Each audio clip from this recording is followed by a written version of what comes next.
Chapter 1 Reborn as the Villain. You're stacking buffs here. I've been reincarnated. The grand hall, adorned with golden splendor, was festively decorated in joyful wreaths. Outside the hall, guests had gathered, their noisy chatter seeming to celebrate something. Alone inside the hall, Aloysius gazed blankly at everything before him, processing the memories flooding his mind. Moments later, a hint of clarity appeared in his eyes. I've accurately been reborn as the Jeffrey of Tianyi Immortal Sect. Tianyi Immortal Sect, one of the most ancient and powerful forces in Eastern Fey Domain, ruled over half of this realm like an imperial dynasty. Despite being called a sect, each generation's leaders were revered as Emperor or Emily. And Aloysius was the current Emily's only personal disciple, honored by all as the Jeffrey the preordained next emperor. Gifted since childhood, he began body tempering at 3, entered martial arts at 4, broke through to the spirit martial realm at 6, and achieved great completion in TC realm by 10. Moreover, he possessed the once in 10,000 lifetimes blessing, the Supreme Bone. Such good luck, starting off at the peak. Just as Aloysius secretly rejoiced, a clear, melodious voice tinged with faint coldness rang beside him. Jeffrey, forcing a bitter melon isn't sweet, I won't marry you. I'm here to cancel our engagement and ask you to not harass me anymore. Startled, Aloysius froze for a moment. Cancel the engagement. Engagement breaking proto and exclamation mark at an unbeatable start followed by engagement breaking word above stacking situation. He started imagining a bright future ahead, but somewhere deep down, Aloysius felt things weren't quite right. Another wave of memories surged up. His face darkened immediately.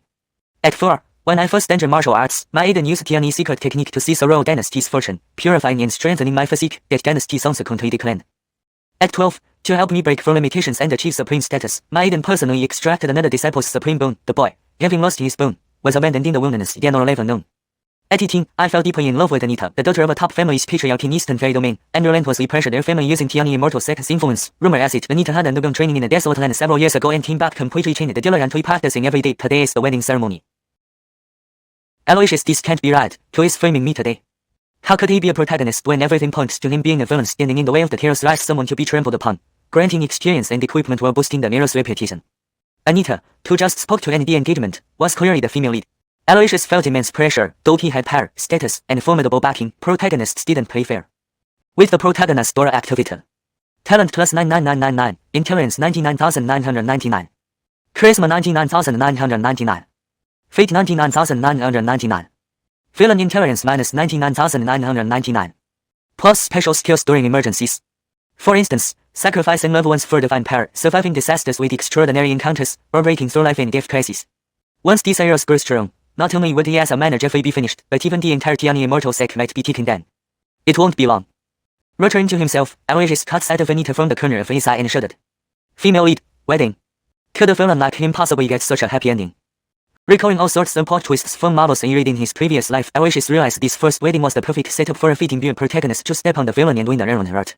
Perhaps a fitting protagonist was already on the way. Damn, where are the laws and rules? Why should others reincarnate his blessed heroes while I become a villain that dies within 3 chapters?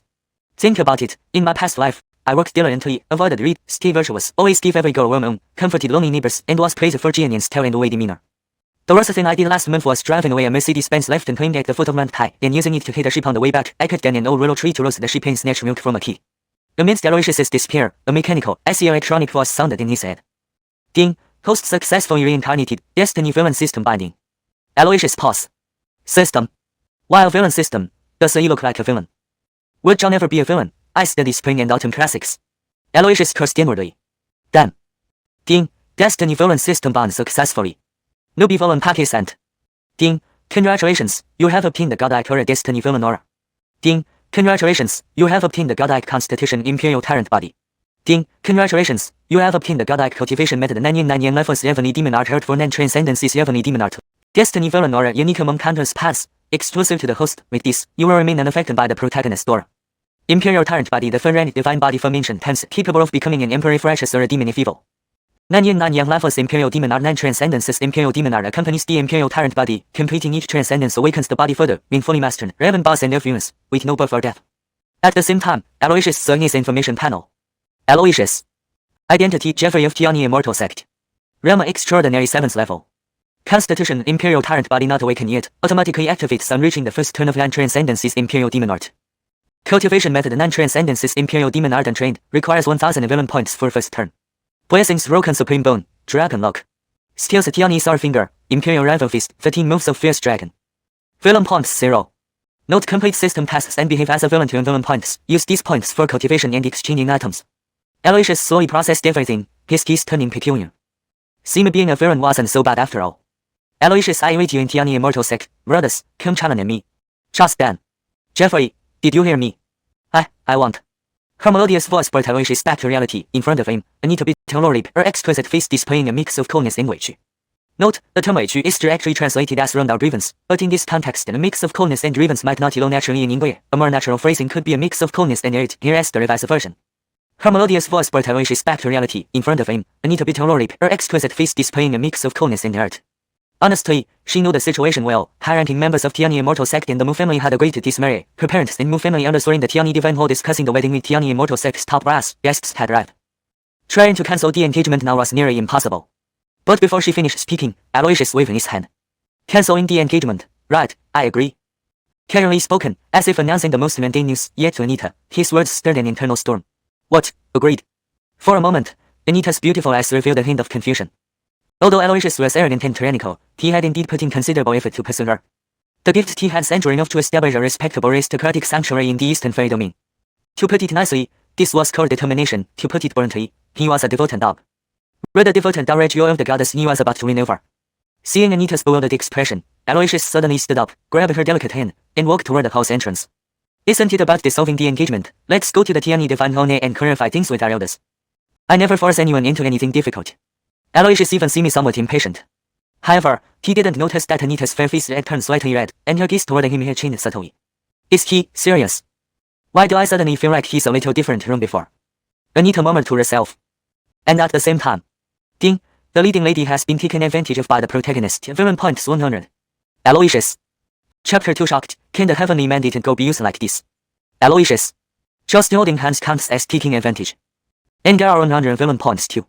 Thinking about it, this makes sense. After all, in tragedy novels, any villain who dares to even glance at the female lead usually doesn't die well, let alone touch her hand. This is a simple way to get 100 villain points. If I just touched this girl of fortune directly, wouldn't that mean? This thought crossed his mind, but Aloysius immediately shook his head and crushed this dangerous idea. Who knew what kind of monster the male lead with the heavenly mandate would be if he came wielding a saber? He had just drive air and gained fortune. His future was bright. It wasn't worth causing trouble for a woman. Even the main characters know how to bide their time and rose stealthily, let alone someone in the high-racer profession of being a villain. Just yet for this ordeal first, with my status and power, what kind of woman can't I have? Aloysius thought to himself, after all, villains aren't roots. They also have social graces. At that moment, the two walked out of the grand hall, all the guests bowed deeply to offer congratulations. Congratulations to Crown Prince, congratulations to Miss Moon. Crown Prince and Miss Moon, a perfect match indeed. Their union will shine together like pearls. Faced with the curse of blessings, Aloysius couldn't care less. He just wanted to rush to the Tiani Divine Temple and ask his master to help him dissolve the marriage. Hurry up and distance myself from this unlucky girl of fate, then I can bide my time at developing stealthily. Meanwhile, Anita's thoughts were quite different. Why isn't he refuting their congratulations? We're going to break off the engagement anyway. Not refuting means accepting by default. And he touched me in front of everyone. He's clearly doing this on purpose. Humph, this bad guy. Anita's face puffed up in anger. Her eyes shot. Aloysius looks full of grievance. However, oddly enough, she didn't seem entirely repulsed by Aloysius's badness. Instead, she found herself intrigued, though that intrigue quickly vanished under waves of grievance. As for Aloysius, Ding, host this off and disdainful. Ignoring everyone's words, typical villain behavior. Gaining 50 villain points. Ding, Li family head is displeased with the host. 10 villain points. Ding, Zhao family patriarch is displeased with the host. 10 villain points. Ding, Wan family. Ding, detected resentment from the heavenly mandated girl. 100 villain points. For a moment, Aloysius was stunned, unexpected gains. He glanced back at Anita, whose face was slightly flushed, glaring at him both shyly and angrily. What are you looking at? Hurry up and go. Anita snapped irritably. Ding, detected resentment from the heavenly mandated girl. 100 villain points. Aloysius nodded, a glint of interest appearing in his eyes. He seemed to understand everything. Next moment, Aloysius slowed down his steps, walking leisurely while still holding Anita's small hand. They strolled through the crowded area. Since they're a break of the engagement anyway, why not use the situation to his advantage? Anita noticed and ran. She inwardly cursed Aloysius. He actually slowed down. This bad guy, does he want the entire dungeon realm to know about our encounter today? Even if we break off the engagement? No, why do I think so naively? Aloysius is not someone who would easily dissolve the engagement. He must have some ulterior motive bringing me to Tiani Divine Temple. This bad guy. Meanwhile, Ding, detected continuous resentment from the girl of fate. Can. Aloysius smiled slightly. Shocked, can the girl of fate be used like this? Before long, they reached the entrance of Tiani Divine Temple. His villain points had already reached a total of 720 points. Achieve 1000 points, and I can exchange it for the first level of land transformations of the Ember Demonic Heart and awaken the tyrant body. Thinking about it, his eyes gleamed with excitement, but for now, self-preservation was still the priority. Break off the engagement first.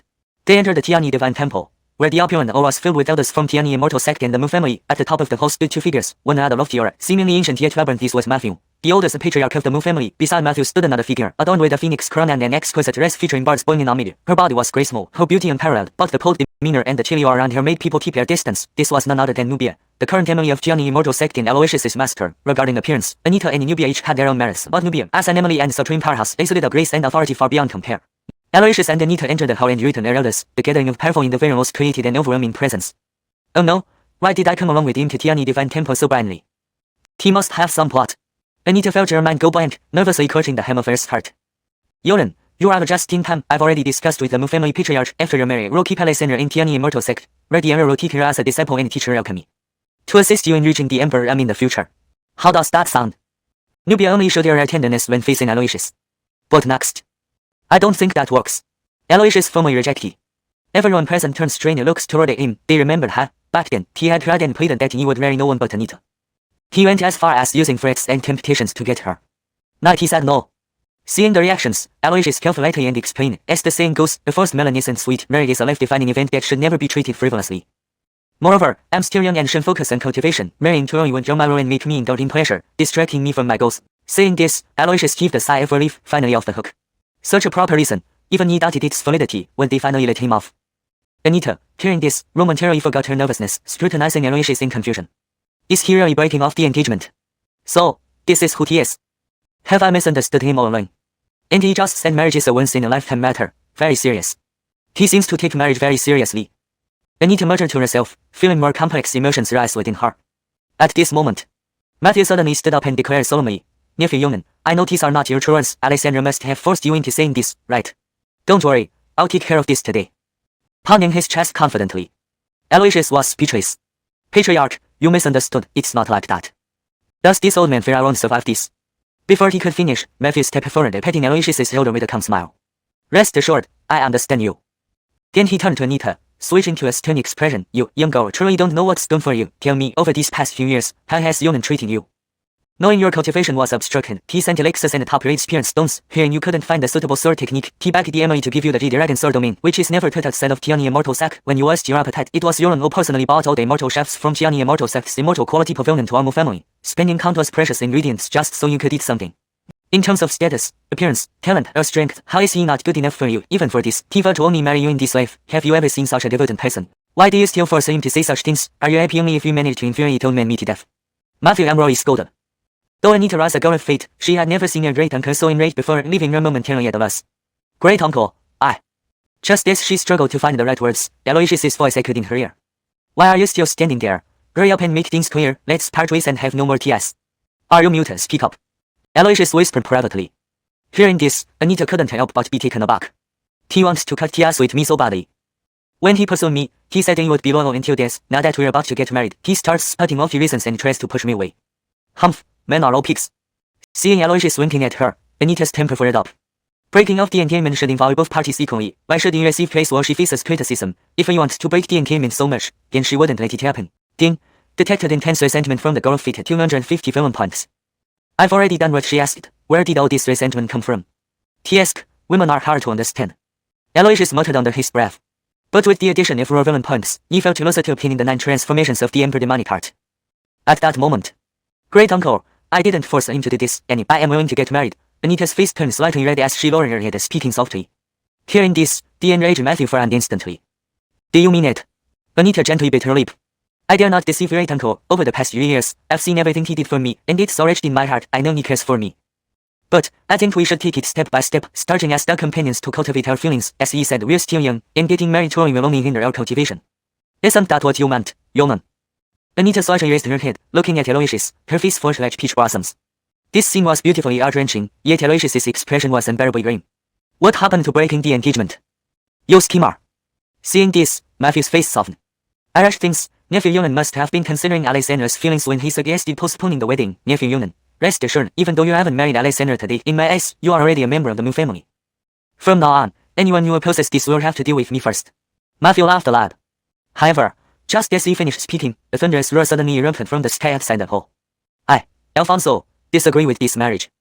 Hashtag chapter 3. Alfonso, the chosen one descends. I, Alfonso, do not agree to this marriage. The voice resounded like a thunderclap, reverberating through the sky. Ding. Legendary grade chosen one detected. Alfonso. ***. The system's electronic voice echoed deep within Aloysius's consciousness.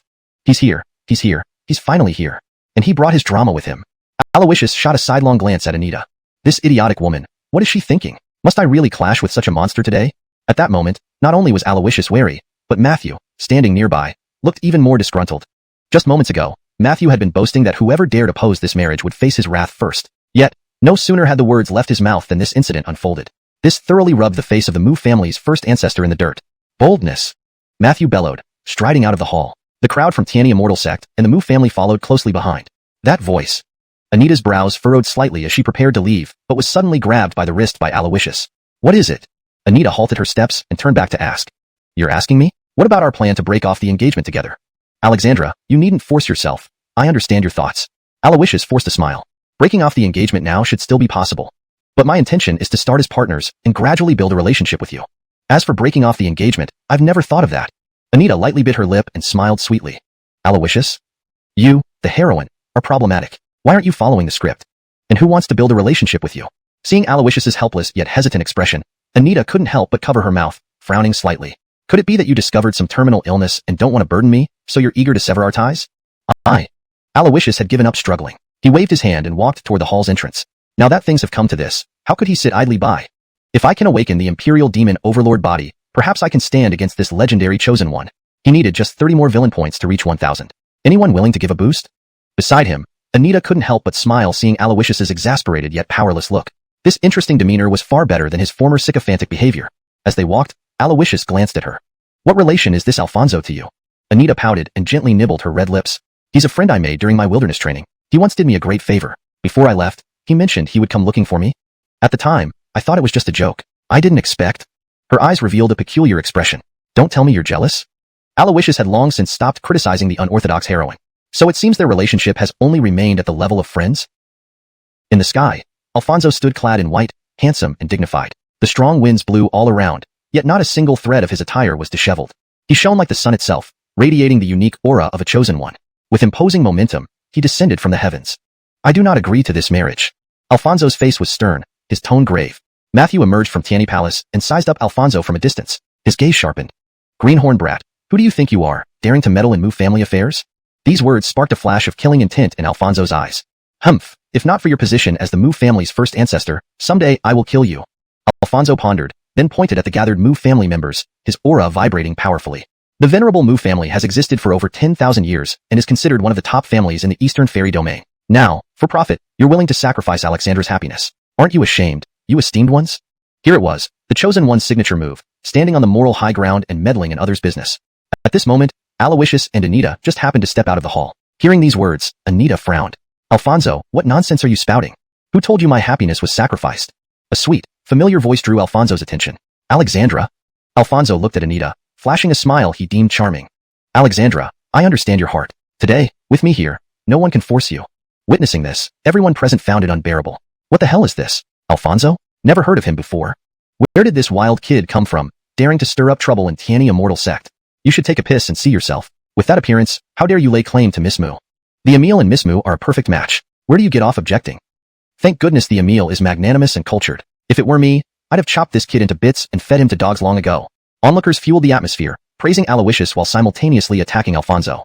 Recognizing this usual tactic, Aloysius, as the antagonist, felt somewhat lost. Why are you shouting so loudly? If you provoke him, it's not you who'll suffer the consequences. Sure enough, Alfonso's gaze grew cold, locking onto Aloysius. Aloysius, you despicable wolf in sheep's clothing. Your crimes are too numerous to count. Your cultivation and supreme bone were gained through bloodshed and plunder, stained with countless innocent lives. Now you set your sights on Alexandra. How could a man of justice remain silent? Alfonso's barrage of accusations came with double standards and personal attacks. Aloysius frowned deeply. Damn, what's your problem? Can you be any nicer? They're cursing you, but why am I suddenly the target? And how did he know these secrets? His words struck like a bolt from the blue. Everyone began murmuring. Alfonso, do you have evidence for these accusations? Anita's brow furrowed anxiously.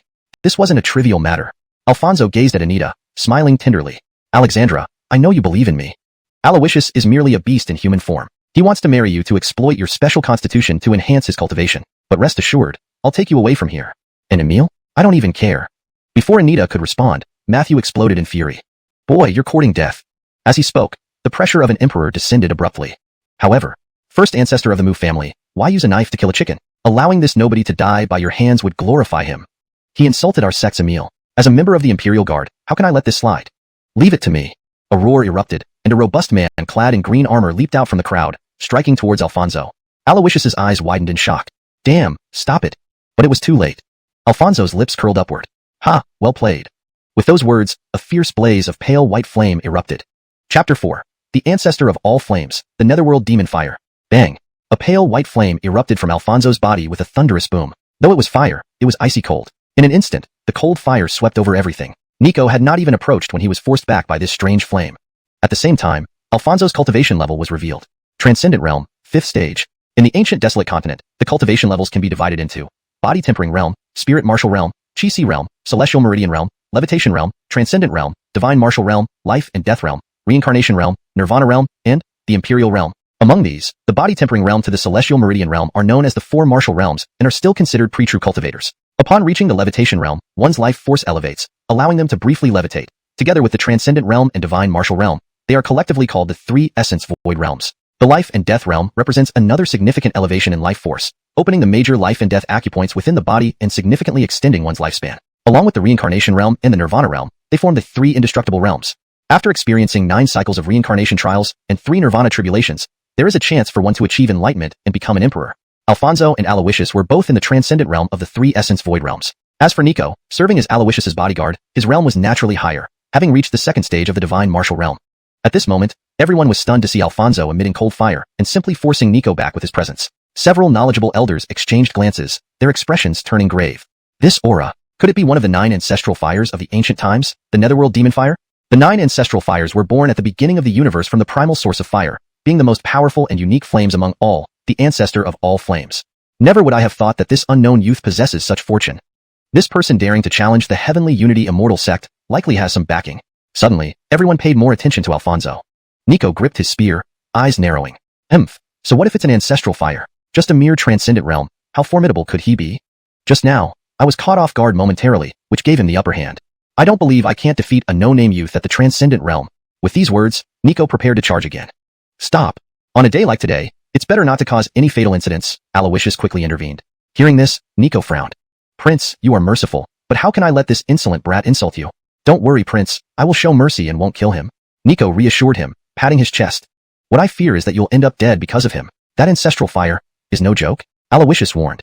Don't kid yourself. As a son of destiny, transcending ranks in combat is as routine as eating or drinking. Beating a divine martial realm practitioner, while only at the transcendent realm wouldn't be a big deal at all. Thank you for your concern, Prince. I've been indebted to your kindness since childhood, and I can't repay it. Even if he kills me today, I must uphold the dignity of the prince, Nico said with a moved expression. Aloysius felt helpless. It didn't matter much if he died, but once Nico fell, this guy would surely come after him. Meanwhile, Alfonso basked in the praise from the crowd. He looked towards Anita again, flashing a smile he thought was sunny and charming. Alexandra, did you see that? My strength has already surpassed anything you knew of before.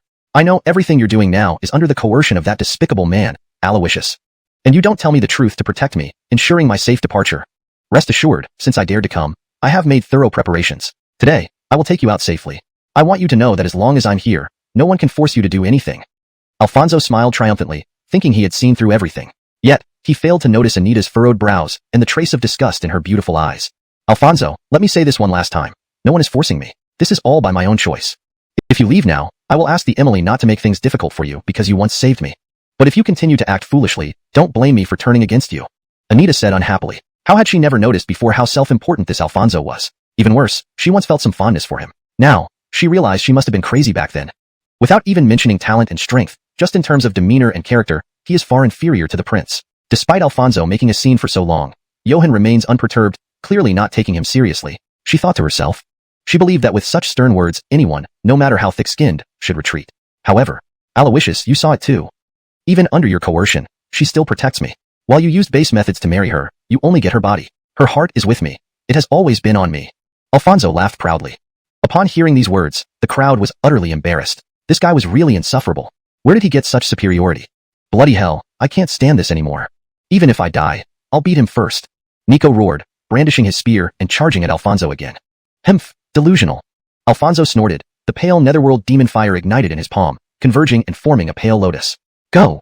The pale fire lotus transformed into a streak of white light, hurtling toward Nico. Despite its small size, the explosive power contained within was considerable. Instantly, the lotus exploded. Boom. A tremendous force swept out. Accompanied by a scream, Nico was flung backward like a kite cut loose, slamming heavily into the ground. Severely injured in one move. Seeing this, Aloysius's eyebrows knitted together. He had told him not to fight. Isn't this just giving experience points to the protagonist? Simultaneously. Himph, outrageous. Matthew sneered, releasing a mighty pressure befitting an emperor. Aloysius's brow twitched. Grandfather, please don't. Before he finished speaking, the emperor's pressure descended. If it were an ordinary transcendent realm cultivator, they would surely perish under this pressure. But who ever heard of a protagonist dying from pressure? Sure enough. Boom. Pale flames enveloped Alfonso, sweeping upward against the pressure, and his aura soared. His cultivation level broke free from constraints. Transcendent Realm 6th stage, naturally achieved. A breakthrough? Quite remarkable. Everyone was astonished yet again. Meanwhile, in the sky, beams of multicolored light shot out. Natural phenomena appeared. Mystical energy surrounded Alfonso. The flame technique has advanced to the heavenly rank. Alfonso smirked, looking up at Matthew. Old man, isn't this the best a grand emperor can do? Alfonso mocked. You're courting death. Matthew was thoroughly enraged, raising his hand to intensify the pressure. Spit. Alfonso grimaced, spitting out blood. Beside him, Aloysius's expression tightened. Finished, nearly dead. The son of destiny needs to go berserk. Grandfather, you're old, but why are you acting like a fool too? Just then. Rumble. Thunder-like sounds came from the sky, distant horizons tinged red with rising flames. Shriek. 9 gigantic phoenixes, pulling an ornate jade carriage, appeared in view, their cries echoing sharply like phoenixes. At the same time, Mu family's first patriarch Matthew, abusing his age and status to bully juniors. If word gets out, wouldn't you risk tarnishing your reputation? Chapter 5. The Imperial Demon Dragon, clutching the blood moon. Above the sky, the grand and imposing presence raised the alertness of everyone present. People looked up at the 9 colossal phoenix birds, their expressions growing grave. Though these phoenixes weren't immortal phoenixes, they still carried a trace of phoenix bloodline. Each one was at least a life and death realm demon beast. Such an array was not something many top-notch families could possess. 9 phoenixes. This is from the Southern Wilderness Immortal Realm, the Divine Maiden Sect's carriage. What? It's actually the Divine Maiden Sect. The Divine Maiden Sect rules over the Southern Wilderness Immortal Realm. Every member of the sect, from the sect leader to the disciples, is female. They may be renowned for their dual cultivation techniques, but view men merely as tools for cultivation. Yet, countless men willingly offer themselves as furnaces for the Divine Maidens. The Southern Wilderness Immortal Realm has never interfered with our Eastern Immortal Domain. Why would they dare to make such a bold move today? Just as everyone was puzzled, a beam of multicolored light descended from the heavens, shattering Emperor Adamir's oppressive aura. Next, a flutter of ribbons brought down a cluster of graceful women like celestial maidens, landing beside Alfonso. A woman in a fiery red gown, slender and attractive, stepped forward, gazing at Adamir coldly yet mockingly. The first patriarch of the Mu family, Adamir, several thousand years old, relies on his cultivation to bully a junior. If this gets out, won't you fear ruining your reputation? Adamir furrowed his brows upon hearing her. Are you, Mariana, the innocent of the Divine Maiden Sect? We are in the Eastern Immortal Domain. Shouldn't you stay in your Southern Wilderness? Mariana, the woman in the red dress, sneered. Hemph, if it weren't for my younger brother Xiaojing, I wouldn't even bother coming here. Turning slowly, she appraised Alfonso, her tone instantly becoming tender. Little brother Xiaojing, you must have been worried. Why didn't you wait for me to come out of seclusion before rushing here? Here, take this grand rejuvenation pill. If you get hurt, your sister will be heartbroken. Mariana smiled sweetly, her voice seductive.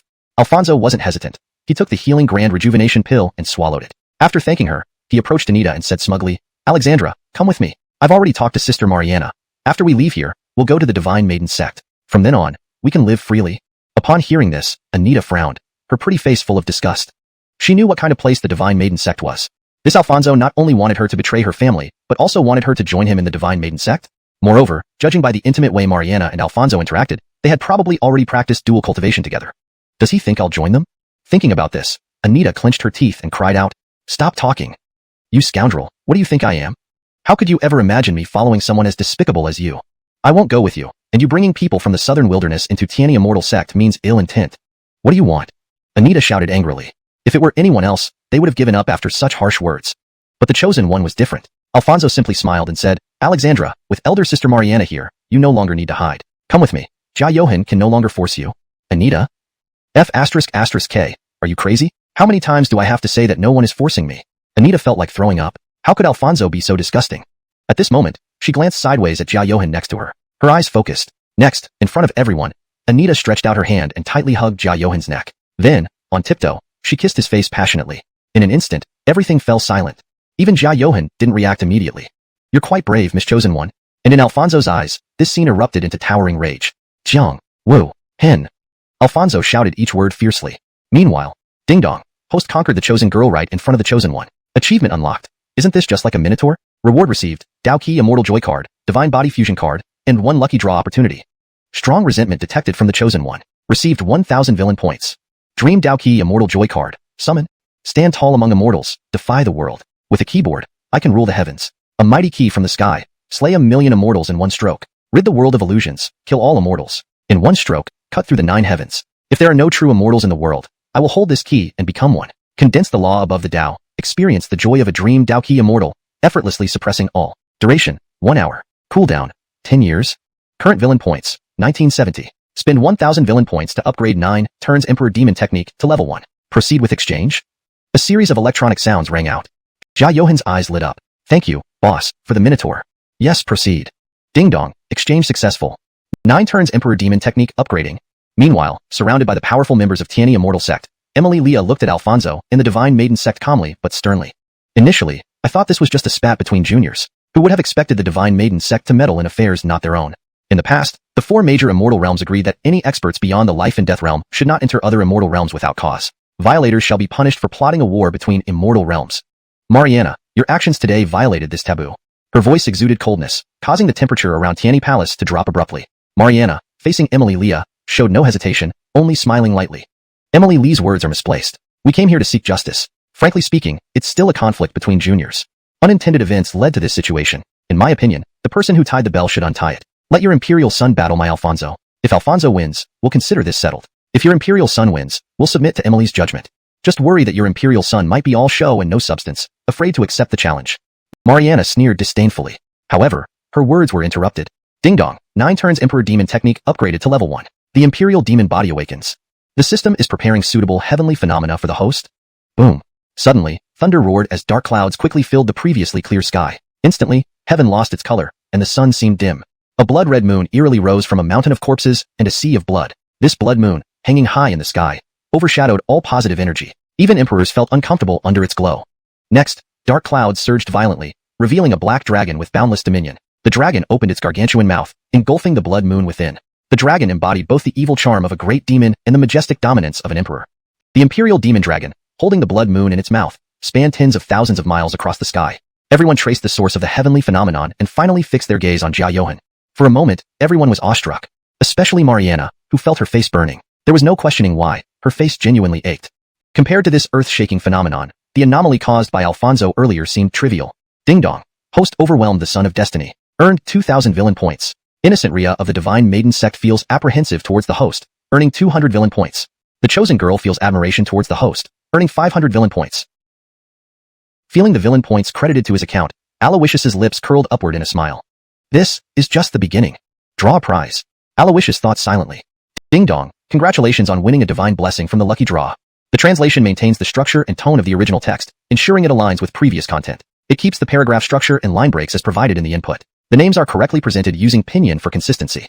Chapter 6. Are you very brave? Let me see. Ding. Lucky big draw. Congratulations host for drawing the supreme blessing. Invincible double pupils. Instantly, a mysterious aura enveloped Aloysius. His eyes underwent a strange transformation, with his pupils gradually splitting into two. At that moment, his vision became crystal clear, as if he could see through all illusions in the world. Of course, he could also conceal his double pupils and revert to his original appearance. Meanwhile, in the sky, the anomaly of the Imperial Dragon holding the blood moon also began to change. Continue.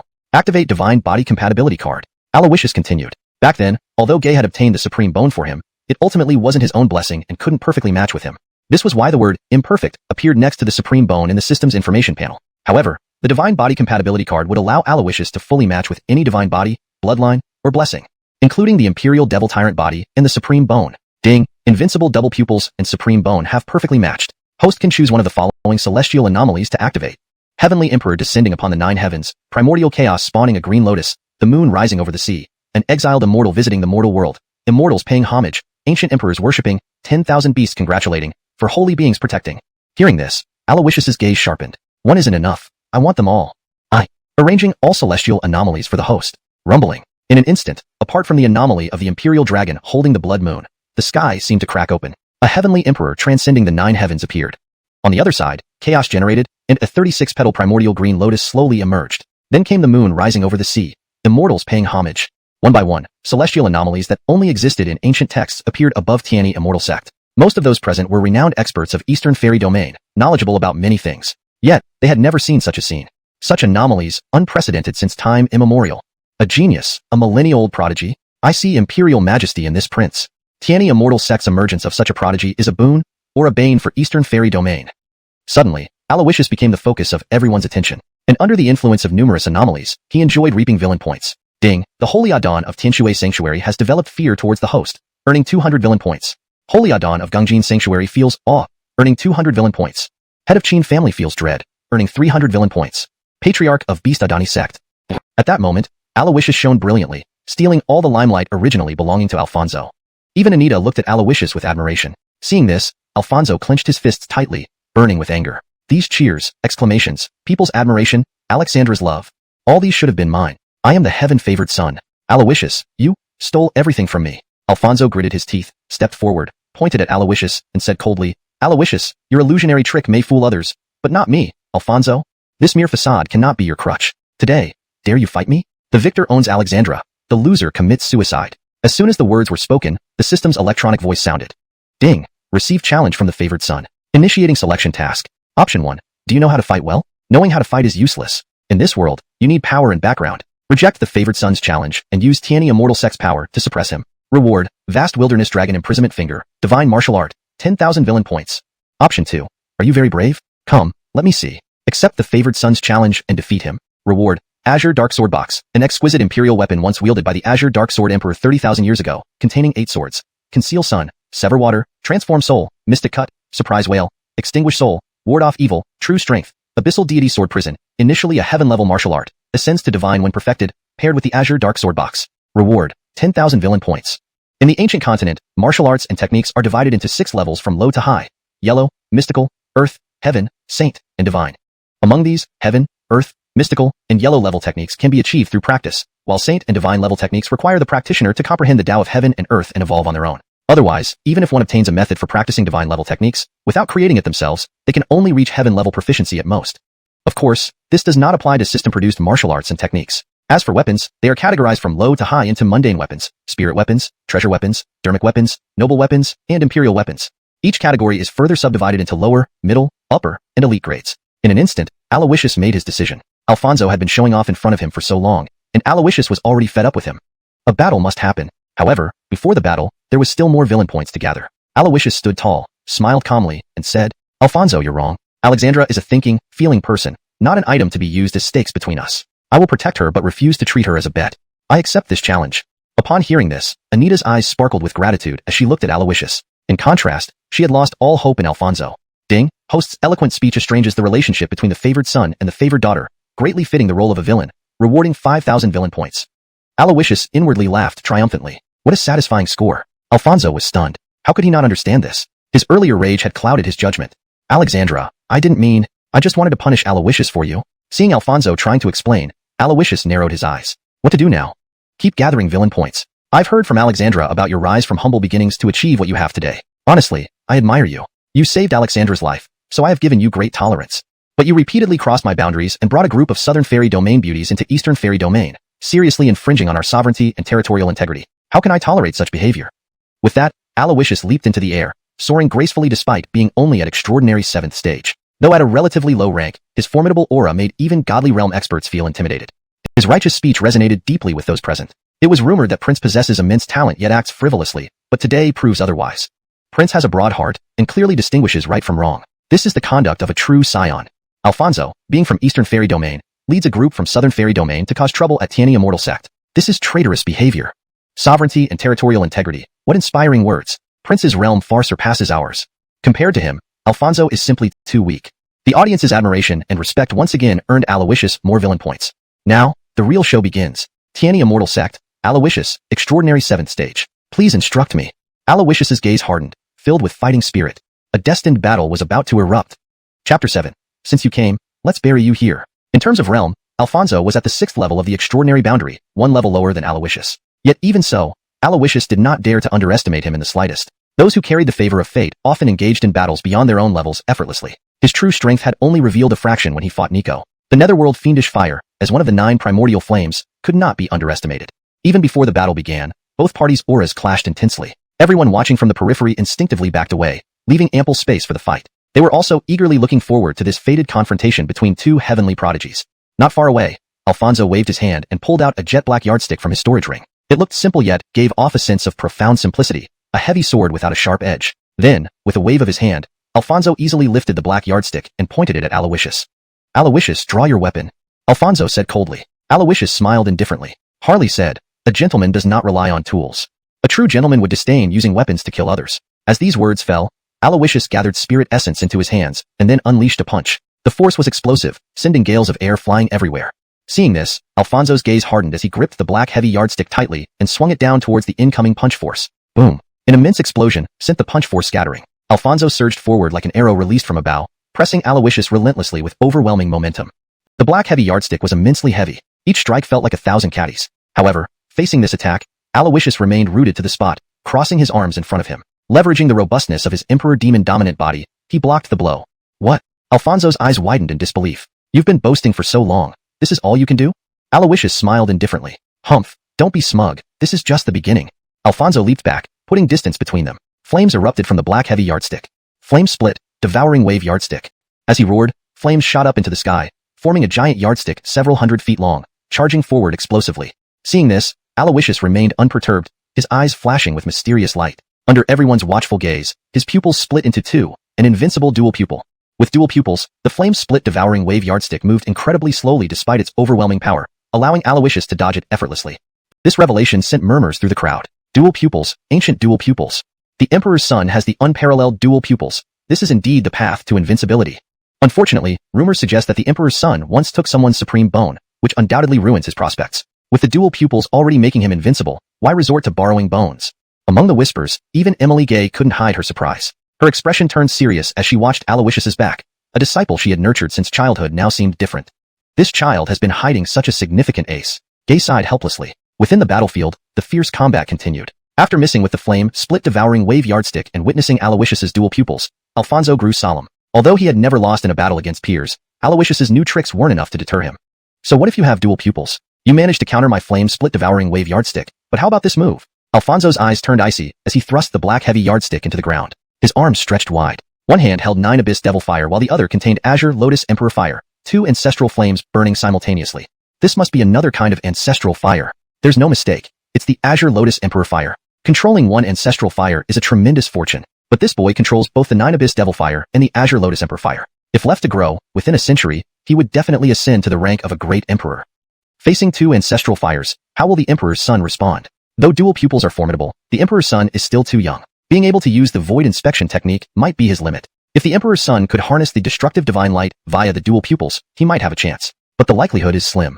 "Everyone, aren't you forgetting that the Emperor's son has a supreme bone?" Supreme bone.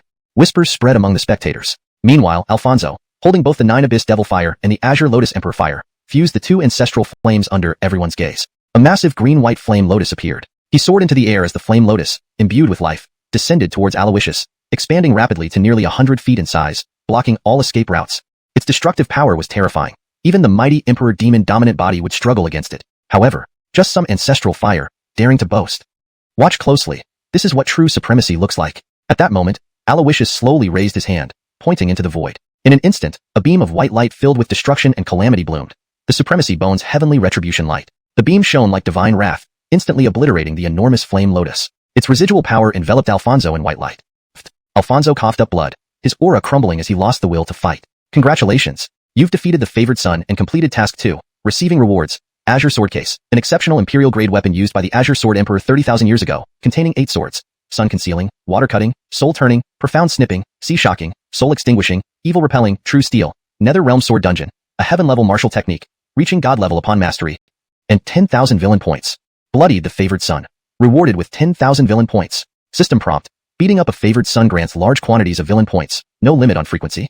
No limit? Why wait then? Harley said, revisiting old knowledge leads to new insights. One can be a teacher thus. Meaning regular exercise, even on the same person, brings new experiences, each teaching something new. Punch. Amid the astonished crowd, Aloysius picked up Alfonso, delivering punches with joy, repeatedly calling out, 80, 80, 80, 80. Just as Alfonso was about to lose consciousness, Gabriella's eyes narrowed. She emitted a burst of radiance, snatching Alfonso away from Aloysius. By this point, the battle's outcome was clear. Supporting Alfonso, Gabriella glared coldly at Gay and declared, "Emily Gay, we will put today's matter aside. We have urgent matters elsewhere, and won't disturb you further. Farewell. Turning to leave in the 9 Phoenix carriage. But at that moment, stop. Coming and going as you please. Do you think Tianyi Immortal Sect is a place for you to treat frivolously? Aloysius said sternly. Gabriella's eyes darkened. Humph. I am the Alger of the Divine Maiden Sect. What do you want, youngsters? Aloysius laughed dismissively. What do I want? Huh. Since you came, settle here. Note. This translation preserves the original tone and style, ensuring continuity with previous content while maintaining fluency and accuracy. Since you came, then, rest in peace here. Note. This translation maintains the ominous and decisive tone of the original line, keeping it consistent with the previous content style and ensuring it fits naturally within the ongoing narrative. Chapter 8. The progeny of fate is not unbeatable. Boy, think carefully. I am the Alger of the Divine Maiden Sect, and those who walk with me are all elites of our sect. Should you dare to kill us, the Heavenly Unity Immortal Sect will have to bear the wrath of the Divine Maiden Sect. Ria said coldly, issuing a threat. At this moment, everyone's eyes were on Aloysius. Honestly, these people from the Divine Maiden Sect were indeed a thorny issue. One misstep could lead to a conflict between the Divine Maiden Sect and the Heavenly Unity Immortal Sect, possibly escalating into a dispute between the Eastern Fairy Realm and the Southern Wilderness Immortal Realm. However, Aloysius seemed completely unfazed. He smiled calmly and said, I, Aloysius, have been well versed in the teachings of sages since childhood. How could I commit such a heinous act as murder? The words earlier were just a joke. Hearing this, Ria sneered dismissively. If so, then we will take our leave. Indeed, Aloysius was merely playing with words. But right at that moment, hold it. Though I won't kill you, I can't let you leave so easily either. With that, he turned to look at Gay, grinning. Adon, Algeria made a bet with you. If Alfonso loses, what would happen? If Alfonso loses, they will be subject to my disposal. Johan, do you have any suggestions? Gay chuckled gently. Only to Aloysius did she show her rare kindness. Aloysius clasped his hands together. Then please, Adon, detain them for a few days at our Heavenly Unity Immortal Sect. If the Divine Maiden Sect wishes to redeem them, let their Divine Maidens come personally. I think that since Ria is the Alger of the Divine Maiden Sect, she must be worth at least 1 or 2 Imperial artifacts. Upon hearing this, everyone was taken aback. Good heavens, he was going to kidnap someone in broad daylight. Ria's eyebrows furrowed when she heard this. Aloysius, you dare? However, before she could finish speaking, an overwhelmingly powerful aura erupted from Gay. Ria sensed it and immediately grew wary, swiftly waving her hand. Instantly, streams of pale pink light emerged, enveloping Alfonso and the women around her. The next moment, the pink light soared skyward, preparing to fly away. As a great Emperor-level powerhouse, Ria believed that no peer-level expert could stop her if she was determined to leave. But right then, since Johan wants to detain you, none of you shall leave the Heavenly Unity Immortal Sect. A cold voice rang out as Gay raised her hand. The sky above darkened instantly as boundless power converged, like a pair of massive palms descending from the heavens. Bang! In an instant, the pale pink light shattered, revealing the figures of the Divine Maiden Sect members. Ria, as a great emperor, grimaced in pain, spitting out a stream of blood and kneeling on the ground. She slowly looked up, her eyes filled with shock as she stared at Gay. Your realm? Ria's pupils dilated as she stammered. Gay didn't speak further. With a wave of her jade hand, beams of cold light transformed into snow-white runes that fell from the sky, sealing each member of the Divine Maiden Sect. Instantly, the women's powers dissipated, making them seem like ordinary mortals. Hee, still not as good as Adon, Aloysius said with a grin as he approached Gay. Gay smiled and nodded at him, then her gaze turned stern and cold as she surveyed the crowd. Due to some special reasons, my disciple Johan's wedding with Miss Mu will be postponed. Although there will be no wedding banquet, this emperor has prepared a feast at the Immortal Quality Pavilion for all esteemed guests. Everyone, please proceed to the Immortal Quality Pavilion. Though Gay's tone was calm, it was commanding and left no room for argument. Despite their confusion, everyone thanked her and headed towards the Immortal Quality Pavilion. Johan, let's go. Gay turned and smiled calmly at Aloysius. Adon, I'll stay behind. I have other matters to attend to. Aloysius smiled back. Gay nodded. Yes, as you wish. During this time, consider carefully how you're going to explain the ancient dual pupils and the perfect fusion of the supreme bone to me. Saying this, Gay gave a mischievous smile before joining the others heading to the Immortal Quality Pavilion. Watching the departing figures and the chaos in front of the Tianyi Hall, Aloysius exhaled deeply. Today, this hurdle had been overcome, and today's battle provided him with an extremely important revelation. The progeny of fate is not unbeatable. I may be the antagonist, but I also carry the will of heaven. Aloysius murmured to himself, his eyes growing firmer. Today is only the beginning. He needed to become even stronger. This day was destined to be extraordinary. While the Heavenly Unity Immortal Sect in the Eastern Fairy Realm was buzzing with activity, the other immortal realms were also in turmoil. At the pinnacle of a white jade tower in the Southern Wilderness Immortal Realm, a woman clad in white stood gracefully. Her presence seemed to blend seamlessly with the heavens, becoming part of it. Or perhaps, that piece of the sky was an extension of her body. Her azure eyes, calm and still like water in an ancient well, gazed towards the Eastern Fairy Realm, observing the soul-stirring celestial phenomena. She watched silently, eventually murmuring to herself after a long pause, Alfonso has been gone for some time now. With his talent and the cards he holds, he is unparalleled among his peers. Even Gay's direct disciples are no match for him. Besides, I ordered Ria to secretly escort him with the Star Moon Palace 13 guards. Gay should understand the bigger picture and wouldn't risk offending our Divine Maiden Sect over squabbles between juniors. This matter should have been foolproof. Why do I feel uneasy? What exactly has happened beneath these unprecedented celestial phenomena? In the northern abyss demon domain, atop a sword-like mountain peak, an old man cloaked in black gazed intently at the eastern fairy realm. Dragons biting the bloody moon, immortal kings arriving from the 9 heavens, the moon rising over the sea, chaos nurturing lotus blooms. These extraordinary phenomena manifesting at once. Does the age foretold in prophecy finally approach? Lowering his gaze slightly, he fixed his eyes on a nearby mountain peak. This mountain, though seemingly ordinary at first glance, revealed hints of profound laws upon closer inspection. Beneath the swirling demonic aura, it faintly emitted golden light. Engraved on the sheer cliff face were 14 robust crimson characters. When yin and yang reverse, I will dye the sky red with my demon blood. After a long silence, the old man's eyes narrowed slightly.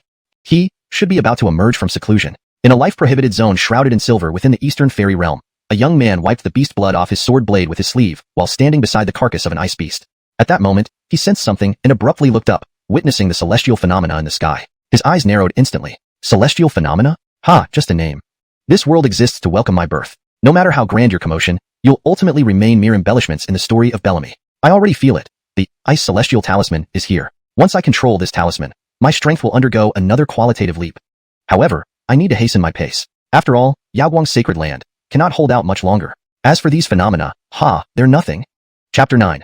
9 dragons pull the chariot. Heaven's mandate lies with me. Aloysius had no idea that the celestial anomalies he caused had created a tremendous uproar across the entire primal ancient continent. Now, he returned to his palace and began organizing his recent gains. This battle not only awakened the Emperor Demon Tyrant body but also granted him the invincible dual pupils and the supreme bone, which perfectly aligned with his own bloodline. His foundation and potential had significantly improved. Additionally, he obtained an ultimate imperial weapon, the Azure Firmament Swordbox, and the martial skill to wield it, the Netherworld Godsword Prison. His villain points had soared to 88,351. This was quite a sum. It was time for some expenditures. 9 transformations of the Emperor Demon technique. Currently at first transformation, advancing to second transformation requires 10,000 villain points, third transformation requires 50,000 villain points, fourth transformation requires 200,000 villain points. Invincible dual pupils, current skills understood. Void piercing, can see through illusions and deconstruct enemy moves. Available skills to learn, Divine Light of Destruction, costs 30,000 villain points, Celestial Blessing Armor, costs 40,000 villain points, Endless Benefit, costs 100,000 villain points, Chaotic Domain, costs 500,000 villain points, Dual Pupil Sky Opening, costs 2 million villain points, Ultimate Secret Unknown, costs 5 million villain points. Supreme Bone, current skill understood, Heavenly Cataclysmic Light. Upgrading can unlock. Reincarnation, costs 1 million villain points. Azure Firmament Swordbox, complete refinement costs 30,000 villain points. Netherworld Godsword Prison, basic mastery requires 10,000 villain points. Perfect control up to heaven level peak requires 100,000 villain points. Upgrading to a divine level martial technique requires 500,000 villain points. Reaching the pinnacle requires 1 million villain points.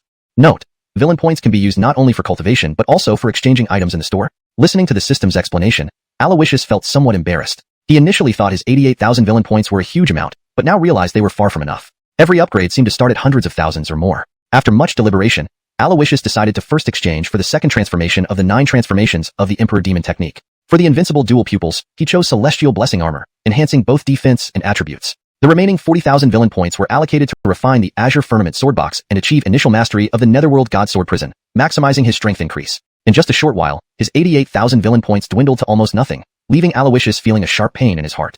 At least I still have a luck child and a luck daughter by my side to continuously milk. However, getting a million villain points solely by milking is still quite challenging. System, is there any way to earn large sums of villain points quickly? Aloysius asked. Ding. Complete long-term tasks for rich rewards. Long-term tasks include: Task 1. Resolutely destroy 3 first-class family clans or sacred land forces. Reward: 500,000 villain points, 1 drop of ancient magic deity blood. Task 2.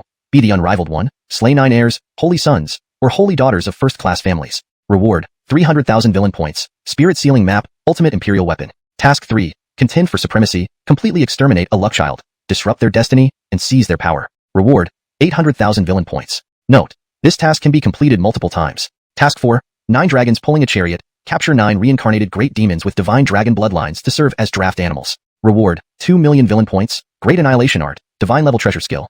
Ultimate task: heaven's mandate lies with me, subdue 5 luck daughters, or luck sons, as servants and ensure their unwavering loyalty and obedience. Reward: mysterious item, unknown. Looking at these listed tasks, Aloysius couldn't help but feel overwhelmed. Wow, these are serious. No wonder it's called a villain system. Truly ruthless. Each task involved annihilating sacred lands, killing heirs, or capturing powerful beings. And this was just the beginning. Killing a luck child or catching 9 reincarnated great demons with dragon bloodlines was no small feat. If it were easy, they wouldn't be called luck children. Moreover, reincarnated great demons with dragon bloodlines were already rare and pivotal figures among the demonic race. What could Aloysius possibly do to enslave such beings? And the ultimate task was even more absurd, finding 5 luck children or luck daughters as servants? In comparison, dealing with luck daughters seems easier. Just recently, Imo Alexandra, a luck daughter, wasn't conquered by his charm? These are all long-term tasks without deadlines, so we'll take it step by step, he mused. System, is there a way to quickly advance in cultivation? Cultivation realm was fundamental to strength. Among the long-term task rewards, none directly helped with cultivation advancement. Cultivation is inherently defying the heavens, fighting against the will of heaven. There is no shortcut, only reliance on the host's self-effort. Our system can only provide auxiliary support. Support? How? You can spend 100 villain points to exchange for a 100-fold enlightenment aura, lasting 1 day from the store. Under this aura, your comprehension can improve 100-fold, greatly accelerating your progress. Do you wish to exchange? Exchange. Aloysius did not hesitate and made the choice. Everything else was manageable, but cultivation level must not be neglected. Instantly, Aloysius felt a surge of spiritual light before him. He could easily grasp the essence of the Tao and break through former constraints effortlessly. At this moment, Aloysius entered a state of enlightenment. Surrounding heavenly chi surged into his body, and his aura dramatically increased. Time passed, night fell, boom. A violent wind surged, and waves of power radiated from Aloysius's body. Transcending the extraordinary realm 8th level was as natural as water flowing downhill. Phew. Aloysius exhaled deeply, exiting the meditative state. Upon opening his eyes, a familiar figure came into view. The Emily, Gay. Adon, when did you arrive? Startled, Aloysius hurriedly stood up to greet her. Gay smiled faintly. I arrived an hour ago. Seeing you in a state of enlightenment, I didn't want to disturb you. It looks like today's battle yielded significant benefits for you, leading to your breakthrough to the extraordinary realm 8th level in half a day. Gay was quite satisfied with his progress. Hee Adon, considering how hard I've worked, should I get rewarded for warming your bed? Aloysius laughed. Gay gave him a scolding look. You rascal, you're not a child anymore. Why don't you show more respect? If those old stubborn heads in the sect heard you say that, they would reprimand you again. Despite this, she was doting on him. Aloysius scratched his head, smiling. Isn't Adon here to protect me? Speaking of which, Adon, why are you here so late at night? Surely not just to have me warm your bed? With these words, Gay gently tapped his head. You rascal, don't pretend. Ancient dual pupils, the Emperor Demon Tyrant body, and that perfectly matched Supreme Bone. How many secrets are you still hiding from me?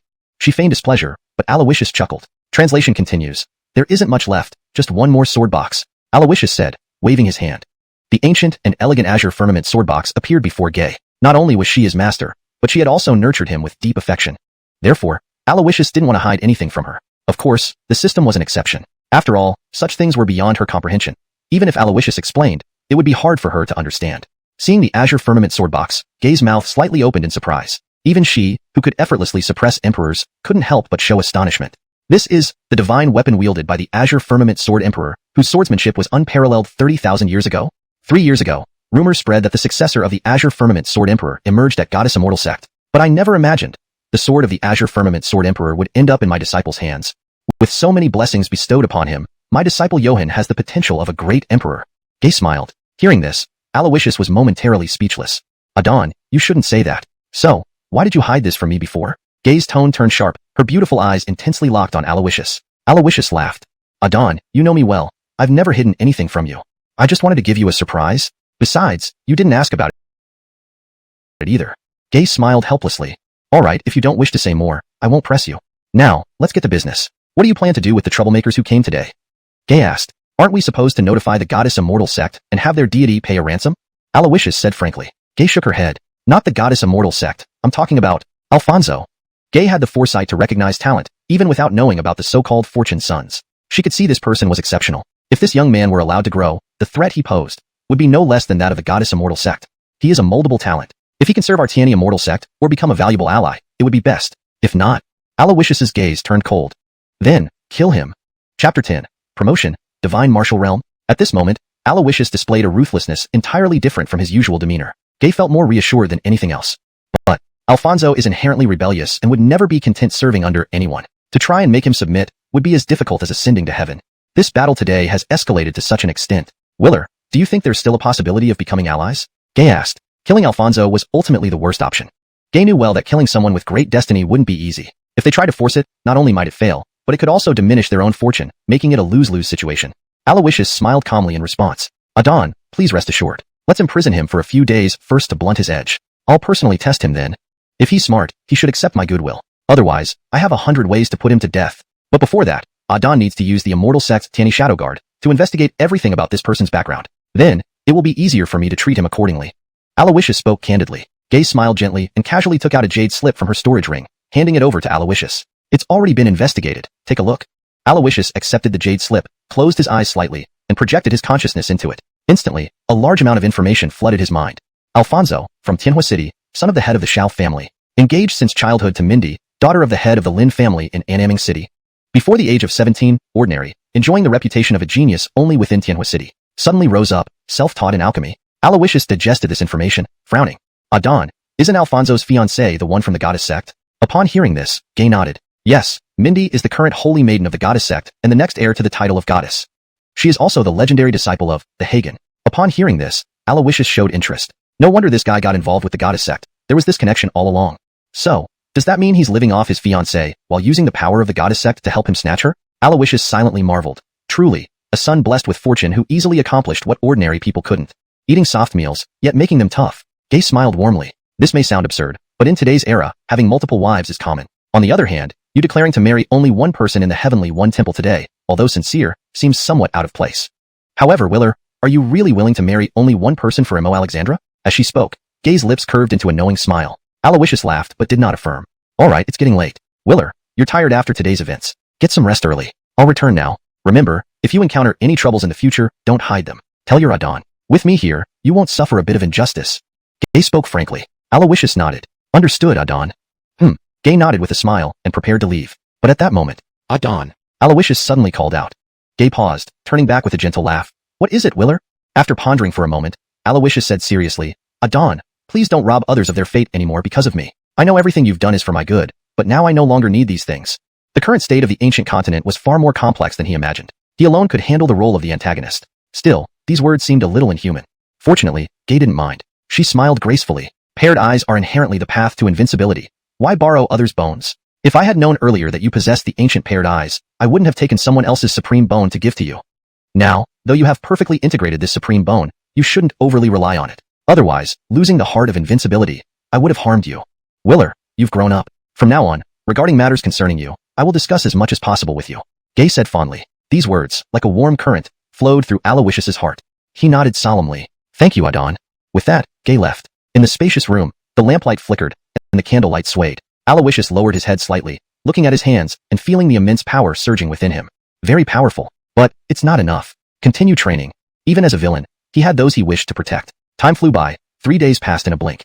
Now, dark clouds gathered heavily above Aloysius's residence, creating an overwhelmingly oppressive atmosphere. The sky was filled with swirling black clouds, forming a funnel-shaped vortex, drawing in spiritual energy from all directions with overwhelming force, shaking half of the Heavenly One immortal sect. Until, boom, when the thunder roared, everything seemed to break free from an invisible restraint. The fierce wind howled, akin to dragon roars. A massive phantom swallowed the heavens and looked down upon the world with disdain. Though it flashed by instantly, that moment felt eternal and captivating. Only long after the strange phenomenon dissipated did the members of Heavenly One immortal sect dare to approach. Is this phenomenon coming from the palace of the Jeffrey? Could it be caused by his breakthrough? Nothing else can explain it. I remember that 3 days ago, during the battle between the Jeffrey and Alfonso, the former seemed to be at the 7th level of extraordinary realm. Could he have broken through to the divine martial realm in just 3 days? In the divine martial realm, the mortal soul ascends, transforming into a divine soul. Spiritual power becomes 100 times stronger, and with an immortal divine soul, one can be nearly indestructible. The Jeffrey already possesses ancient paired eyes. This breakthrough will be another transcendence for him. Our sect's Jeffrey truly has the makings of an emperor. Everyone sighed in admiration. Meanwhile, inside the palace, Aloysius exhaled a long breath of stale air and opened his eyes, seeing everything around him clearly. He could even discern the color and style of Anita's underwear at the Yingjian pavilion, far away. Exchanging 3 days for the 100-fold enlightenment aura, I finally reached the divine martial realm. If I face Alfonso again, I'm confident I can defeat him in one move. Aloysius felt the immense power within him, thinking. Of course, that was assuming Alfonso's strength hadn't increased since the past 3 days. It's time to reap more benefits. Just as Aloysius thought this, an announcement came from outside the palace. Jeffrey, Nico requests an audience. Nico's voice rang out. He was indeed a loyal subordinate. Come in. Aloysius replied. Soon, Nico arrived before Aloysius and stood respectfully. How are your injuries? Aloysius examined him, asking. Nico immediately clasped his hands. Thank you for your concern, Jeffrey. My skin is thick and robust. With 3 days of medicinal cultivation, I am fine now. Aloysius nodded. Good. What is it? Hearing this, Nico became sly, his eyes rolling. The Jeffrey secluded himself for 3 days, which must have been exhausting. So, I took the liberty of bringing the goddess sect's people to you. The Emily once said they are, at your disposal, and they are all under the soul control curse, rendering them as helpless as mortals, incapable of any resistance. As he spoke, he smiled cunningly. Aloysius frowned and rebuked. Nonsense. I, Aloysius, am a gentleman and would never take advantage of others in distress. Having said this, Aloysius paused for a moment, then changed the subject. However, since they're already here, standing outside would be against propriety. Let them in. Please note that I have maintained the paragraph structure and line breaks as per your instruction, but typically, an additional line break would be added before the dialogue for better readability in English. Let me know if you need any further adjustments. Chapter 11. Let them all go. Alfonso stay. Soon, a line of graceful and charming figures stood before Aloysius. The women from the Divine Maid sect appeared to be a group of pure jade maidens, but everyone knew that the most mystic dual cultivation techniques on the entire desolate ancient continent originated from their sect. Their combination of purity and allure made them irresistible in the eyes of any man. Aloysius scanned the scene before him, taking in a stunning view. A woman dressed in a fiery red dress with a delicate face and fiery figure, the shy yet stubborn Ria. The 13 twin sisters born from secret techniques, each unique despite their similar appearances, bringing 13 times the pleasure. The 13 guards of the Star Moon Palace. And then there was Alfonso, dressed in white, but with a despondent expression. It seemed something odd had slipped in. Huh? Alfonso? What is he doing here? Aloysius grabbed his collar, lowering his voice and frowning. Divine Son, I said I would send all the people from the Divine Maid sect to you. This boy can be considered half a member of the Divine Maid sect. His presence here makes sense, doesn't it? If the Divine Son finds him troublesome, I can execute him right now. As Nico spoke, he was about to act when Aloysius pulled him back. Execute my ass. If I wanted him dead, wouldn't I do it myself instead of letting you meddle? Besides, I still need this Son of Fate for more gains. Kill him, and who am I going to fleece then? Nico sensed Aloysius's displeasure and quickly responded, Divine Son, please calm down. I'll take Alfonso away so as not to disturb your affairs. He hurriedly walked toward Alfonso, but at that moment, stop, Aloysius said sternly. Divine Son, what else do you command? Nico asked with a bow. Aloysius waved his hand. Let them all go. Nico paused momentarily but didn't have time to respond when Aloysius added, Alfonso stays. The women of the Divine Maid sect? Nico? Alfonso? Divine Son, what is this? Nico asked, puzzled. The Divine Son's taste was indeed unique. Before Nico could finish speaking, Aloysius glanced at him. Can't you understand me? That single glance sent shivers down Nico's spine. Yes. Nico hastily bowed and led Ria and the others away. In the spacious hall, only Aloysius and Alfonso remained. Alfonso's expression was indifferent as he looked at Aloysius. Having lost to you, whether you kill or torture me, it's up to you. Aloysius raised an eyebrow. Oh, you're ready to accept your fate? Don't you want to take Anita back from me? Hearing this, Alfonso trembled. His eyes revealed a hint of resignation. Perhaps she will be happier with you. Ding dong. Host manipulated the relationship between the Son of Fate and Daughter of Fate, severing ties completely and preventing reconciliation. Reward, 30,000 villain points. Aloysius's expression brightened instantly. Well, that's an unexpected bonus. With Alfonso giving up on Anita, doesn't that mean I can now openly be with her? We villains finally get our chance to rise. Of course, the 30,000 villain points were even more important to Aloysius. Not enough. Keep milking. While thinking, Aloysius focused his gaze. And what about you? After giving up on Alexandra, are you willing to give up on yourself too? How much effort did you put in to walk from the tiny Tianhua city to stand on the stage of the immortal domain? Are you going to give up on everything just because of one defeat? If you're so easily willing to quit, why did you leave Tianhua city in the first place? 30 years east of the river, 30 years west. Never underestimate a poor young man. Host educated the Son of Fate. Reward, 10,000 villain points. Each word from Aloysius echoed powerfully in Alfonso's mind. The fighting spirit that was about to die out reignited. Especially the last line, 30 years east of the river, 30 years west. Never underestimate a poor young man, struck him deeply, making him feel his blood boiling again. At this moment, Alfonso closed his eyes. His Tao heart shattered and was rebuilt, transforming him as if he underwent a rebirth. 2 strands of ancestral flame origins appeared around him. Until now, he had only truly mastered and integrated the netherworld devil fire into his essence fire. But due to Aloysius's words, he revitalized himself and transformed the Azure Lotus Emperor fire into essence fire as well. The flame technique circulated, and the ancestral flames rose. Alfonso's aura soared. Bang! In an instant, his realm broke through its shackles, solidifying him firmly in the extraordinary realm's 7th stage. However, this was just the beginning. Next, the ancestral flames spread, turning the space around him into a sea of fire. The netherworld devil fire intertwined with the Azure Lotus Emperor fire, bathing Alfonso like a deity born from the ancestral flames. Extraordinary Realm 8th stage came naturally. Following closely, a black ruler emerged from his storage ring, covered in golden runes, rising slowly like a golden chain enveloping Alfonso. Under the burning ancestral flames, the golden runes merged into his body. His realm ascended once more. Extraordinary Realm 9th stage. Around him, the 2 ancestral flames converged, like 2 dragons, one green, one white, re-entering his body. The flame technique within Alfonso became more profound. He opened his eyes, flames flickering within, one pale, one clear. Boom, boom, boom. Explosive waves of heat burst from Alfonso, marking his cultivation's transformation. He successfully surpassed the extraordinary realm, entering the divine martial realm. Watching this, Aloysius couldn't help but feel a twinge of envy. Truly a son of fate. From enlightenment, he leaped 4 stages straight into the divine martial realm.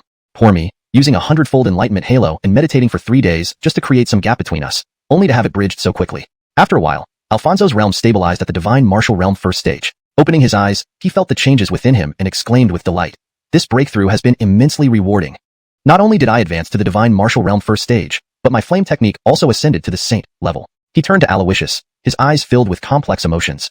Initially, he had believed Aloysius to be arrogant, ruthless, stripping the royal dynasty's fate, and digging out his peers' supreme bones. Despicable and unscrupulous. But when he fell to Aloysius, suffering damage to his Tao heart and losing hope, Aloysius did not exploit his vulnerability but instead reignited his fighting spirit.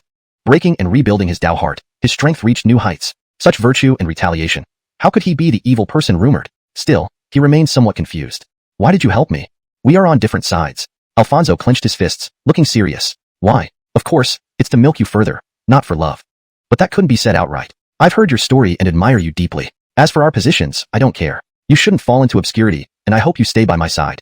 Aloysius extended the olive branch at the right moment. But these words rang differently to Alfonso. He treats me so well, hoping I stay by his side? Recalling how Aloysius had let all the divine-made sect women leave except for him. Could it be that? Imagining the worst, Alfonso involuntarily felt a chill run down his spine.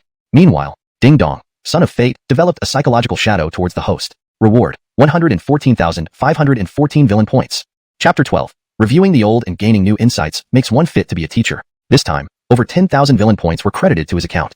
However, the number was peculiar. It had both whole and fractional parts. Facing Aloysius's extended olive branch, Alfonso paused momentarily. After some hesitation, he cupped his hands in gratitude, saying, "Your actions today have been as great as recreating me. In principle, I should join under your banner to repay this kindness. However, I carry other missions on my shoulders, so..." Before he could finish, Aloysius waved his hand with a smile, interrupting him. "You don't need to rush into a decision. After all, you still need to stay at Xianxia Immortal Sect for a while. As for my proposal, consider it carefully and give me an answer when you're ready to leave," Aloysius added with a calm smile. Alfonso wasn't bad. He at least looked pleasant enough, perhaps even a potential recruit. Even if he aimed high and didn't want to stay, he could still be a long-term resource to exploit. As for killing him, Aloysius hadn't thought of that yet. Alfonso nodded in agreement. "So be it." Aloysius smiled. "Ha, that's the spirit. Brother Xiao, did you break through just now?" Aloysius asked. "Yes, your words were like a tolling bell, awakening me from confusion. They dispelled my doubts like clouds parting before the sun. My Tao heart broke and then reformed, not only perfecting my yin technique to the holy level, but also using it to refine the Azure Lotus Imperial Fire into my origin core fire. In terms of realm, I've broken through the mystic barrier and reached the first stage of the divine warrior realm." This edit ensures that the translation reads more naturally in English while accurately conveying the meaning of the original text. The term Shengon is translated as mystic barrier for better context within the narrative. "This breakthrough has truly benefited me greatly," Alfonso replied with satisfaction. At this moment, however, Alfonso sensed something amiss in Aloysius's gaze, which reminded him of a hunter sizing up his prey. "I've heard in Heavenly Fire City that some nobles have unique preferences, favoring men. Could Aloysius be one of them?" Alfonso shuddered at the thought. Ding. The shadow cast on the protagonist's mind has expanded. Reward, 3,000 villain points. The prompt sounded, causing Aloysius to raise an eyebrow. Alfonso is indeed a good actor. Seeing this, Alfonso couldn't help but swallow hard, cold sweat trickling down his back. If there's nothing else, Your Highness, I'll take my leave." Trying to escape, Alfonso was stopped by Aloysius. 3 days ago, we fought intensely but held back certain techniques in front of many powerful experts. Now that you've broken through and I've had some recent insights, why don't we spar again? A true man should go all out in a head-on battle. Aloysius laughed lightly. Without waiting for a response, Aloysius swept his hand, striking a screen with a palm force, revealing intricate runes within the landscape painting, another world hidden within. "Brother Xiao, please." Under Aloysius's warm invitation, Alfonso reluctantly engaged in the battle. While Alfonso benefited greatly from his breakthrough, Aloysius's strength seemed to have skyrocketed unrealistically. From the start, this was a one-sided suppression. Despite controlling 2 ancestral flames and trying to hold his ground, Alfonso ultimately fell to Aloysius. Ding. The protagonist defeated. Reward, 10,000 villain points. Receiving the reward, Aloysius nodded approvingly. Harley said, "Reviewing the old and gaining new insights makes one fit to be a teacher." Meaning, one needs to practice frequently. Even sparring with the same person can yield new experiences each time, making each encounter beneficial. Yes, Harley was right. Seeing Alfonso, who was battered and filled with dread after the defeat, Aloysius promptly offered healing pills, strengthening supplements, and reassured him about feeling at home in Xianxia Immortal Sect. Finally, setting the next sparring date with Alfonso, Aloysius reluctantly let him go. After all, exploiting resources shouldn't be rushed. It requires patience and steady growth to be sustainable. After Alfonso left, Nico approached Aloysius, asking, "Highness, why are you being so kind to this kid? Have you forgotten how he slandered you 3 days ago before everyone? Your mercy exceeds my patience. I've already ordered surveillance on Alfonso. Once an opportunity arises, I'll cripple him and end his life." Hearing this, Aloysius's expression turned grim. "Fool, who gave you permission to act on your own? Call off your people immediately. You listen carefully. Without my order, no one touches Alfonso. Any violation will result in death." "Understood." Nico, sweating profusely, quickly acknowledged the order. Just then, "Wait, Highness, what else do you need? Don't withdraw the people yet. Keep them watching Alfonso and the people of the Divine Maiden Sect. Report any developments to me promptly, but ensure they show no hostility and do not make a move." Fail me, and you know the consequences. Aloysius displayed the ruthless nature of a villain. Nico swallowed hard, accepting the task. Watching him leave, Aloysius narrowed his eyes. This man is loyal but too impulsive, likely to cause trouble in the future. I should find more prudent confidants. Meanwhile, returning to his confined quarters after leaving Aloysius's palace, Alfonso hurriedly took the pills and supplements Aloysius provided. Once alone, he sighed in relief. Suddenly, Alfonso, be cautious. You're being tracked? A resonant voice echoed deep within Alfonso's consciousness. Adon, who are these people? Could they be sent by Aloysius? After a brief pause, the voice responded. Even if they aren't directly from him, they're certainly connected. For now, they only seem to be tracking you without showing hostility. Alfonso, be wary of Aloysius. He differs from anyone we've encountered. His actions often remain unfathomable to even me. I still don't understand his true intentions. Alfonso recounted the events. He proposed I join him, then challenged me, injuring me, and finally gave me valuable pills. Is there something sinister in these pills, intending to control me? If so, it wouldn't worry me as much. I've checked the pills, they are safe. Use them without worry. But his real intentions remain unclear. Currently, it seems he appreciates you, and wants to recruit you. This might be the best outcome, ideally. If true, this person might be worth befriending. However, always stay vigilant. Try to follow his plans until more variables unfold. For Alfonso, this seemed the best course. Adon, I understand. End of chapter 12. However, the variables you mentioned, Alfonso asked. The voice paused momentarily, then changed tack. If the Celestial Maiden sect gets wind of this, they should be sending someone to negotiate very soon. This translation maintains the original tone and structure while ensuring it reads naturally in English. It also stays consistent with the previous content's storyline and logic. ####Chapter 13. Imperial Demon Art, 3rd Stage, Boundless Benefits. In the Southern Wasteland Immortal region, the Divine Maiden sect stood as a prominent force. Although its members were all women, from the sect leader down to the disciples, the sect's overall strength was not far behind the Tianyi Immortal sect in the Eastern Celestial Immortal region. The sect leader Alina, known as the Ingrid Divine Maiden, was celebrated alongside Emily Jemima of the Tianyi Immortal sect as the two peerless beauties on this ancient and vast continent. On this day, in the main hall atop Divine Maiden Peak, Alina, usually unperturbed, clenched her fists tightly and had a dark expression. The atmosphere in the grand hall became unbearably oppressive as a result. Aloysius, that ignorant young whelp, truly doesn't know his place. He has not only detained our Divine Maiden sect's innocent, but also demands ransom for her release. Humph, he shows no respect for our Divine Maiden sect. Alina waved her jade-like hand and fiercely slapped the white jade table in front of her. Boom. The table shattered instantly into pieces. The high-ranking members of the Divine Maiden sect present looked at each other in shock, none daring to speak a word. Relations between the Tianyi Immortal sect and the Divine Maiden sect were not particularly friendly, but both were major powers in their respective immortal regions. For the sake of peaceful coexistence, both sides had generally maintained a facade of cordiality. However, this time, the Tianyi Immortal sect not only showed no mercy but also trampled on the Divine Maiden sect's dignity. If she, as the leader of the Divine Maiden sect, actually paid the ransom as demanded by Aloysius, it would surely invite ridicule from the strong ones of the ancient land. Everyone knew this. But doing nothing while their innocent was detained could make the Divine Maiden sect appear weak in comparison to the Tianyi Immortal sect. As everyone hesitated, a deep yet steady voice sounded from outside the hall. This matter is not as simple as it appears. With these words, an elderly woman accompanied by a gentle and elegant purple-robed maiden entered the hall slowly. Immediately, everyone bowed respectfully. Greetings, Supreme Elder. The elder was none other than the Grandmaster Nikita, the master of sect leader Alina, and the Supreme Elder of the Divine Maiden sect. The purple-robed maiden beside her, though young, held the same rank as Alina. She was the current Holy Maiden of the Divine Maiden sect, the youngest disciple of Grandmaster Nikita, and the junior sister of sect leader Alina, Mindy. Adon. Alina rose and greeted with a bow. Nikita nodded. Days ago, the one who caused unprecedented phenomena in the Eastern Celestial Immortal region was none other than Aloysius, a disciple of Nubia from the Tianyi Immortal sect. His battle against Alfonso shocked many powerful figures. Aloysius not only possesses the Supreme Bone, but also displayed signs of being an ancient sage during the battle, having the trait of twin pupils. If he continues on this path, within a century, he will undoubtedly become the supreme ruler of this ancient land. Nikita's voice was calm, but her tone was heavy. Upon hearing this, everyone exchanged glances. Alina narrowed her eyes. Adon, when you said that the matter isn't as simple as it seems, what did you mean? Nikita sighed softly. No matter how strong Aloysius is, he is still a mere youngster. Suppressing Ria wouldn't have happened without Nubia's approval. Even if Aloysius had the guts, he wouldn't have had the capability. Ultimately, the true instigator is Nubia. This might be a test for our Divine Maiden sect. Test? Alina frowned slightly. Yes, she's testing the boundaries of our Divine Maiden sect and intends to use this opportunity to suppress us, Nikita continued somberly. She's paving a supreme path for her disciple, using us as stepping stones. Hearing this, Alina's face turned livid. What? How dare Nubia belittle us so? Adon, are we just going to take this humiliation quietly? Alina asked, frowning deeply. Nikita shook her head. It is said that only the one who tied the bell can untie it. Since Nubia wants to establish authority for her disciple, let's counteract her plan by making her lose instead. As she spoke, her gaze fell on Mindy. Seeing this, Alina narrowed her eyes. Adon, do you intend?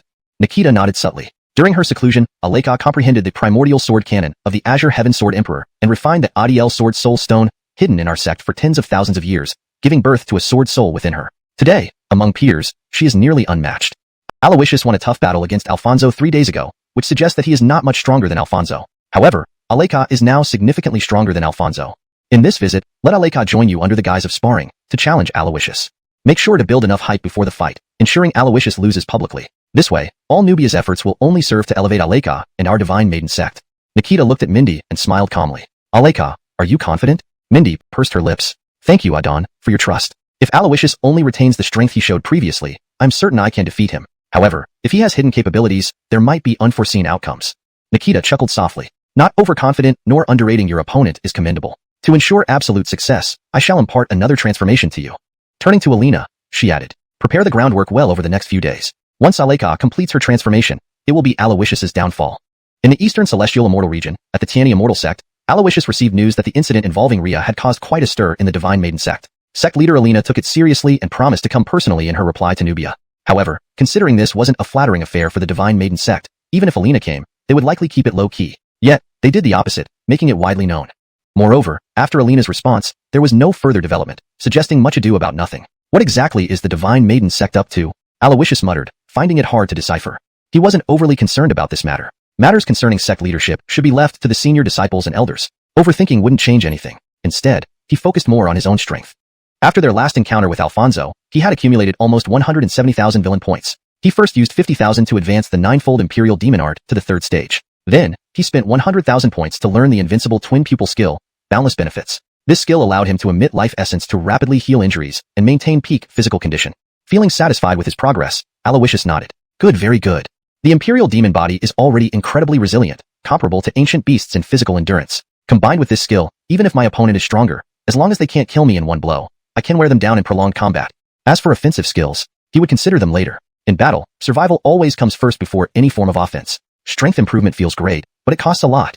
My newly earned villain points have dwindled to just over 20,000. I need to keep an eye on Alfonso and find opportunities to gain more points. Aloysius thought inwardly. Meanwhile, in a secluded courtyard of the Tiani Immortal sect, a handsome young man suddenly felt an involuntary tightening in his abdomen, breaking out in a cold sweat. Meanwhile, in a secluded courtyard of the Heavenly Immortal sect, a handsome young man suddenly felt an involuntary tightening in his abdomen, breaking out in a cold sweat for no apparent reason.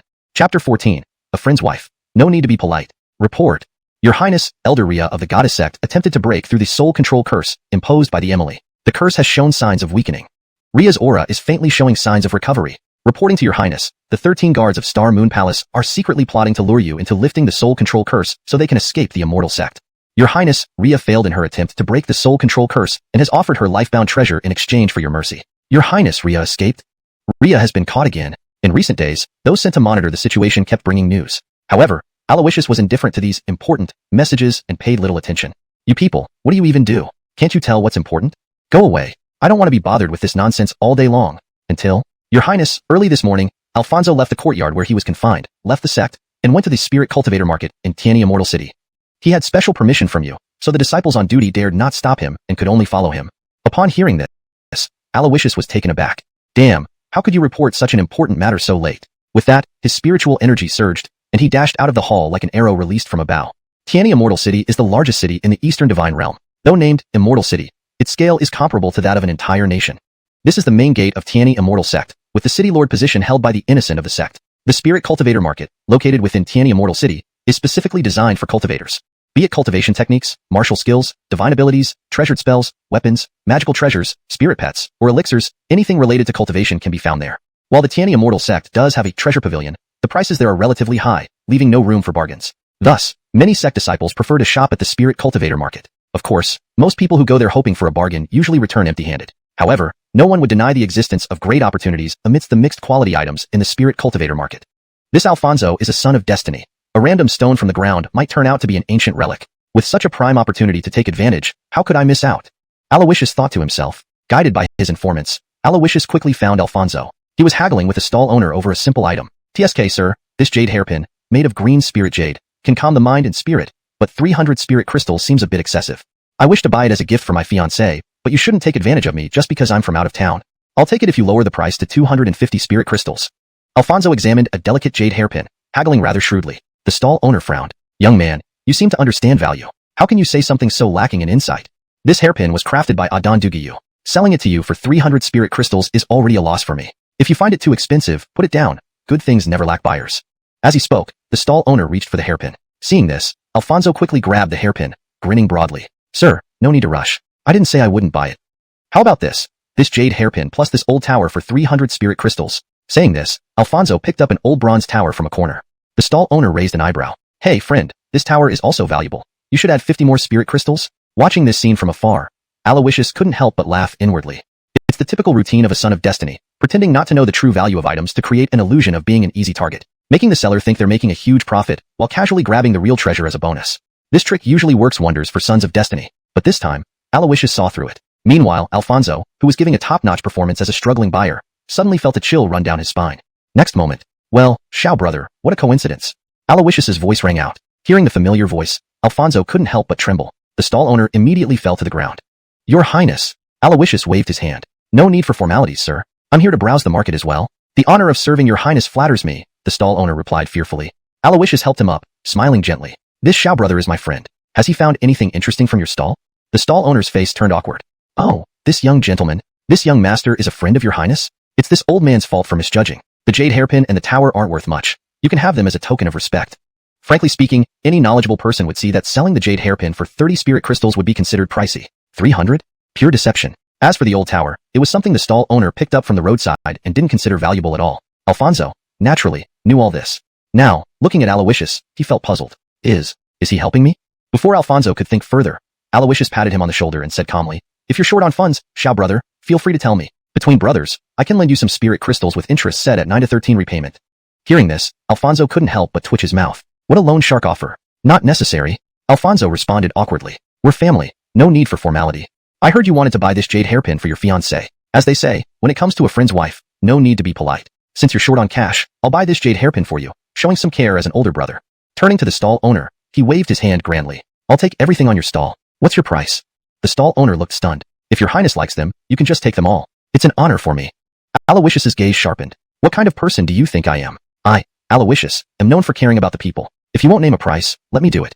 3,000 spirit crystals for everything on your stall, delivered intact to Tiani Immortal Sect. Someone will pay you later. Taking the tower from Alfonso, Aloysius tossed it back onto the stall. Then he tapped Alfonso's jade hairpin. I'll give this to you as a gift, Aloysius smiled. Ding. Host intercepted a son of Destiny's fortune. Reward, 10,000 villain points. Ah, that feels good. As for Alfonso, he watched helplessly as the stall owner packed the old tower along with other junk and headed toward Tiani Immortal Sect, trembling. He lowered his head, examining the jade hairpin in his hand, lost in thought. Chapter 15. He's my close friend. Need more money. Adon, could it be that Aloysius saw something special about this little tower?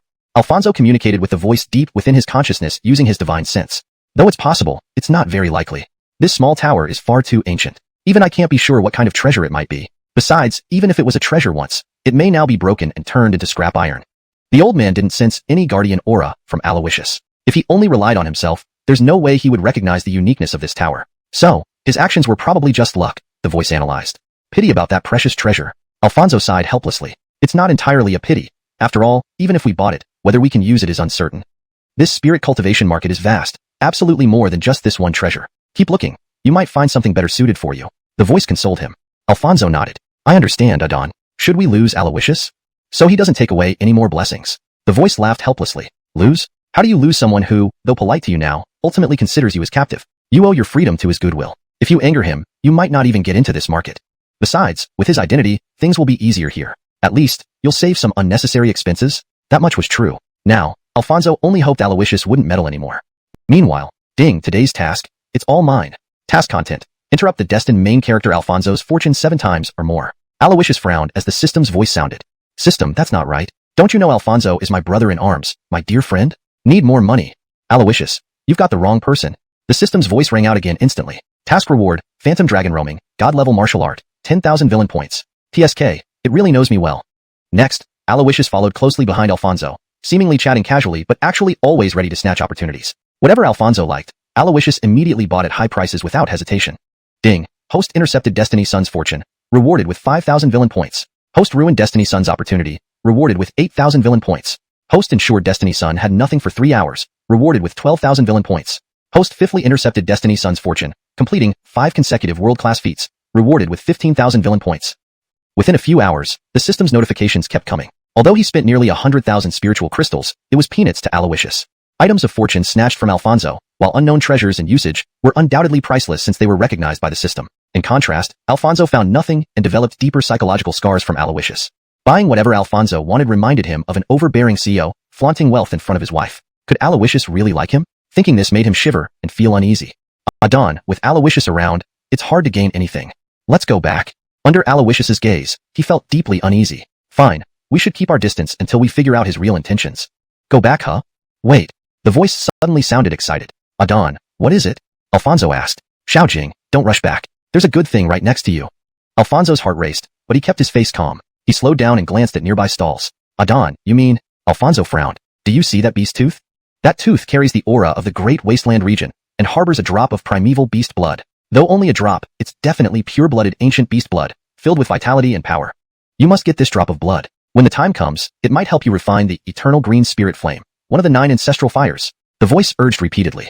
Ancestral fire is crucial for both the yin technique's improvement and Alfonso's greatest fortune. This ancient beast blood, aiding in refining eternal green spirit flame, was a great boon for Alfonso. Excitement surged in him. All other treasures, I can let go to Aloysius, except this one. Alfonso focused and stopped, reaching out to grab the beast tooth. I want this. Name your price. At this point, Aloysius had interrupted Alfonso 6 times, only one left to complete the task. Seeing Alfonso's determination, Aloysius knew this tooth was invaluable. Just as he was about to intercept, a blur flashed. The beast tooth vanished from Alfonso's hand. Huh. Alfonso frowned and looked aside. Not far off, a peculiar-looking Ely examined the tooth, grinning wickedly. I've set my eyes on this tooth. One spirit crystal makes it mine. The Ely dropped the crystal carelessly, laughing coldly. But sir, this isn't fair. This tooth cost me dearly from the Dead Soul Legion in Great Wasteland region. One spirit crystal, you want my life. This cannot be done. The elder rushed forward, struggling. The Ely smirked. What nonsense. I'm doing you a favor visiting this pitiful stall. Forget it. Take another spirit crystal. Don't insult my generosity. He threw another crystal and left. But sir, this isn't right. The elder begged desperately. The Ely glared coldly. Insolent human, trying to defy me? Die if you don't move. A furious gust rose as he raised his hand. Suddenly, bang, his fist was caught by a large hand. Friend, that's going too far. Alfonso blocked the punch, speaking sternly. The Ely raised an eyebrow. Himph, filthy human, dare to block me? I am the son of the Corbin, possessing the noble lineage of the ancient dragon phoenix. Get lost. With that, terrifying aura combined with powerful beast energy formed an ancient dragon phoenix shadow, pressing towards Alfonso. Yet Alfonso stood firm despite the wind tearing at his clothes. Not far off, Aloysius watched with interest, smirking. Alfonso truly lived up to being the son of fortune, casually encountering such opportunities to act chivalrously. As for this Ely who claimed to be the offspring of the ancient dragon phoenix, though he's a villain like me, this brainless fool deserves to be used as a stepping stone for the son of fortune to rise to power. Aloysius thought to himself, and he had no intention of intervening. However, the next moment caused Aloysius's expression to harden, and his eyes flashed with anger. Stupid bird, you're courting death. Note, the paragraph structure and line breaks have been maintained as in the original text. Chapter 16, Godly Martial Technique, Illusory Dragon's Flight. At this moment, in the bustling spiritual cultivation market, the conflict between Alfonso and the Dwayne had drawn a crowd. The Dwayne, believing he was superior due to his ancient Dragonpong bloodline, looked down upon humans as despicable grasses. When Alfonso tried to stop him, it was perceived as a provocation. Under the rush of demonic aura, the Dwayne raised his hand to muster strength, delivering a punch towards Alfonso. Instantly, with the fierce howl of chi, explosions followed in succession. Alfonso reacted by channeling the surrounding spirit essence into his body, infusing 9 nether fiend fire onto his right fist. Immediately after, he retaliated with a powerful punch. Boom. In an instant, their fists met. Relying on his robust physical power, the Dwayne clashed head-on, finding few equals in direct combat at his level. Unfortunately for him, the 9 nether fiend fire was extremely cold and destructive. As soon as their fists connected, large patches of fiend fire surged toward the Dwayne, attaching to his arm like an incurable parasite. The burning pain turned his flesh into black ice crystals. In this exchange, Alfonso took the upper hand. Ancient Dragonpong, noble bloodline, is this all you've got? Alfonso sneered. Though not deadly, the remark was highly insulting. Angered, the Dwayne shouted, "How dare a lowly human harm my holy body and insult me so? You want this divine Pong blood-imbued beast tooth? I won't let you have it. Human, watch well. This is what happens when you oppose me." With that, he clenched the cracked tooth in his hand, shattering it instantly. The precious blood within vanished as well. Seeing this, Alfonso's expression changed. He hadn't expected the demon youth to be so reckless. The tooth, harboring divine Pong blood, was a treasure for both humans and demons alike. Yet, to deny Alfonso from obtaining it, he chose destruction. However, this act completely infuriated someone else. Initially an onlooker, Aloysius's face froze in anger when he saw the tooth destroyed. Foolish bird, you're asking for death.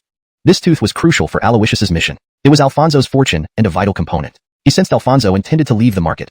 This might have been his last stroke of fortune there. Such a critical item ruined. Godly body martial technique, 70,000 villain points. You deserve to die. Aloysius gritted his teeth, leaped forward, and transformed into a shadow, charging at the Dwayne. What is this? How terrifying. The Dwayne furrowed his brow, revealing fear. Moments later, Aloysius reached him. Invincible heterochromia, void perception. Under void perception, the opponent's movement slowed, leaving countless vulnerabilities. Aloysius struck with a fist, spirit essence surging into the blow. Boom. A thunderous impact slammed squarely into the Dwayne's face. It felt as if a great mountain struck him, sending him flying. Thanks to his ancient dragonpunk physique, he survived. Otherwise, he would have perished instantly. Merely a human, how can you possess such power? Who are you? The Dwayne stood up shakily, eyes wide with fear. Aloysius remained silent, while the crowd cheered, Prince's might?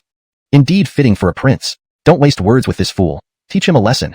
Hearing this, the young man's fear intensified. Prince. Why, you are Aloysius. Earlier, he came to Tiania Mortal City with father, Garth Venerable, hearing about Aloysius awakening ancient heterochromia and supreme bone, possessing unparalleled talent, causing celestial anomalies. Now, he faced Aloysius in person, merciless and succinct. Fearing Aloysius might kill, the young man transformed into his true form, a massive golden pung with dragon-like claws and scales. Majestic yet fearful, he chose to flee instead of fight, realizing he couldn't match Aloysius.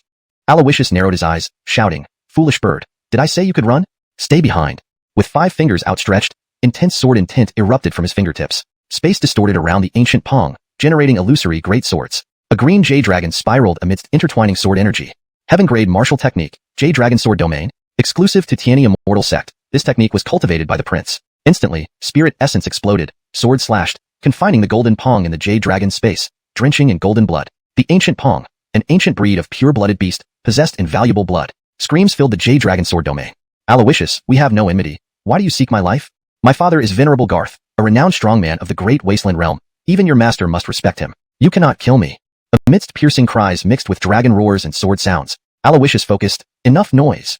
Celestial retribution light pierced the ancient pang's huge head. The screams stopped abruptly. The colossal body collapsed. Ancient legacy breed, dead. Meanwhile, ding, congratulations for killing a pure-blooded creature before the favored son. Award, 10,000 villain points. Ding, cumulative 7 interceptions of the favored son's fortune. Reward, illusory dragon's flight, godly body martial technique, 70,000 villain points. Illusory dragon's flight, divided into 4 levels, initiation, Adani, Grand Adani, peak. Each level costs 1, 10, 30, and 80,000 villain points respectively. Current villain points, 183,523. Spend 1,000 villain points for initiation. Elevate. Without hesitation, Aloysius agreed. Ding, spent 1,000 villain points. Adoned illusory dragon's flight to initiation. An ethereal, graceful force arose within Aloysius. Amidst joy, the sky darkened suddenly. How dare a human harm my beloved son? Aloysius, you will pay. Instantly, demonic chi spread, gale winds swirled, a massive shadow covering half of Tiania Mortal City. Death approached. Hashtag chapter 17. Submit or die. Boom. Dark clouds gathered in the sky, crackling with golden lightning that formed an intricate web of thunder. A colossal creature weaved through this storm, its massive body blocking out the sun and casting a shadow over half of Tiania Mortal City. The oppressive presence was almost suffocating. Venerable Garth from the Great Wasteland region, Aloysius lifted his head slightly, eyes narrowing as he gazed at the shadow beneath the dark clouds. Beasts are beasts. Even after 1,000 years of cultivation, they remain simple-minded and brute. A mere Garth dares to run amok in Tiania Mortal City. Seeking death. With these words, Aloysius leaped into the air, his body transforming into a rainbow arc as he soared up to confront the massive Garth. Observers around were tense and apprehensive. The Jeffrey is actually facing Venerable Garth to protect us. Heavens, that ancient Garth is already an adult, and as a Venerable, it must be at least in the Nirvana realm. How could the Jeffrey, talented as he is, stand against such a monstrosity? The Jeffrey is kind-hearted and couldn't bear to see us suffer under the beast's tyranny, which led him to slay the young Garth, causing enmity with Venerable Garth. Having the Jeffrey as our protector is a blessing for Tiania Mortal City and all of humanity. People looked at Aloysius's back, moved by his bravery. Alfonso clenched his fists tightly, his expression increasingly serious. This man is nothing like the utterly despicable being described in rumors. Could it be that all unfavorable comments about him on the primal continent are just hearsay? Adon, Aloysius seems not to be a match for Venerable Garth. Should we offer him some assistance? Alfonso thought to himself. No need to rush. Aloysius is not a reckless fool. If he dare to step forward, he must have some confidence. The voice responded calmly. Let's see how he handles it. At this moment, high in the sky, Aloysius stood midair, his dual pupils emerging within his eyes. Falsely posing as a god.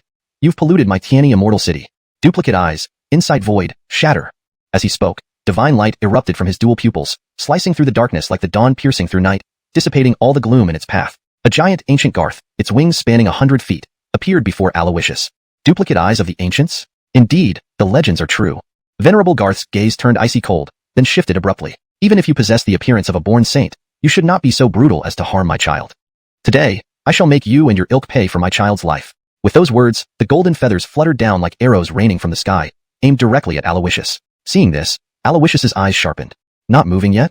This question left Venerable Garth puzzled. In the next instant, bang bang bang, the golden feathers, resembling flowers scattered by celestial maidens, were suddenly ensnared in an invisible net, suspended mid-air, motionless. They then shattered into fragments, leaving only golden powder swept away by the wind. Simultaneously, a figure clad entirely in black emerged from the void, standing behind Aloysius. The person's aura was so concealed that even when standing close, one couldn't detect any fluctuation in their energy. Venerable Garth's eyes narrowed upon seeing this. I've heard that among the shadow guards of Tianyi Immortal Sect, there are 12 shadow nobles who always accompany the Emily, obeying only her commands. Never expected that she would value you so highly, assigning one of them to secretly protect you. But so what if it's a shadow noble, still just at the Nirvana realm? How can a mere human stop me, an ancient Garth? If this is your only reliance, then Venerable Garth can only say, Aloysius, your life belongs to me now. Venerable Garth's aura flared, radiating killing intent. Aloysius watched the golden Garth diving down, his gaze growing stern. Noisy. Suppress. Before his words could finish, the shadow noble behind him struck. With a single step, darkness spread like ink spilled into water, enveloping everything around. Humph, bluffing. Venerable Garth scoffed, unleashing the power of his ancient bloodline. Brutal attacks pummeled the encroaching darkness, but met with no resistance. Suddenly, several black threads shot out from the darkness, easily piercing through Venerable Garth's tough hide. Golden dragon blood sprayed out. What is this technique? How can a mere human control? Fear crept into Venerable Garth's eyes. He vigorously flapped his wings, engulfed in golden flames, bursting out of the black threads. However, instead of attacking further, he turned to flee. From their brief confrontation, he knew the opponent was stronger. Continuing this fight would likely lead to his demise. Save some for later. There will always be firewood if the forest remains. I'll return to the Great Wasteland, gather the beast clans, and flatten Tianyi Immortal City. Not a soul will be spared. Venerable Garth threatened before fleeing. Aloysius frowned. Do I wait for you to come back? Capture him. Instantly, boundless darkness surged, forming a huge black hand descending from above. Despite Venerable Garth's speed, it seemed frozen in place, unable to escape the grip of the black hand.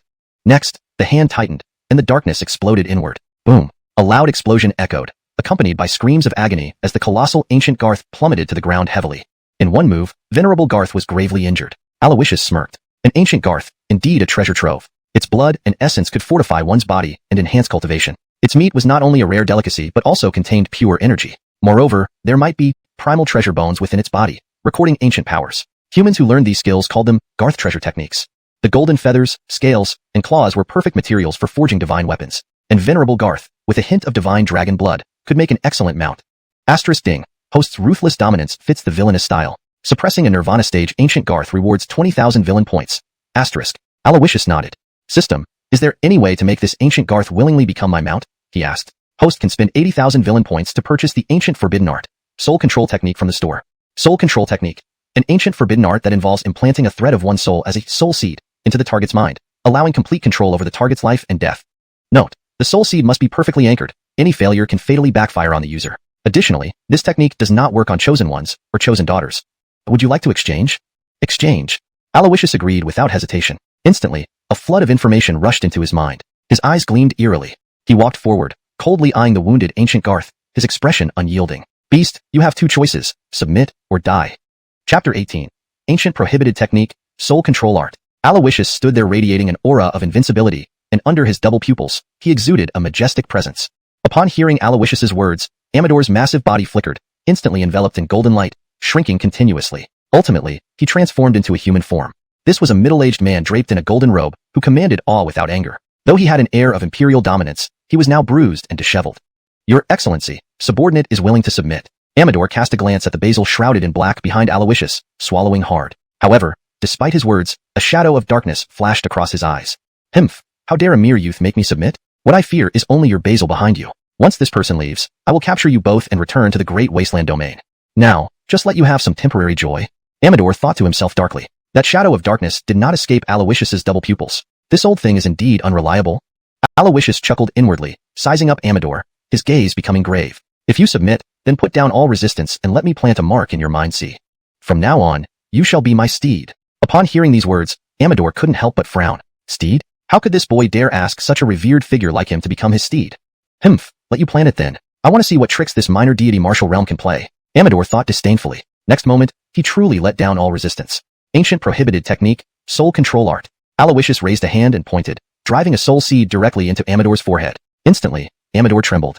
This is Soul Control Art. Impossible, this cannot be. This treasured technique lost during the ancient times, how could you possibly control it? Amador exclaimed in shock. Aloysius smirked with satisfaction. Since you know the soul control art, you should also know what to do from now on. Don't worry, follow me loyally as my steed, and I won't make you suffer. But if you ever think of rebelling, I can take your life in a heartbeat. Try it if you don't believe me. Though Aloysius was smiling, this smile seemed terrifying to Amador. Ding! Amador has pledged absolute loyalty. Long-term mission, 9 dragons pulling the chariot completed, January 9th. The notification echoed, and Aloysius nodded approvingly in his heart. Then, he shifted his gaze towards the basil behind him. Usually, whenever you help me deal with opponents, you never linger more than 3 breaths. This time, are you worried about this old guy retaliating? You need not worry. He is now 100% loyal. Aloysius said calmly. Jeffrey, divine-made sect's people have arrived. Basil's voice was hoarse, devoid of any emotion. Divine-made sect? Heh, finally here after 7 days? The sect leader Alina surely didn't come personally, right? Aloysius asked. Basil nodded. Not only Alina, but also the divine-made sect's Purple Cloud Holy Maiden, Mindy. Emily is concerned that this visit by the divine-made sect might be unfriendly, possibly with other strong figures disguised among them, secretly entering Heavenly One Immortal City. Your Jeffrey's identity is too conspicuous. Staying long in places like the Spirit Cultivator Market, where dragons and snakes mix, would not be convenient. Please return to the Immortal Sect for safety. Aloysius smiled upon hearing this. Mindy, the rumored successor of the Azure Heavens Sword Emperor. Indeed, they have come with ill intentions. Inform my Adon, I will immediately return to the sect and meet this so-called Purple Cloud Holy Maiden. As Aloysius spoke, he patted Amador beside him and casually tossed a healing holy pill over. Under the influence of the soul control art, Amador quickly understood Aloysius's thoughts. He swallowed the pill, transforming back into the ancient dragon phoenix. His injuries began to heal rapidly under the medicine's effect. Aloysius leaped onto the dragon phoenix, gazing towards Heavenly One Immortal Sect, wearing a smile. As Harley said, isn't it delightful when friends come from afar? Meaning, how could one not be happy with friends coming to practice with him? Subtly, he smelled the scent of wool. There were more targets to fleece. In Heavenly One Immortal City, at the Spirit Cultivator Market, Alfonso witnessed everything until Aloysius rode away on the dragon phoenix. Now, deep wariness filled his eyes. Though Aloysius doesn't have Dao Guardians by his side, he has such powerful figures protecting him in secret. So, this is the weight of Heavenly One Immortal Sect's Jeffrey. Alfonso muttered to himself. Well, Alfonso, are you envious? A mysterious voice echoed. Alfonso smiled bitterly. To say I'm not envious would be a lie. But I also have my own unique blessings and your meticulous guidance, Adon. So, I don't think his future accomplishments will surpass mine. The mysterious voice laughed lightly. Haha, it's great that you have such thoughts. Although we didn't get the Kunpeng treasure blood this time, during Aloysius's battle with the 2 ancient dragon phoenixes, plenty of treasure blood spilled. I collected some for you. The quality may not match the Kunpeng blood, but it makes up for it in quantity.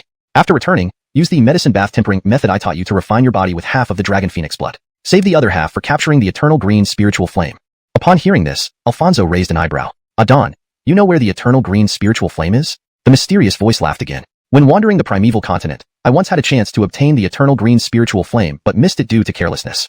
Centuries have passed. The Immortal Mountain is about to open again. Once negotiations between the Divine-Made Sect and Heavenly One Immortal Sect conclude and you regain your freedom, it'll be time for you to set out to Immortal Mountain. And now, you must return to Heavenly One Immortal Sect immediately. The Divine-Made Sect people have already arrived. Hearing this, Alfonso frowned. Oh, could it be? Senior Divine Maiden Alina came in person? The mysterious voice chuckled. Not only Alina but also your fiancée, Mindy. Just now, Aloysius hurried back to the sect precisely because of this matter. Alfonso's gaze sharpened upon hearing this.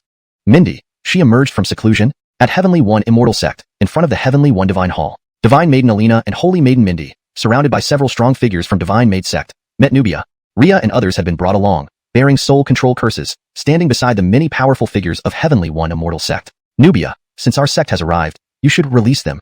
Though Alina was a woman, her words carried unyielding authority. Nubia smiled faintly upon hearing this. Your elder led a group of strong figures to invade Heavenly One Immortal Sect, ruining my disciple's wedding and causing us immense losses.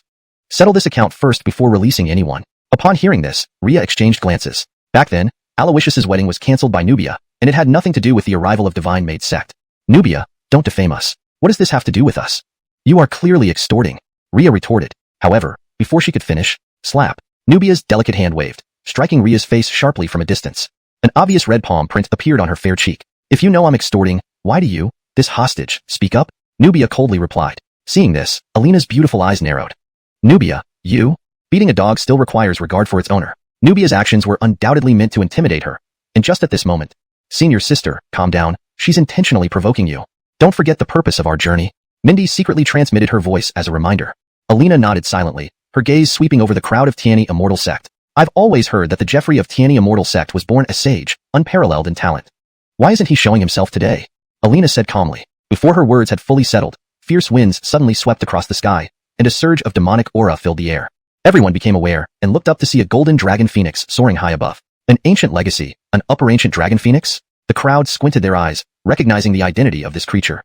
At this moment, someone noticed a familiar figure atop the dragon phoenix, cloaked in black, exuding strength and dominance. Since divine maiden Jocelyn admires me so much, I should make my appearance.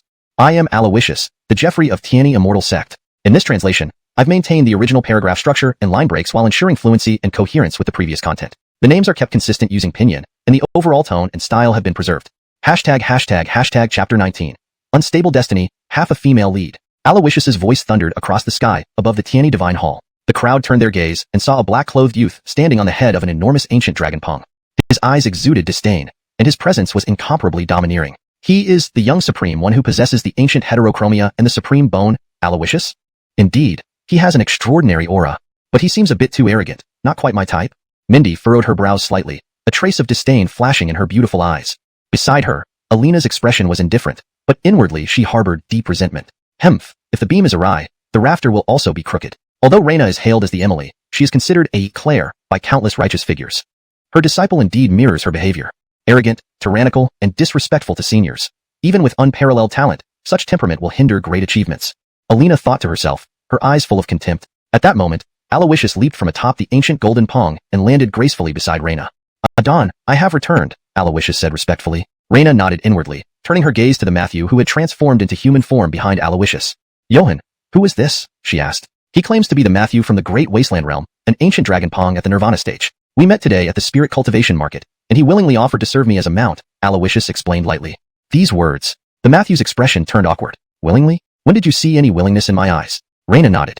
Nirvana stage ancient dragon pong. Though its bloodline and realm are somewhat low, it can barely be used as a mount. This revision maintains the original meaning while ensuring the sentence reads more naturally in English. The term manchang is better translated as barely in this context to convey that the dragon pong can just about serve as a mount. Hearing this, the crowd couldn't help but twitch their mouths. The Matthew was a well-known powerhouse in the Great Wasteland Realm, and even on the entire primordial continent, he was relatively famous. Being captured by Aloysius as a mount was only barely acceptable. This was the tyranny of the Tiani Immortal Sects, Emily and her imperial son. Note, the term manchang is better translated as barely acceptable to maintain natural fluency in English, to further enhance the translation for better fluency and consistency. Being deemed barely acceptable as a mount by Aloysius, this was the tyranny of the Tiani Immortal Sects, Emily and her imperial son. Not far away, Alina sized up Aloysius, her eyes narrowing. You're the Jeffrey, Aloysius, who suppressed Alfonso, possesses the supreme bone and ancient heterochromia, and caused an unprecedented celestial phenomenon? You look rather ordinary. Just wonder if all the recent rumors about you are just bluffing, Alina said disdainfully. Aloysius laughed. So, you are the divine maiden Ingrid of the celestial goddess sect leader Alina? I thought someone who could rival my Adon, no matter what strength they have, should at least be a person with exceptional insight. But it turns out you're just a narrow-minded and overrated woman. Aloysius smiled. What did you say? How dare you, Junior, be so disrespectful? Alina snapped angrily. Disrespectful? I'm merely stating facts. Just a glance, without further understanding. Yet you deem me ordinary or just bluffing. May I ask, divine maiden Ingrid, what does prodigy mean to you, like Alfonso? Your conclusion is just a biased opinion influenced by personal grudges. Pride, prejudice, short-sightedness. This is the famed divine maiden Ingrid? Aloysius sneered. Beside him, Reina smiled. The so-called primordial continent's twin beauties are just casual remarks by some idle people. Your Adon never acknowledged being ranked alongside such a foolish woman. Aloysius quickly nodded. Of course, Adon would never lower your stature like that. Seeing the two echoing each other, Alina couldn't help but show anger. However, as a powerhouse of the celestial goddess sect, she wouldn't let a few words from Aloysius cloud her judgment. Sharp-tongued, truly a disciple of Reina. I won't stoop to argue with the junior. I'm here to resolve the issue of Tiani Immortal Sect detaining our celestial goddess sect members. At the end of the day, this incident originated from conflicts between juniors. As the saying goes, the bell must be untied by the one who tied it. Perhaps we can resolve this issue in the same manner. Alina spoke gravely. Upon hearing this, Aloysius and Reina exchanged glances. How do you propose to solve it? Reina asked. Your disciple is reputed to be born saintly and a young supreme, invincible among peers. My junior sister, though unremarkable, is still renowned in the southern wilderness immortal region. If these two outstanding figures meet today for a friendly duel, it would greatly benefit their future cultivation. So, why not make a wager on their battle? If my junior sister wins, the Tiani Immortal Sect will release our detained members without reason. How does that sound? After much ado, Alina finally came to the point. This was her true intention. On the surface, she wanted to retrieve her sect members, but her real aim was to leverage Aloysius's fame to elevate Mindy. If Mindy defeats Aloysius, it would not only undermine the morale of the Tiani Immortal Sect, but also plant a seed of heart demon in Aloysius's mind, hindering his path to becoming a supreme. Meanwhile, Mindy's Tao heart would be immensely strengthened. How could Reina not know the stakes? She looked at Aloysius. Seeing this, Aloysius grinned. If she loses? Alina smirked inwardly. Mindy wasn't Alfonso. She possessed the complete inheritance of the Azure Void Sword Emperor and had been fully nurtured by the Celestial Goddess sect.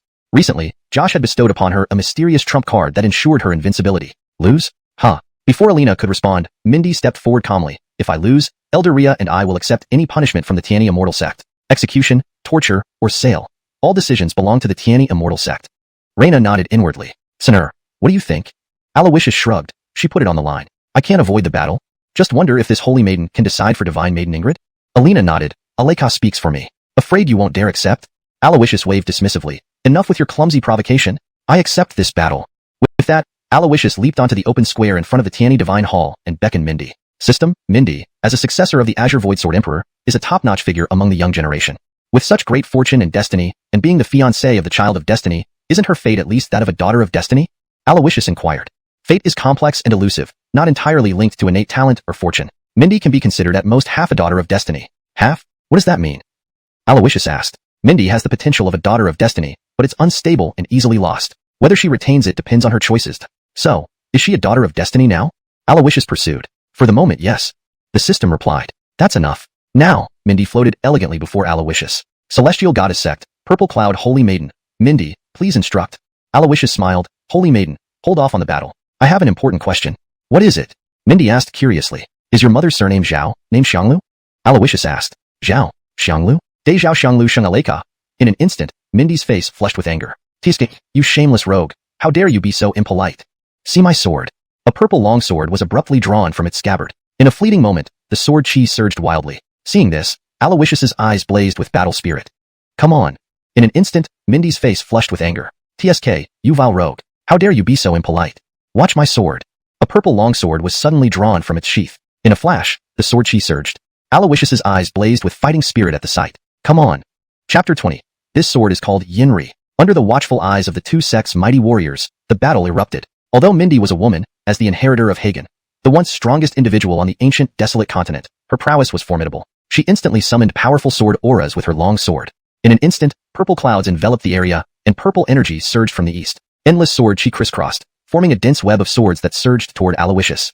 Seeing this, Aloysius narrowed his eyes. With each move, you unleash such a vast sword formation, making it impossible for me to dodge using the donghua technique. It seems you have quite the understanding of my methods. Looks like this battle was planned for some time, Aloysius said with a smile, lifting his hand as ghostly white light condensed around him. A mysterious and overbearing aura spread outwards. Supreme Bone, Heavenly Tribulation Light. The pale light coalesced and exploded outward in a dragon-like force, shattering the incoming sword formation. The remaining force then rushed directly at Mindy. Supreme Bone? Mindy's brows furrowed, adding seriousness to her beautiful eyes. Not far away, the onlookers had varied expressions. Rumors say this Supreme Bone does not belong to Aloysius. It was seized by Gay from a divine sect disciple. Now, although the Supreme Bone has fully fused with Aloysius's bloodline, he relies heavily on its power from the start, indicating extreme dependency on it. That also means he will struggle to achieve much in cultivation. He's no real threat? Alina mused. Beside him, Gay maintained a calm demeanor. Well, starts with Heavenly Tribulation Light. Looks like he doesn't intend to tangle much with this saintess. Perfect. Let him crush this girl's arrogance with overwhelming force. Inside the battle circle, as Mindy observed the descending Heavenly Tribulation Light, her demeanor changed significantly. She shed some of her gracefulness, replacing it with sharpness. Her sword grip transformed as if she became a different person. Want a quick finish? Fine. I'll oblige you. Instantly, a green aura swirled around her purple sword, and purple and green sword light combined. Focusing on the approaching Heavenly Tribulation Light, Mindy's eyes tightened. Animing sword technique. Zing. One sword stroke darkened the sky, and space lost its original color. Only that one sword remained vivid. A single strike sliced through the Heavenly Tribulation Light, which shattered upon impact. The remaining force pushed Mindy back several yards. Simultaneously, her cultivation level revealed itself. Divine Martial Realm, 7th level. Indeed worthy of being Hagen's successor. To possess such strength at your age is rare. Aloysius mused internally. Even Alfonso, before his epiphany, was a major realm behind her. However, Aloysius felt no fear. Instead, excitement surged within him. The stronger the girl, the greater the reward after beating her. Nearby, Mindy steadied herself, smirking at Aloysius. Supreme Bone, just as expected. Aloysius laughed. Really? What about this move? Before finishing, a spectral dragon shadow flashed under his feet, making him elusive. Divine Tier Skill, Illusory Dragon Glide. Despite being newly acquired, this skill was enough for a divine martial realm battle. Suddenly, within the circle, Aloysius vanished, leaving only the vague form of a dragon flickering, rushing instantly toward Mindy. How fast? Gay surveyed the scene with concern. Just then, Imperial Arrival Fist. Aloysius's voice echoed behind her. Before she could react, A powerful fist blast slammed into her. Mindy blocked with her sword, but the sheer force of the punch sent her flying dozens of yards, reaching the edge of the battle circle drawn by Gay. Such speed, such force. Suppressing Alfonso would be effortless with this strength. Is he hiding his true power, or has he gotten even stronger recently? This fight is crucial for the Divine Goddess sect. I must not lose. It's time to use Aiden's secret move. Mindy's eyes hardened, and a faint green seal appeared between her brows. Suddenly, intense wind blasted from her body as Aloysius reappeared behind her with a illusory dragon glide. Heaven's one-finger sword.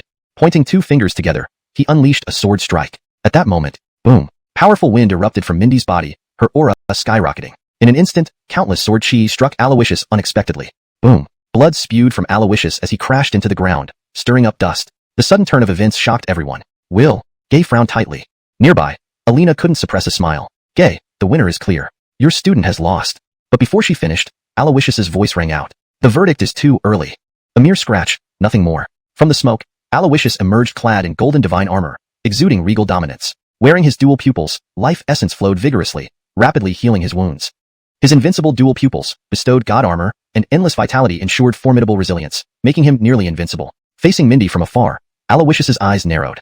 You agreed to a fair duel, yet you resort to secret techniques and borrow residual power from the Hagen. Even so, your attack wasn't that impressive. Since one sword wasn't enough, let's try another. Mindy's voice sounded heavy and raspy, as if another voice mixed in. Aloysius chuckled. I was caught off guard earlier. Now, you have no chance. He raised his hand, pointing upwards. An ancient-looking sword case materialized from his storage ring, vibrating slightly. Mindy's brows furrowed, sensing immense latent power within, something oddly familiar. Crack. The sword case opened, releasing a crimson beam that shot towards the heavens. Beneath the light, a completely red, razor-sharp long sword emerged. Its appearance triggered low reverberations from nearby swords, as if submitting or trembling. Mindy's expression changed dramatically. This aura, this sword. Her mouth agape, disbelief etched on her face. Floating in the air, Aloysius spread his arms and declared solemnly, this sword case is named Anaming Sword Case. And this sword is called Yenri. The sword glowed fiercely, unleashing devastating force. A single strike sent waves of sword cries echoing through the battlefield. Chapter 21. Solemn Judgment Through the Ages, The Imprisoning Devil God. The Azure Twilight Sword Chest, Eclipse. These words echoed like a bolt from the blue in Mindy's ears, exploding with immense impact. Though she possessed the complete legacy of the Azure Twilight Sword Emperor, she alone lacked the divine weapon he wielded while dominating the ancient wilderness continent. Legend has it that it was an ancient and simple-looking sword chest, appearing unremarkable on the outside but harboring profound secrets within. 8 divine swords were hidden inside the chest. Eclipse was one of them. Azure Twilight Sword Chest. How did you come into possession of it? Mindy asked in a grave tone. Curious? Defeat me, and I'll tell you. Aloysius sneered. Hemph, arrogance. So what if you have the Azure Twilight Sword Chest? You're not the successor of the Azure Twilight Sword Emperor, nor do you possess the skills compatible with this sword chest. How much power can you possibly unleash with such a divine weapon in your hands? In this battle, I will not only utterly defeat you but also reclaim the sword chest and take back what belongs to me. As she spoke, Mindy extended her arms slightly, loosening her grip on the sword. Suddenly, the purple longsword seemed to come alive, hovering in midair, emanating waves of pure sword intent. Aloysius smirked. Well then, give it a try. With his voice still lingering, Aloysius swung his hand wide, summoning the Eclipse sword, which transformed into a blazing crimson sword beam, releasing a forceful energy that tore through everything in its path as it streaked toward Mindy. However, when Eclipse was about 10 feet away from Mindy, a barrier composed of purple and green sword patterns suddenly appeared. No matter how fierce Eclipse's attack was, it was still blocked by the barrier. And in the next moment, to have a divine sword, yet not know how to wield it properly is nothing short of blasphemy. Aloysius, watch closely. This is what true sword Tao looks like. At this moment, Mindy seemed like a different person. The intricate, mysterious blue mark between her brows resonated with the purple treasure sword. Suddenly, a column of blue light shot upward into the sky. Following this, the shadow of a giant sword fell from the blue light, impaling the ground vertically. Mindy chanted incantations, continuously casting runes onto the sword. Nether Spring Sword Formation, activate. As she called out, the sword chi surged like waves in all directions. In an instant, even Aloysius's feet were covered. The aura of destruction and death intensified. Just having one eclipse can't stop my Nether Spring Sword Formation, Mindy said coldly. Aloysius laughed. Who told you I only have one eclipse? Before his words had fully left his mouth, the Azure Twilight Sword chest opened wide, releasing sword chi that swept upwards into the sky. Cutting water, soul transfer, dark shear, shock dolphin, soul extermination, demon subduing, true steel. 7 swords emerged together, complementing Eclipse and swirling around Aloysius. Infinite sword chi crisscrossed, making him resemble the reborn Azure Twilight Sword Emperor, exuding unmatched sword intent with every move. This is actually the complete Azure Twilight Sword chest. Mindy narrowed her eyes, her gaze becoming more resolute. On the other side, Aloysius faced the surging Nether Spring Sword Formation, his arms extending outward as 8 swords circled and swirled around him. Streams of light crisscrossed, giving rise to a sense of profound mystery. Who told you that only the Azure Twilight Sword Emperor's sword techniques can activate the Azure Twilight Sword chest? I had the chance to obtain this treasure, so I have the ability to create sword techniques that match it. Watch carefully, all of you. With a light shout, the 8 divine swords released dazzling lights of various colors. The ground beneath his feet cracked open, spreading countless dark, menacing chains from Aloysius at the center. In an instant, the realm resembled hell itself. And the azure twilight 8 swords, glowing brilliantly, transformed into 8 massive 100-jong swords falling from the sky and impaling the pitch-black earth. Chains intertwined, ancient, dim, and ferocious, resembling the swords used to subdue hell. The divine sword hell descended. At this moment, cold and chaotic sword chi surged like raging waves, completely suppressing and shattering the nether spring sword formation cast by Mindy. Here, this was the battlefield dominated by Aloysius. Mindy stood within it, the azure twilight sword mark between her brows emitting a scorching blue light. The purple sword hovered and returned to her hand. Such a dark and ferocious sword formation is not a technique of the azure twilight sword emperor. Where did you learn it? Mindy asked coldly. She didn't believe that Aloysius had the ability to create such a profound and intricate sword technique. I've already given you the answer. If you don't believe it, why ask again? Aloysius's voice thundered from all directions of the divine sword hell. Humph, nonsense. No matter what evil method you use to drive the azure twilight sword chest, I can clearly tell you that this is not the way of the azure twilight sword emperor. You have already taken a deviant path in your sword arts. If you persist, you will eventually fall into madness. Mindy looked around and declared, "Ha, narrow-minded ignorance. There are 3,000 paths, and the way pursued by the azure twilight sword emperor is merely a small branch of the sword path. Though you are his successor, you are still just a naive novice. How many people have you seen? How many things have you experienced? And how many paths have you walked on before you dare to casually judge others' sword arts as deviant? Isn't this just a superficial and short-sighted view? I see the one who has strayed far off the path as you." Aloysius retorted disdainfully. "Insolence! How dare you disturb my sword heart? Since you put it that way, I will defeat you thoroughly with the true azure twilight orthodoxy. Let you see how laughably weak and vulnerable your beliefs are." As she finished speaking, Mindy flicked her wrist, drawing a sword flourish with the purple sword. Rip! The purple sword sliced across her palm, blood spraying out. Simultaneously, the green mark between her brows glowed intensely. Drops of blood fused into the green light, and faintly, a shadow appeared behind her. This shadow, with arched eyebrows and bright eyes, clad in green, wielding a sword, with long hair flowing down, perfectly matched Mindy. "Behold, this is the true form of the azure twilight sword spirit." Boom! With these words, momentum surged. The shadow behind her became almost solid, expanding instantly into a several zhang tall green giant. It raised its hand and drew its sword. Instantly, sword chi surged, causing the entire divine sword hell to tremble. Not far away, Aloysius watched this scene, narrowing his eyes. Fascinating. This person's strength seems to be unrivaled below the life-death boundary. And now, involving a struggle of the Dao heart, should she lose, perhaps, her Dao heart will be damaged. Aloysius thought inwardly. It is often said that killing someone physically is fine, but never attack their spirit. This was an unwritten rule in the cultivation world. But for Aloysius, if killing someone can shake their spirit, wouldn't the rewards be doubled? To suppress Mindy in this state, only system, use 100,000 villain points to enhance the divine sword hell to the peak heavenly level. At the moment this idea arose, an array of profound energies flooded in like a sudden enlightenment. Instantly, the 8 divine swords radiated dazzling light, even more ferocious under the intertwining chains. Meanwhile, streams of light converged behind Aloysius, creating a towering prison god in mere moments, its deep and dim eyes opening. At this moment, Aloysius's momentum soared. With a mighty swing of his hand, the 8 swords' divine light coalesced into a cold yet brilliant sword. Simultaneously, a massive, 100-zhang-long sword, like a celestial blade, formed at the feet of the prison god. In this moment, Aloysius's presence was incomparably dominant, standing alone across millennia. Watch closely, this is what true divine sword hell looks like. Chapter 22. Who dares to claim invincibility, who claims unbeatable? Under the sword prison of the netherworld deity, Aloysius stood in midair, his figure controlling the divine sword, unchallenged through the ages. Behind him stood the netherworld deity, the guardian deity of the netherworld sword prison. If the netherworld sword prison were considered a grand sword formation, then the netherworld deity would be its array spirit. The 100-meter-long colossal sword was born from the power of the sword prison. As Aloysius gripped the sword, the netherworld deity, too, extended its massive hand and seized the handle of the giant sword.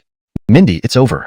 Aloysius's voice boomed like thunder throughout the sword prison of the netherworld deity. The figure standing in midair swung the sword downward. At that very moment, boom, the heavens shook. With the netherworld deity holding the giant sword, it matched Aloysius's posture perfectly, slashing down with one strike. Under this strike, everything within the netherworld sword prison crumbled and scattered like fallen leaves. Darkness engulfed the sky, leaving all hope extinguished.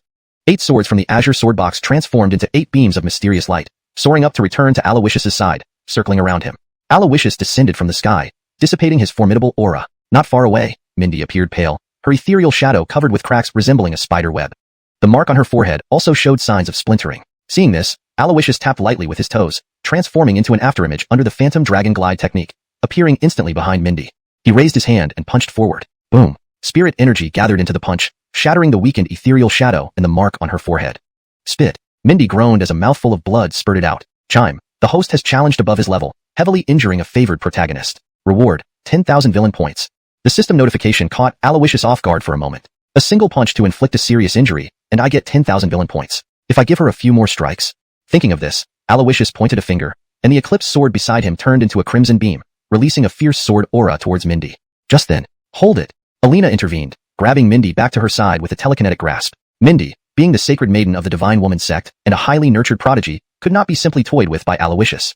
Feeling his attack miss, Aloysius felt somewhat disappointed. He waved his hand, retracting the 8 swords into the azure sword box, then slowly walked toward Alina with a faint smile. Since it was a fair match, doesn't your interference violate the rules? Upon hearing this, Alina's eyes narrowed. This battle was meant for exchange and friendship, but you acted ruthlessly, knowing full well that Aleka had already lost the ability to continue fighting. You are so cruel even at a young age. When you grow up, will you become a menace? Aloysius scoffed. Divine Woman Yunshan, with which eye did you see that Mindy lost her combat capability? She is still holding a sword and facing me, making her a threat. Have you never killed anyone during your cultivation? With this statement, Alina was momentarily speechless. Those I've killed were villains, she replied coldly. Aloysius shrugged. Villains? Heh, what is a villain in your eyes? If anyone who stands against you is a villain, wouldn't that make me one? And what do I look like from my perspective? Everyone has different stances and interests. Do you really want to impose your views and stance on everyone? Those who defy you are villains and should be killed. In such case, the tyrannical rule of Divine Woman Yunshan is unparalleled throughout history. Aloysius said coldly. You. Alina was left speechless. Chime. Sharp words have suppressed the head of the Divine Woman sect. Reward, 5,000 villain points. Aloysius nodded inwardly, turning his attention to Mindy. She looked pale and weak, dried blood lingering at the corner of her lips. That's enough. I'm not someone who won't stop pressing my advantage when I have it. Mindy, if you put down your sword and admit defeat, I'll accept that this fight is over. Otherwise, I will assume you want to continue fighting. Aloysius, don't go too far. To kill is fine, but attacking the heart is uncalled for. Aleka is a sword cultivator who'd rather break than bend. Making her drop her sword and admit defeat would crush her Dao heart. Alina frowned. Aloysius waved a hand. Why do you always appear everywhere? Is she incapable of expressing herself or lacks the courage to state her position? Throughout history, who dares claim invincibility or unbeatability? A single defeat shouldn't destroy her Dao heart. It shows only how fragile it is. So, keeping her alive serves no purpose. Let's start anew. Chime. Scolding the head of the Divine Woman sect. Reward, 3,000 villain points. Aloysius, leave some room, Mindy spoke feebly. Before she could finish, Aloysius interrupted. Teaching me how to act? I do things my way. Now, answer me. Do you concede defeat? As he spoke, his heterochromatic eyes gleamed slightly, their might barely restrained. Beside them, though Alina was angry, she dared not confront Gay directly. In this place, I stand little chance of victory. Aleka. Helpless, Alina glanced at Mindy. The next moment, Mindy sighed softly, dropping her purple sword with a clink. I concede defeat, she whispered, her face even paler. Chime. Relentlessly pursuing has damaged the favored protagonist's Dao heart. Reward, 10,000 villain points. Aloysius nodded inwardly, feeling satisfied. In that instant, hatred flashed in Alina's eyes. Humph, Aloysius, we remember today's event well? Alina said sternly. Aloysius smiled. Divine Woman Yunshan, before you start remembering, remember our master's bet? Alina's body trembled, her expression darkening. Back then, both she and Mindy were confident they would win, agreeing that should they lose, Mindy and others like Ria would be at Tianyi Immortal Sect's disposal. Ria and Star Moon Palace's 13 guards were key forces of the Divine Woman sect, and Mindy represented the sect's future. A single defeat threatened to plunge them into the hands of Tianyi Immortal Sect. What do you intend? Alina asked sternly. Aloysius laughed. For the others, let my master decide. I only want Mindy to be my servant. The normally weary Mindy's eyes widened in shock. You, don't even think about it. Puff, heartfire flaring up, Mindy spat blood and fainted. Aloysius smiled helplessly. In this state, you can't hand her over. Take her back and nurse her back to health. When she recovers, send her here to serve me. Then, he bowed to Gay. Adon, I have other matters. Your disciple takes his leave. Gay nodded. Yes, this battle holds lessons. Reflect upon it. You may achieve a breakthrough. Understood. Aloysius left. Nearby, a white-robed figure observed everything. Adon, Aloysius is incredibly strong. Even with secret techniques, Mindy couldn't harm him at all. Will I ever surpass him in my lifetime? Alfonso murmured gravely to himself. Alfonso, everyone has their own destiny and fate. The purpose of you embarking on the path of cultivation was never to surpass someone else. Your only opponent should be yourself. Although you have elevated the Yinjua technique to a sacred level, your cultivation journey has just begun. After you subdue the myriad ancient azure spirit flame, you might not be unable to stand shoulder to shoulder with Aloysius. Correction. Although you have elevated the yin technique to a sacred level, your cultivation journey has just begun. After you subdue the myriad ancient azure spirit flame, you might not be unable to stand on equal footing with Aloysius. Improved version. Though you have advanced the yin technique to a sacred level, your path of cultivation is only just beginning. After you tame the myriad ancient azure spirit flame, you may yet be able to stand on equal footing with Aloysius. That mysterious voice echoed deep within Alfonso's consciousness. Adon, I understand. Alfonso nodded. Haha, you are indeed teachable. However, what you need to consider now is not cultivation, but your fiancé. The mysterious voice reminded him. Mindy? It's her own issue that her Dao heart isn't stable. What can I do to help? Moreover, Aloysius is right. If one defeat causes her Dao heart to crumble, then this defeat might be good for her. As for whether she can rise from it depends on her destiny, Alfonso said indifferently. Haha, what I meant isn't about cultivation. Didn't you hear just now? Aloysius wants to take your fiancé as a servant. TSK, Alfonso, even if you don't have much feeling for her, it's still a marriage arranged by your family. Besides, your Xiao family and the Lin family have been friends for generations. If Mindy really becomes Aloysius's servant, not only will your face be tarnished, but both great families will lose face. The mysterious voice laughed. Upon hearing this, Alfonso frowned. Adon, it feels like you're somewhat enjoying my misfortune, but what you said makes sense. As he spoke, Alfonso wore a contemplative expression. I don't wish to face Aloysius, but this time, I have to find him. At the same time, beside the Tiani Divine Hall, a white-robed figure gracefully flew past, following closely behind Aloysius. Chapter 23. You came at just the right time. Aloysius left hurriedly, bidding farewell to everyone. He didn't stop until he reached a secluded place, whereupon he furrowed his brows and spat out a spray of blood. His face then turned slightly pale. Mindy, worthy heir of the Azure Firmament Sword Emperor, truly remarkable. If not for enhancing the Nethergod Sword Prison to its peak celestial level in time and breaking her sword formation, and relying on the formidable defenses of my heavenly bestowed divine armor and the tyrant body of Imperial Demon, I might have been defeated by her in public, Aloysius murmured, wiping away the blood from the corner of his mouth. Though Aloysius possessed extraordinary strength, he was ultimately only at the 2nd level of Divine Martial Realm. If it were an ordinary opponent at the 7th level of Divine Martial Realm, he could handle them easily. But Mindy, a girl of immense fortune, possessed true strength that far surpassed what her surface-level realm indicated.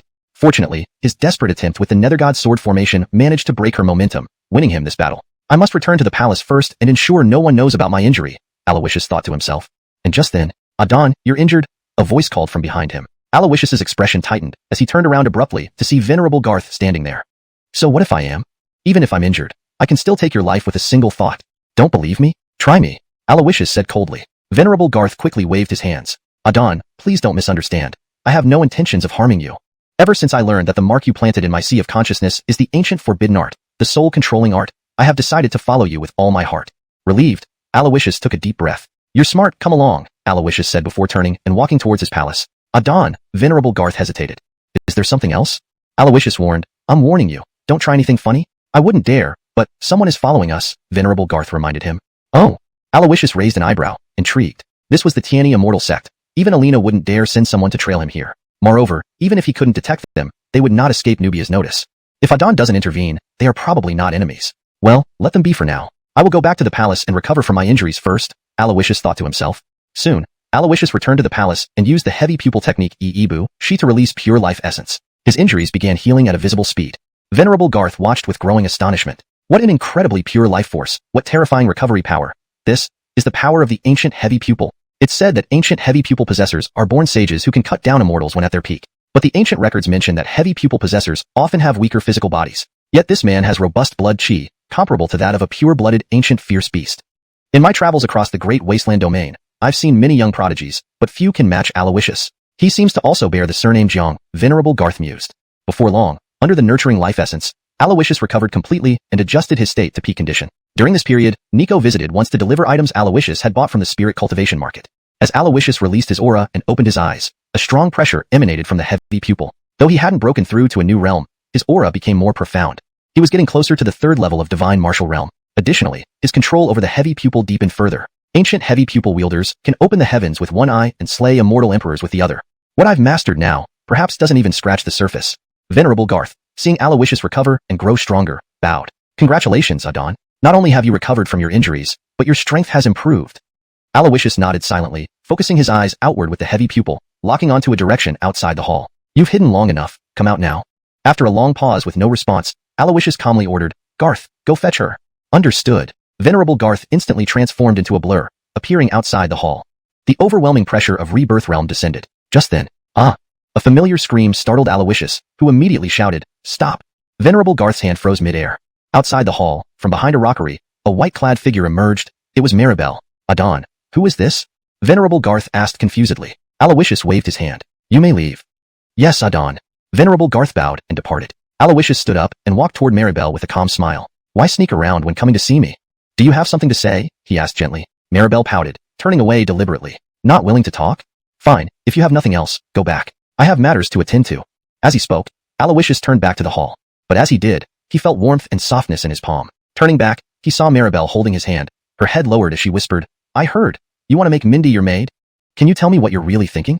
Her tone carried a hint of jealousy. Aloysius laughed. Mindy, heir of the Azure Firmament Sword Emperor, and the Purple Cloud Saintess of the Divine Maid sect. If such an opportunity arises to control her fate, isn't it easier to gain influence over the entire sect? Do you not wish me to do so? Hearing this, Maribel's eyebrows furrowed slightly as she shook her head. No, not at all. You are destined to be an emperor. Considering things this way makes sense. But, Maribel hesitated. Aloysius smiled, finishing her sentence. But this makes you jealous, right? As he spoke, he lightly touched Maribel's chin. Maribel wanted to pull away from this flirtatious gesture, but her body remained unresponsive, allowing Aloysius's advances. Looking at the bashful beauty in front of him, Aloysius felt a wave of emotion. Then, with a smirk, he continued, "But, if someone were willing to replace Mindy as my maid and stay by my side constantly, I could consider keeping Mindy at a distance." These words sent a shiver through Maribel. She understood exactly what he meant. He wants me to be his maid. It's not impossible. We aren't married yet. Staying at Tiani Immortal Sect for too long could cause rumors and misunderstanding. The role of a maid gives me a reason to stay by his side. To be together, he truly went to great lengths. Maribel reflected, deeply moved. Then, she raised her head and looked at Aloysius with a serious expression. That Mindy is arrogant, domineering, capricious, and savage. It's clear she wouldn't know how to serve anyone. Moreover, you disciplined her so harshly today. She will undoubtedly hate you. Keeping her by your side would limit her, but also pose a potential threat to your safety. So, that's why. As Anita spoke, she lowered her head slightly. Ding dong, congratulations. You have completed the long-term mission. Fate lies in my hands. Progress 1/5. Reward, 1 chance for a lucky grand draw. The system notification rang out, bringing a surge of joy to Aloysius. He immediately embraced Anita tightly. This sudden embrace left Anita momentarily at a loss. Hey, I only agreed to be your maid, not to let you hug me like this. Himph, taking advantage when you get the chance, bad person? Anita muttered under her breath. Though Aloysius heard her words, he pretended not to notice, savoring the warmth and softness in his arms. Just then, however, several figures in white appeared rather inconveniently before their eyes. It was Alfonso. For a moment, all three of them stared at each other awkwardly. Not far away, Alfonso's expression turned awkward. Maybe I came at an inappropriate time. Aloysius smiled in response. No, you came at just the right time. In these moments, Aloysius's emotions surged, yet the timing of Alfonso's arrival had disrupted the intimate atmosphere. The narrative now transitions into the unexpected meeting, adding a new layer of intrigue and tension to the scene. Chapter 24. Flying Dragon probes the clouds, insanity unleashed. No, you've come at just the right time. Aloysius smiled calmly and extended his hand towards Alfonso. For a moment, time seemed to stand still. Anita? Alfonso?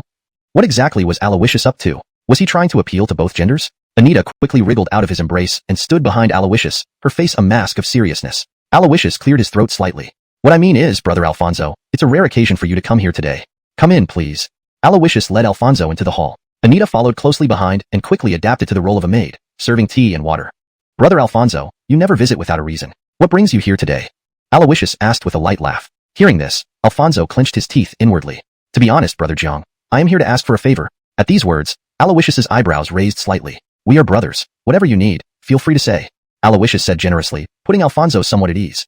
Brother Jiang, I want to plead on behalf of the Divine Maiden Sect's Purple Cloud, Holy Maiden, Mindy. There are many talented women in the world, and as a prince of Tiani Immortal Sect, you can have any attendant you desire. There's no need to focus solely on Mindy.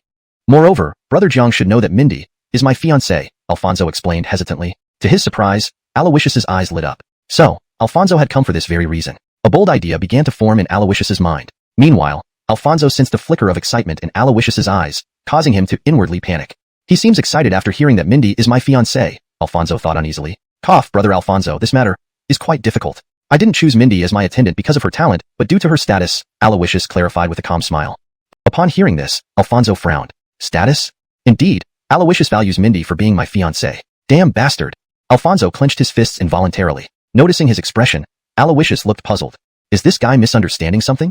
After some thought, Aloysius explained, as the Holy Maiden of the Divine Maiden Sect, Mindy's status is of great value to me.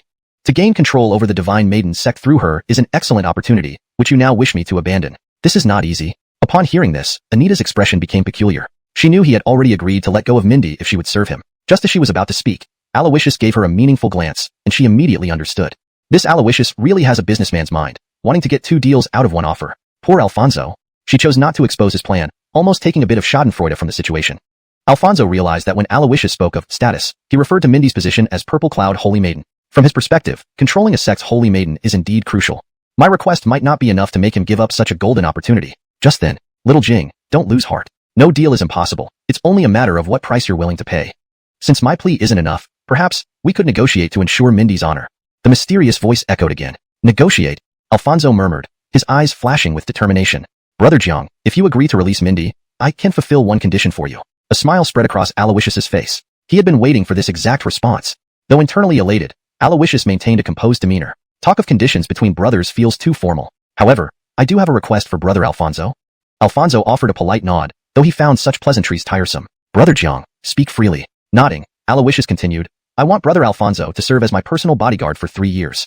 During this time, you will receive top-tier training. After 3 years, you are free to leave or stay as you see fit. Patting Alfonso on the shoulder, Aloysius added, Brother, if you agree, I'll immediately report to Adon, ensuring Mindy's honor remains intact. This made Alfonso frown deeply. 3 years of service in exchange for Mindy's freedom. Moreover, he would receive elite training at Tianyi Immortal Sect for 3 years, and then be free to choose his path. On paper, this agreement seemed beneficial. Yet, his intuition told him this wouldn't be simple. However, to save Mindy, he had no other choice but to agree. Brother Alfonso, do you need more time to consider?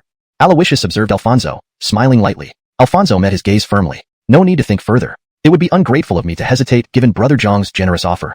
With that, Alfonso rose and clasped his hands together respectfully. This is Alfonso, agreeing to serve Brother Jiang as a bodyguard for 3 years. Ding. The host restrains the fate-bearer for 3 years. Reward, 100,000 villain points. Receiving the reward, Aloysius nodded silently. Regarding the nature of this reward, Aloysius guessed it was because Alfonso did not willingly agree to stay by his side as a bodyguard. Regardless, keeping a fate-bearer close was beneficial. Not only was he an excellent treasure hunter, but also a significant contributor to villain points. When idle, Aloysius could easily earn more points by disciplining him. Brother Alfonso, return home and pack. Once I inform my Adon, you can move into my palace. Aloysius smiled as he looked at Alfonso, whose eyes showed a faint glint of green. Alfonso shuddered but quickly nodded. Understood. Farewell. And with that, Alfonso hastily left the hall as if fleeing. Now, only Aloysius and Anita remained. Johan, you really know how to make a deal. 2 for the price of 1. You should consider becoming a crooked merchant. Anita extended her delicate hands to massage Aloysius's shoulders.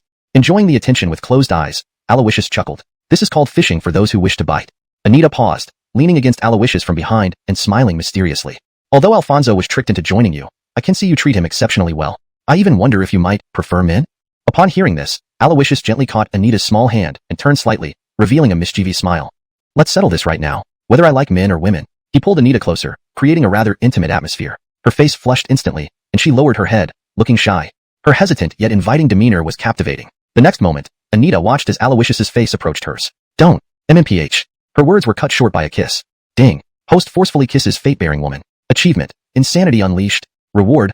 Saint-level skill. Flying dragon probes the clouds. Chapter 25. Yaoguang Sacred Ground. Immortal Jade Spirit Body. Filong Tanyun. A divine-level ability containing the Law of Void, allowing one to fetch objects from a distance silently. The system's voice echoed in Aloysius's consciousness. Aloysius felt relieved. Filong Tanyun turned out to be a skill for nimble thievery. Just by its name, he had initially thought it was an unorthodox ability. Moments later, they parted their lips. Aloysius wore a smile filled with lingering desire as he glanced at Anita beside him. Are you angry? Anita's face was flushed red. Even her small ears were pink, betraying her shyness despite turning away from Aloysius. Hearing Aloysius's words, she slightly turned her head, pouted, and gave him a sidelong glance filled with reproach. What do you think? Aloysius chuckled. Admittedly, I was somewhat overbearing earlier, but you will eventually belong to me, so my actions are not entirely unreasonable. Speaking this, Aloysius spread his hands with an indifferent look. Not because of your domineering attitude, but, why are you so proficient?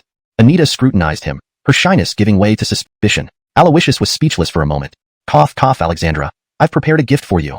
Aloysius cleared his throat, trying to change the subject. Before Anita could protest, he grabbed her little hand and led her towards the back hall.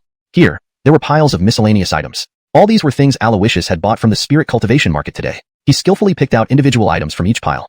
Broken tower, beast skin, jade sword pendant, broken bamboo scroll. These were the treasures Alfonso had fancied, which after being intercepted by Aloysius, triggered system prompts.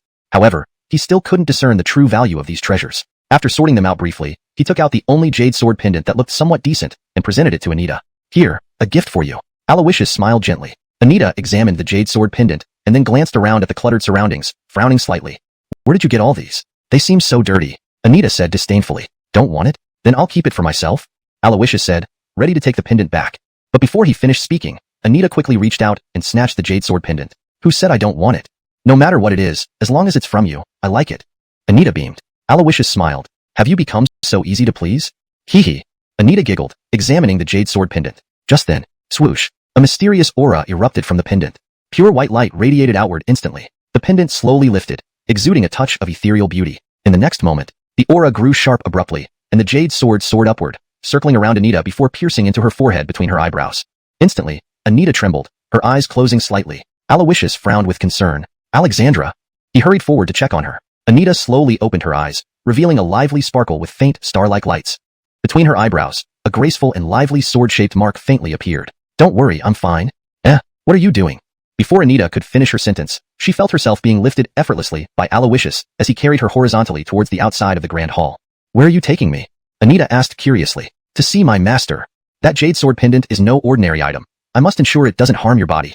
Aloysius said seriously. Hearing this, Anita pouted. Johan, I know you care about me, but can you put me down first? Though I don't know what the pendant you gave me is, it seems harmless. And I can walk on my own? In front of everyone at Tianyi Immortal Sect, us embracing like this? It's improper. Anita's voice trailed off gradually. Don't speak. Hold on tight. Phantom Dragon Dance. In an instant, the two turned into blurs and vanished, leaving behind a trail of Anita's screams. Tianyi Immortal Sect, Tianyi Divine Hall. Emily, a month ago, the elder ancestor of the Yaoguang Sacred Ground perished during the Third Nirvana Great Tribulation, leaving the entire Sacred Ground leaderless. Now, with external forces eyeing them hungrily and internal divisions among clan elders vying for power, the Sacred Ground is in grave danger, both internally and externally. The Lord of Yaoguang has sent envoys to our immortal sect, offering submission in exchange for protection. What should we do regarding this matter? The Alger rose slowly and addressed the gathering. At his words, the senior members exchanged glances. Yaoguang Sacred Ground has never had a great emperor to preside over it, and can only be considered a second-tier force among numerous noble sacred grounds. Now, with their sole 8th stage Nirvana Elder dead, the strongest remaining figure is just the Lord of Yaoguang, who barely survived one stage of the Nirvana Tribulation and possesses 4th stage Nirvana realm strength. He can hardly defend the vast Yaoguang cave heaven. In the ancient law of survival of the fittest, if Yaoguang cannot hold onto its ancestral territory, being divided by other forces is natural. Even as the dominant force in Eastern Fairy region, we shouldn't intervene recklessly. In recent years, Yaoguang Sacred Ground has lost many talents, and among the younger generation, only the Holy Maiden Sylvia stands out. Stronger than the Nirvana realm, there are almost no others. Such a weak force naturally follows its fate, and our sect need not go against principles and suffer unnecessary losses. I believe our thoughts are overly conservative. Despite everything, Yaoguang Sacred Ground is a 10,000-year-old legacy, ranking among the top 10 celestial caves in the Eastern Fairy region. I heard there's a myriad-year cold spring within, capable of refining supreme bodies. Our Jeffrey has the ancient heavy eyes. Thus, cultivating a powerful physique is his weak point. By subduing Yaoguang Cave Heaven, we could use the myriad-year cold spring to refine a supreme body for him. Wouldn't that be wonderful? Cough cough. I also heard that the Holy Maiden Sylvia has an extremely rare, immortal jade spirit body, which occurs once in 10,000 people. This body type is called Emily body. Those who cultivate together will gain immense blessings, destined to become great emperors. If she becomes a concubine to the Jeffrey, she can assist him in achieving great eminence, ruling the primordial continent. As they debated, the Divine Hall's doors slammed open. Under everyone's gaze, Aloysius walked into the Tianyi Divine Hall, still holding Anita in his arms. Adon, something isn't right. Oh, so many people here. Aloysius couldn't help but pause in surprise. Anita wished she could disappear on the spot. Embarrassing. Gay glanced at Aloysius and nodded slightly. I understand everyone's thoughts. I will consider this matter. Upon hearing this, everyone bowed. Emily, wise judgment. We shall retire. They departed, deliberately ignoring Aloysius and Anita as if they didn't exist. Soon, only the three of them remained in the Tianyi Divine Hall. Johan, I'm really fine. Please put me down in front of the Emily. Anita whispered nervously into Aloysius's ear. To her, the Emily was majestic and supreme. How could they behave improperly in front of the Emily? Aloysius smiled softly at her. It's fine, Adon won't mind.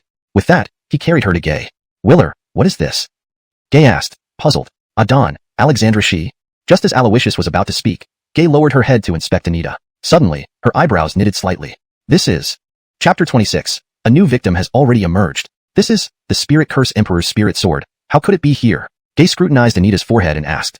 Aloysius raised an eyebrow, his face revealing a look of interest. Anita, truly worthy of being a daughter of fortune, the object of creation that showed no reaction in Aloysius's hands instantly recognized its master upon touching her. Furthermore, from Gay's tone, it seemed that the jade sword pendant was an artifact of the Emperor. Adon, are you saying this is the legacy of the Spirit Curse Emperor?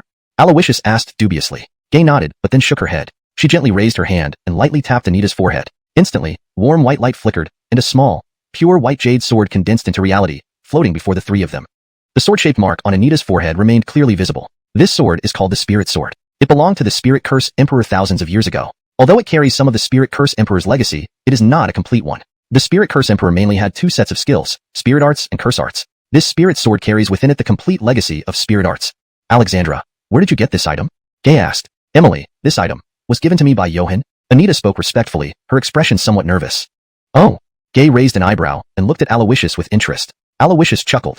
I found this item unintentionally during a trip to the spirit cultivation market. Never thought it would be the legacy left by an emperor. Gay nodded. The strength of the Spirit Curse Emperor might have been ordinary, but there is no denying that her curse and spirit arts were extraordinary. Alexandra, since this item has acknowledged you as its master, it can be considered a great fortune for you. From now on, study it diligently. If you don't understand something, feel free to ask me anytime. Being guided by the Emily, one of the strongest in the desolate ancient continent, is no less a blessing than receiving an emperor's legacy. Anita respectfully clasped her hands together. Thank you, Emily. All part of the family, no need for such formalities, Gay smiled serenely. This amiable demeanor was vastly different from her usual authoritative presence. Anita felt a little more relaxed. Adon, if this spirit sword is one of the inheritance weapons of the Spirit Curse Emperor, then besides the so-called spirit and curse arts, she must also be quite skilled in swordsmanship, right? Aloysius suddenly asked. Gay smiled gracefully. She isn't really a swordsman. Whether it's a spirit sword or a curse sword, they are just vessels carrying the power of the spirit curse. You can rest assured, the spirit sword will only benefit Alexandra. Aloysius nodded. With Adon around, I have always been reassured. Gay smiled helplessly. You're nearly getting married, yet you still chat with me like this. As she spoke, her jade hand waved lightly, and the condensed spirit sword turned into waves of white light, reabsorbing into Anita's body. Johan, let's discuss something. Before Aloysius could react, Anita hastily clasped her hands. Emily, I shall take my leave. She knew that what Gay was about to discuss with Aloysius must be important clan matters beyond her involvement. However, before she could leave, Aloysius caught her hand. Gay also smiled at her gently. It's fine if you stay here. You are to be married soon. In the future, if Johan needs advice on difficult decisions, you should assist him. There's no need to hide the matters of our immortal sect from you. Anita nodded and leaned against Aloysius. Johan, do you know anything about the recent events at Yaguang Holy Land? Gay's smile faded, her serious expression returning. I know some, but not much. A month ago, Yaguang Holy Land's ancient ancestor perished in the Nirvana heavenly tribulation, leaving the entire Holy Land leaderless and disorganized. This sect has long harbored many hidden dangers, all of which are now exposed. On the day we were to be married, the Holy Masters of Marco and Xianxia Holy Lands presented rich gifts to our sect, seemingly hoping we wouldn't intervene when they divided Yaguang Holy Land. Aloysius explained straightforwardly. Gay nodded. Yes, currently, Marco Holy Land, Xianxia Holy Land, and the Warrior Soul family chain have all dispatched strong forces to besiege Yaguang Holy Land. Even many Eternal Realm lone cultivators are lurking in the shadows, ready to infiltrate the Holy Land's celestial cave once it falls to claim their share. Yaguang Holy Land is now in dire straits. Look at this message secretly sent by Yaguang Holy Adon. They're willing to submit if we can save them from extermination. Saying this, Gay lifted her hand. A jade slip gently landed before Aloysius, supported by spiritual essence force. Aloysius closed his eyes, carefully sensing the information within the jade slip. Besides the letter from Yaguang Holy Adon, Gay also recorded the benefits and risks analyzed by the elders in the previous meeting. After a moment, Aloysius opened his eyes and smiled calmly. Adon, there is something within Yaguang Holy Land that interests you, isn't there? And this thing is neither the 10,000-year cold pool, nor the Yaguang Holy Maiden. Who is Gay? An emperor-level powerhouse, the ruler of the immortal sect, one of the strongest beings at the peak of the power pyramid in the desolate ancient continent. A mere 10,000-year cold pool or jade spirit body was not enough to make her hesitate. Hearing this, Gay smiled. Indeed, you know me best, Johan. The only thing that interests me in Yaguang Holy Land is a person. Aloysius raised an eyebrow. What person can catch Aiden's attention? Could it be a hidden emperor-level powerhouse in Yaguang Holy Land? Gay laughed. Not an emperor-level powerhouse, but someone even more significant to me. A junior named Bellamy. Bellamy. Hearing this, Aloysius's expression changed sharply. Isn't this the quintessential sign of a son of fortune? Adon, I'll handle the Yaguang Holy Land matter. I'll go there personally. Aloysius said straightly. Really? Did you hear about this Bellamy too? Gay asked with interest. Aloysius smiled but did not answer. So be it, Johan. Your current realm is already at the divine martial stage, rare to meet rivals below the life and death stage. Going out would also be beneficial for you. I entrust this matter to you. As for Bellamy and Yaguang Holy Land, whether to preserve or destroy them, the decision is yours. Gay's tone was calm. Deciding the fate of a 1,000-year-old lineage seemed as mundane as discussing daily affairs. When will you set out? Gay asked. In 3 days. Even without their ancient ancestor, Yaguang Holy Land still has the defensive arrays passed down by their ancestors. 3 days means just a few more casualties, which won't affect the overall situation. Aloysius said calmly. Very well, you set off in 3 days then. Gay agreed. Then, Aloysius informed Gay about his decision to give up making Mindy his maidservant, instead having Alfonso serve as a guard, and keeping Anita as his personal maid. Gay always supported Aloysius's decisions. With everything settled, Aloysius and Anita left the Celestial Unity Palace. Yaguang Holy Land, Bellamy. Aloysius murmured, his lips curling into a smile. A new victim has already emerged. How can he stop now? Just then, a familiar figure approached, bowed respectfully before Aloysius. This person was precisely Aloysius's guard, Nico. Is there something? Aloysius glanced at him, speaking indifferently. Hearing this, Nico's eyes flickered, and he moved closer to Aloysius, whispering mysteriously, Azariah, I overheard Alfonso mention that you decided not to make Mindy your servant. I understand your intentions, Azariah, and have already dispatched someone to discreetly take care of Mindy. Rest assured, Azariah, it will be handled secretly and efficiently. As soon as these words left his mouth, the smile on Aloysius's face immediately froze. Chapter 27. The 10 Vicious Treasures, the Qilin Step. Nico's words immediately darkened Aloysius's expression. Damn it, you damn fool. Who told you to take matters into your own hands and send people to deal with Mindy? Although Mindy's destiny is unstable, she is still the Destiny Maiden for now. Besides, I just agreed to Alfonso's request to use his 3 years of protection in exchange for sparing Mindy. At this critical juncture, you send people to assassinate her? This could backfire horribly and completely push Alfonso into opposing me. Then we'll have another cliché plot where the chosen son kills the antagonist. In reality, most villains' deaths are often aided by their foolish underlings overreaching themselves. Aloysius's face turned furious. Damn it, who told you to act on your own and send people to assassinate Mindy? Hurry up and call them back? Aloysius hurriedly ordered. Hearing this, Nico, who had originally intended to claim credit, was taken aback. Your Excellency, no one else will know about this, and it will be carried out cleanly without a trace. Nico tried to explain but was interrupted by Aloysius waving him off. Don't set up another flag like that. Stupid fool, can't you understand what I'm saying? Call them back immediately. If anything happens to Mindy, I'll skin you alive. Aloysius roared angrily. Upon hearing this, Nico realized the gravity of the situation. Your Excellency, please calm down. I'll handle it right away.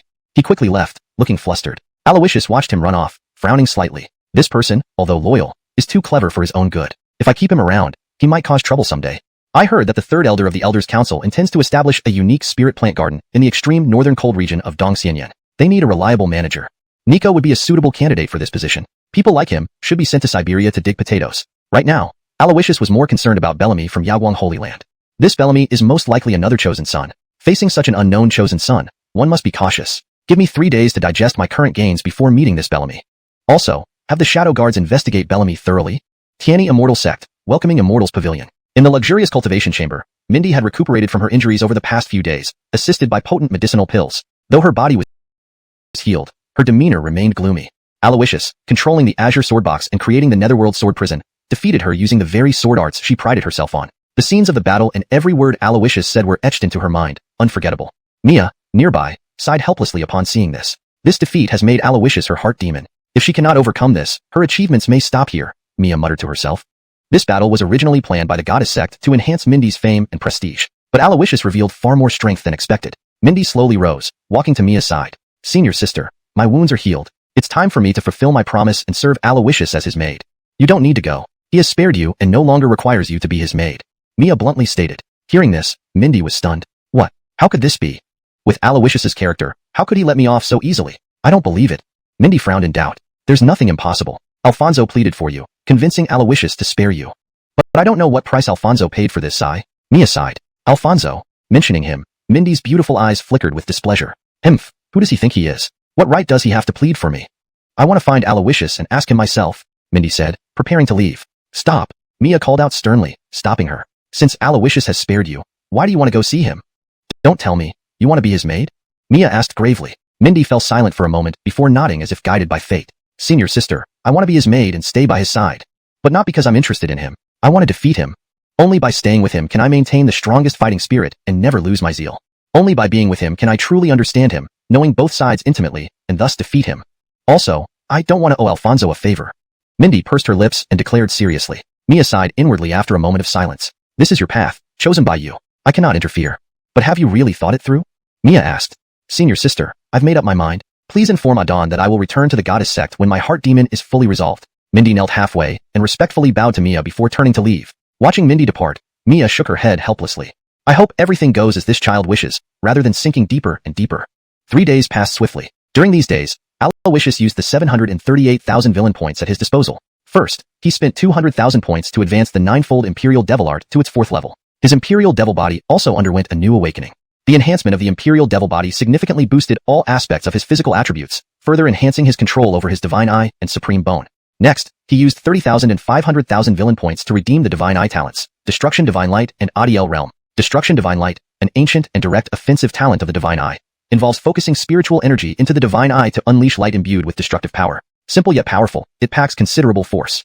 Adiel Realm, however, allows the wielder to control an area's momentum via the Divine Eye, transforming space into chaos. Enemies within the Adiel realm suffer suppressed attributes, while Aloysius thrives in such conditions. This increased Aloysius's combat capabilities dramatically, despite reducing his remaining villain points to almost nothing. One more lucky draw remains. Draw, Aloysius thought. Ding. Congratulations, host has obtained one of the 10 vicious treasures of the ancient age, the Qilin Step. Qilin Step, one of the 10 vicious treasures of the ancient age. At its peak, each step can shatter celestial bodies. Divided into 4 stages: initial, minor success, major success, perfection. Achieving initial stage requires mastery of Qilin Step, Minor success costs 300,000 villain points. Major success costs 1 million points. Perfection costs 3 million points. The system's voice notified him. Aloysius nodded silently. The 10 vicious treasures of the ancient age sounds promising. Next, I focus on cultivation levels. Cultivation advancement has no shortcuts. He exchanged the remaining thousands of villain points for a 100-fold enlightenment aura, until the third day. Aloysius. Title. Emil of Tiani Immortal Sect. Cultivation level. Divine Martial Realm 4th tier. Body constitution. Imperial Devil Body, 4th tier. Cultivation technique. 9-fold Imperial Devil Art, 4th turn. Next turn requires 800,000 villain points. Fortune. Supreme Bone. Invincible Divine Eye. Dragon Luck. Divine Armament. Azure Sword Box. #### Martial Arts and Skills. Azure Sword Prison. Soaring Dragon Reaching for the Clouds. Illusory Dragon Roaming. Qilin Step. Tiani Swordfinger. Imperial Arrival Fist. 13 Mad Dragon Forms. #### Villain Points. 7823. Aloysius appraised his attribute panel and nodded to himself. With my current strength, I can handle even ordinary life-death realm experts. As he spoke, he turned his head slightly, looking in the direction of Yaoguang's sacred land. Yaoguang's sacred land seems to have reached its limit. I should also be on my way. Just as Aloysius was about to set off, a hurried knocking sound came from outside the hall. Aloysius, open the door. Don't hide inside without responding. I know you're in there.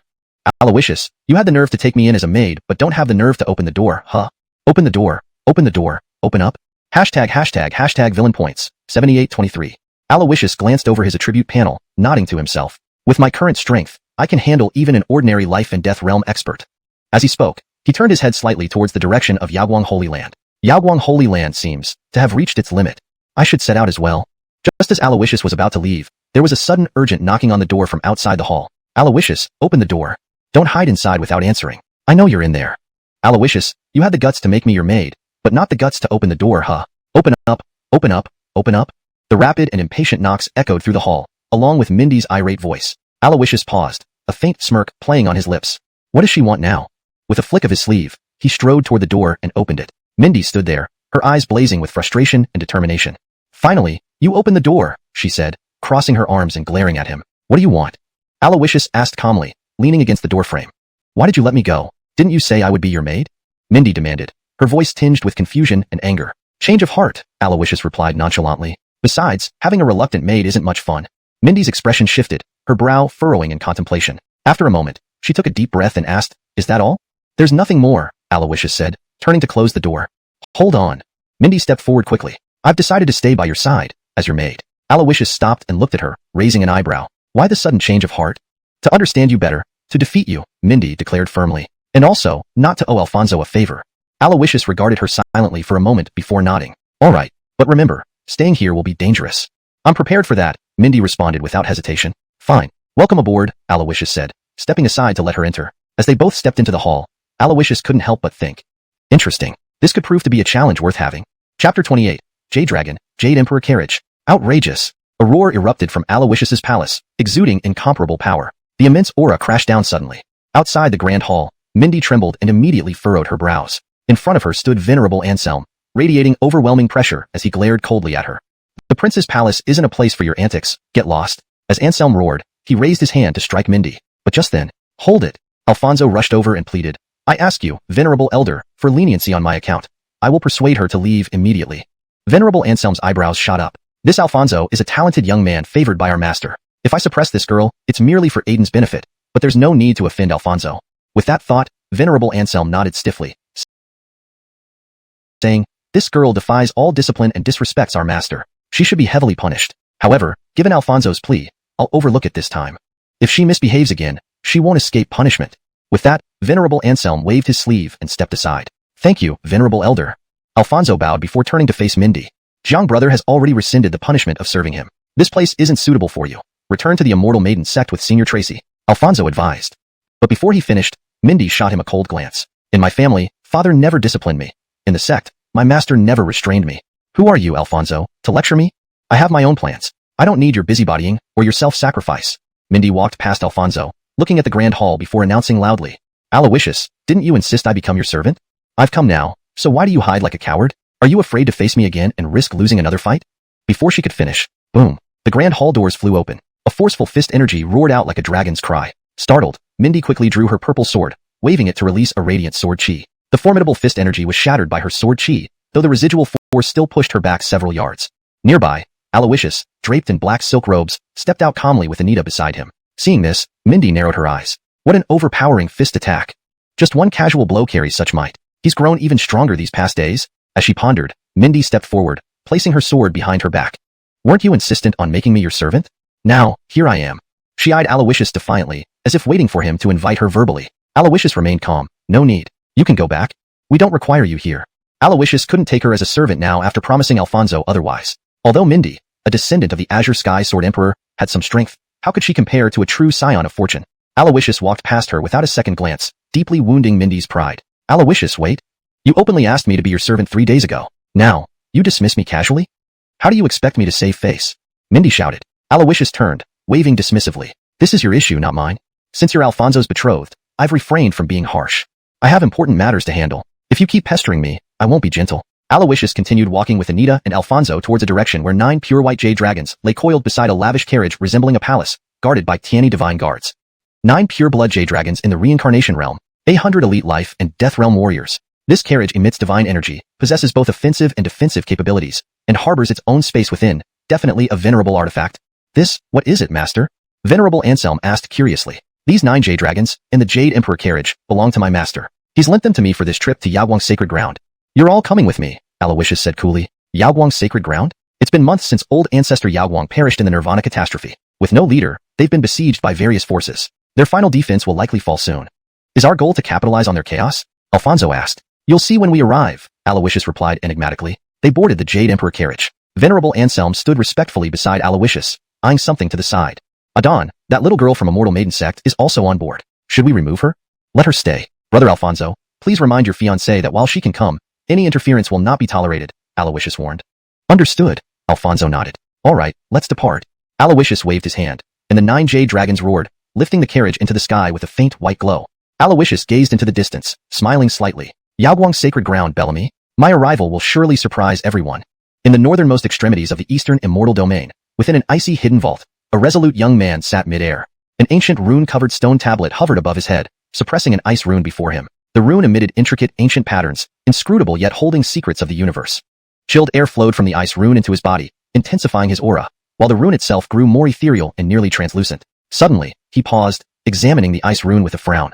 Pity. At my current realm, I cannot fully refine this mystic ice heaven rune. Otherwise, I could unlock the life and death gate within and advance to the life and death realm. But refining 70% is enough. It's been months since old ancestor Yaoguang fell. Yaoguang's sacred ground must be at its limit. This is the perfect moment for me to appear. If I rescue them, everyone in Yaoguang's sacred ground will revere me. Even Elder Ansley will come willingly. Haha, her fairy jade spirit body will aid me on the path to becoming an emperor. He chuckled, contemplating his imminent rise. Muttering to himself, Bellamy waved his hand and stowed away the mystic ice heaven rune that he hadn't fully refined. He then headed towards the exit of the hidden realm. He glanced in the direction of Yaoguang's sacred ground, his gaze turning serious. Marco's sacred ground, Ilium's sacred ground, the Qin family, and numerous independent cultivators may not have emperors, but they do have Nirvana stage powerhouses. With my current abilities, I'm not yet capable of suppressing them. I should call in a few helpers. As he spoke, Lin Will's wrist turned, and on the palm of his hand, a talisman glowing with a dark light slowly appeared. Note, there seems to be a discrepancy between the names Bellamy and Lin Will. Given the context from previous content where Bellamy was used, I maintain consistency with Bellamy for the first part. If this should be unified under one character name, please specify. Chapter 29. The Great Yin Dynasty, the Lin Clan, Eastern Divine Region, the Mu family. In the Grand Council Hall, Matthew, the first ancestor of the Mu family, held a letter in his hand, his expression fluctuating between dark and light. Below him, the senior members of the Mu family were engaged in heated discussions. This Alexandra is truly muddled-headed. Allowing her to stay at Tiani Immortal Sect means she's to marry the Crown Prince. How can she degrade herself by becoming the Crown Prince's maidservant? Alexandra is an outstanding figure among the younger generation in our Mu family. Even in the Eastern Divine Region, she is considered an elite of her generation. Back in the family, she was clever and had the elegance and pride befitting a prodigy. Yet how, after spending a few days at Tiani Immortal Sect, has she become so confused as to agree to become Aloysius's maidservant? This disgraces our family. Men's words, deceptive spirits. Alexandra has always been well-behaved since childhood. She must have been deceived by Aloysius's sweet talk to make such a foolish decision. For Aloysius to do this to Alexandra and still have the nerve to write us a letter informing us of all this, it's a provocation, pure provocation. Pleading with the ancestors to go to Tiani Immortal Sect to discuss this matter with the Emily. Either he gives us an explanation or grants Alexandra a proper status. Pleading with the ancestors. Everyone chorused in unison for a moment. Matthew looked at everyone with a calm gaze. Besides this letter, the Crown Prince also sent some items under Alexandra's name. Matthew said calmly, "Sending items? What does he mean by this? Is he insulting the Mu family? Our Mu family may not match Tiani Immortal Sect, but we are a top-notch lineage that has thrived for tens of thousands of years. Who would be lacking just those few items? A few items to try to shut our mouths? Impossible. I, Zaire, would rather die poor, starve outside, or jump off Ancestral Mountain than accept anything from Aloysius. Just as everyone was indignant, Matthew sighed lightly, and a gift list fell into his hands. He waved his hand, and several large characters appeared on the gift list. 3 volumes of Heavenly Grade Cultivation Methods, 10 volumes of Heavenly Grade Martial Techniques, 30 volumes of Earth Grade Martial Techniques and Cultivation Methods, 3 bottles of Dragonpong Precious Blood, 10 Treasure Arts, 1 million Spirit Crystals, and 3,000 Purple Essence Crystals. For a moment, the Grand Hall was dead silent. These resources were enough to establish a second-rate power in the ancient continent. Even though the Mu family, being a top-tier force with an emperor overseeing them, could rise even further with these resources. A moment later. Oh my, the Crown Prince is really polite to send such a grand gift. How embarrassing. Ancestors, please handle things. I'll immediately check and move the Crown Prince's gifts into the Mu family treasury. I suddenly feel that there must be a compelling reason behind the Crown Prince's actions. Hasten to send a message to Alexandra, telling her she must serve the Crown Prince well, and not forsake wealth for dignity. You greedy fools, how can you say such baseless things? With the Crown Prince's generosity, how can we be petty? Only Alexandra is a maidservant? Ancestor, perhaps we should discuss sending my daughter as well. My, it smells so good. Everyone's attitude changed exactly as Matthew expected. He gazed at everyone with a calm expression and smiled faintly. Alexandra explained the issue of the maidservant in her letter. It's merely the Crown Prince providing her with a legitimate identity to stay by his side without appearing inferior. The Crown Prince is kind and generous. We Mu family are not ones to take benefits without reciprocating. Alexandra mentioned that these days, the Crown Prince intends to visit the Yaoguang Holy Land, where many forces are in conflict. There might be risks for the Crown Prince on this journey. I plan to secretly protect the Crown Prince. This is also a gesture of goodwill from our Mu family. While I am away, ensure you use the resources provided by the Crown Prince wisely to strengthen our Mu family's foundation. Upon hearing this, everyone nodded. We will follow the ancestors' orders. With that, Matthew disappeared from the Grand Council Hall. At this moment, high up in the sky, a 9-headed jade dragon was soaring magnificently, pulling an ornate jade emperor carriage, leaving auspicious clouds wherever it went. Aloysius sat on a throne within the jade emperor carriage, sipping immortal tea while enjoying the gentle massages given by Anita's delicate and soft hands. His gaze fell on a celestial guard clad in silver armor named Ives, who stood respectfully before him. Ives was the captain of this 100-strong team of Tiani guards, having reached the Recycler realm. Crown Prince, according to information gathered by the Shadow Guards, Bellamy is from the Lin clan of the Great Yin dynasty. Originally, he was average in talent, but 7 years ago, he somehow obtained an ancient celestial token and refined it, gaining control over its power. Since then, he has risen rapidly like a legend. According to this report, his last recorded battle showed that with the celestial token's power, he surpassed the 8th rank of the divine martial realm. Moreover, Bellamy and you once had an encounter, Ives reported. Hearing this, Aloysius raised an eyebrow. Oh, had an encounter? But I have no recollection of this name. Aloysius remarked with interest. Ives smiled. The Crown Prince didn't directly interact with Bellamy, but, do you remember Jeffrey of the Great Yin dynasty? 7 years ago, the Great Yin dynasty held a clan competition and invited powerful figures from our sect to watch. At that time, the Crown Prince had just fused the Supreme Bone using 81 types of ferocious beast blood. You needed a battle to harmonize the Supreme Bone and blood. Thus, you went along with the Elder Patriarch. During that competition, out of impulse, you unleashed the Supreme Bone power without restraint, directly crippling Jeffrey. This Bellamy is Jeffrey's son. Upon hearing this, Aloysius frowned. The plot and character setup, such a strong sense of déjà vu. However, this further confirmed Aloysius's belief in Bellamy's status as the Blessed Child. With this unfolding, reconciliation is impossible. If it ends in death, the rumors of Bellamy as the Blessed Child will inevitably end here. Aloysius murmured to himself, a cold gleam flashing through his deep eyes. At that moment, I've slowly turned around, looking ahead gravely. Crown Prince, we've arrived at the Yaoguang Holy Land. However, quite a number of nuisances are blocking our path to enter the Holy Land. Although I've spoke calmly, his steady gaze hinted at underlying killing intent. Aloysius slowly rose, giving a cold smile. Give them 10 breaths to cease their actions and clear the way. After 10 breaths, the Jade Emperor carriage will enter the Yaoguang Holy Land. Any non-Holy Land person who approaches within 100 feet of the Jade Emperor carriage will be killed regardless of status. Chapter 30. Initiate the array. Welcome the Emil. In the Eastern Immortal Realm, at the Yaoguang Sacred Land, countless powerful figures had gathered here, unleashing various potent attacks like a violent storm, pounding against the grand defensive array that sparkled like the starry sky. After days of relentless assaults, the original 7-layered grand defensive array now had only 1 layer left standing, and this last layer was already showing cracks, barely holding together. Yaoguang Supreme Adon, now that your sole reliance, the grand defensive array, is on the brink of collapse, why do you insist on cowering inside and engage in these futile struggles? If you are sensible, open the array, lead the Yaoguang Sacred Land to join our forces, and it would not be a bad outcome for you. If you remain stubborn, once the array breaks, all men in Yaoguang will become slaves and all women prostitutes. Ho, I have heard that the Xianxia is an extremely rare immortal jade spirit body, with whom one's first dual cultivation will surely make one an emperor. For hundreds of years, I've been halted at the 9th level of Nirvana, just waiting to use your Xianxia to help me ascend to the rank of emperor. Ladies and gentlemen, let's not waste words with them. This Paul is nothing but a hard stone from the cesspool, rotten and obstinate. Let's break through this last layer of defense together. invade Yaoguang's sacred land, and take whatever we can by chance. Ba, this monk agrees. Kill, kill, kill. Outside the defensive array, the powerful figures were shouting fiercely as their attacks became more intense. Meanwhile, within the Yaoguang sacred land, facing a near-genocidal crisis, unity was not entirely preserved. Paul, all this is because of your stupidity, insisting on fighting these madmen. Now look what happened. Even if we want peace, there's no chance left. The destruction of Yaoguang's sacred land will be on your head, Paul. Sending people to Tianyi Immortal Sect for reinforcements. What nonsense. Why should Tianyi Immortal Sect listen to you? I actually believed your lies, and now we face total destruction. If you want to keep defending, go ahead. I won't die alongside you fools. I'll open the array and negotiate with them. There are a few close friends of mine in Marco's sacred land. They wouldn't dare destroy us completely out of respect for me. Several venerable elders, seeing the dire situation, harbored thoughts of betrayal. Elders, how could you be so blind? Don't you think they will let us off if we open the array and ask for peace? Surrendering will only embolden these bandits further. From within the array an exquisitely beautiful woman with a transcendent aura and icy elegance spoke firmly. This was none other than the Xianxia. One elder sneered in response, a mere young girl dares lecture me? Just now, Marco Patriarch showed great interest in you. I might as well capture you and present you to him. Even if Yaoguang falls, I still have a chance to become an elder in Marco's sacred land. With that, the elder immediately abandoned his position in the array charging towards Sasha with menacing intent. Seeing this, everyone in the array was shocked. Senior Ross, don't. You rogue, how dare you? Just then, bang, a deafening roar echoed from the sky, sounding like bird calls and dragon roars, instantly sweeping over the entire battlefield. Everyone instinctively covered their ears, some lower-level cultivators even spat blood from the pain. Then, continuous dragon roars sounded, and auspicious clouds surrounded the distant horizon, adorned with countless rays of light. The overwhelming momentum caught everyone's attention. Pure-blooded jade dragon-drawn chariot, such power. Whose force is this? Tianyi Divine Guard, Jade Emperor carriage? That's the carriage of Tianyi Immortal Sect. How formidable. Could the Emily herself have arrived on behalf of Tianyi Immortal Sect? The Emily is the strongest in the Eastern Immortal Realm. A small place like Yaoguang's sacred land isn't worth her personal visit. Even if it's not the Emily, it must be a big figure from Tianyi Immortal Sect. Do not act rashly and wait and see.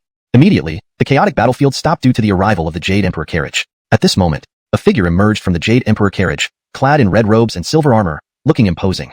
Beside him was a man with golden hair, clearly the human form of Venerable Garth. The Emil of Tianyi Immortal Sect has personally arrived at Yaoguang's sacred land.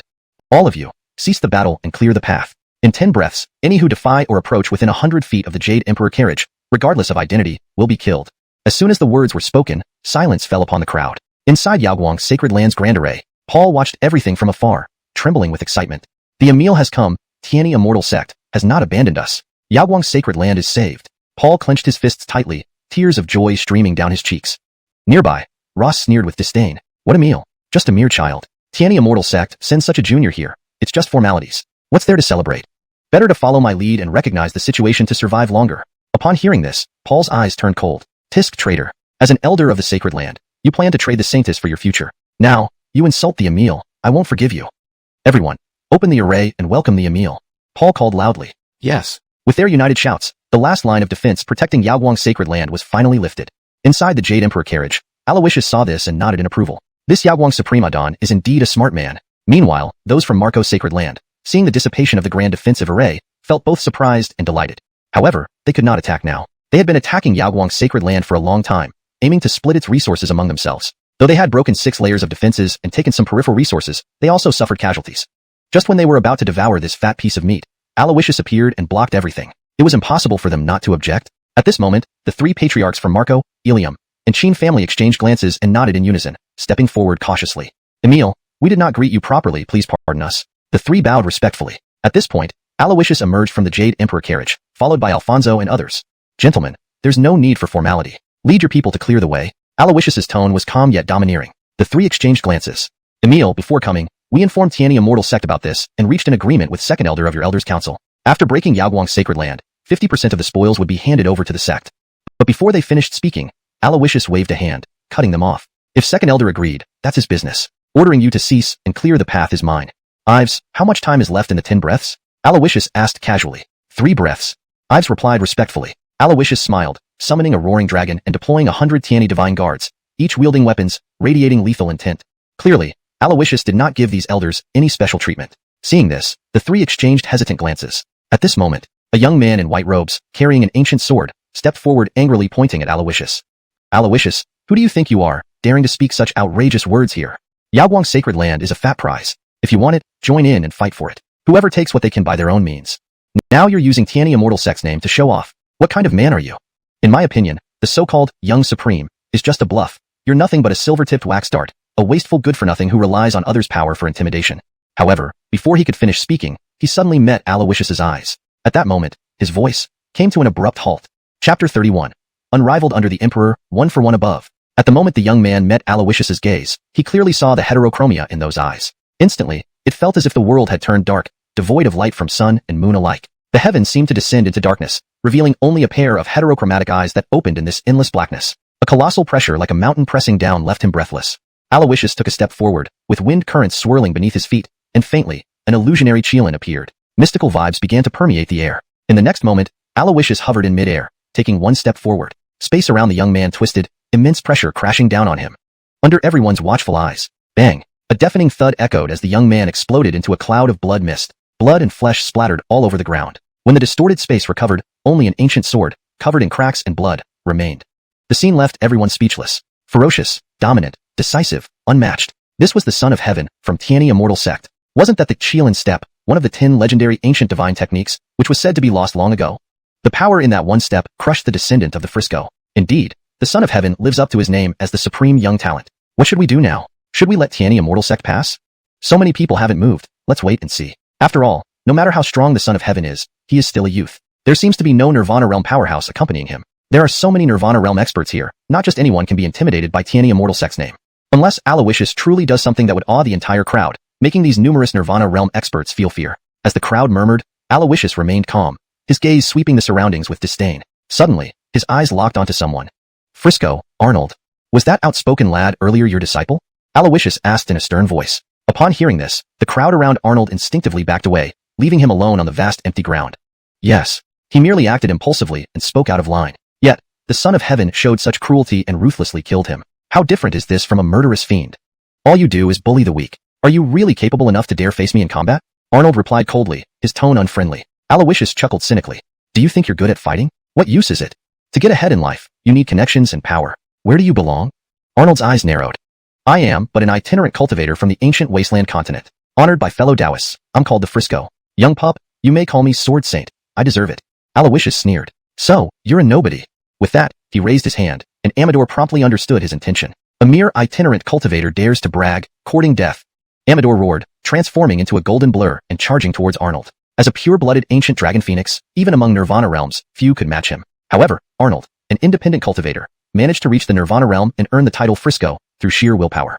The moment Amador attacked, Arnold waved his hand, raising a finger toward the sky. Swish! An ancient sword gleaming with a pale white luster was unsheathed. Though seemingly ordinary, in Arnold's hands, it came to life, executing intricate sword moves fluidly and effortlessly. The two Nirvana realm experts fought fiercely, evenly matched for a time. Mid-battle, Amador transformed into his true form, an ancient dragon phoenix. His innate divine powers erupted, creating a more overwhelming aura. The onlookers scattered as they witnessed the might of a pure-blooded ancient dragon phoenix. This is a pure-blooded ancient dragon phoenix? I heard that in the present-day ancient wasteland continent, only the great desolate domain has an ancient dragon phoenix in the Nirvana realm. These ancient creatures are extremely proud. For Tianyi Immortal Sect to have subdued one, willing to guard their Son of Heaven, they truly are the overlords of the Eastern Fairy Dominion. Unfortunately, although this ancient dragon phoenix is powerful, the Frisco isn't to be underestimated. It's uncertain who will win. If this ancient dragon phoenix loses, how will Tianyi Immortal Sect save face? The crowd buzzed with speculation. Nearby, Aloysius observed the scene, his gaze turning cold. You may proceed. Upon his words, darkness enveloped the battlefield where Amador and Arnold were battling. A dark figure emerged like a ruler of shadows, causing darkness to rapidly contract with a wave of its hand. Though unclear what transpired within the darkness, cries of agony pierced the air. It was Arnold's voice. When the darkness dissipated, only Amador, in human form, stood in the battlefield, looking down at a blood-stained ancient sword, his face etched with unease. The sword belonged to Arnold. Within the battle zone, no trace of Arnold remained. Satisfied, Aloysius nodded, leaping back into the Jade Emperor chariot. Simultaneously, the nine-headed Jade Dragon roared, pulling the chariot toward the Yaguang Holy Land. Xianxia, Skiji, and the three elders of the Qin family saw this and their faces turned to shock, immediately shouting warnings. Quickly retreat. In an instant, they distanced themselves to avoid the Jade Emperor chariot's might. Everyone from the three factions hastily withdrew, not daring to obstruct the chariot of Tianyi Immortal Sect. They remembered Aloysius's warning. Anyone within 1,000 feet would die. Despite the speed of the Jade Dragon, several couldn't evade fast enough, and upon entering the 1,000-foot radius, they were swallowed by darkness, leaving no remains. Meanwhile, inside the Jade Emperor chariot, Ding, host acts arrogantly, wielding power, fitting the antagonist persona. Reward, 5,000 villain points. Host decisively exterminated a Nirvana realm expert, setting an example. Reward, 30,000 villain points. Feeling the points credited, Aloysius smiled. Harley said, a gentleman who is not weighty is not impressive.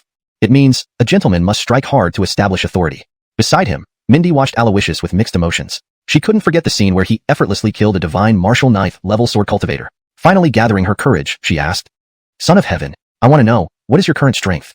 Aloysius glanced at her, smiling indifferently. Power is ineffable and hard to define. But if I must say, at 30, I can stand up for a fight. At 40, I won't hesitate to rush in. At 50, they'll believe they've met their destiny. At 60, I need praise to calm me. If 70 attack me, I can freely slaughter as I please. Everyone gaped, muttering monster.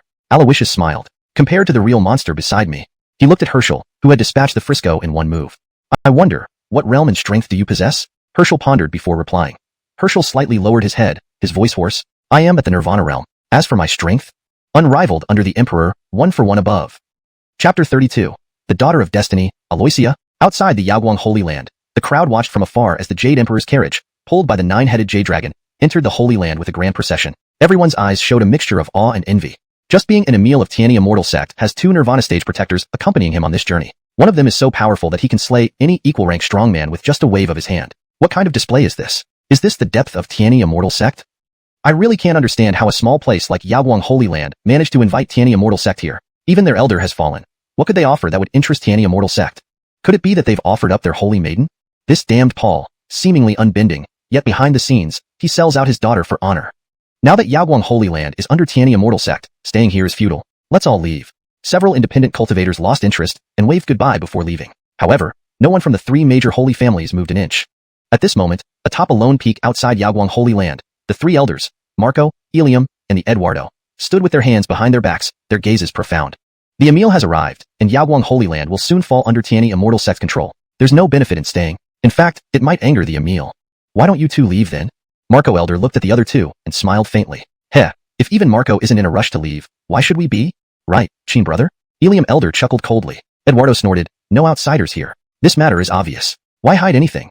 The Emil came but didn't explicitly state he was protecting them. Otherwise, he would have driven us away, not merely asking us to clear a path. We still don't know the Emil's final stance.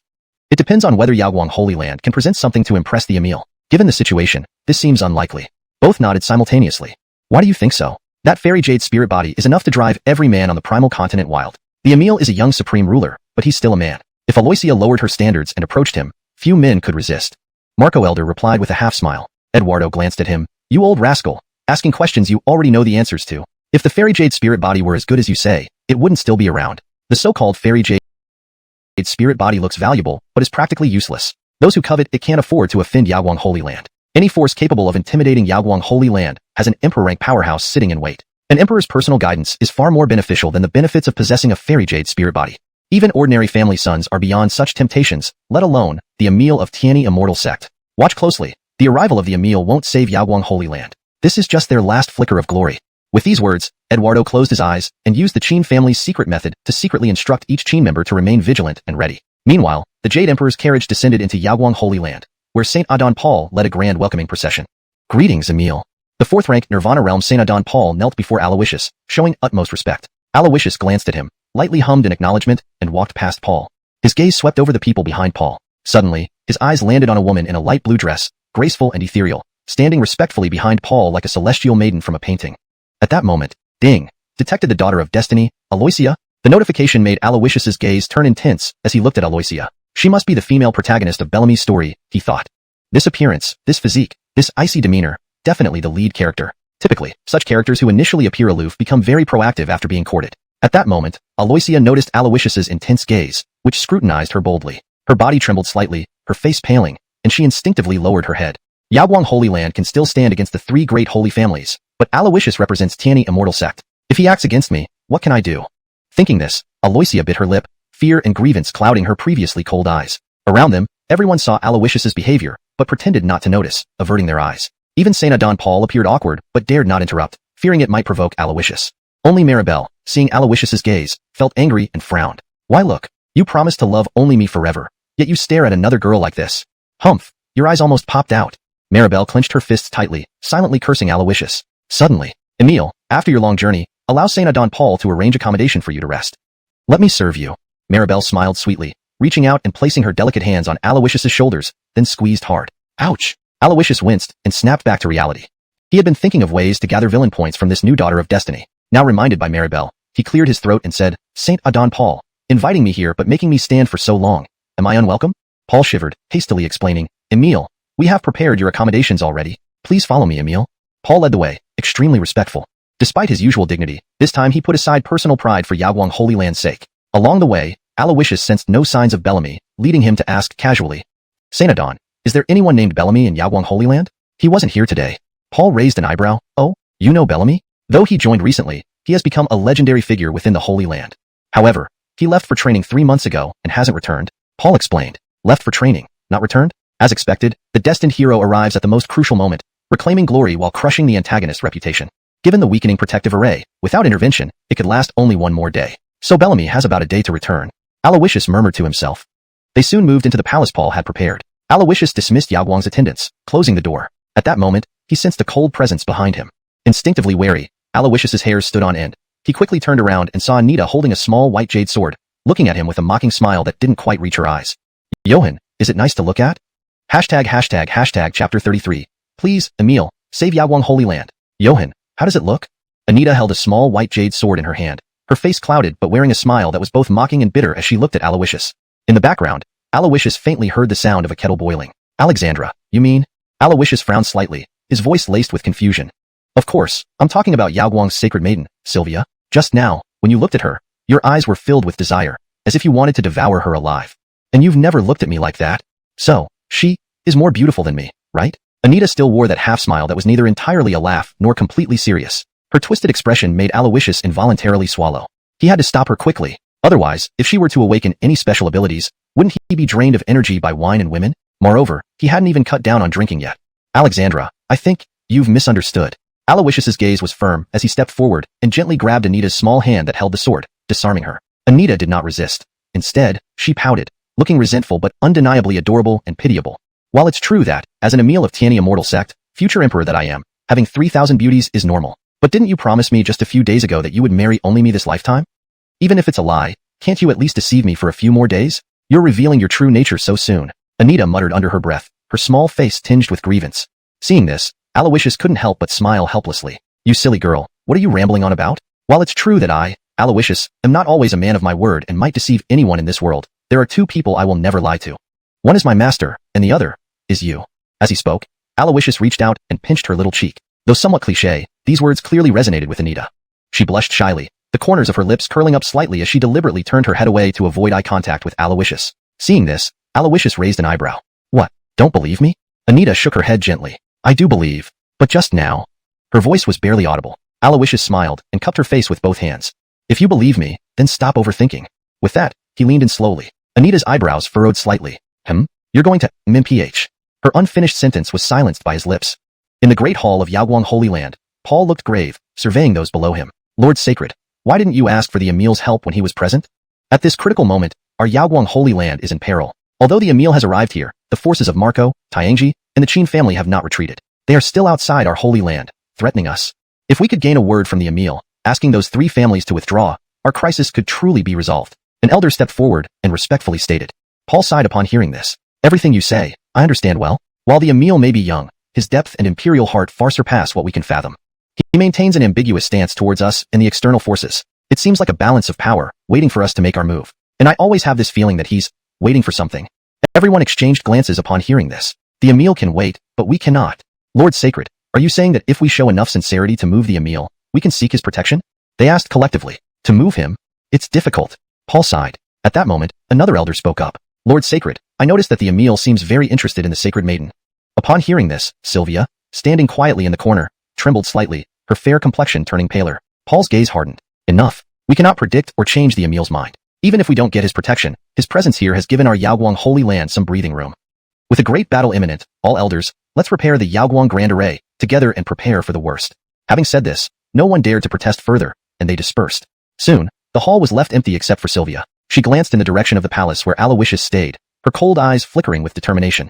In the palace of Yaoguang Holy Land, Anita, soft and delicate, lay in Aloysius's embrace, her face flushed like a peach blossom, radiating tender affection that stirred a sense of protectiveness in Aloysius while simultaneously inflaming his desires. Right then, Emil, Sacred Maiden Sylvia requests an audience. The voice of Ives echoed outside the door. Her arrival was within Aloysius's expectations, but he hadn't anticipated she would choose this precise moment. Anita's brows furrowed, and she pushed away from Aloysius's embrace, freeing herself. Aloysius smiled wryly, straightened his attire, and said indifferently, "All right, let her in." Beside him, Anita pouted. "You talk, I'll leave." Just as she was about to leave, Aloysius caught her small hand and gently pulled her back. "Where are you going? Stand here. No leaving." Aloysius said sternly. Anita, now suspicious, replied, "While I agreed to be your maid, I didn't agree to share you with other girls." "Oh dear." Aloysius tapped her on the head lightly. "Stop overthinking. Get dressed." Shortly, the door opened, and Sylvia entered the palace under Ives's guidance. Still dressed in her light blue robe, elegant and ethereal, she resembled a noble and pure snow lotus. Despite her icy demeanor, there was an allure beneath, a mix of purity and desire that provoked the urge to conquer her. Her iciness contrasted sharply with Anita's gentle elegance and playful vivacity. "Sylvia pays respects to the Emil," she greeted calmly, bowing respectfully. Facing her, Aloysius reclined in a large chair, sipping tea leisurely, and asked nonchalantly, "What's the matter?" Sylvia's brows furrowed slightly. Aloysius's reaction wasn't quite what she had expected. As the sacred maiden, Sylvia not only possessed striking beauty and a divine spirit body, but also enjoyed the admiration and pursuit of countless men. She was used to men going to extreme lengths for her mere glance. In her imagination, Aloysius would be enthralled and eager to pursue her passionately. This would give her an opportunity to express Yaguang Holy Land's difficulties, and use a bit of provocation to encourage him to vow protection for Yaguang Holy Land to prove his strength. But reality was different. Meanwhile, Sylvia caught sight of Anita standing behind Aloysius, noticing her equally captivating figure and appearance, which triggered a slight sense of threat within her. Now, seeing Aloysius's indifferent demeanor, Sylvia gritted her teeth and looked resolute. "Please, Emil, save our Yaguang Holy Land." Chapter 34. Your pride, unbearably fragile. Aloysius's indifferent attitude forced Aloysia to lower her pride and speak candidly about her request. Aloysius merely smiled calmly. "So, this is why you've come to find me?" Aloysia nodded gently. "Yes." Aloysius's gaze lifted slightly, his eyes looking down with an overwhelmingly arrogant, yet extremely casual tone as he uttered 3 words. "Why should I?" At that moment, it was as if he was no longer a princely heir, but a true emperor on high. His superiority was absolute, and each word carried an undeniable weight. Women like Aloysia had arrogance ingrained in their very bones. But in terms of pride, who across the entire desolate ancient continent could compare with Aloysius? Now, since she was asking for help, she had to act accordingly instead of putting on airs before him. Aloysius's demeanor made Aloysia momentarily stunned, leaving her somewhat at a loss. Never in her life had anyone dared speak to her this way. But now, with Yaguang Holy Land on the brink of destruction, and tens of thousands of disciples' lives hanging by a thread, faced with the supreme Aloysius, her only choice was to compromise. If the princely heir can save our Yaguang Holy Land, all treasures, martial techniques, skills, spells, and bones within our Holy Land, indeed, everything the princely heir desires, will be given to you. Aloysia bit her lips, her expression complex. Aloysius sneered. Yaguang Holy Land has only been around for 10,000 years. Not once since its establishment has it produced a great emperor. How much resources could your faction offer even if you gave everything? Or do you think there are treasures in Yaguang Holy Land that my Heavenly One immortal sect does not possess? Aloysius's posture was haughty, exuding natural authority. Hearing this, Aloysia's face turned paler. Indeed, Yaguang Holy Land was just a holy place. How could it compare with the mighty Heavenly One immortal sect? If the princely heir is willing to save Yaguang Holy Land, we are willing to submit to the Heavenly One immortal sect forever and serve faithfully. Aloysia spoke again, but both her tone and demeanor were more subdued than before. Aloysius continued to sneer coldly. The strongest cultivator in Yaguang Holy Land is merely at the 4th stage of nirvana. How many useful talents does your Holy Land have? Now with internal strife and external threats, your land will perish within 3 days unless I intervene. Is it really important whether such a weak force becomes an underling of the Heavenly One immortal sect? I repeat, why should I? His cold words cut into Aloysia's dignity. They were cruel but true. Though she was the Holy Maiden, Yaguang Holy Land was in dire straits. Once the Holy Land fell, she would become a prisoner. Worse still, her proud fairy jade spiritual body would turn her into someone's plaything.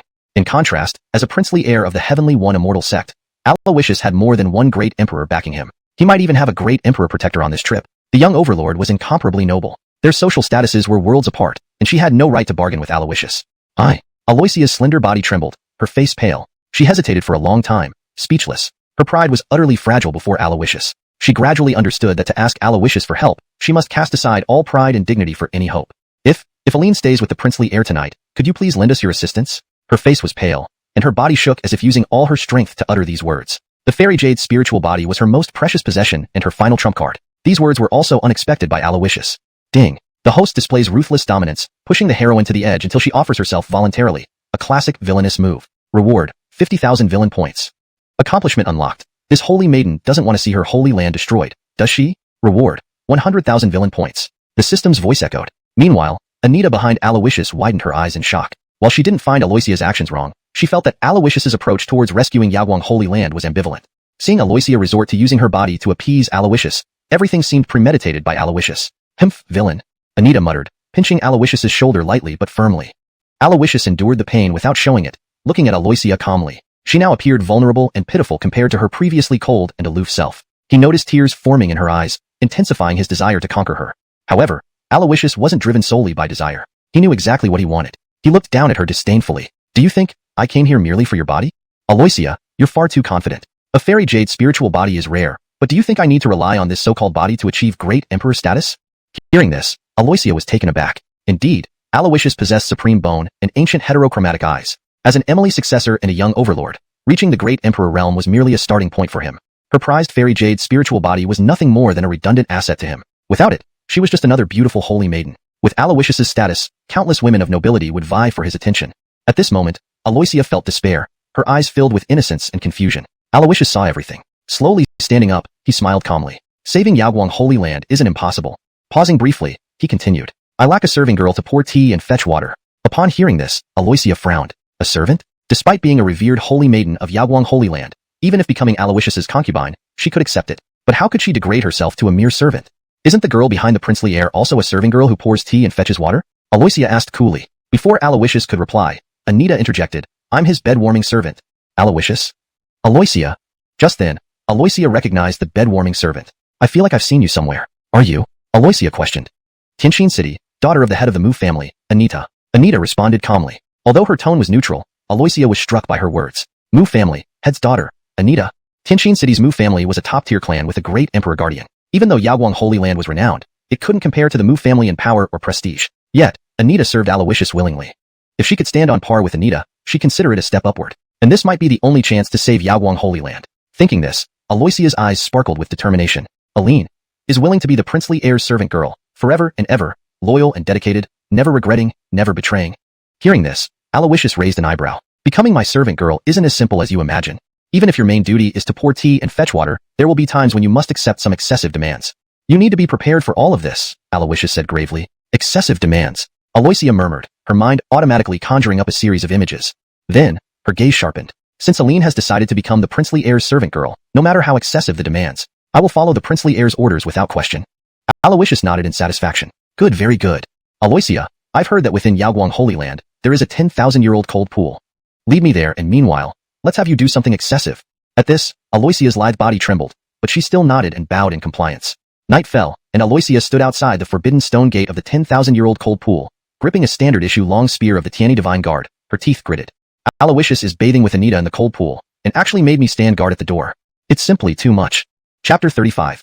A blade of grass, capable of slaying the sun, moon, and stars. Years later, whenever Aloysia mentioned that night, she would always get excited, patting her thighs vigorously and gritting her teeth as she said, I'll never forget when Hyderwill handed me a standard long spear of the Tianyi Divine Guard and watched them walk into the myriad-year cold spring. She was the Aisha, an immortal jade spirit body, ice-clear and spotless with an innate charm, pursued by countless men. Yet, all this pride became fragile before Hyderwill. Perhaps he never had those kinds of thoughts about her. Though she wasn't violated in any way, his indifference deeply hurt her. This was the first time she questioned her own allure. In terms of beauty, I'm no worse than Anita. In terms of status, there's a gap between us, but in front of the Jeffrey, we're the same. Plus, I have an immortal jade spirit body. How am I inferior to her? But the Jeffrey treats us so differently.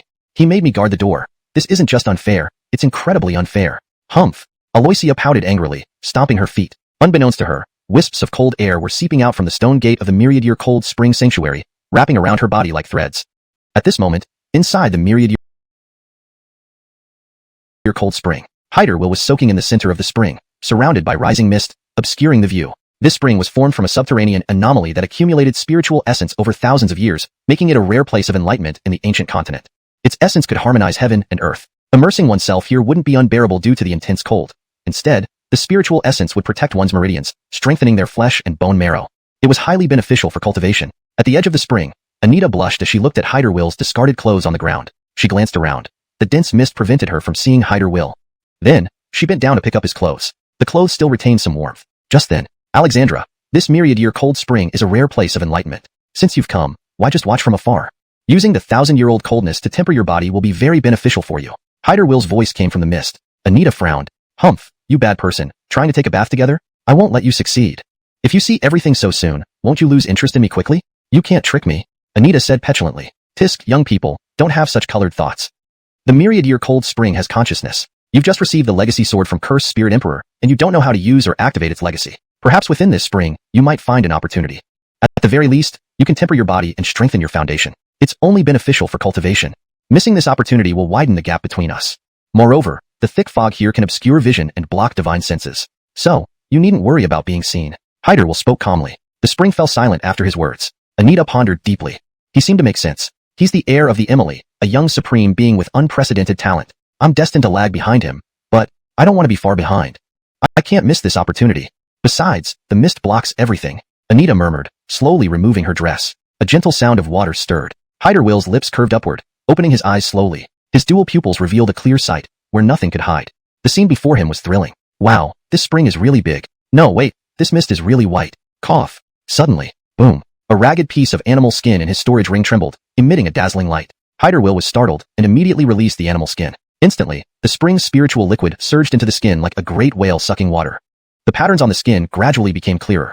Hyder touched it. However, as his fingers neared the skin, a sharp beam of sword light flashed, too fast even for his dual pupils to see clearly. Despite that, his hand already had a cut. Blood flowed out, and the mighty recovery power of his imperial demon overlord body couldn't heal the wound quickly.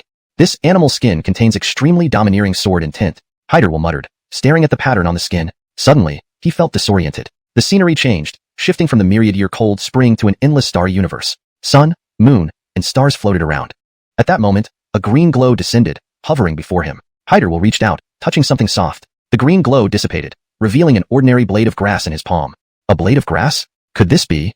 Hyder felt inspired, gripping the grass firmly. With a gesture, the grass transformed into a sword, slashing through the sky. The once ordinary grass burst forth with tremendous sword intent, slicing through sun, moon, and stars. In an instant, the cosmos turned void. As the space dissolved, Hyder saw the myriad-year cold spring reappear. The mysterious animal skin slowly drifted down, entering his storage ring. Deep within his consciousness, a domineering sword intent remained. One of the 10 evil treasures, a blade of grass capable of slaying the sun, moon, and stars. Hyder whispered. He recalled obtaining this skin from Alfonso at the spiritual market days ago. By right, this enlightenment shouldn't belong to someone like Alfonso. But who cares? Adorning the sword intent of the blade of grass, perhaps the azure sword box would unleash greater power. His enhanced sword realm also deepened his cultivation insights. In an instant, he advanced to the 4th level of the divine martial realm effortlessly. It's time to check on Alexandra's cultivation progress. Hyder thought inwardly, assuring himself that he was purely concerned about her cultivation, not for any impure reasons.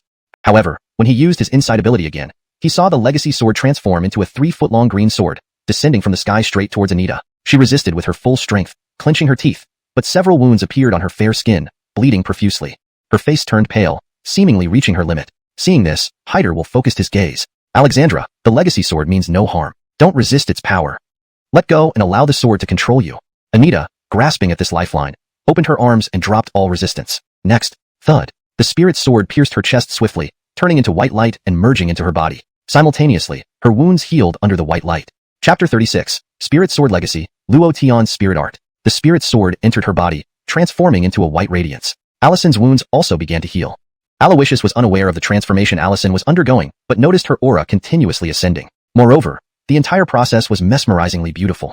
Time flowed by swiftly. Allison slowly opened her eyes. Her long lashes were coated with a thin layer of mist, looking graceful and lively. She lowered her head slightly, examining her small hands and feeling her condition, a smile blossoming on her face. Thank goodness for Johann, allowing me to relinquish my resistance against the legacy of the spirit sword and welcome it into my body, initiating the true spirit sword legacy. He still cares about me, watching over me all the time. Suddenly, she sensed something was amiss. While the spirit mist above the cold pool could indeed obstruct vision and block divine senses, how could Aloysius observe her cultivation status here? He has double pupils. Realizing this late, Allison's face flushed red. So he had been seeing everything from the start. Bad person, you tricked me. Allison quickly covered herself with her hands, her expression filled with grievance. Huh? What are you talking about? How did I trick you? Aloysius said innocently. You clearly said that the spirit mist would obstruct vision and block divine senses, so I wouldn't have to worry about being seen by you. But you didn't mention you could spy with your double pupils. Allison pouted in anger. What you're saying is incorrect. Cultivators' matters can be called spying? I was looking openly. Aloysius shrugged. You. Allison was momentarily speechless, unable to retort to his shamelessness. Then, by the way, Alexandra, have you noticed that the surrounding spirit mist is getting thinner? Aloysius asked. Allison looked around, indeed noticing that the spirit mist was much thinner than when they arrived. She could faintly see the indistinct figure at the center of the cold pool. The 1,000-year spirit of the Yaoguang Sanctuary's cold pool absorbs star power, only becoming a place of transformation during nighttime. Once dawn arrives, with the stars hidden, it becomes just cold water, and the spirit mist disappears. Aloysius explained. Allison. A moment later, the spirit mist over the 1,000-year cold pool completely dissipated, revealing an extremely cold liquid area. Allison had already dressed and stood beside the cold pool, her face still flushed as she occasionally glanced at Aloysius furtively. When their eyes met, she would immediately look away, pretending to look elsewhere. This cute and playful demeanor was not lost on Aloysius. He approached her with a calm smile. How is your mastery of the spirit sword legacy? Allison puffed her cheeks slightly and said casually, the spirit sword is the key to unlocking the great Emperor Zhou Ling's spirit arts, which consist of 13 different types. Each one is complex and profound, requiring years of diligent practice to master thoroughly. Just now, using the 1,000-year cold pool, I gained initial control over one of the 13 spirit arts, Luo Tian's spirit art. But, at this pause, Allison shot a glance at Aloysius, full of resentment. Aloysius understood what she meant and shrugged. Why are you giving me that look? If you feel wronged, I can always strip for you? Aloysius smirked. Hearing this, Allison looked disdainful. I won't watch, and besides, I sneaked peeks while you were dressing. I'm not like you, thinking only of such lewd things. Come on, it's already dawn. You promised Krista to protect Yaguang Sanctuary, so get on with it. As the Jeffrey of Tianyi Immortal Sect, you should honor your word. Otherwise, it will tarnish your reputation. Allison urged. She always knew the bigger picture. Aloysius nodded. This matter must be addressed urgently. Indeed, considering the timing, Bellamy, the son of fortune, would soon return. If he didn't act, he'd miss out on boosting his popularity and reputation. Let's go. The two walked out of the 1,000-year cold pool area. However, as the stone door opened, a wave of icy coldness washed over them. Not far away, a silhouette embraced a heavenly guardian spear, curled up in a corner, covered in thick frost. This was none other than Krista. What happened to her? Allison frowned and hurried forward. Don't approach her. Aloysius stopped her, and used his double pupils to assess Krista's condition. Jade's spirit body is inherently of extreme een and cold. Without sufficient cultivation or formidable techniques to suppress it, it easily interferes with external cold, triggering uncontrollable freezing, potentially damaging flesh and blood, even the soul. Alexandra, your body can't withstand such cold. Stay back. Let me handle this. With these words, Aloysius approached, releasing life essence from his double pupils into Krista's body. Life essence ensured her origin remained unharmed. Next, he pointed at her forehead. Imperial Demon Tyrant body acted as a deep black hole, absorbing the intense cold emanating from the Jade spirit body directly into Aloysius's own body. This demonstrated another dominance of Imperial Demon Tyrant body. It could absorb and refine any form of energy from the world. Gradually, Krista stirred, regaining some consciousness. Cold, so cold. Instinctively seeking warmth, she clung closer. Hours passed. As the frost covering Krista dissipated, she fluttered her lashes and gradually woke up. What happened to me? Suddenly, she realized her unusual position. She was clinging tightly to Aloysius like an octopus, her clothes somewhat disheveled.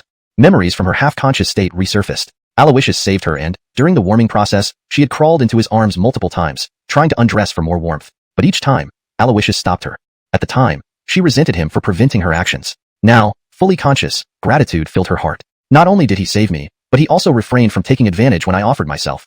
Even this shows he's different from other men. Jeffrey Aloysius? Krista murmured, feeling increasingly peculiar towards Aloysius. Just then, how long do you plan to cling to me? Aloysius's dominant voice echoed. Krista released him hastily, standing up and adjusting her clothes. Aloysius calmly observed her. Do these episodes occur frequently? Aloysius asked. Krista shook her head lightly. Reporting to Jeffrey, this is a side effect of the Jade spirit body and doesn't happen often. My father, Saint Lord, forbids me from coming near the 1,000-year cold pool usually. Aloysius nodded. It's not a side effect but due to your low cultivation level, unable to control such a powerful and cold holy body. Of course, cultivation advancement is not something that happens overnight. Additionally, cultivating a powerful technique can also turn the side effects you mentioned into factors beneficial for your cultivation. The cultivation method you are currently practicing is far too inferior. As Aloysius spoke, he casually took out a jade slip from his storage ring and placed it in Krista's hand. This is a heaven-grade technique, the Proud Cold Decree, which perfectly complements the immortal Jade spirit body. Take it. Aloysius's tone was firm and brooked no refusal. At the same moment, Ding Dong, host has disrupted the key plotline involving the Son of Destiny, Bellamy. Reward, 100,000 villain points. Tame the Daughter of Destiny, Krista. Long-term mission, Heavens Will Lies With Me, completion. February 5th. Reward, 1 drop of Rahu Demon Blood. As the system notification sounded, a smile curled on Aloysius's lips. Everything was under his control. Chapter 37. Where my Emperor's spear points, there our hearts follow. Previously in the Imperial residence, although Krista had repeatedly declared her willingness to serve as his attendant with unwavering loyalty, her words were not truly heartfelt. More so, they were driven by coercion.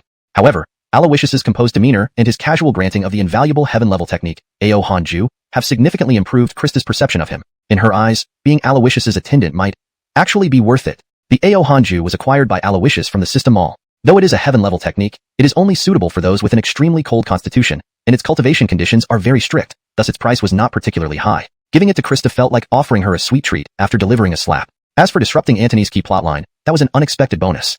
Perhaps Antony possesses some treasure capable of suppressing extreme cold powers, which coincidentally helped when Krista's immortal jade spirit body went out of control. This might have allowed their relationship to warm up.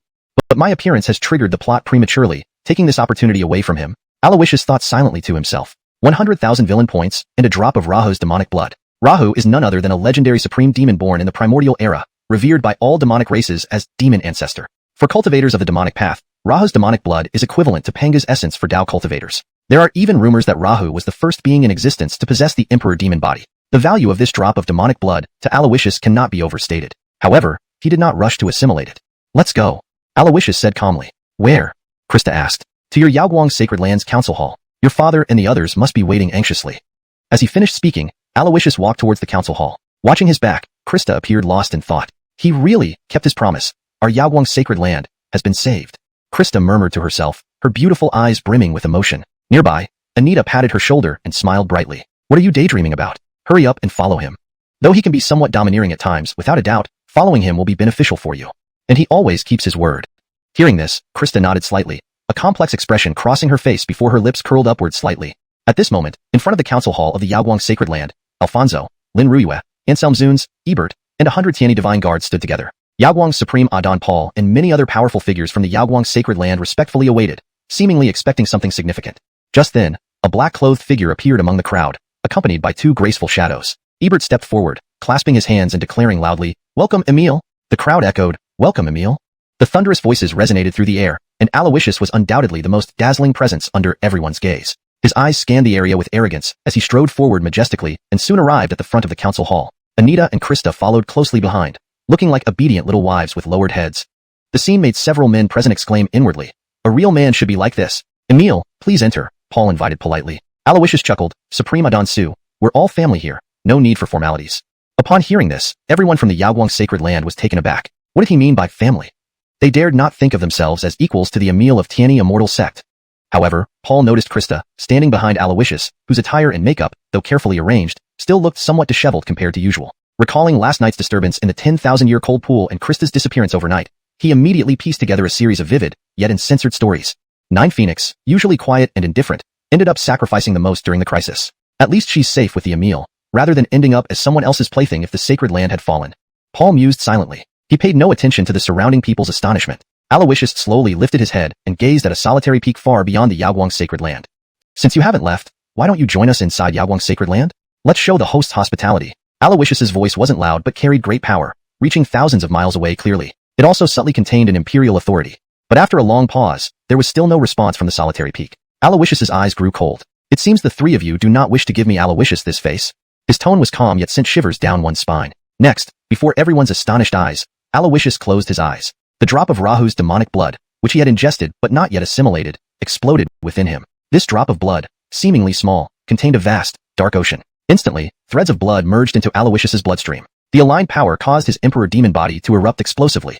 Simultaneously, the ninefold Emperor Demon technique ran wild, and Aloysius seemed to see a dark figure holding a magic spear, ruling over eternity. In the next instant, the dark figure pointed his spear, causing all demons to bow. Even the heavens and laws had to yield to this strike. He was both demon and emperor. To the countless demons, where my emperor's spear points, there our hearts follow. Almost simultaneously, Aloysius's eyes snapped open, emitting deep beams from his double pupils. For a moment, the sky darkened, and the wind changed color. A dragon, bathed in darkness, and a blood-red moon appeared above the Yaoguang Sacred Land, reminiscent yet much more powerful than the phenomenon he caused in the Tiani immortal sect. Death, blood, ferocity, terror. It was a dragon, an emperor. Above the heavens, the exclusive phenomenon of the emperor demon body, a dragon holding a blood moon, had become nearly tangible. Even reborn realm experts felt a chill at the incomparable pressure. Taking a step forward, Aloysius shook the entire council hall. He looked up at the blood-red moon and leaped into the air, standing beneath the dragon. With his double pupils, he appeared eerily similar to the dragon. Suddenly, Aloysius focused, pointing toward the solitary peak. Double pupils, destruction divine light. Two beams erupted from his double pupils, striking the distant peak with blinding speed. In an instant, boom, the peak crumbled under the divine light, rocks and winds spreading outwards. The whole Yaoguang Sacred Land trembled. Amidst this apocalyptic devastation, three tiny figures emerged, quickly landing in front of the council hall. They were Marco, Ilium, and Qin family's three forefathers. "We greet the Emile," they said, heads bowed low, hearts still racing. Next, Aloysius descended from the sky, landing steadily in front of them, facing away with his hands behind his back. His silhouette resembled a great emperor ruling over eternity. Chapter 38. Bellamy returns. At the council hall of Yaoguang Holy Land, The atmosphere was overwhelmingly oppressive. 3 patriarchs from the Holy Land's prestigious families, all at the Nirvana stage, knelt respectfully on the ground without a word, like children who had done something wrong. The scene where Aloysius stood under the demonic dragon, initiating the destructive godlight with his ancient heterochromia, had been absolutely shocking. At that moment, Aloysius was no longer just an imperial prince in their eyes, but a true emperor. Since he descended from the sky, Aloysius turned his back on the 3 patriarchs, standing with hands clasped behind him. Above the heavens, the phenomenon of the blood moon held by the demonic dragon emitted an overpowering pressure, resonating with the imposing Aloysius on the ground. Sweat started beating down the 3 patriarchs' brows. Could it be that they had offended the Emil merely by being late? The death of Frisco was still fresh in everyone's minds. As a powerful free-roaming cultivator, Frisco was hardly weaker than these 3 patriarchs. If Aloysius's followers could kill Frisco in one move, they could just as easily slay them too. Meanwhile, the crowd around them felt equally tense. Such terrifying pressure and astonishing phenomena. The Emil only glanced and shattered a mountain peak thousands of feet away. This kind of strength must surpass even ordinary life-death stage experts. Rumors say the Emil is only at the divine martial stage, but can such horrifying power belong to someone at that level? Young Supreme, a marvel through eternity, the name of the Emil indeed lives up to its reputation. First showing respect then force, combining kindness with might. This is the Emil strategy. These old fellows didn't heed the Emil's call, and now have to kneel and cry. Tremble under the Emil's pressure. While the people of Yaoguang were anxious, they also felt excited. The stronger Aloysius was, the more confident Yaoguang would feel.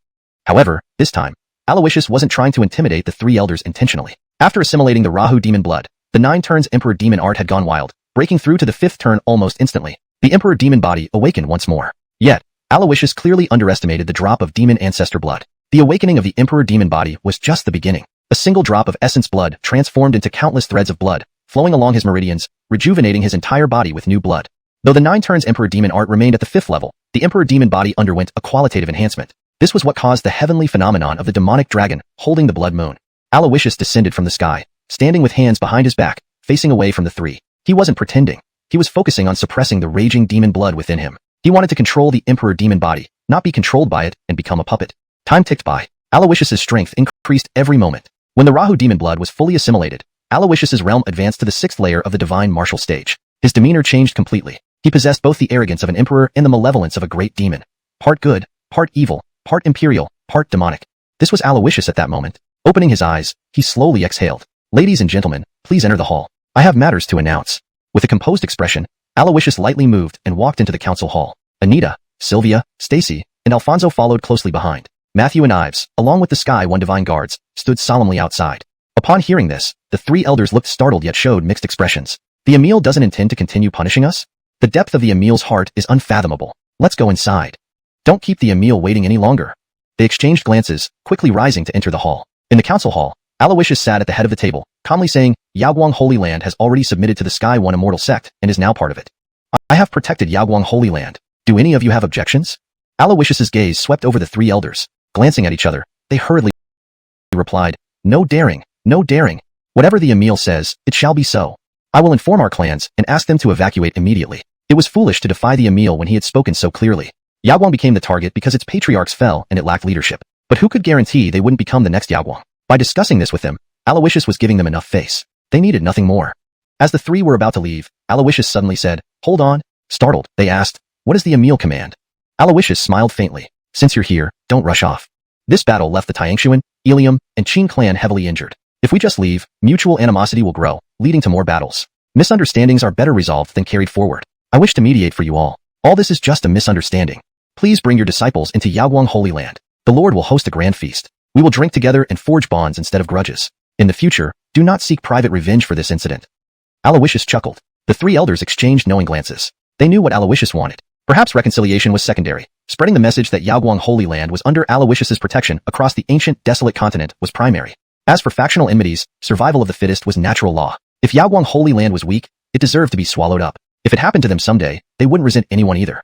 This was the unchanging law of the ancient, desolate continent, cruel but true. But since Aloysius offered, they gladly obliged. Soon, the powerful figures and disciples from the 3 factions entered Yaoguang Holy Land, calling each other brothers without a hint of their former deadly enmity.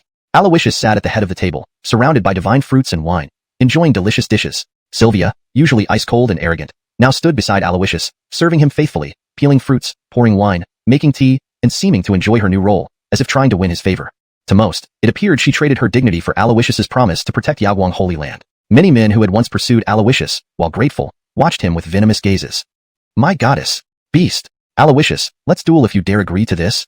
And simultaneously, ding, host snatches love away, causing countless men to despair, fitting the antagonist's style. Based on the resentment, the system converts reasonable amounts into villain points. Felt resentment from Yaoguang disciple Zhang villain points plus 10. Resentment from Yaoguang disciple Shangguan Taizhu, villain points plus 20. Resentment from Qin clan heir Qin Shou, villain points plus 50. Resentment from Ilium holy maiden Li Wanjia, villain points plus 100. Ding. Felt intense resentment from Taingshuan elder, villain points plus 10,086. Continuous resentment from Taingshuan elder, villain points plus 100, plus 100, plus 200, plus 150. Aloysius. Note. Maintain the original paragraph structure and line breaks as per your instructions. It's understandable for the Ilium Saint Maiden. But why are you, Elder Marco, joining in on this? You're practically 6 feet under already, and yet you're still so robust for your age? In just a short while, over 20,000 villain points have been added to my account. Among them, Elder Marco contributed the most. And at this very moment, boom, a thunderclap roared across the sky. A bolt of lightning as thick as a water vat descended from the heavens, striking a Qin clan disciple with a resounding crash. That Qin clan disciple, who was at the 7th level of the divine martial stage, perished on the spot. An angry shout echoed from above. You despicable dogs, how dare you defy our Yaoguang holy land? Saint Lord, Senior Ansley, I, Bellamy, have returned? Note, the paragraph structure and line breaks have been maintained as per the original text. ####Chapter 39.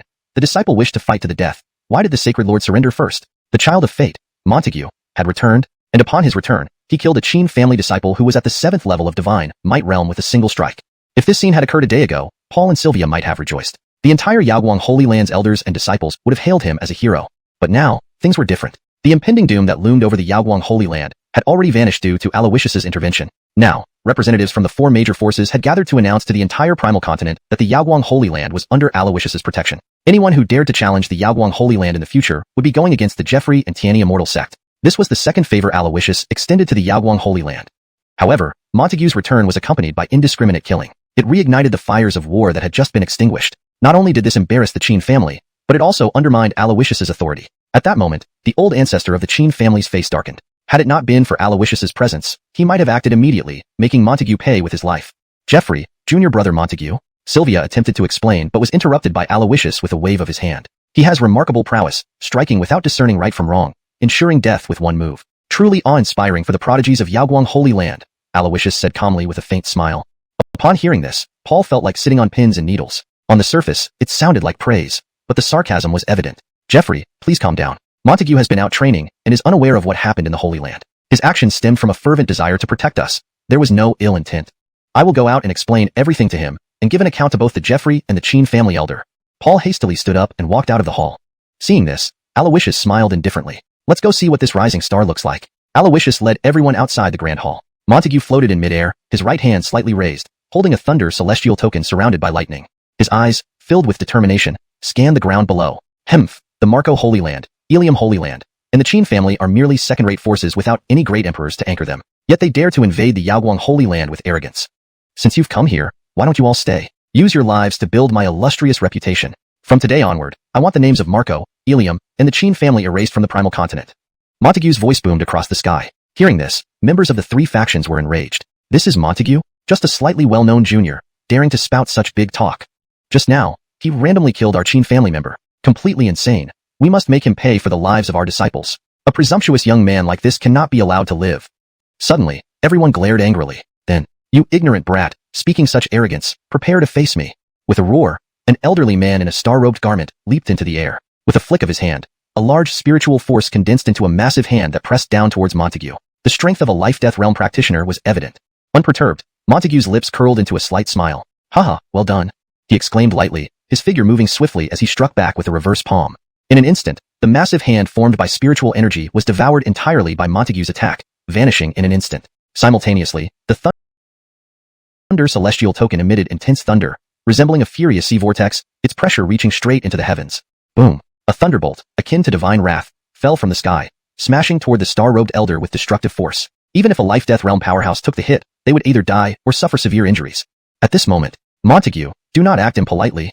Paul's voice rang out. Immediately, starlight shimmered, and a finger made of countless stars appeared in the air, tapping the thunderbolt and dispersing it. Your Holiness! Montague's brows furrowed. He recognized that finger as the secret art of the Yaoguang Holy Land, the star constellation finger. He scanned the surroundings and finally fixed his gaze on the front of the grand hall. There, Paul looked grave and angry. The star-robed elder whom Paul saved fell silently back to the ground, bowing respectfully to Paul. Seeing this, Montague felt a hint of displeasure. Still, due to their positions, he bowed respectfully. Disciple Montague greets your holiness. May I ask what happened to the Yaoguang Holy Land? Why are the people of those 3 factions in our Yaoguang Holy Land? Why are our people fraternizing with these villains? Since your holiness is unharmed, why did you stop me from killing the enemies? Montague landed and asked 3 questions immediately. Referring to the members of the 3 factions as villains created a tense atmosphere around him. Paul's eyelids twitched. He wished he could cover Montague's mouth. Fortunately, the Jeffrey was present in the Grand Hall. Otherwise, the 3 factions would undoubtedly attack Yaoguang Holy Land again due to Montague's words. Montague's silence. The crisis in Yaoguang Holy Land has already been resolved. Everyone from Marco, Ilium, and the Qin family are guests who came from afar, Paul explained. In his view, if Montague understood, he would tone down his aggressiveness and apologize to the Qin family elder, leading to a happy resolution. However, the child of fate was naturally different from ordinary people. Narrowing his eyes, Montague frowned. What does your holiness mean? The members of the 3 factions are ravenous wolves and tigers. Once they break ties with us, they won't easily give up. Did your holiness surrender by opening the barrier and laying down arms? I, the disciple, wish to fight to the death. Why did the sacred lord surrender first? Even Ansley was given away as a token to appease the 3 factions, wasn't she?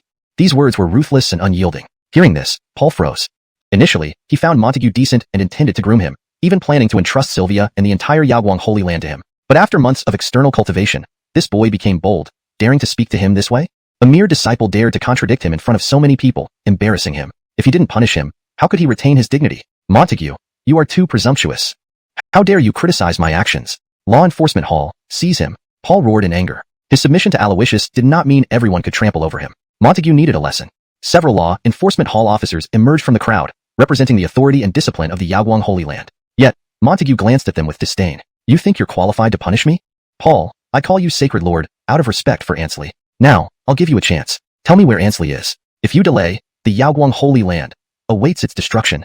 Montague threatened coldly. Everyone exchanged uneasy glances. Was this guy a lunatic? A measly divine might realm youth dared to threaten a Nirvana realm powerhouse?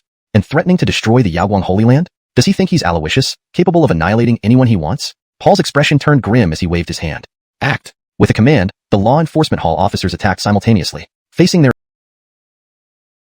assault, Montague's eyes narrowed. Thunder Celestial Token. Thunder 10,000 June. Under everyone's watchful eyes, Montague grabbed the lightning bolts, wielding them with explosive force that spread around him. Boom, boom, boom. With one powerful strike, the dozen officers spat blood and flew backward dozens of yards.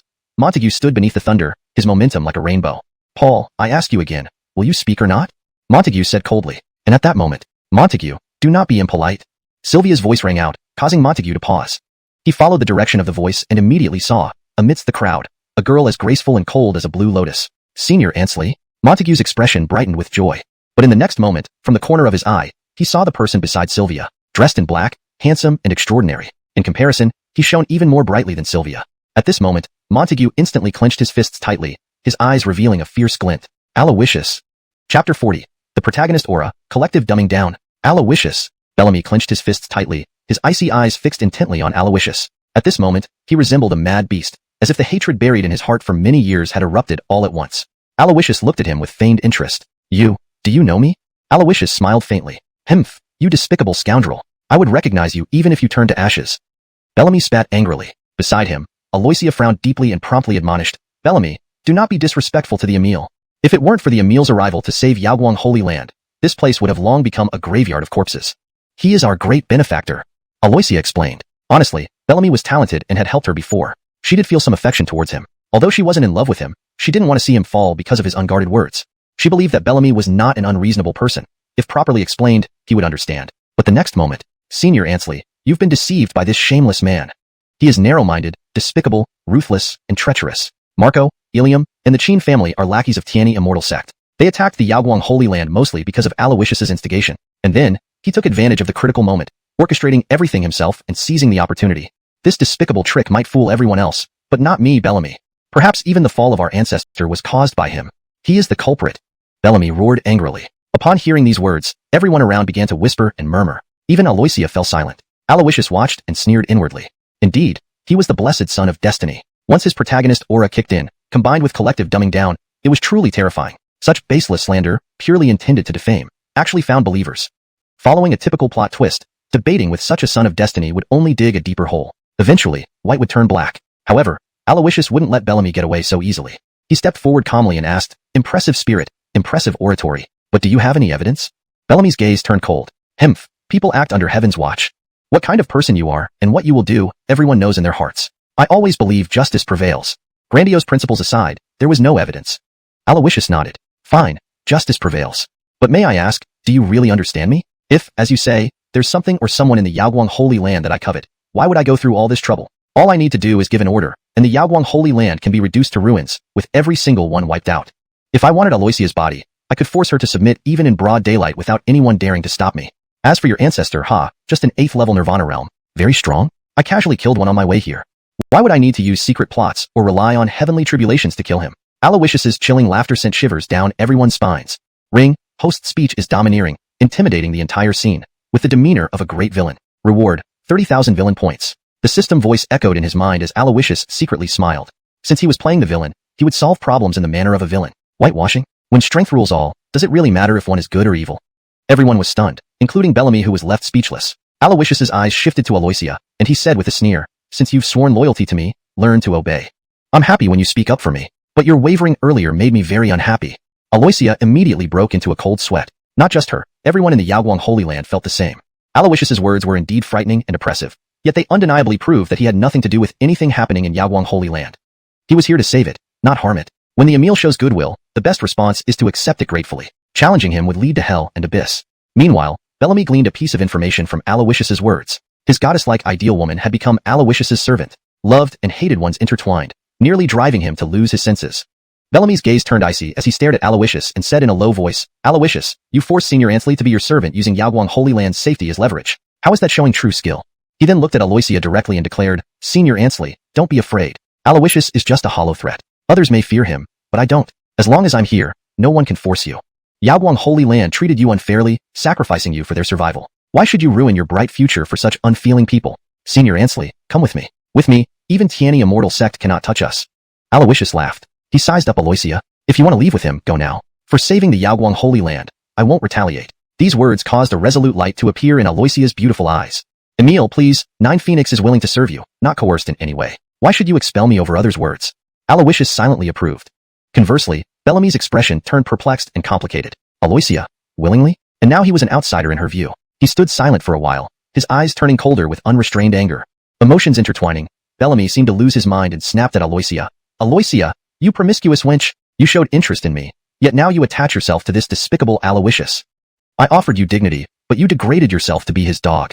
Your virtue and reputation as Aisha mean nothing more than a high-quality furnace. I'll never look at you again even if you beg on your knees. Bellamy was livid. It wasn't due to poor character, but rather the smooth path since gaining power. Experiencing setbacks like today was unprecedented. Blessed sons of destiny have their dark sides too. Motivated by revenge, they can be darker than villains. Now, he was revealing his inner darkness. Aloysia also showed anger. Bellamy, who do you think you are? What right do you have to judge me? Do you realize how arrogant you are, living in your own world where everyone revolves around you? To be honest, I once liked you. Now, I see I was blind back then. The Emil acts honorably. Compared to you, you're the true despicable person, a hypocrite. Aloysia shouted. Shut up, Bellamy roared, raising his hand and unleashing a thunderbolt like a spear toward Aloysia. Though Aloysius saw the attack coming, he merely smiled faintly and did not intervene.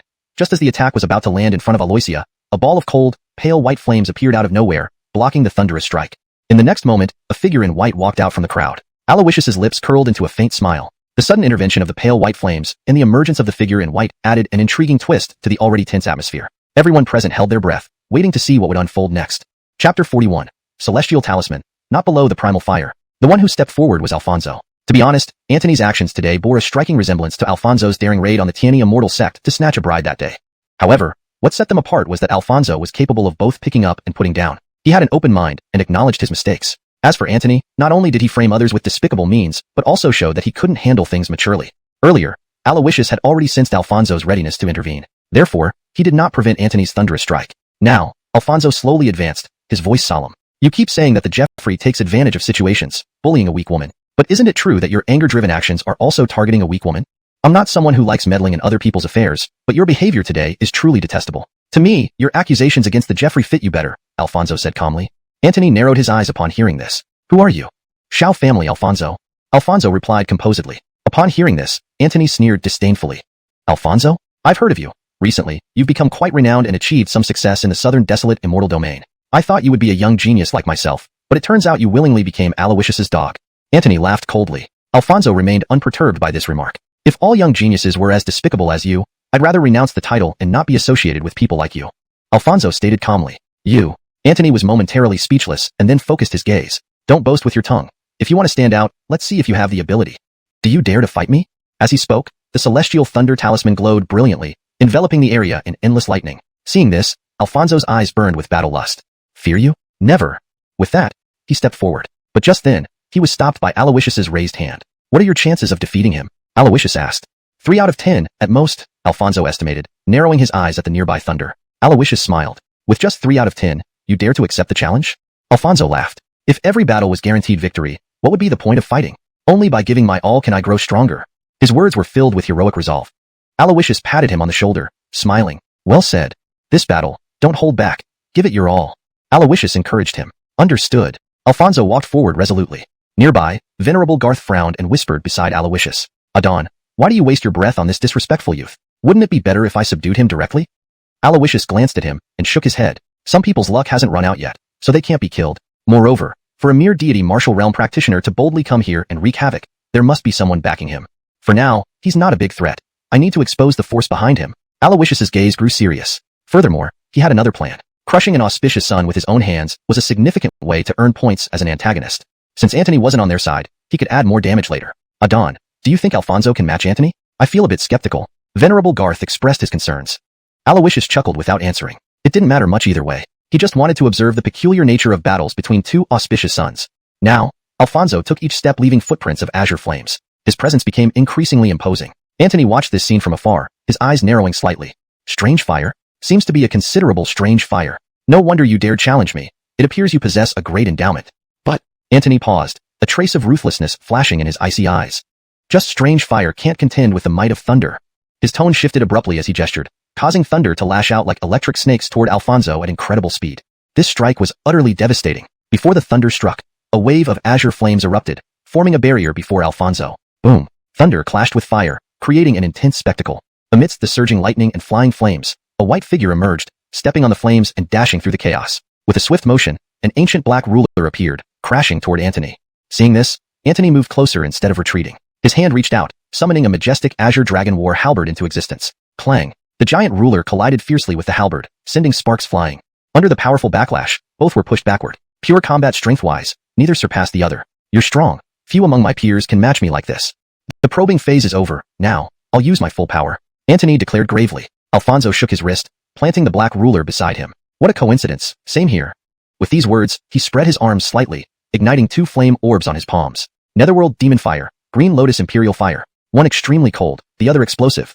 Under everyone's watchful eyes, Alfonso slowly brought his hands together. The cold and hot primal fires combined under the special essence tuning of the flame technique. A dazzling flame lotus bloomed as the 2 primal fires merged. This was Alfonso's self-created divine skill, currently his strongest technique. Using this move indicated he didn't intend to prolong the battle with Antony. Everyone present was astounded. Primal Fire. The young man beside the Jeffrey controls Primal Fire. There's no mistaking it. It's Netherworld Demon Fire and Green Lotus Imperial Fire. Beside the Jeffrey lie many hidden tigers and dragons. This youth has not only mastered 2 primal fires, but also ingeniously fused them. Once unleashed, even Life-Death Realm experts might struggle with the dual power of primal fires. Even in defeat, Antony would still be honorable facing such prowess. Just as everyone nodded approvingly, Sylvia furrowed her brows, revealing concern. She was the only one who understood Antony's capabilities. Jeffrey, please intervene and save Mr. Xiao. Sylvia whispered urgently into Aloysius's ear. Oh, what makes you say that? Aloysius inquired with interest. Sylvia's eyes hardened. Antony's celestial talisman rivals primal fire and power. Before she finished, dark clouds gathered overhead. Thunder rumbled across the sky, revealing a faint black hole behind Antony amidst fierce winds. From within the black hole, a purple-black celestial talisman condensed. A single glance induced a chilling sensation, as if it could swallow one's soul whole. With thunder rumbling, the celestial thunder talisman solidified around Antony. 2 celestial talismans orbited his body, radiating profound energy. Now, his presence matched or even exceeded Alfonso's. Undeterred, Alfonso seemed reborn as a god of fire with 2 primal fires adorning him. In an instant, the furious fire lotus was unleashed. Confronted by the radiant lotus, Antony's eyes narrowed.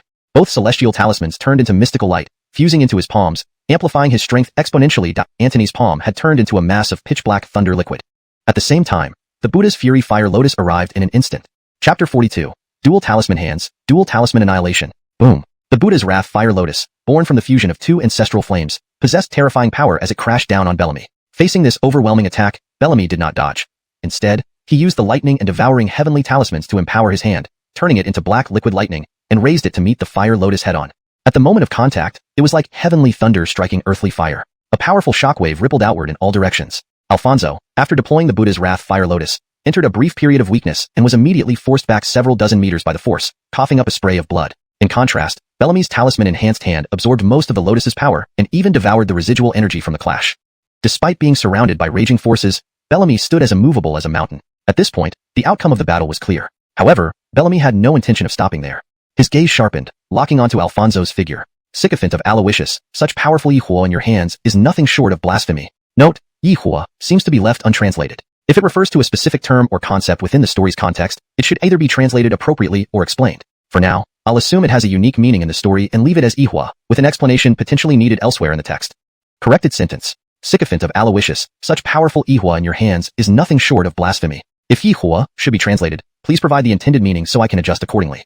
This great fortune should belong to one chosen by fate. Bellamy roared, swinging his arm. The hand that had turned into black liquid lightning extended like tentacles, attacking Alfonso. Though weakened and injured by the aftermath of the attack, Alfonso faced Bellamy without fear. With a swift motion, he grasped the black giant ruler embedded in the ground, causing it to vibrate and fly into his hand. The ruler sliced through the air, enveloped in raging flames. Heaven-grade martial technique, flame-splitting torrent ruler. As he wielded it, flames rose to the sky. However, the Buddha's Wrath Fire Lotus had already failed to break through the heavenly talisman hand, and the flame-splitting torrent ruler was even less capable of withstanding the oncoming lightning. Boom, boom, boom. Instantly, the flames were extinguished. The black liquid lightning, both explosive and devouring, was now within 3 feet of Alfonso's face. Suddenly, swoosh, a crimson cold light flashed, slicing through the black lightning as if cutting through vegetables. As the light dissipated, a crimson long sword appeared. Upon seeing this, Stacy's pupils constricted sharply. It was Yarn Ri, one of the 8 azure firmament swords. In that moment, Aloysius appeared beside Alfonso with a dragon shadow underfoot. He placed a hand on Alfonso's shoulder, gently pushing him behind. From afar, Bellamy retracted the severed liquid lightning back into a hand, seemingly unharmed. So, you couldn't sit idly by when your dog was beaten? Everyone has their good and evil sides, but scoundrels always behave the same. But don't count on having such luck every time to escape from me. Bellamy said coldly. Enough noise. Aloysius snorted, waving his hand to open the azure firmament sword box. 7 swords, Duan Shui, Xuan Hun, Xianxia, Jing and I, Mia Hun, Kaixia, Zhenggang, all emerged, intertwining with Yin Ri around Aloysius. Endless sword chi crisscrossed, making Aloysius appear as if he were reborn as the azure firmament sword emperor, wielding unparalleled sword intent. Seeing this, Bellamy narrowed his eyes. Just showboating.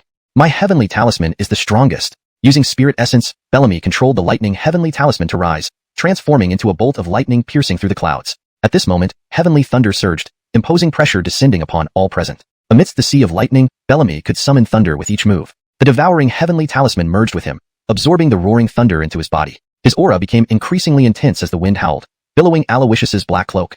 Facing this scene, Aloysius's expression remained indifferent, a faint smile on his lips. Nether deity, sword hell. His voice was utterly calm. Instantly, the earth seemed to split, releasing countless dark, menacing chains from beneath Aloysius, locking down the area. In an instant, the world turned into a hellish prison. The 8 azure firmament swords transformed into 8 colossal swords over 100 meters tall, plunging into the blackened earth. Bound by iron chains, ancient and sinister, they resembled the prison-suppressing god swords. Nether deity sword hell had descended. Rustling sounds echoed as the dark chains encased Alfonso along with the sky's thunder. Cold, chaotic sword chi surged like waves. Here, Aloysius was the absolute ruler of the battlefield. Heretical trickery, mere posturing. Break it. Though restrained, Bellamy's aura continued to rise. Adiel drove the fusion of the 2 heavenly talismans, forming a massive hand. Watch closely. This is my self-created technique, dual talisman hands. A few broken swords can't trap me. With a roar, the dual talisman hands slammed down with immense force, shaking the nether deity sword hell. Aloysius's eyes narrowed, pointing his sword towards the sky. Suddenly, the sword hell's atmosphere changed dramatically. The 8 divine swords emitted dazzling light, appearing more sinister within the iron chains. Meanwhile, a light gathered behind Aloysius, forming a towering demonic god who opened its deep, dark eyes. At this moment, Aloysius's aura soared. With a wave of his hand, the 8 swords coalesced into a brilliant, cold yet radiant sword. Simultaneously, a colossal, celestial blade over 100 meters long formed at the feet of the demonic god. Aloysius, exuding unmatched dominance, gripped the glowing sword and swung it down. Booms echoed as the heavens trembled. The demonic god, mimicking Aloysius's posture, also swung its sword. The scene was overwhelmingly shocking. Fear finally flickered in Bellamy's eyes. He began to gather all his strength, fusing the power of the 2 heavenly talismans and drawing on the natural forces. His self-created ultimate skill, dual talisman annihilation, was unleashed. The feeble light of annihilation clashed against the demonic god's sword. However, hastily deployed, it faltered. The next moment, the giant sword shattered the annihilation light, aiming to strike Bellamy. Just as the sword was about to engulf him, the nether deity's sword hell vanished abruptly. Everything returned to stillness. The 8 swords reformed into beams of light, circling Aloysius. "You're clearly no match for me," Aloysius said calmly, which only made Bellamy's expression uglier. Clenching his fists and gritting his teeth, he stared at Aloysius. Suddenly, his eyes sharpened. "You die." Instantly, a freezing ice storm erupted around Bellamy, transforming a 100-meter radius into an icy world, including Aloysius, who was instantly encased in ice. Cowardly and despicable. Prince Jiang shows mercy, but this man strikes when unprotected. Truly low. Bastard, shameful. People angrily denounced the treachery. Laughing loudly, Bellamy ignored them. Ha ha ha, war doesn't forbid deceit. Aloysius arrogantly held back here. This is all his fault. Laughing, he gazed hatefully at the frozen Aloysius. 7 years ago in the Great Yin Empire, you crippled my father under the guise of sparring, tarnishing his name forever in our family. Today, you will pay. Aloysius, go to hell. Bellamy sneered and was about to make his move. However, at this moment, have you finished your rambling? Aloysius's voice rang out suddenly. At the same time, under Bellamy's stunned gaze, cracks began to appear on the ice sculpture. The translation maintains the original tone and style while ensuring it is natural and fluent in English. The paragraph structure and line breaks are preserved as in the original text. Chapter 43. Justice prevails in the heart of the people. Boom. A tremendous explosion. The ice sculpture encasing Aloysius shattered explosively. Aloysius stood in black attire, his cloak billowing wildly in the gale force winds. His heterochromatic eyes were filled with a cold, indifferent gaze. Without uttering a word, he took a step forward, advancing slowly. The imposing aura around him was as if a sovereign had arrived or a demon god had been reborn. Antony watched this scene and instinctively took 2 steps back. How is this possible? No one can withstand the freezing power of the mystic ice celestial charm with mere physical strength, let alone break free from it. This revision ensures that the translation reads more naturally in English while accurately conveying the meaning of the original text. The term Shen Bing Tanfu is consistently translated as mystic ice celestial charm to maintain consistency in terminology. Antony's expression was grim, almost muttering to himself. However, the fact lay before his eyes, forcing him to believe. Frightened, his gaze grew more ferocious. Mystic ice celestial charm, freeze for 10,000 miles. Antony waved his hand, and the snow-white mystic ice celestial charm in his palm glinted chillingly. Instantly, countless ice shards resembling daggers shot up from the ground, like spikes aiming straight for Aloysius. Every direction was engulfed in ice and snow. Seeing this, Aloysius felt spiritual energy surging around him. Then, bang, one foot stepped forward. At that moment, an illusionary Qilin flashed past, unleashing overwhelming pressure. An ancient treasure technique, the Qilin step, activated fiercely. Under the influence of the Qilin step, the surrounding ice shards exploded, and the rapidly spreading frost dissipated under the immense pressure. Aloysius dominated the battlefield with absolute might, like an emperor. Watching this, Antony's eyes widened in shock. Qilin step? How does the ancient Tin Fierce techniques matter? My celestial charms are the strongest. How could I lose to you? With a furious roar, Antony spread his arms, channeling his spiritual energy into the mystic ice celestial charm. And at that very moment, Aloysius's gaze sharpened, and a mysterious force radiated from his ancient heterochromatic eyes. The surrounding space began to warp, thick mists clouding it like primordial chaos. Suddenly, Antony's expression froze. He felt his body become 100 times heavier, nearly losing control of his circulating spiritual energy. Conversely, Aloysius's movements became even more agile, thriving in this environment. This was the Adiel domain, one of the innate abilities of the ancient heterochromatic eyes. In the Adiel domain, each step Aloysius took seemed to alter the surrounding space. Seeing this, Antony narrowed his eyes. Evil ape transformation. With a roar, Antony's bloodline power erupted, and his body expanded visibly within seconds. In a blink, Antony transformed into a monstrous ape several zhang tall, his physical strength reaching its peak. I'll see how you can break my evil ape transformation. Antony sneered, his voice heavy and hoarse, like a wild beast roaring. Aloysius sized him up indifferently, leaped forward, and sped tenfold faster within the Adiel domain, instantly appearing in front of Antony. I'll show you how it's done. As he spoke, a verdant glow flashed on his palm. Instantly, a shocking sword aura erupted, with a spray of blood. In a single move, he broke through the formidable defense and offense of the evil ape transformation. Antony's formidable aura dissipated instantly, his monstrous form reverting to his human appearance. Aloysius, you only managed to break my transformation because of your divine weapon. Without such advantages, you're nothing. Antony's gaze darkened as he coldly remarked. Aloysius smiled. Is that so? The verdant glow in his hand faded, revealing a simple blade of grass. At that moment, Antony felt as if struck by lightning. Breaking his proud evil ape transformation was merely accomplished with an ordinary blade of grass? Instantly, Antony's eyes betrayed a hint of despair. At the same time, ding, host injures the Son of Destiny, rewarding 50,000 villain points. Ding, host damages the Son of Destiny's resolve, rewarding 100,000 villain points. 2 consecutive notifications caused Aloysius to smile faintly. Antony, you've lost? Aloysius said this with profound meaning, making Antony shudder inwardly. Antony not only lost the battle but also made a critical mistake in his words, one that could ruin his reputation completely, mentioning their personal grudge. You seem to harbor enmity against me due to some misunderstandings between us. 7 years ago, I indeed visited the Great Yin Dynasty and accidentally injured a member of the Lin clan during a friendly sparring session. I've forgotten about that incident until now, but I don't deny it. Sparring is combat, Accidents happen. If you bear resentment over it, feel free to seek revenge. To avenge your father in the name of a friendly duel, I'm always ready. Aloysius spoke calmly and frankly. These words sparked immediate reactions. It makes sense now why Antony has been targeting the Emil from the start. It's a personal vendetta. This grudge seems one-sided. The Emil showed magnanimity and never held on to that minor incident. Antony's father was probably decades older than the 12 to 13-year-old Emil 7 years ago. Losing to such a young prodigy must have been embarrassing. If you lack skill and get hurt, resulting in crippled cultivation, it's your fault. Yet Antony still dares to confront the Emil demanding revenge. Such narrow-minded people will never achieve greatness. One can't say Antony was wrong. Seeking revenge for his father is natural. However, his methods are despicable and deceitful, trying to defame the Emil while hiding behind false righteousness. In contrast, the Emil acknowledges his mistake openly and acts honorably. Antony's base actions are shameful. Kill this despicable coward. Criticism towards Antony rose continuously. Ding. Host's sharp remarks disgraced the Son of Destiny, rewarding 100,000 villain points. Ding. The Son of Destiny Antony's reputation drops, rewarding 30,000 villain points.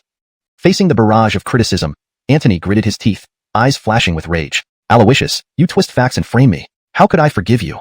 Kill. Antony roared, his previously weak aura suddenly intensifying. He bit his tongue, spitting out a mouthful of blood onto the 3 celestial charms. The once dim thunder and devour celestial charms lit up instantly. Blood energy flamed up around him, activating the 3 charms brilliantly, swirling around Antony. His aura hinted at breaking through the life and death boundary. Aloysius observed carefully. Indeed worthy of being the Son of Destiny. Under these circumstances, he dare use forbidden secret arts to harness the power of the 3 celestial charms, forcibly opening the life and death gate to advance. Now, his backers will soon appear. Let me give another push. Thinking this, Aloysius released his imposing aura and declared loudly, justice prevails in the heart of the people. There's no need to twist facts. If you want a battle, then I'll accompany you to the end. With those words, Aloysius lunged forward, grasping a blade of grass and slashing down decisively. A blade of grass can cut through suns, moons, and stars.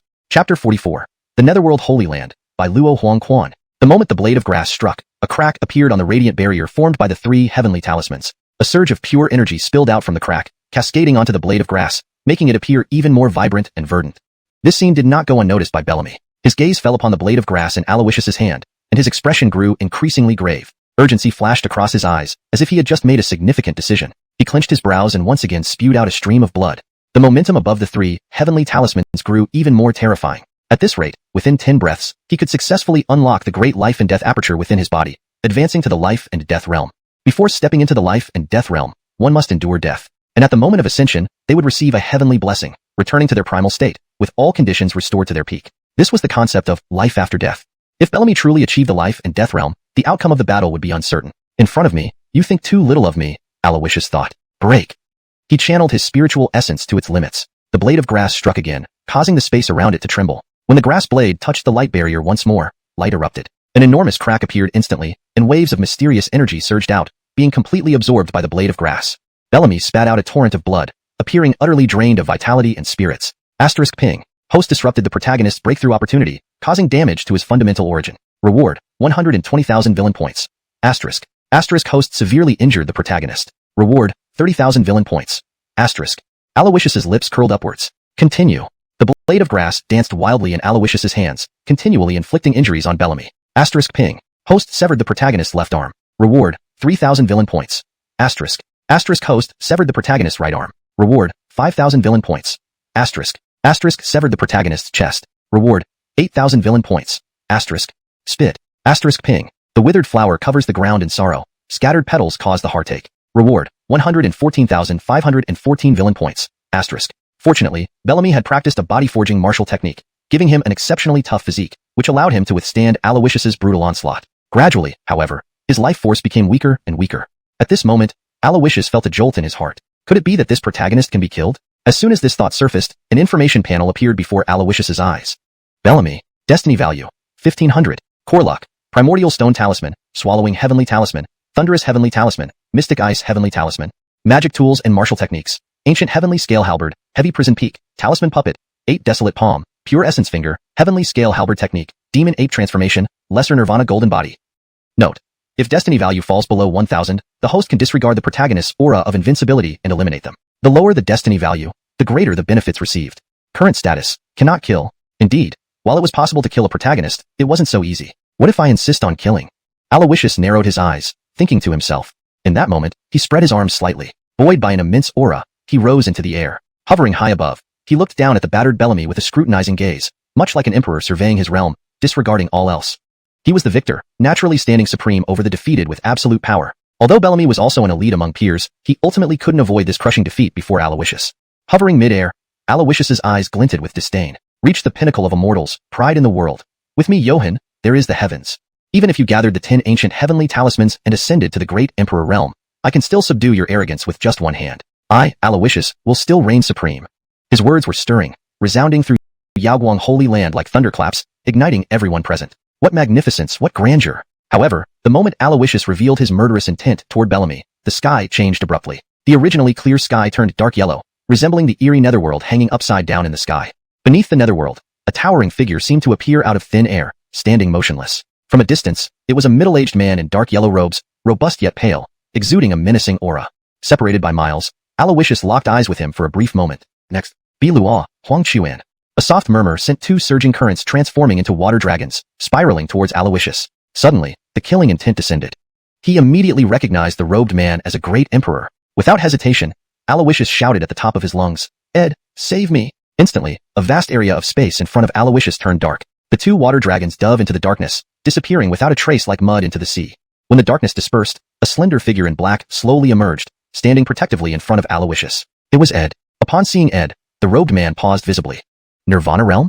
Hee, impressive. The Ed of Tianxia immortal sect indeed lives up to the name. To block my attack with just the Nirvana realm, this will be something for you to boast about for the rest of your life. The robed man sneered coldly. A mere degenerate emperor of the Netherworld Holy Land dares to lay a hand on my sect's Jeffrey? Does Netherworld Holy Land wish to cease existing? Ed's voice rasped, deep and grave. Meanwhile, everyone in Yaoguang Holy Land identified the robed man. He was the Sage Lord of the Netherworld Holy Land from Dongxian Divine Domain. Though the Netherworld Holy Land was mentioned alongside Marco, Ilium, and Yaoguang Holy Lands, their power far exceeded these others. Not only did they have a great emperor stationed, but they openly had 2 great emperors. This Sage Lord was one of the 2 great emperors of the Netherworld Holy Land. In all of Dongxian Divine Domain, this was one of the powers second only to Tianxia Immortal Sect. However, the Netherworld Holy Land had always been low profile, and today's move was entirely unexpected. Just as everyone puzzled over this, Bellamy, despite his injuries, slowly stood up and looked up at the Sage Lord. Old man, you had to wait until now to appear? If you were any later, you wouldn't see me again. The Sage Lord laughed. Ha ha ha, Brother Lin has extraordinary luck and is truly destined for greatness. You won't fall to a mere young imperial aspirant. To know your enemy and know yourself ensures victory in countless battles. I've already discovered that Tianxia Immortal Sect didn't send a great emperor to guard Aloysius on this trip. Hearing this, Aloysius narrowed his eyes. What do you mean? The Sage Lord grinned wickedly. I was here to help Yaoguang Holy Land at Brother Lin's invitation, but hadn't expected you to intervene. Aloysius, do you know that 12,000 years ago, the Netherworld Holy Land ruled Dongxian Divine Domain? Your Tianxia Immortal Sect were merely newcomers. Ever since the day we chose to submit, our ancestors have been preparing and waiting for an opportunity to reclaim dominance over Dongxian Divine Domain. Today is the day.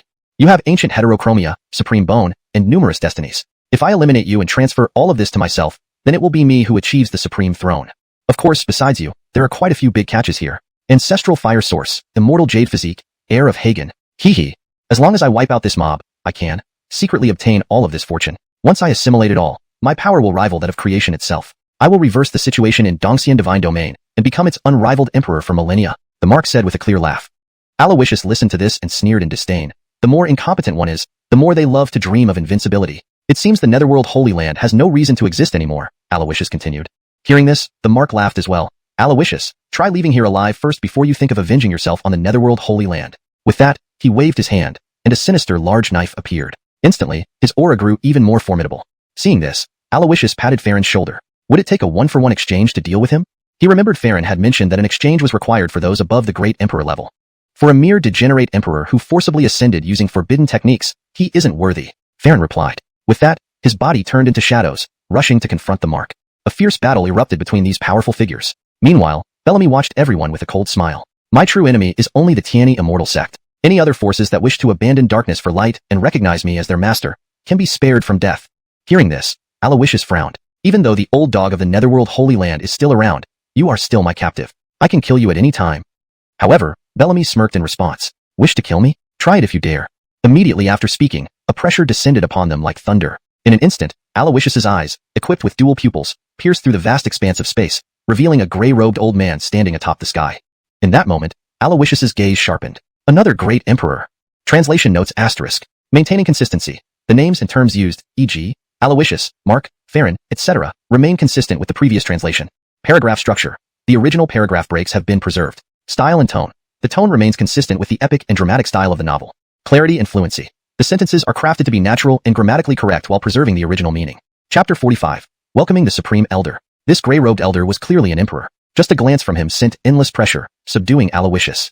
Aloysius gritted his teeth, his spiritual essence surging, blood almost boiling, slowly straightening his body. Which forces senior has come here to meddle in my affairs? Aloysius raised his head, looking in the direction of the gray-robed elder, speaking solemnly. Humph, a mere child like you dares ask my name. The gray-robed elder coldly scoffed and took a step, instantly covering thousands of miles. In the blink of an eye, he descended into Yaguang Holy Land. Seeing this, Antonio's eyes narrowed at the front of the assembly hall. Protect the emperor's son. His voice fell, and he led a group of Tianyi divine guards straight toward Aloysius without hesitation. Venerable Garth followed closely behind. It wasn't out of loyalty but rather clear knowledge that under the soul control spell, if anything happened to Aloysius, he wouldn't survive either. Not far away, Yaguang Holy Adon, Eduardo, and others exchanged glances and acted one after another. If Aloysius were to fall here, and they didn't help, the Tianyi immortal sect would surely punish them. Instantly, several Nirvana realm powerhouses blocked Aloysius's path. But for an emperor powerhouse, those below the imperial realm were merely ants. Except for aberrations like Venerable Ing, naturally. Himph, mere ants daring to obstruct me? Scram! The gray-robed elder roared, sending all the Nirvana realm powerhouses flying back. The immense force even sent Aloysius soaring through the air. Aloysius flew backwards several dozen yards before barely stabilizing himself. A sweetness welled up in his throat, and fresh blood trickled from the corner of his mouth. This gray-robed elder was different from the likes of Huangquan Holy Adon, a true emperor. An emperor's arrival made everything seem uninhibited. Standing before Montague, with a wave of his hand, silver light sprinkled down. The light touched Montague's body, rapidly healing him like dry wood meeting spring rain. Feeling the changes in his body, Montague beamed with joy, clasping his hands towards the gray-robed elder. Young disciple Montague, thanks for your rescue. May I ask for your esteemed name? If there is ever an opportunity, I will certainly repay you. Montague respectfully said. The gray-robed elder smiled, returning the salute. I dare not. I am Bennett, the enforcement elder of the Dark Temple, dispatched by the Dark Lord to assist Mr. Lin. My original intention was to help Mr. Lin relieve Yaguang Holy Land's siege, but it turns out that Yaguang Holy Land consists of fickle flatterers who treat Mr. Lin disrespectfully just to curry favor with the so-called son of Tianyi immortal sect. Ultimately, the fault lies with this young man Aloysius. Now, let me teach this arrogant disciple a lesson, both for Mr. Lin and as a message to the Emily of Tianyi immortal sect. Bennett spoke, his gaze shifting to Aloysius. Aloysius activated his dual pupils, meeting his gaze fearlessly. Beside him, Linwell smiled. Then many thanks, Elder Bennett. It's proper. As Bennett walked towards Aloysius, suddenly, when did it become necessary for an elder from your dark temple to chastise the son of Tianyi immortal sect? A dog catching mice, minding someone else's business. Get out of Eastern deity realm. A loud roar sounded. Bennett looked around. His eyes landed on a white-robed figure descending from afar. Though old, he exuded vitality. Most importantly, his aura rivaled Bennett's. An emperor powerhouse? Bennett frowned, then shouted. May I know the honorable title of Brother Taoist? Mao family Elliot. Elliot's voice boomed as he instantly arrived before Aloysius. Son of the Emperor, I apologize for arriving late. Elliot glanced back, giving a signal to everyone. Marco Ancestor and others understood, guarding Aloysius while slowly retreating. Yet, Bennett observed everything. So it's the ancestor of the Mao family. The Mao family may be first class in the Eastern deity realm, but compared to our Dark Temple, it's nothing. If you obstruct our actions today, are you not afraid of our retaliation later? Bennett sneered. Elliot sneered back. Aren't you worried about the retaliation of Tianyi immortal sect? Tianyi immortal sect is just a regional power. Our Dark Temple has ancient roots. Why should we fear Tianyi immortal sect? Bennett coldly laughed. It seems you're set on causing trouble here? Elliot coldly responded. Bennett sneered. What if I am? Before he finished, he raised his hand, unleashing waves of oppressive energy. Elliot reacted, shattering the pressure with both hands. Then, he turned his gaze. His target is the son of the Emperor. Protect him and leave now. The earlier signal reminded everyone. Upon hearing this, Marco Ancestor and other Nirvana realm experts protected Aloysius and began to retreat. But then, wanna leave? With my permission? I'll stay. Bennett bellowed, palm flipping up, sending a black light skyward, forming a large transparent black cauldron, enveloping most of Yaguang Holy Land. This is the Heavenly Suppression Cauldron, an ultimate level artifact. Even an Emperor powerhouse cannot easily escape once I activate it. As per the Dark Lord's order, all who wronged Mr. Lin shall be punished. Bennett solemnly stated. Elliot's gaze hardened. Old fool, do you really think I'm afraid of you? Since you've activated this cauldron, I'll have to personally destroy it. Saying this, Elliot took a step forward, revealing the full might of an emperor. Bennett smiled disdainfully. In true strength, perhaps we are equals. But how confident are you in protecting these ants while battling me? They must all face punishment for their actions. You can't stop me. Bennett coldly smiled. You, despicable. Elliot clenched his fists in anger. Just then, Ancestor, please stand aside. He can't move me. Aloysius's voice rang calmly. Throughout, despite being injured by Bennett, he never showed any panic.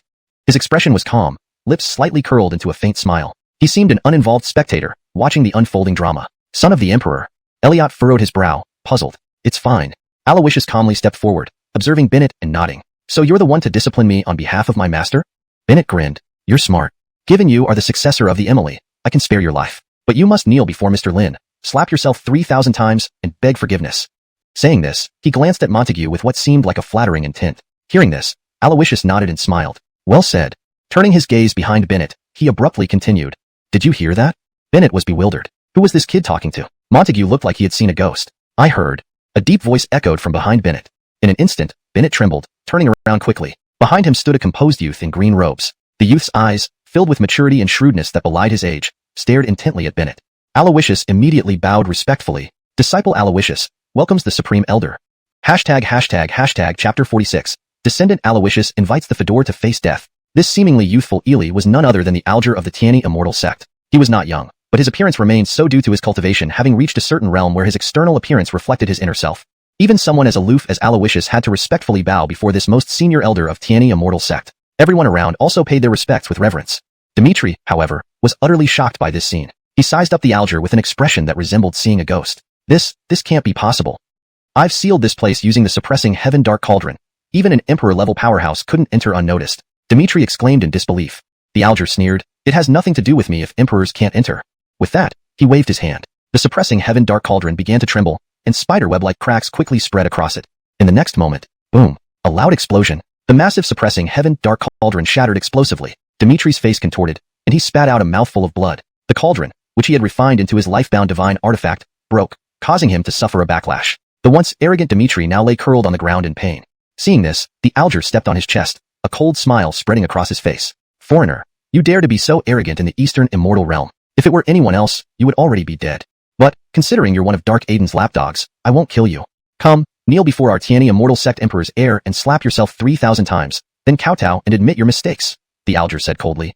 Hearing these familiar words, Dmitri trembled, his face pale. I am from the Dark Hall. He tried to invoke the Dark Hall to intimidate the Alger, but before he could finish, the Alger lifted his foot and stomped hard on Dmitri's chest.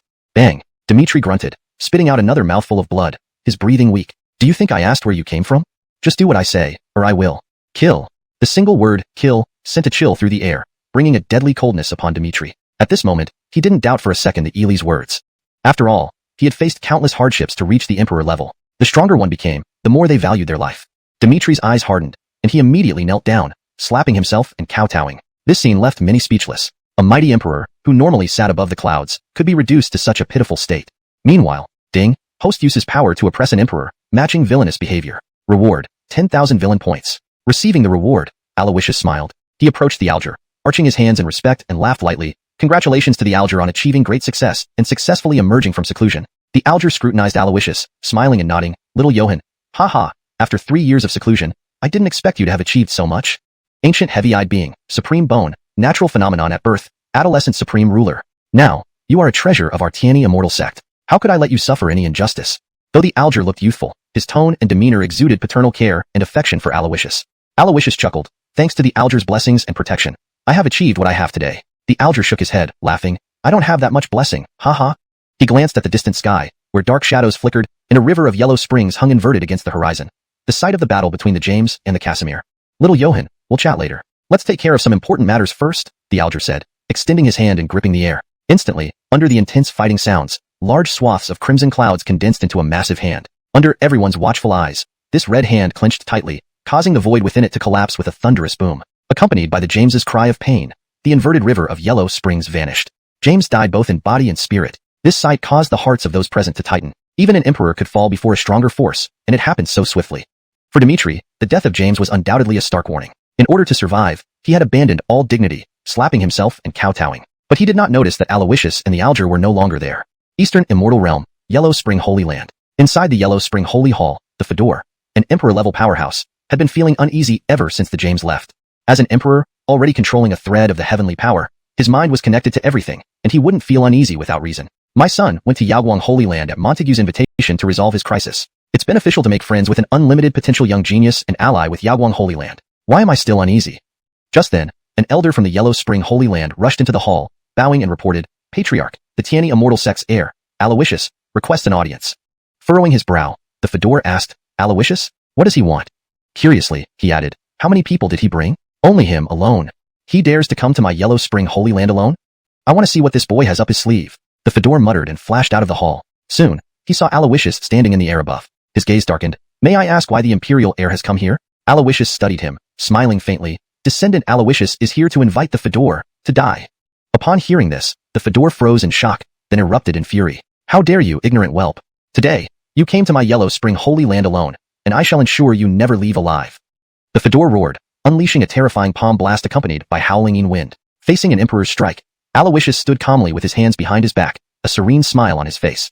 Boom! The palm blast exploded several dozen yards away from Aloysius, yet the horrifying aftershock didn't touch him at all. The fedora squinted, sensing something amiss. Ely stepped forward from behind Aloysius, radiating immense aura that stretched to the heavens. The fedora examined the youth, frowning slightly. You are? The one who will destroy your Yellow Spring Holy Land. At the Alger's words, he raised his palm and brought it down abruptly. Instantly, a vast crimson hand appeared, stretching thousands of miles, blotting out the sky as it crashed down upon the Yellow Spring Holy Land. An overwhelmingly devastating disaster. The Yellow Spring Holy Land, which had existed for tens of thousands of years and was hailed as the second most powerful force in the Eastern Immortal Realm, was thus annihilated. This destruction would shake the entire primal ancient continent, and at the same time, destroying the Yellow Spring Holy Land, completing long-term mission, decisive action, 1/3, earning 1 lucky draw opportunity. Chapter 47. The demonic Yellow Spring Spear, the Azure Heaven Verdant Skyblade. At the Yellow Springs Holy Land, from the moment the Alger took action to its complete annihilation without a single survivor, it all happened in just half the time it takes for an incense stick to burn down. The once magnificent and grand Yellow Springs Holy Land was now reduced to ruins, with broken limbs and corpses buried amidst the rubble and sand. Although this scene was cruel, it was something that had to be done. The Yellow Springs Holy Land had already shown signs of rebellion. If they managed to seize the opportunity, unite more forces, and oppose the Tiani Immortal sect, what happened here could easily happen at Tiani. In the world of martial arts, while human relationships are inevitable, cultivation is predominantly about life and death struggles. The path to enlightenment is a battle where either you die or your opponent does. Aloysius felt the rewards from the system and couldn't help but reflect. This joint operation to destroy the Yellow Springs Holy Land with the Alger only fulfilled part of the long-term mission, decisive execution. As for the long-term mission, supreme sovereignty, which required him to slay 9 holy sons and daughters, there was still no progress. It seems that annihilating a holy land only requires my participation, whereas slaying holy sons, daughters, and lineage heirs must be done by me personally, Aloysius thought. Having resolved the Yellow Springs Holy Land issue, the Alger walked into what was left of the Yellow Springs Palace, now reduced to ruins. Moments later, he emerged and casually tossed a storage ring to Aloysius. Alger, this contains a few items that can barely be called treasures within the Yellow Springs Holy Land. Whether you keep them for yourself or give them away is up to you, the Alger smiled. Aloysius understood and cast his consciousness into the storage ring, identifying its contents. A cultivation technique, Hell Emperor Sutra, a martial skill, Shattered Hell Heavenly Finger. A divine art, Truth Listener Divine Art. 2 imperial weapons, the demonic Yellow Springs Spear and the Azure Heaven Verdant Skyblade. These treasures were passed down from several 100,000 years ago by the formidable Yellow Springs Emperor who had once dominated the ancient desolate continent and established the Yellow Springs Holy Land. Though the Holy Land has since declined, when the Yellow Springs Emperor was alive, the strength of the Holy Land undoubtedly ranked among the top 5 on the ancient desolate continent. Alger, all these treasures are for me? Why don't we share? Aloysius chuckled. The Alger laughed heartily. Haha, boy. Why have you become so hesitant? If there were things inside that I needed, I would have taken them myself instead of giving them to you. A gift from an elder should not be refused. Take it, he added. Even if you don't need them, you can pass them on to your subordinates. I can see that your maids and guards are no ordinary people. Cultivate them well, and when you inherit the position of emperor at Tiani, they will be your trusted aides. With those words, Aloysius accepted the ring without further argument, thanking the Alger before putting it away. The Alger sized him up, nodding inwardly. Let's go. Where? Aloysius asked. Back to Yaoguang Holy Land. The Alger replied indifferently. Are you coming back with me? Aloysius queried, confused. The Alger, burdened with many duties, surely had plenty to handle after his recent emergence from seclusion. This visit was likely a gay suggestion. With enemies eliminated and disasters over, there was no reason for him to return together. The Alger gave a mysterious smile. There's something important I need to do back there. Meanwhile, at the Yaoguang Holy Land, Roy, having slapped himself 3,000 times, lifted his head only to realize the Alger and Aloysius were nowhere to be seen. He dared not linger and immediately flew off. Bellamy stood there bewildered, unsure of what to do next. Roy, who was supposed to rescue him, had fled without him. No choice, I'll have to rely on myself. Bellamy gritted his teeth, as faint white light shimmered around him. Humph, today's events, I remember clearly. One day, I will make you all pay dearly for today's stupidity. I will come for Aloysius's life soon. As he spoke, Bellamy vanished into thin air. Everyone watched but did not intervene. Suddenly, smack, a sharp sound echoed in the sky. Bellamy fell heavily to the ground, coughing up blood with a clear handprint on his swollen face. Moments later, Aloysius and the elder descended from the sky. Looking at Bellamy, Aloysius said calmly, "There's no need for intermediaries. If you have something to say, speak now." Facing Aloysius, Bellamy clenched his teeth, glaring fiercely but remaining silent. The Alger glanced at him, eyes narrowing. Kill him? Aloysius shook his head. Just now, he had proven that as long as Bellamy's destiny wasn't exhausted, he couldn't be killed. Previous attempts had drawn both the Yellow Springs Adon and Dark Chamber Elder Roy. Killing him again might trigger unforeseen consequences. Restrict his cultivation and imprison him at the Cold Pool Prohibited Grounds rear mountain. Leave him alive for future use, Aloysius ordered coolly. Bellamy glared. You won't kill me today, but one day, I will kill you. Aloysius smiled. Is that so? I look forward to it. He waved his hand, and Bellamy was immediately taken away by the guards. Watching Bellamy being led away, the Alger sighed lightly. This young man possesses remarkable talent and extraordinary fate. I sense the presence of Sovereign Rune on him. Most likely, he is a descendant of Sovereign Rune. If such a person cannot be utilized, it is better to eliminate him, for leaving him alive may cause endless trouble. Aloysius knew this too. But, how could he kill someone marked by destiny? Of course, he couldn't explain this to the Alger. Rest assured, Alger, I know what I'm doing. Seeing Aloysius's confidence, the Alger didn't press further. The incident ended there. Under the invitation of the Yaoguang Holy Landmaster, the banquet continued. The Alger and Mu clan's ancestor graciously stayed. Amidst the lively hall, Aloysius approached the Mu clan's ancestor, retrieving an ancient text from his storage ring and offering it. Thanks to your help, I am most grateful. Please accept this token of appreciation. Matthew, not only an imperial powerhouse but also the Mu clan's founding ancestor, received the book and examined it. His expression instantly turned from surprise to awe. It was the supreme cultivation technique from the Yellow Springs Holy Land, Hell Emperor Sutra. Though the Mu clan was a first-rate family, it lacked formal lineage. Their current techniques paled in comparison to this treasure, which would significantly enhance their overall strength. Matthew, moved, wanted to kneel in gratitude, but Aloysius had already walked away. Thus concluded Chapter 47. Today, when Dark Chamber's Roy descended, you all extended a hand to protect me, and I am deeply grateful. Today, when Dark Hall Dimitri descended, you all extended your protection. I am deeply grateful. Heavenly Shen Elder, Heavenly Ji Elder, Qin Family Elder, your original intention was to come here to divide the Yaoguang Holy Land. But because of me, you halted your actions. Now that the Yellow Springs Holy Land has been annihilated, its foundation and legacy still remain there. You may proceed immediately. Consider this as my compensation to you all. Aloysius said calmly. Upon hearing these words, the three elders were struck with awe and immediately knelt half down, clasping their hands. The grace of the Jeffrey, we will never forget it in our lifetimes. We are willing to swear an oath of eternal loyalty to Tianyi Immortal Sect. After the words faded, Aloysius waved his hand, and the three hurriedly left. Ultimately, Aloysius's gaze fell on the Yaoguang Holy Adon. Upon seeing this, the Yaoguang Holy Adon hastily stood up. This time, the Jeffrey aided the Yaoguang Holy Land, saving us from annihilation. This kindness is greater than the sky. We dare not ask for any other rewards? The Yaoguang Holy Adon said, clasping his hands. Aloysius smiled upon hearing this. I am glad to hear that you understand, but I have always been clear about rewards and punishments. What should be rewarded, must be rewarded. As he spoke, Aloysius took out a pitch-black battle halberd with a fierce aura from his storage ring. It was clearly one of the two imperial legacies of the Yellow Springs Holy Land, the Devil God Yellow Springs halberd. This halberd shall remain with the Yaoguang Holy Land. As for Yaoguang's sacred maiden, I will take her with me, Aloysius said with a smile. The Yaoguang Holy Adon, upon hearing this, felt both honored and uneasy. My daughter being able to serve by the side of the Jeffrey is a great honor for her. Aloysius nodded in satisfaction. But just then, he looked around and noticed that the Grand Senior Elder was nowhere to be seen. Alfonso was also missing. Meanwhile, in a corner of the Yaoguang Holy Land, the Grand Senior Elder had a grave expression as he observed Alfonso but remained silent. This intense gaze made Alfonso feel extremely uneasy.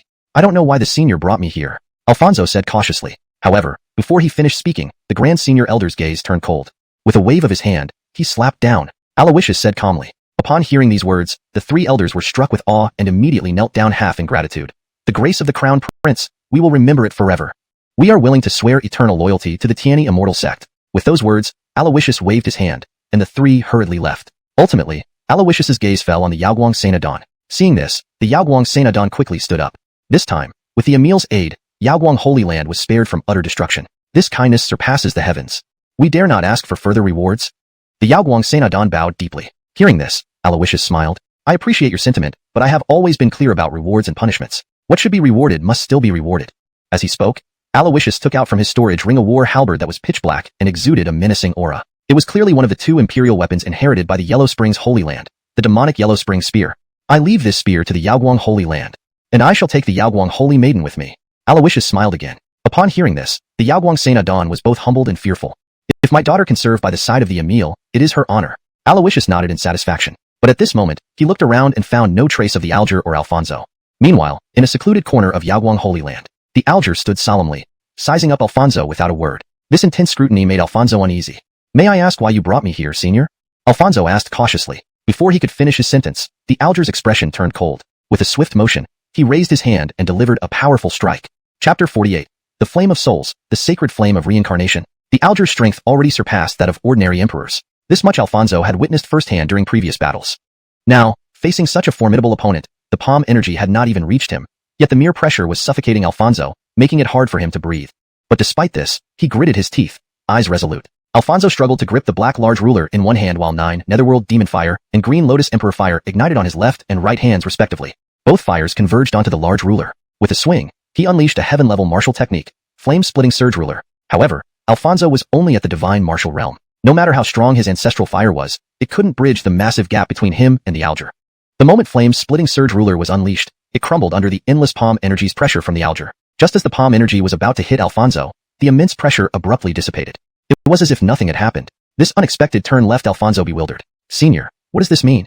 Alfonso asked, puzzled. The Alger stood with hands behind his back, smiling lightly. "These days, although you have faced continuous defeats, your will remains firm. Regardless of how powerful the enemy is, you have the courage to fight back. Just for this reason alone, you are much stronger than Bellamy. The battle between you and Bellamy may end in defeat, but it doesn't mean you are inferior to him. Nor does it mean that your ancestral fire is weaker than heavenly symbols. It's just because your starting point is later. He has been blessed for 7 years now. His destiny and control over heavenly symbols far surpass yours. If given 7 years to grow, the outcome of today's battle would be uncertain." Hearing these words, Alfonso finally understood that the Alger wasn't trying to defeat him, but rather to enlighten him. Honestly speaking, though his mind was resilient and his Dao heart experienced rebirth, today's loss to Bellamy did indeed make him question his path. The ancestral fire, being the strongest abnormal fire in the world, why would it lose to heavenly symbols? And the Alger's words brought him a sudden enlightenment. "Thank you for your guidance, Senior. I understand." Alfonso clasped his hands respectfully. The Alger nodded approvingly. "Indeed, you can be taught.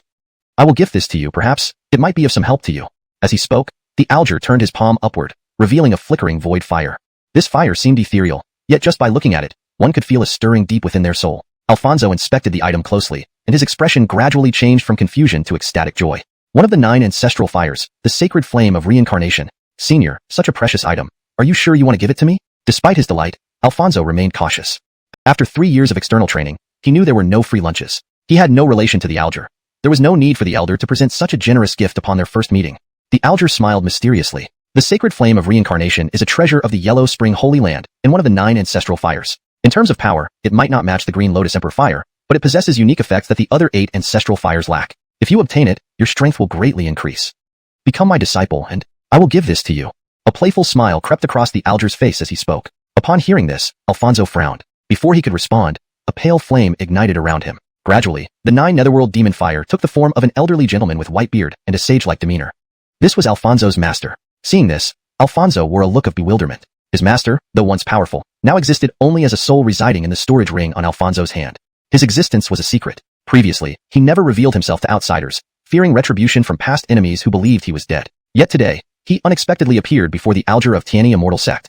Compared to Alfonso's confusion, the Alger wore a knowing smile, as if he had anticipated this all along. "Alfonso is my disciple, old man. Don't think about snatching him from me." The mysterious elder's tone was stern and unyielding. The Alger laughed. "Ha ha ha, if I hadn't said that, would you have appeared before me?" Pausing for a moment, a complex expression flashed in the Alger's eyes, then his tone shifted. "It's been a long time, old friend." At that moment, a touch of warmth spread across the Alger's youthful face. The mysterious elder sighed heavily, his expression dimming. "You know very well I didn't want to see you. Back then, we both swore to become the greatest alchemists on the primeval continent. Now, you are the Alger of Tianyi Immortal Sect, known as Elder Alchemist across the continent. Yet, I am just a wandering soul. What a disgrace." The mysterious elder chuckled bitterly. Hearing this, the Alger's gaze grew somber. "When I heard of your supposed demise, I went to Soul Sky Medicine Domain to find your former disciple, but even he didn't know who harmed you. Although everyone believed you were completely gone, I knew better. Someone like you wouldn't die so easily. My old friend, I finally meet you again. That's wonderful." As he spoke, a hint of determination flashed in the Alger's eyes. "Tell me, who betrayed you back then?" The mysterious elder smiled calmly. "If you had asked me this question shortly after I fell hundreds of years ago, I would have told you without hesitation and asked you to avenge me. But now, so many years have passed, and I've seen things differently. Don't worry about finding the culprit. Leave it as a goal for Alfonso." Turning to Alfonso, he looked at him with affection and pride. The Alger's gaze also fell upon Alfonso. "This boy is excellent, both in talent and character, not inferior to what you and I were back then. With proper cultivation, his achievements might even surpass mine." With these words, the Alger handed the sacred flame of reincarnation to Alfonso. It was the only thing he took from the Yellow Spring Holy Land. Looking back at his master, seeing him nod approvingly, Alfonso accepted the flame with gratitude. "So, what are your plans next?" the Alger asked, addressing both the mysterious elder and Alfonso. "There are only a few days until the Eternal Life Mountain opens. I want Alfonso to try his luck and find the eternal green spirit flame, which eluded us both last time. However, Alfonso is currently serving as a guard for the Jeffrey of your sect. Due to his position, it might not be convenient for him to act freely. The mysterious elder spoke frankly. The alger nodded. This issue can be resolved. Let me speak up for my disciple and request a few months' leave for him. Little Johann will certainly do me this favor. But the Eternal Life Mountain lies between the Southern Wasteland Immortal region and the Soul Sky Medicine Domain. If you choose to go there, perhaps? Concern crossed the alger's face as he spoke. The mysterious elder paused for a moment, then laughed heartily. If it's fate, then it's fate. If it's a disaster, then it cannot be avoided. If we really encounter trouble, then it must be due to poor fortune for both me and Alfonso. Chapter 49. When there's no danger, Aloysius is the greatest danger. When the alger returned with Alfonso, the banquet had already concluded. Aloysius, who was about to return to his palace, happened to encounter them. The alger and Alfonso, two people who seemed completely unrelated, were now walking together, chatting and laughing as if they were long-lost brothers. Truly a child of destiny. His personal charm is indeed exceptional, able to form an intergenerational friendship with the normally taciturn alger in such a short time. Aloysius thought to himself. Seeing Aloysius from afar, the two approached him directly. Little Johann, I want to discuss something with you, the alger said with a smile. Aloysius raised an eyebrow and immediately clasped his hands in greeting. Congratulations, alger, for finding your long-lost grandson. Truly, congratulations? Alfonso? Alger? You brat, stop talking nonsense. The alger glared at him sternly. Aloysius chuckled. You can just tell me directly. No need for such formalities. The alger nodded. All right, that sounds reasonable. This concerns Alfonso. In a few days, he has important matters to attend to and will need some time away. Is that all right? The alger asked in a consultative tone. Upon hearing this, Aloysius's expression became intrigued. Where is he going? What are the matters? He sized up Alfonso while asking. After a moment of silence, Alfonso spoke straightforwardly. In 7 days, Everlasting Divine Mountain will open. I've heard that inside, one of the 9 ancestral flames, the eternal green spirit flame, is hidden.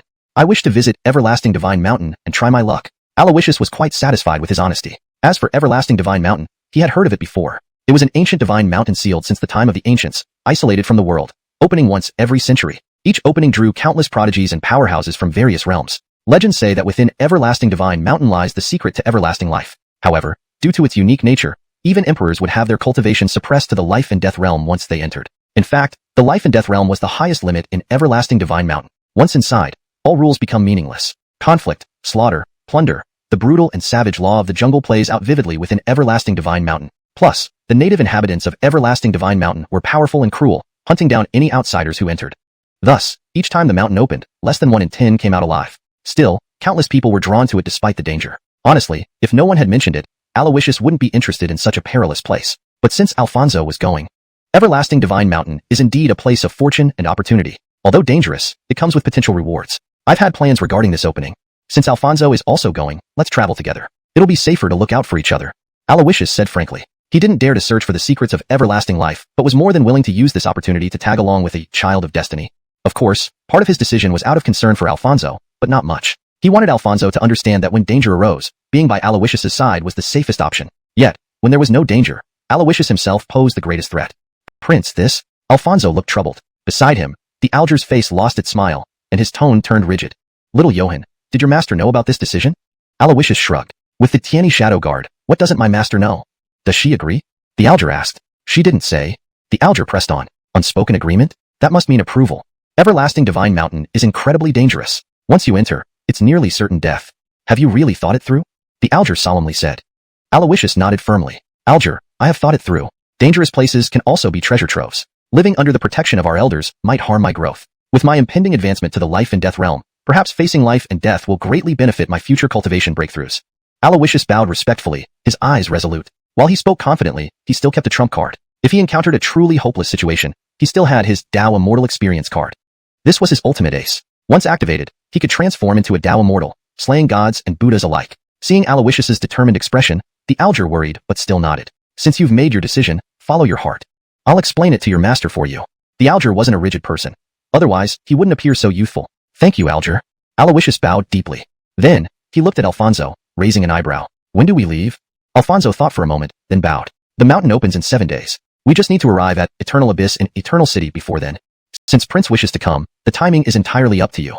Aloysius nodded inwardly. Let's depart in 3 days and enter Eternal City from Southern Wasteland Immortal Domain. That's fine.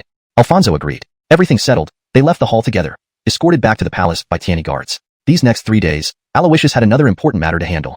Bellamy. Inside the imperial study of Tiani Immortal Sect, Gay put down her scrolls and nodded slightly, gazing at the dark figure emerging from the corner. He wore attire similar to Aloysius's shadow, but his aura was even more mysterious. He moved silently, like a shadow. How is everything with Johann? Gay asked casually. There were a few small issues, but they've been resolved by the Alger. The shadow detailed everything that had transpired since Aloysius arrived at Yaoguang Holy Land to Gay. For a moment, Gay's expression darkened. Dark Temple, Dimitri. The reach of the Biming demon realm extends further and further. As she spoke, she slowly stood up. The shadow furrowed his brow. What does Emily intend? He who injured will pay with his life. Gay replied, icy coldness reflecting in her clear eyes. But the Alger didn't kill him, which showed his stance. And Dimitri has returned to the Dark Temple. The shadow cautioned. Before he could finish, meeting Gay's gaze, he fell silent. The Alger is growing old, constrained in his actions. As for the one returning to the Dark Temple, just a different place to meet his end. With that, Gay vanished from the Imperial study. The shadow, meanwhile, wiped the sweat from his forehead. In Yaoguang Holy Land, within Aloysius's temporary palace, there's still one chance for a draw. Let's draw first. Aloysius thought. Ding, drawing begins. Anticipating the result, the wheel started spinning. As the needle gradually stopped, a line of small text appeared before Aloysius's eyes. Chapter 50. Today, I will only kill Roy. Ding dong. Congratulations, host obtained. Inyang harmonious cultivation technique. Aloysius? Are you serious with this thing? I'm a scholar of the spring and autumn annals. Why would I read something like this? System. Be careful it doesn't get flagged for review. Moreover, with my identity, background, and talent, what use do I have for this? But since it's given, not researching it would waste such a precious lottery opportunity. I'm not interested in this kind of cultivation technique. I just don't want to waste the opportunity. Me, Jiang someone, will never tolerate gambling or poison. With determined eyes, Aloysius flipped open the manual. His eyes gradually lit up.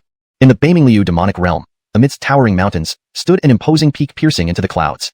Atop the peak lay a grand hall shrouded in dark, mysterious energy. The sky was surrounded by endless lightning. At this moment, a gray-robed figure moved through the thunder and gloom, landing in front of the hall.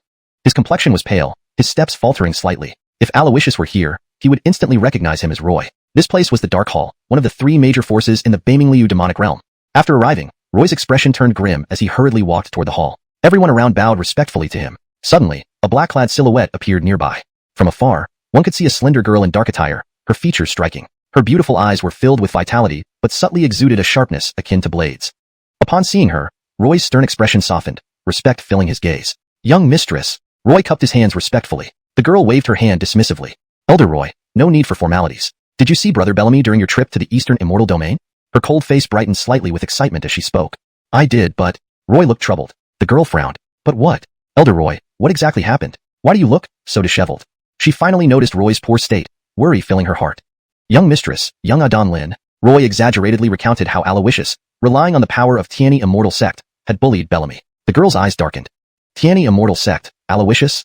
They dare to bully Brother Bellamy. How bold of them. As she spoke, she looked at Roy calmly. Elder Roy, you've worked hard. Please return to the Dark Hall and rest well. Roy nodded, then asked, Young mistress, what about you? The girl's expression grew somber. Brother Lin has treated me like a younger sister since childhood. My accomplishments today are largely due to him. Now that he's in trouble, how can I sit idly by? I will ask my Adon to allow me to personally go to the Eastern Immortal Domain and bring Brother Lin back to the Dark Hall. Roy's eyes narrowed. Young mistress is right. Our Dark Hall has deep ancient roots and plenty of capable talents. If the Dark Lord sends powerful people, even leveling the Tianyi Immortal Sect would be easy. When you go there, these so-called Aloysius will be obliterated. However, just as Roy boasted, the once dim sky suddenly shifted. The temperature dropped drastically. Snowflakes began to fall. A majestic figure stood atop the Dark Hall. No one noticed her arrival until, you mentioned, Aloysius? A clear, cold voice echoed across the hall. The temperature plummeted further. The already gloomy hall now frosted over thickly. Roy quickly turned, staring up at the figure, his eyes narrowing. Who dares intrude on the Dark Hall? Before he could finish, a flash of icy light descended upon Roy. Despite its apparent insignificance, Roy's expression turned grave. He swiftly summoned a round shield before him. Simultaneously, he shouted, Hall Lord, save me. Next, boom. The icy light struck, shattering the protective shield with divine wrath. Its aftermath sent Roy flying hundreds of feet away, crashing into a pillar outside the hall. Blood gushed from his mouth. In one move, Roy was gravely injured, his aura weak. The atmosphere in the Dark Hall turned completely dark. A black-robed middle-aged man emerged from the twisting darkness like a ruler of shadows, Blaze, known as the Dark Lord. Each step shook the heavens and earth. Blaze, leader of the Dark Hall, observed the cool and elegant figure in the sky. Emily of Tianyi Immortal Sect, Gay. The Dark Hall isn't where you can act recklessly. Leave, and I'll pretend nothing happened. Blaze said coldly. Hearing this, the surrounding experts exchanged puzzled glances. Hall Lord, this person barged in, injuring Elder Roy. She shows no respect for our Dark Hall. How dare she enter like this? This woman must pay the price for harming Elder Roy. Hold her hostage and make Tianyi Immortal Sect redeem her. Various voices erupted in indignation, but Blaze's face grew increasingly grim. Gay floated in the air, a cold and ethereal beauty. Her eyes scanned everyone, ultimately settling on Blaze. There was no need for you to appear. You should know that I only came for Roy. Gay's tone was calm, almost mundane. And you should know that I won't let you kill one of my Dark Hall's elites? Then try stopping me. Instantly, Gay vanished before everyone's eyes. Almost simultaneously, icy energy sliced through space, appearing behind Roy. The two guardians beside Roy were instantly blasted away by the intense cold before they could react. In a flash, a sapphire sword slashed Roy's neck. A head flew off. The strike not only severed Roy's body but also shattered his soul. Blaze seemed to have acted yet remained motionless. Ultimately, Gay, alone, had slain an Emperor-level expert among many. By the time the Dark Hall's experts reacted, Gay was already standing high in the sky. A solitary figure with a sword, transcendentally stunning, ruling the eons. Today, I only killed Roy. In the future, if the Dark Hall dares harm my disciple in the Eastern Immortal Domain again, the entire Dark Hall will cease to exist. Blaze, you should know I always keep my word. With that, Gay disappeared into the void. Only snowflakes fell on the decapitated corpse at the hall entrance, signifying her visit. The scene was desolate and chilling. Chapter 50. Today, only Roy will be slain. Ding dong. Congratulations, host, for obtaining the Yin-Yang Blissful Union technique. Aloysius? Are you serious with this stuff? I study the spring and autumn annals. How would I read something like this? System, be careful about passing the review. Moreover, with my status, background, and talent, what use do I have for this? But since it's given to me, wouldn't it be a waste not to at least study it and take advantage of this valuable lottery opportunity? I have no interest in such cultivation techniques. I just don't want to waste the opportunity. With my stance, I am eternally at odds with gambling and poison. With determined eyes, Aloysius opened the scripture. His gaze gradually lit up. In the North Abyss Demon Realm, amidst towering mountains, stood a majestic and perilous peak piercing through the clouds. On top of the peak was a grand hall shrouded in a dark, mysterious aura. The sky around it was surrounded by endless thunder. At this moment, a gray-robed figure penetrated the thunder and gloom, landing before the hall. His face was pale, and his movements unsteady. If Aloysius were here, he would instantly recognize this person as Roy. This place is one of the three major forces in the North Abyss Demon Realm, the Dark Hall. After arriving, Roy's expression turned grim as he briskly walked into the hall. Everyone he passed bowed respectfully to him. Just then, a black-clad figure approached from not far away. From afar, the girl wore dark clothes, had a slender figure, outstanding features, and bright eyes that shimmered with an icy sharpness. Upon seeing her, Roy's stern expression softened, filled with respect. Adon. Roy slightly bowed and respectfully said. The girl waved her hand. Elder Roy, no need for formalities. Did you meet Brother Bellamy on your trip to the Eastern Immortal region? Her icy face showed excitement. Yes, but... Roy looked troubled. The girl frowned slightly. But what? What happened exactly? Why do you look so disheveled? She finally noticed Roy's poor condition and felt concerned. Adon, young Adon Lin. Roy exaggeratedly recounted how Aloysius, relying on Tianyi Immortal Sect's power, had bullied Bellamy. The girl's expression turned increasingly dark. Tianyi Immortal Sect, Aloysius? They dare to bully Brother Bellamy like this? How dare they? Speaking, she looked at Roy and calmly said, Elder Roy, you've done well on this journey. Return to the Dark Hall and rest. Roy nodded, looking at the girl. Adon, what about you? The girl's expression hardened. Brother Lin has treated me like a younger sister since childhood, and my achievements today are largely due to him. Now that he is in trouble, how can I stand idly by? I will ask Adon for permission to personally go to the Eastern Immortal region and bring Brother Lin back to the Dark Hall. Hearing this, Roy's eyes narrowed. Adon speaks the truth. Our Dark Hall has ancient roots, rich heritage, and abundant talent. If the Dark Lord sends powerful figures to the Eastern Immortal region, bringing back young Adon Lin would be effortless, let alone leveling Tianyi Immortal Sect. Adon going there will ensure that people like Aloysius are utterly destroyed. However, just as Roy was praising fervently, the darkened sky above suddenly changed. The temperature plummeted, and snowflakes began to fall. A breathtaking figure appeared atop the Dark Hall, unnoticed by anyone until, you mentioned, Aloysius just now? A cold voice echoed over the hall, making the temperature drop even further. Thick ice formed on the once gloomy hall. Roy quickly turned around, looked up at the shadow in the sky, and asked coldly, who dares intrude upon the Dark Hall? Before he could finish speaking, a streak of cold light descended directly toward Roy. Roy stared at the seemingly insignificant light, his expression serious. He immediately raised his hand, summoning a circular shield to protect himself. At the same time, he shouted loudly, Hall Lord, save me. Next moment, boom, the cold light struck, smashing the protective shield. Its force sent Roy flying hundreds of feet, crashing into a pillar before the hall. He spat out a mouthful of blood. One move left Roy heavily injured and weakened. Meanwhile, the atmosphere in the Dark Hall darkened completely. A middle-aged man in a black robe emerged from the abyssal distortion, stepping forward like the ruler of darkness. Each step shook the heavens and earth. This man was none other than the Hall Lord of the Dark Hall, known as Dark Lord Blaze. Several powerful figures followed him, all at least Rebirth Realm cultivators. Blaze stood at the front, staring at the graceful yet cold figure. Gay, Emily of Tianyi Immortal Sect. The Dark Hall is not a place for you to act recklessly. Leave now, and I will pretend nothing happened. Blaze said sternly. Upon hearing this, the surrounding strong figures exchanged glances, puzzled. Hall Lord, this person is arrogant and disrespectful. She attacked our Dark Hall and severely injured Elder Roy. How dare she treat the Dark Hall like this? This woman must pay for injuring Elder Roy. Capture her and demand ransom from Tianyi Immortal Sect. Various outraged voices rose. However, Blaze's expression turned somber. Not far away, Gay hovered gracefully in midair like a detached, elegant, immortal. Her eyes swept across everyone, eventually settling on Blaze. There was no need for you to appear. You should know that I came only to kill Roy. Gay's tone was calm, as if stating a simple fact. Blaze frowned. And you should know that I won't allow you to slay one of our Dark Hall's elites? Then, try me. As she spoke, Gay vanished before everyone's eyes. Almost simultaneously, icy energy sliced through space, appearing behind Roy. The two guardians beside Roy didn't react in time, and were blasted away by the powerful cold energy. In a flash, a bright blue sword slashed across Roy's neck. His head flew off. This single slash severed both his body and soul. Nearby, Blaze either moved too fast to be seen or stood still, untouched. Ultimately, Gay bypassed all the Dark Hall's elites and killed a great Emperor-level elite. By the time the Dark Hall's experts realized what had happened, Gay was already hovering high above. Alone with her sword, she was unparalleled, cutting through time itself. Today, I slew only Roy. If the Dark Hall ever harms my disciple in the Eastern Immortal region again, your entire sect will cease to exist.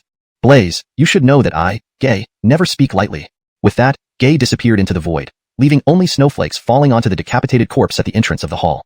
The scene was desolate and deadly silent. The translation aims to preserve the original story's dramatic tension, while ensuring clarity and fluency in English. Names and places have been kept consistent with the provided pinyin names, maintaining the integrity of the narrative structure. Chapter 51. Bellamy. She came to see me. She has me in her heart. The events unfolding before the Dark Hall have dealt a heavy blow to countless Dark Hall warriors. They once prided themselves as an ancient force, standing high above others. However, today, Gay's appearance not only saw her slaying a Dark Hall emperor with one strike, but also shattered their pride and dignity. They now clearly understood that this era had changed. Compared to the silence of the strong ones, in a corner of the Dark Hall, a black-robed, agile young girl gazed in the direction Gay left, her beautiful eyes filled with worry. Brother Bellamy, the girl murmured softly, walking up to Lionel. Before she could speak, Lionel looked down at her, his gaze stern. Estelle, there's no need for you to say more. I will not agree to your going to Dongshan Immortal Realm. Dimitri's actions today have thoroughly offended Tianyi Immortal Sect. Going there now would be like provoking Gay. That woman is mad. If we provoke her, our Dark Hall will never have peace again. This time Dimitri's death happened because of you. I won't pursue this matter further, so do not mention it again. Lionel said solemnly. The girl called Estelle trembled, but quickly masked the unusual look in her eyes as she lowered her head. Adon, you misunderstand. I understand the gravity of the situation today, and naturally, I wouldn't make such a difficult request in this critical moment. I've heard that 7 days from now, Everlasting Divine Mountain will open. Please allow me to go there for cultivation. After what happened today, I realize even more that only through strength can one truly be fearless. The girl replied with sincere, lively eyes. Lionel raised an eyebrow upon hearing her words. With such resolve, your master should certainly permit you. However, Everlasting Divine Mountain is exceedingly perilous. You must exercise caution on this journey. Furthermore, I'll let Elders 3 and 4 of the Secret Hall accompany you. Your master doesn't expect you to gain anything extraordinary within Everlasting Divine Mountain. All I ask is for you to return alive, and I will grant you one wish. Lionel said calmly. Hearing this, the girl was delighted. Thank you, Adon. Adon, Elder Dimitri, died because of me. I offer to guard his spirit for 3 days as a sign of my gratitude. Lionel nodded. Permitted. The girl bowed respectfully and left. As she turned, a flash of emotion passed through her eyes. Brother Bellamy, wait for me. I will come find you soon. In the Eastern Immortal Realm, at Yaoguang's sacred land, these past few days, Aloysius kept his attention on Bellamy while he trained. Although the Destiny Son had been imprisoned in the icy cave behind Cold Pool Forbidden Grounds, Bellamy's fortune value had not decreased but rather increased slightly. At this rate, it wouldn't be long before Bellamy triggered his main character aura, gaining a stroke of luck in the restricted area and reversing his fate. Although the current situation seemed advantageous for Aloysius, it felt more like a stalemate. He needed to break this impasse soon, or all previous advantages gained against Bellamy would be for naught. Lost in thought, Aloysius slowly lifted his head, looking outside the hall. Haven't seen Aloysia for 2 days. Wonder what this girl has been up to recently. At Yaoguang's sacred land, Cold Pool Forbidden Grounds Back Mountain. This place was where cold energy gathered within the forbidden area, transforming over the years into a silvery white ice cave due to perpetual freezing. Here, there was no spiritual benefit, only unending darkness and bone-chilling cold, which even a Nirvana realm expert couldn't withstand. Currently, within the ice cave, a tattered white figure hung mid-air, bound by thick iron chains. An endless layer of frost enveloped him, with only a faint shimmer of light protecting him from the bitter cold, preserving a thread of warmth. This person was none other than Bellamy, the Destiny Son. His former charisma and vigor were nowhere to be seen. His eyes glinted ferociously, gritting his teeth in silent resentment. Aloysius, you've brought me to this point. When I get out, I'll make you suffer 10-fold, 100-fold. Together with Tianyi Immortal Sect, I will root everything out. I will make you pay 1,000-fold. Just then, he noticed a figure clad in a light blue dress appearing near him, ethereal and graceful. Aloysia. Bellamy's expression shifted, his eyes reflecting mixed emotions. He knew that Aloysia's unique constitution didn't allow her to endure the severe cold of this place. Yet, here she was. Immediately, thoughts raced through Bellamy's mind. Did she dare venture into this frozen abyss just for me? Could it be that her hostility toward me 2 days ago was forced by Aloysius?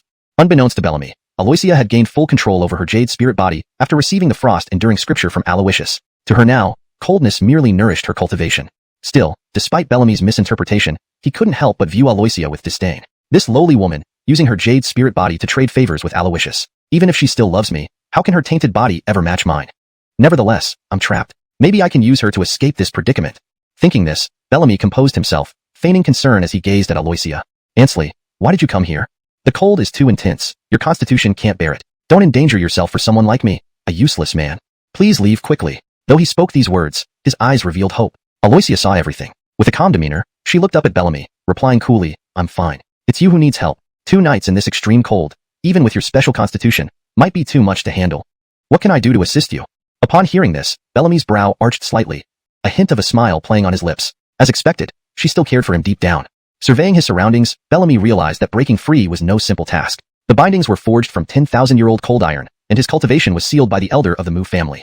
But, Ansley, please don't trouble yourself. If you can provide some spirit crystals, helping me regain some spiritual energy, I can use the power of celestial talismans to break free from the seal inside me. If I can restore my cultivation, I can easily break the shackles and leave here. Bellamy pleaded urgently. Spirit crystals, used as currency in the ancient continent, contained pure spiritual energy. With enough, Bellamy could unleash the celestial talisman despite his sealed cultivation. Aloysia's beautiful eyes wavered. Perhaps Aloysius foresaw this. Everything, including my weapons, was taken away. Right now, I don't have a single spirit crystal. Upon hearing this, Bellamy's eyes darkened. As I thought, this vile woman has given everything to that dog Aloysius, including all her possessions. Bellamy felt angry yet suppressed it. His gaze flickered, sizing up his own body, trying to find anything valuable that Aloysia could take out and exchange for spirit crystals. However, before being locked in here, everything he had on him was confiscated, including his storage ring. The only treasure he could offer was, Senior Ansley, please take this treasure to the treasure hall of Yaguang's sacred land. If the elder there knows its worth, it should fetch quite a few spirit crystals.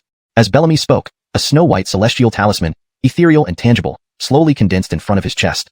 Chapter 52.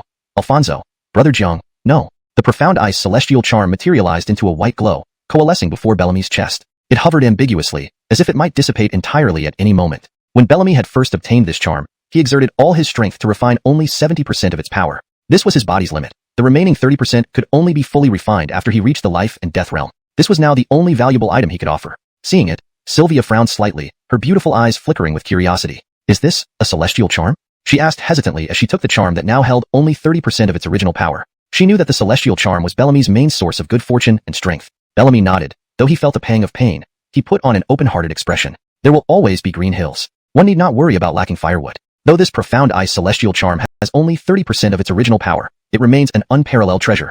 I sincerely request Senior Ansley to exchange it for spirit crystals to help me escape from this predicament. Remember, you must not let Aloysius find out. Bellamy repeatedly urged her. Sylvia gently nodded. Don't worry. With that, she gracefully departed. After about the time it takes for an incense stick to burn, Aloysius examined the profound ice celestial charm in his hand while the system's electronic voice chimed in his ear. Ding, host has seized the protagonist's main fortune object, the profound ice celestial charm, gaining 80,000 villain points. Protagonist Bellamy, fortune value minus 100. Aloysius inwardly nodded. Although this move didn't shake Bellamy's foundation, it was just the beginning. He glanced up at Sylvia with a faint smile. You were once peers with Bellamy, and he helped you quite a bit. Now, by asking you to deceive him into giving up his treasure, do you feel some resistance? Aloysius smiled as he asked. Sylvia paused in thought, her gaze serene. Through these few days, I have come to see Bellamy's true nature clearly. Initially, he approached me with ulterior motives. Now, when he looks at me, there is undisguised disdain and contempt, yet he feigns kindness merely to get my help. Such hypocrisy is truly revolting. As she spoke, she paused, her gaze falling on the profound ice celestial charm in Aloysius's hand. The heavenly sun ordered me to investigate. This charm was willingly given by Bellamy. Her beautiful eyes revealed a hint of inner struggle. Deep down, she wasn't heartless.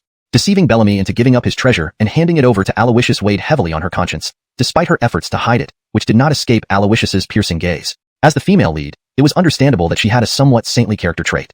Aloysius nodded, casually pulling out a storage ring and offering it to Sylvia. Sylvia's brows furrowed slightly. Heavenly Sun, what is this? Aloysius smiled.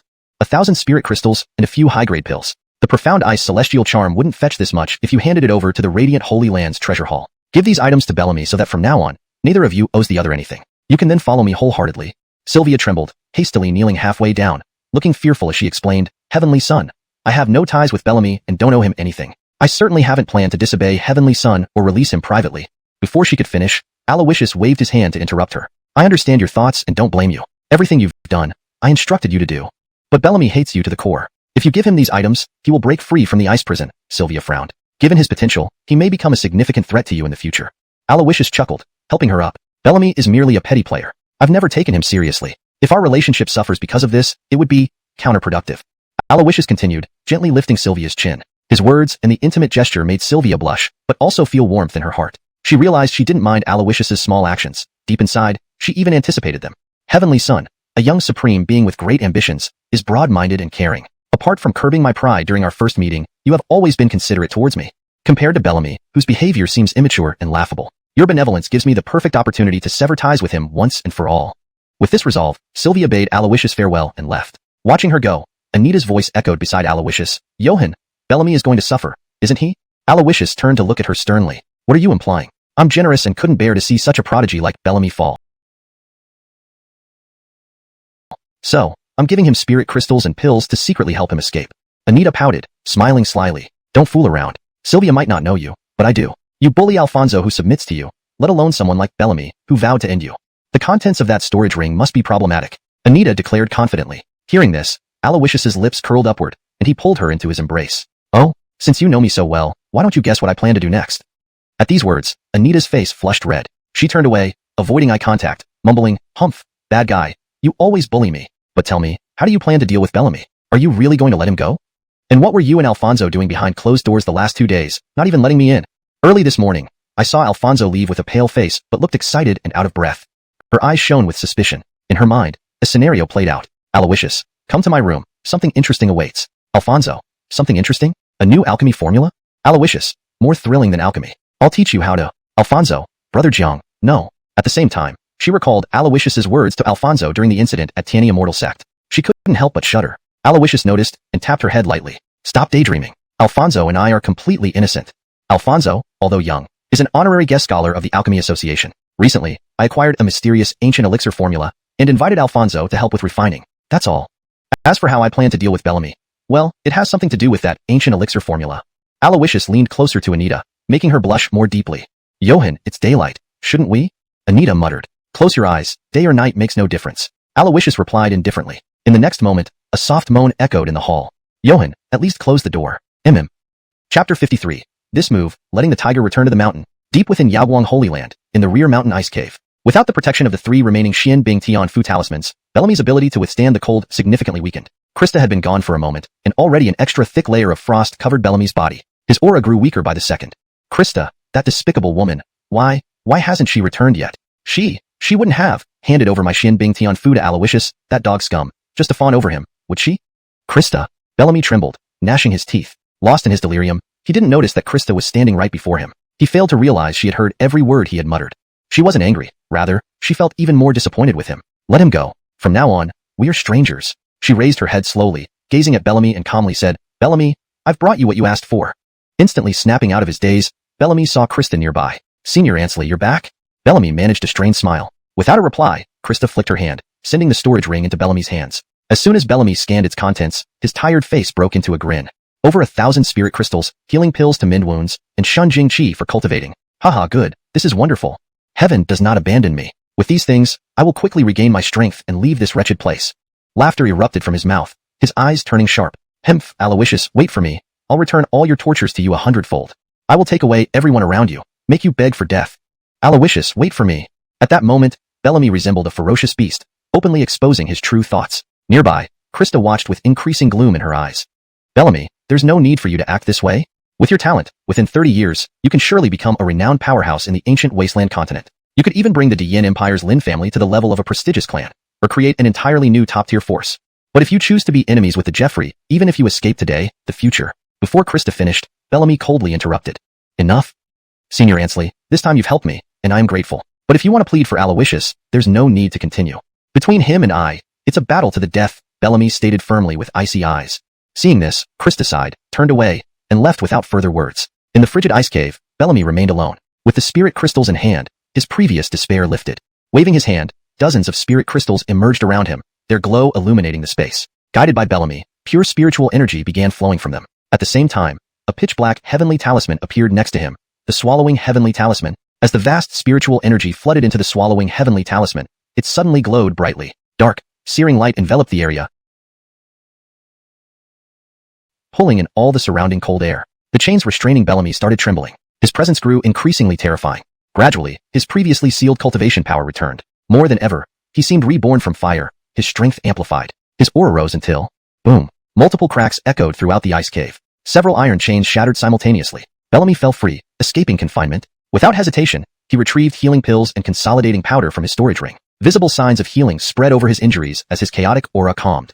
Although rage towards Aloysius still burned within him, he knew agitation would hinder his progress during cultivation. Hiding his hatred deep inside, using it as motivation but avoiding letting it consume him, would lead to rapid advancement. However, after taking the pills and refining them, something seemed amiss with his body, though he couldn't pinpoint exactly what. Slowly rising, Bellamy surveyed the surroundings. I've freed myself from control and broken the restrictions placed within me by that old man Mu, restoring my strength. Yet, this is still Yaoguang Holy Land, Aloysius's territory. Breaking those bonds has caused quite a disturbance. Someone might have noticed. I must leave here quickly. With that thought, Bellamy controlled his Thunder Heavenly Talisman, blasting open a section of the ice cave and fleeing into the distance. By the time Yaoguang Holy Land's enforcers arrived, they only found chaos. Meanwhile, in the palace, Krista returned, observing the disheveled Aloysius and Anita with suspicion. Despite limited interaction with Min, she knew her sudden entry disturbed their moment. Instead of guilt, she felt relief at timely intervention.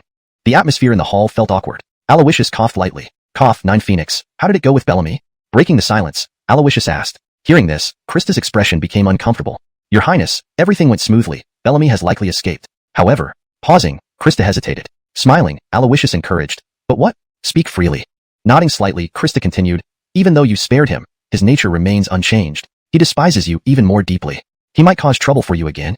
Her tone carried a hint of apology. In her view, Aloysius spared Bellamy to avoid making her feel torn. But this act was like releasing a tiger back into the wild. She feared potential future calamities due to Bellamy's actions. However, unbeknownst to her, Bellamy's behavior was precisely what Aloysius expected and hoped for. If he truly let go of past grievances, I'd have no reason to deal with him. Aloysius sneered. Dealing with Bellamy wasn't urgent. It might be better to let him thrive before striking. Don't dwell on this. I never took Bellamy seriously. I let him go for your sake. If he doesn't appreciate it, next time he falls into my hands, it won't be so simple, Aloysius added menacingly. Hearing this, Krista nodded, relieved. Putting aside Bellamy's matter, it seems you've been busy lately. You haven't fulfilled your duties as a maidservant. Tell me, what have you been doing? Smiling, Aloysius gently grasped her chin. Blushing, Krista replied quietly, reporting to your highness, recently, many clansmen advocated surrendering during the siege by the 3 major forces and solitary cultivators. These days, we're holding trials for them. Her words conveyed her diligence amid critical times, reflecting her loyalty and responsibility despite personal turmoil. Others are manageable, but there's an elder Ross, who is the patriarch of the Fong clan in Yaoguang Holy Land. He holds a high position and possesses the golden token of immunity granted by generations of forefathers. No matter how serious his offenses, he cannot be executed. Because of this, he faces the trial without any fear and instead acts extremely arrogantly. If this continues, those who have been severely punished for less serious offenses will feel that the Holy Land is being unfair. These past 2 days, my father and I have been troubled by this issue. Krista explained. Elder Ross has committed grave offenses. He cannot be killed, yet he must not go unpunished. Aloysius murmured to himself, then suddenly seemed to have an idea, his lips curling into a slight smile. This is easy. Chapter 54, Anita. You still dare to say you had nothing with Alfonso? Inside the enforcing hall of Yaoguang Holy Land, a group of people shackled in chains, despite now being prisoners, still displayed contemptuous expressions and arrogant attitudes under the leadership of a robust old man. Yaoguang Holy Land was established by the collaboration of 3 major forces. The Fong clan was one of these forces. Throughout the 10,000-year history of Yaoguang Holy Land, the Fong clan even produced several Holy Adons and founding elders. Although Chavi did not hold the position of Holy Adon now, he was still a formidable presence within Yaoguang Holy Land, whose word carried significant weight. In terms of strength and prestige, he was no less than Paul. Moreover, he held an imperial pardon granted by past founding elders, giving him the capital for his arrogance. What did it matter if he advocated for surrender or capturing the sacred maiden to present to the enemy? After all, this wasn't just the Su clan's Yaoguang Holy Land. His actions were also intended to preserve strength for Yaoguang Holy Land. It didn't count as treason, did it? If it wasn't considered treason, the imperial pardon would ensure his survival. This rationale had caused great distress for Paul. At this moment, the sound of a large crowd approaching came from outside the hall. Aloysius entered the enforcing hall accompanied by numerous Tiani divine guards. Upon seeing this, Paul's heart leaped, and he hurriedly went forward to welcome him. I failed to prevent Bellamy's escape from the ice cave, causing a disaster. I will accept any punishment you see fit, Paul said fearfully. He had only just learned of this event, and hadn't had the chance to plead guilt to Aloysius. In his view, Aloysius was here to hold him accountable for Bellamy's escape. However, the next moment, Aloysius gently helped him up and said kindly, "It's merely Bellamy. Let it be. There's no serious harm done. Talking about punishment is too formal, Holy Adon." Paul was taken aback. "Prince, not hear about Bellamy?" "Of course not," Aloysius replied with a smile. "I heard from Mariah that during the battle to protect our land, there was an old man who tried to capture her to offer to Tiangong's old ancestor. Is this true?" Upon hearing this, Elder Chavi couldn't help but tremble. He hadn't expected Aloysius to interfere in this matter. Paul heaved a sigh of relief and bowed. "Prince, that is correct. Where is this old man now?" Aloysius asked. Seeing this, Paul instinctively looked at Elder Chavi. Before Paul could speak, Chavi gritted his teeth and stepped forward, sternly saying, Aloysius, though you are the prince of Tianyi immortal sect, this is Yaoguang Holy Land's internal affair, not your business. He then turned to look at Paul. Paul, what kind of holy Adon are you? You couldn't handle it yourself, so you let an outsider deal with me.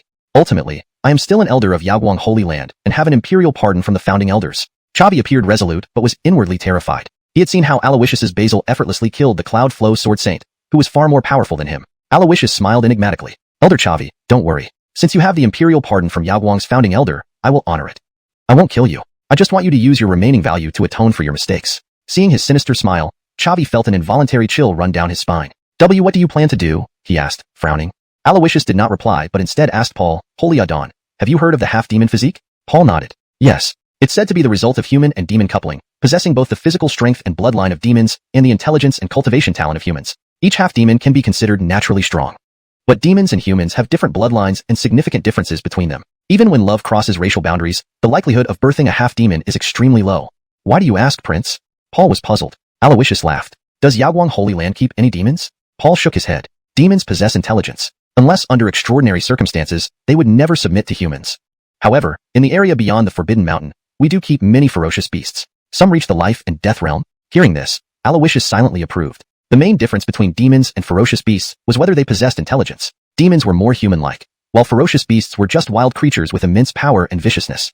Still, it didn't matter. The life and death realm was enough. Why don't we have Elder Fong use his abilities to cultivate a few half-demons for Yaoguang Holy Land? If demons aren't available, ferocious beasts will suffice. Aloysius said coldly. Hearing this, everyone seemed to grasp his intent. He wanted a Nirvana Realm powerhouse to forcibly mate with life and death realm beasts, using numbers to overcome the odds. Though it wouldn't directly kill Chavi, it would crush his spirit.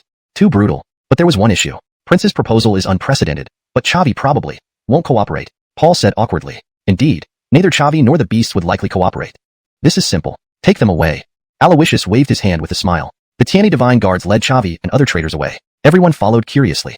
They arrived outside the Forbidden Mountain, where thick demonic energy permeated the desolate surroundings. It was undoubtedly a paradise for ferocious beasts.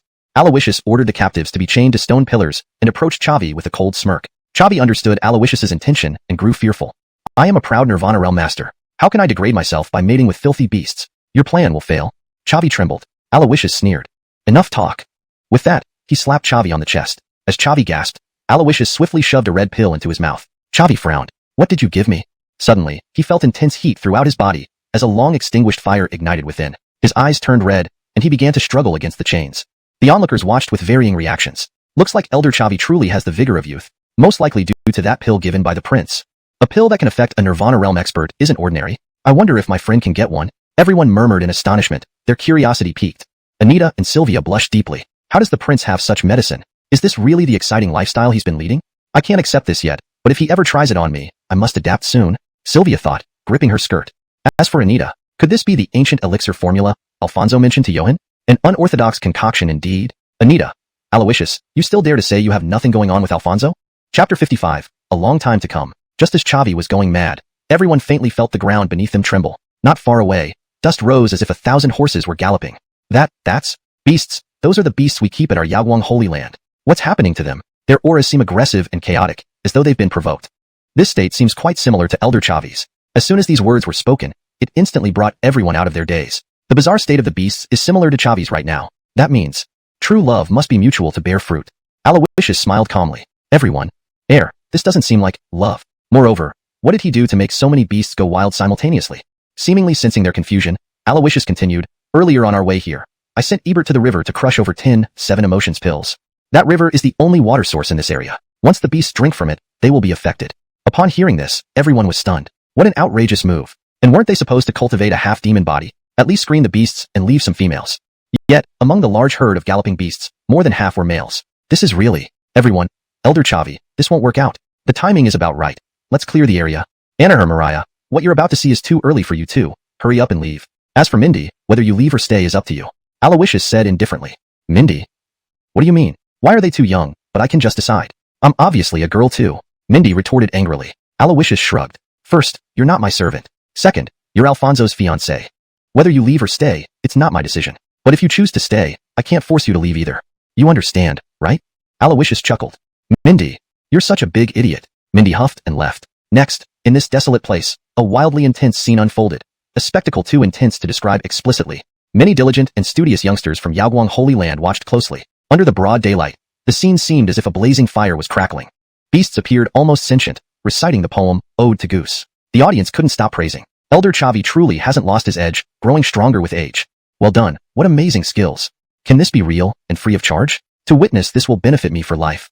Alas, for a patriarch of the Fong clan and a Nirvana realm powerhouse to fall to this, it's simply immoral. I advise you not to meddle. While everyone appreciated this vulgar art, Aloysius noticed other things. The 7 emotions pill in the yin-yang union technique has excessively potent effects. It might be just right for beast demons, but humans find it difficult to endure.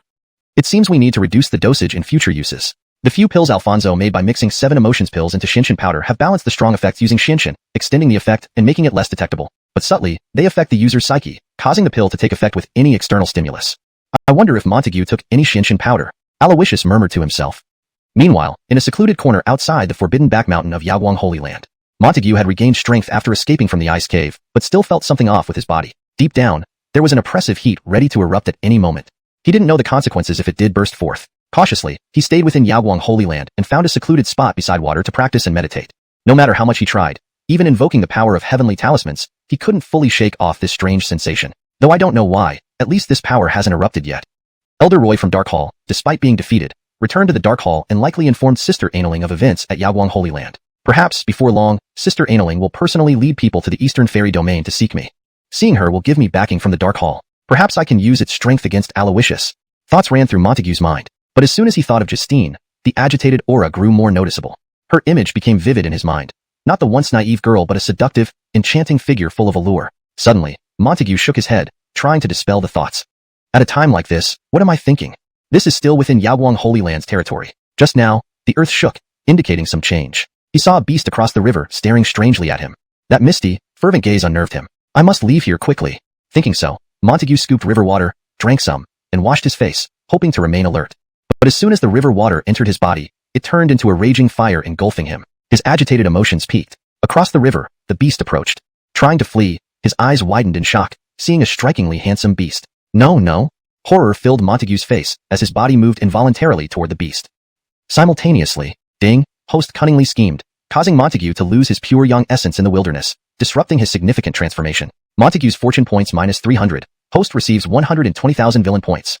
The system notification lit up Aloysius's eyes. An unexpected bonus? In the wilderness? So, who took Montague's first time? Wishing you a happy 100 years together. May business prosper.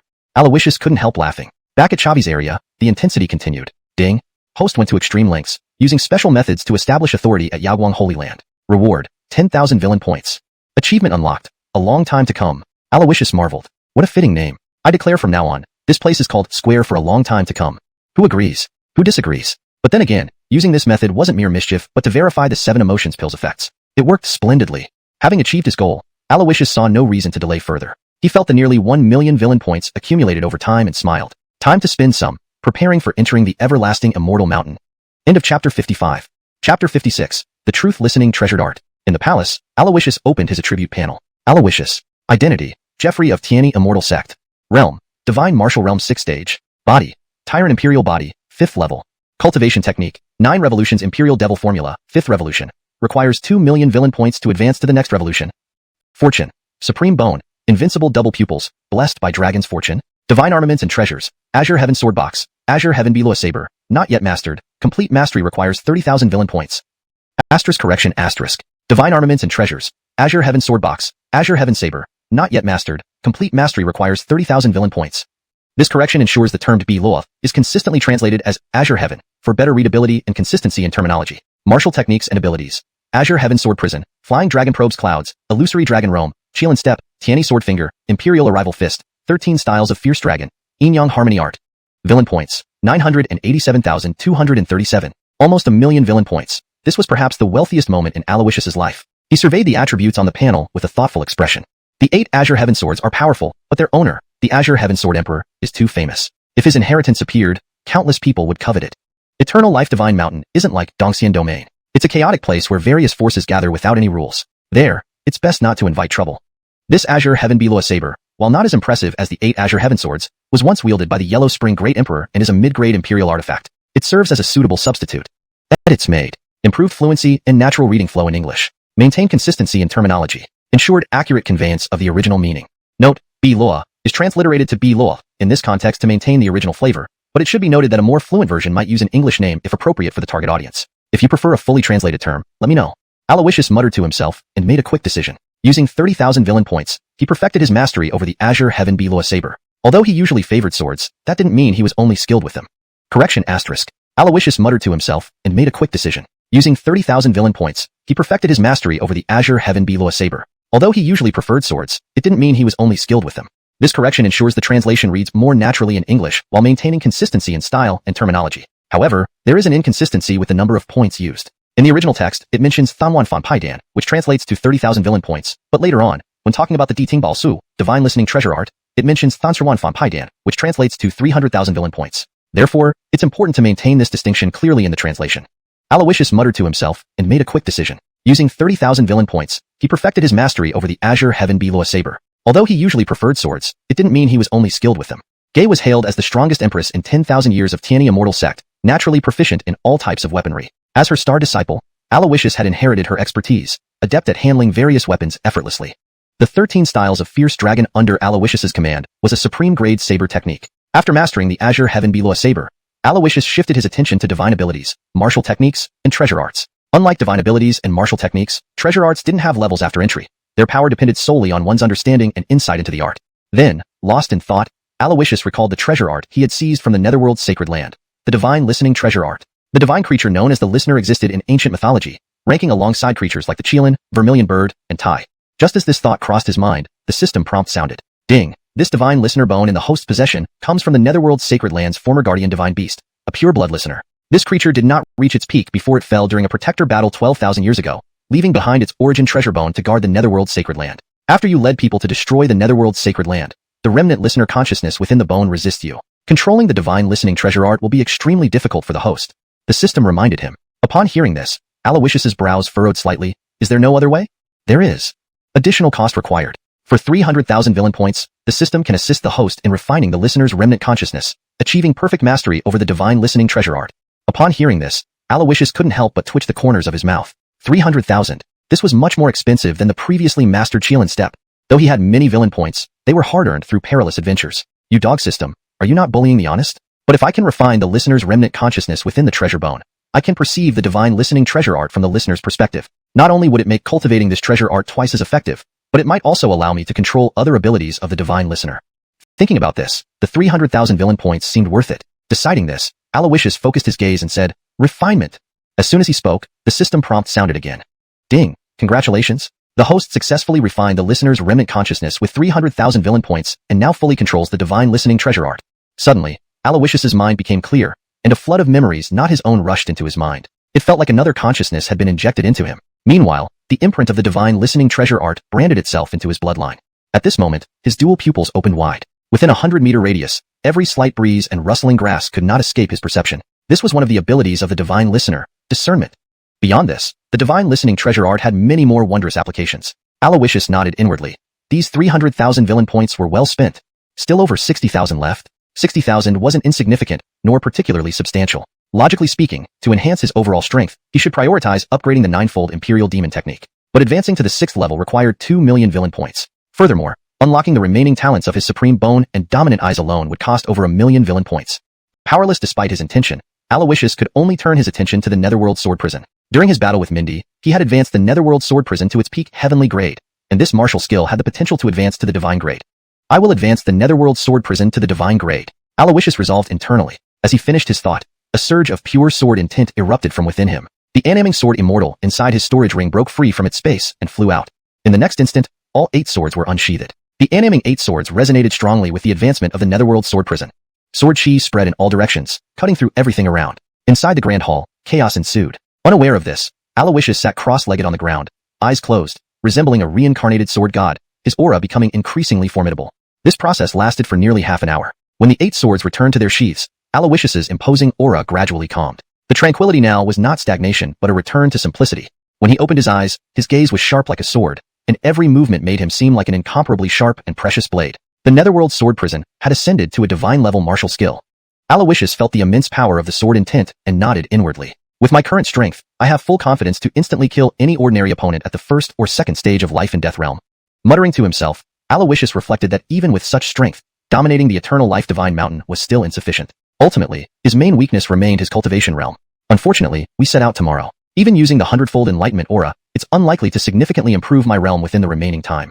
Lost in thought, Aloysius continued. But then, ding, host has accumulated over 1 million villain points, unlocking a new store item, 1000-fold enlightenment aura. 1000-fold enlightenment aura, when used, grants the user a 1000-fold enlightenment for 6 hours, costing 1000 villain points per use. 6 hours for 1000 villain points. That meant long-term use would cost 2000 villain points per day. This expenditure was 20 times higher than the previous 100-fold enlightenment aura. But it's worth it. What Aloysius lacked most was time. After all, his opponents were a group of luck-infused prodigies who couldn't be judged by conventional standards. A moment's relaxation could result in being overtaken by them. At that point, he wouldn't even know how he ended up dead. With this realization, Aloysius focused his gaze and declared, "Exchange the 1000-fold enlightenment aura." As he spoke, a golden light enveloped his body. A profound sense of enlightenment flooded his senses. Meanwhile, on a desolate plain outside the forbidden rear mountain of Yaoguang's sacred land, a disheveled youth knelt on the ground, holding tattered clothes, his eyes vacant. Hot tears rolled down his cheeks. Gay, renowned as the strongest female emperor of Tianyi immortal sect in 10,000 years, excelled in all types of weapons. As her prized disciple, Aloysius had inherited her skills and could wield various weapons effortlessly. The 13 styles of Fierce Dragon he mastered was a top-grade heavenly-level saber technique. After securing the Azure Heaven Saber, Aloysius focused on divine abilities, martial techniques, and treasured arts. Unlike other skills, treasured arts did not have levels after one reached the entry stage. One had to rely on personal insights to unleash varying degrees of power. Note: I've made slight adjustments for fluency and consistency. The term Bi-Loa is translated as Azure Heaven to maintain consistency with previous context, assuming it's the same item. If Bi-Loa has an established translation in your document, please replace Azure Heaven with that. Shielan Step and One Blade of Grass fell into this category. These moves were already used in the battle against Bellamy. That fight had many spectators, and if someone wanted to target me by gathering information, these moves can no longer serve as my trump cards. I need new skills. Lost in thought, Aloysius remembered the treasured art he took from the Yellow Spring Holy Land. The Truth Listening treasured art. The Truth Listener was an ancient mythological creature, equal in status to creatures like the Qilan, Vermilion Bird, and Tai. When the idea came to mind, the system alerted him. Ding, the Truth Listening bone in your possession comes from the Yellow Spring Holy Land's guardian deity, the pure-blooded Truth Listener. This creature hadn't reached its peak before falling during a protector battle 10,000 years ago. Its origin bone remains to guard the Yellow Spring Holy Land. Due to the destruction you caused there, the residual Truth Listener consciousness resists you, making mastery extremely difficult. The system warned. Aloysius frowned. Is there no other way? Yes. It costs more. 300,000 villain points can help you refine the Truth Listener consciousness, perfectly mastering the Truth Listening treasured art. Upon hearing this, Aloysius couldn't help but smirk. 300,000. That was much pricier than the Qilan Step. While he had quite a lot of villain points, they were hard-earned through risk-taking. Is this cheating on me? But if I can refine the consciousness within the Truth Listener's bone, I can perceive the treasured art from the creature's perspective. Not only will it accelerate my practice of this skill, but I might gain control over other Truth Listener abilities. Thinking of this, 300,000 didn't seem too bad. Resolved, Aloysius declared. Refinement. As soon as he spoke, the system responded. Ding, congratulations. For 300,000 villain points, you have successfully refined the Truth Listener consciousness and now master the Truth Listening treasured art. At once, foreign memories flooded Aloysius's mind, akin to injecting another consciousness. Simultaneously, the imprint of the Truth Listening treasured art merged into his bloodline. His dual pupils activated. Within 100 meters, nothing escaped his senses, not even the slightest movement. This was one of the powers of the divine creature Truth Listener, discernment. The treasured art had other marvelous applications too. Aloysius approved. The investment was worth it. Still over 60,000 left. 60,000 wasn't a small number. In principle, improving overall strength required focusing on 9 revolutions Imperial Devil formula first. But advancing to the 6th revolution required 2 million villain points. Unlocking remaining talents for Supreme Bone and Double Pupils also needed at least 1 million points. Powerless, Aloysius turned his attention to Netherworld Godsword Prison. During his fight with Mindy, he upgraded it to peak heavenly level, with potential for godly advancement. I will elevate Netherworld Godsword Prison to the godly realm. Concentrating, a wave of pure sword intent burst forth from Aloysius's body. The Azure Heaven swords broke free from storage, flying out. The next moment, the 8 swords emerged. The Azure Heaven 8 swords resonated strongly with the ascension of the Netherworld Godsword Prison. Instantly, sword chi slashed everywhere, turning the grand hall into chaos. Unaware of this, Aloysius sat cross-legged with closed eyes, embodying a reincarnated sword deity. The process lasted about half an hour. When the 8 swords returned, Aloysius's aura calmed, returning to its original, genuine state. Opening his eyes, sharpness like a razor-sharp blade filled his gaze. Netherworld Godsword Prison had advanced to the godly level. Feeling the immense power of the sword intent, Aloysius nodded inwardly. With my current strength, defeating opponents at the early stages of Life-Death Realm would be guaranteed. But such strength still wouldn't suffice for dominating Eternal Life Divine Mountain. Ultimately, Realm remained his weak point. Pity tomorrow we move out. Even using the 100-fold enlightenment aura won't significantly boost my realm within this short time. Then, ding, accumulated over 1,000,000 villain points, unlocking store item, 1,000-fold enlightenment aura. 1,000-fold enlightenment aura, during use, grants a 1,000-fold enlightenment for 6 hours, priced at 1,000 villain points per usage. This cost 20 times the 100-fold version, but it's worth it. Time was Aloysius's greatest scarcity. His opponents were a bunch of unpredictable lucky ones. Any relaxation might allow them to surpass him. He could die unknowingly. Decided, Aloysius declared, 1,000-fold enlightenment aura, exchange. Golden light enveloped him, followed by an overwhelming sense of enlightenment. Meanwhile, in the barren plains outside the forbidden area behind Yaoguang Holy Land, a disheveled youth knelt on the ground, holding torn clothes, eyes blank. Hot tears streamed down his cheeks. Chapter 57. The Divine Medicine Valley in the Uridan. The Salnan on the Huang Wilderness was none other than Antony. At this moment, he clutched his tattered clothes, sitting in the same bold posture as Super Brave Wei, his expression dull and eyes filled with loss. After half an hour of frenzy, though his mood had calmed, it would take a lifetime to heal from this shadow. Antony, despite not having experienced such an event, had often fantasized about it. His first time should have been gentle, romantic, and heart-stirring. However, reality starkly contrasted his fantasies. It wasn't even a human. If it had been a beast with some level of intelligence, that would have been better. But in truth, it was a vicious beast without any wisdom. Being a vicious beast was one thing. If it looked elegant and beautiful, maybe it could eventually transform into a human shape. But its appearance, upon regaining consciousness, was unbearable for him to recall a second time. Being ugly was bad enough, but at least it should have been a female. But no, it was male. On the surface, Antony had lost something. In reality, he had lost two things. Aloysius, I hate you. I will never let you off. Antony wept and muttered furiously. Although he did not know how this event related to Aloysius, whenever anything went wrong, blaming Aloysius always seemed right. As time passed and his emotions gradually settled, he silently changed into new clothes and limped away from this place that caused him pain. The sun set, then rose again. After a day-night cycle, it was morning. After 6 hours of cultivation, Aloysius felt not a bit tired but rather refreshed and invigorated. Experiencing the 1,000-fold enlightenment aura for the first time had significant effects. A sudden epiphany propelled his cultivation level through 2 stages, reaching the 8th stage of the divine martial realm. When he stepped out of the hall, many people were already waiting for him. Members of the Heavenly One Divine Sect and people from the Yaoguang Holy Land. Knowing Aloysius was leaving today, all came to see him off. Seeing this, Aloysius couldn't help but frown. Making such a fuss, are you afraid my Adon won't know this? Disperse. Aloysius waved his hand and said. He hadn't told Gay about his trip to Everlasting Divine Mountain, worried that she might not agree due to her concern for him. Before he finished speaking, a figure in black emerged from the shadows. It was the Basil. Jeffrey, Emily knew 3 days ago that you intended to depart for Everlasting Divine Mountain. Aloysius froze momentarily, then smiled bitterly. Of course, with her vast abilities, how could his thoughts hide from her? What did my Adon say? Aloysius asked. The Basil bowed and replied, Emily instructed me to tell Jeffrey not to worry about the so-called opportunities within Everlasting Divine Mountain. If you need an Emperor's legacy, she can arrange for several Emperors for you to choose from. This time, Emily has only one request, return alive. From these words, Aloysius seemed to see a glimpse of Gay's instructions. Disciple obeys, Aloysius replied with a bitter smile and bowed. Nearby, Ebert stepped forward. Jeffrey, the Jade Dragon and Jade Emperor carriage are ready. Please ascend. Aloysius waved his hand. Everlasting Divine Mountain is where various forces will converge. We should be low profile, no need for such grandeur. No Jade Emperor carriage needed, nor the Heavenly One guards. Anyone who wishes to go may join me. Before he finished speaking, Alfonso approached. This time, he was the main character. Muana stood behind Aloysius without hesitation. Aloysia followed suit immediately after seeing the scene. Mindy hesitated for a moment before agreeing to go as well. Venerable Anselm tried to instinctively decline, but seeing Aloysius smiling slightly at him, he knew he couldn't avoid it this time. Without the Jade Dragon and Jade Emperor carriage, he would have to serve as a mount. As for the Basil, he didn't speak or express his stance, vanishing back into the darkness. However, Aloysius knew he would accompany them. Preparations completed, they departed for their destination, the city of Everlasting. Meanwhile, in the great wasteland domain, a confident young man rode a robust thunderbolt heavenly horse across this barren yet full of opportunity land. Overhead, massive flying beasts continuously soared past. In the distance, the earth shook with galloping giants. All these scenes caught his eye, making him smile. Blue Sky Eagle, Fire Cloud Pong, Golden Lion, Hee, all excellent ingredients for dishes, paired with Grandfather Clan Head special seasoning, absolutely delicious. They must all be heading for Everlasting Divine Mountain. How can I miss such excitement? Everlasting Divine Mountain. Here comes Chandler. The youth took a swig of milk from his water flask, his determined gaze brimming with fighting spirit. At this moment, a colossal golden dragonping soared high above the sky. As the poem goes, blue skies flying high and proud. Aloysius and others sat on the ancient dragonping's back, surrounded by golden protective chi, shielding them from the blade-like gales above. Inside the protective chi, everything was calm. Alfonso, among us, you know Everlasting Divine Mountain best.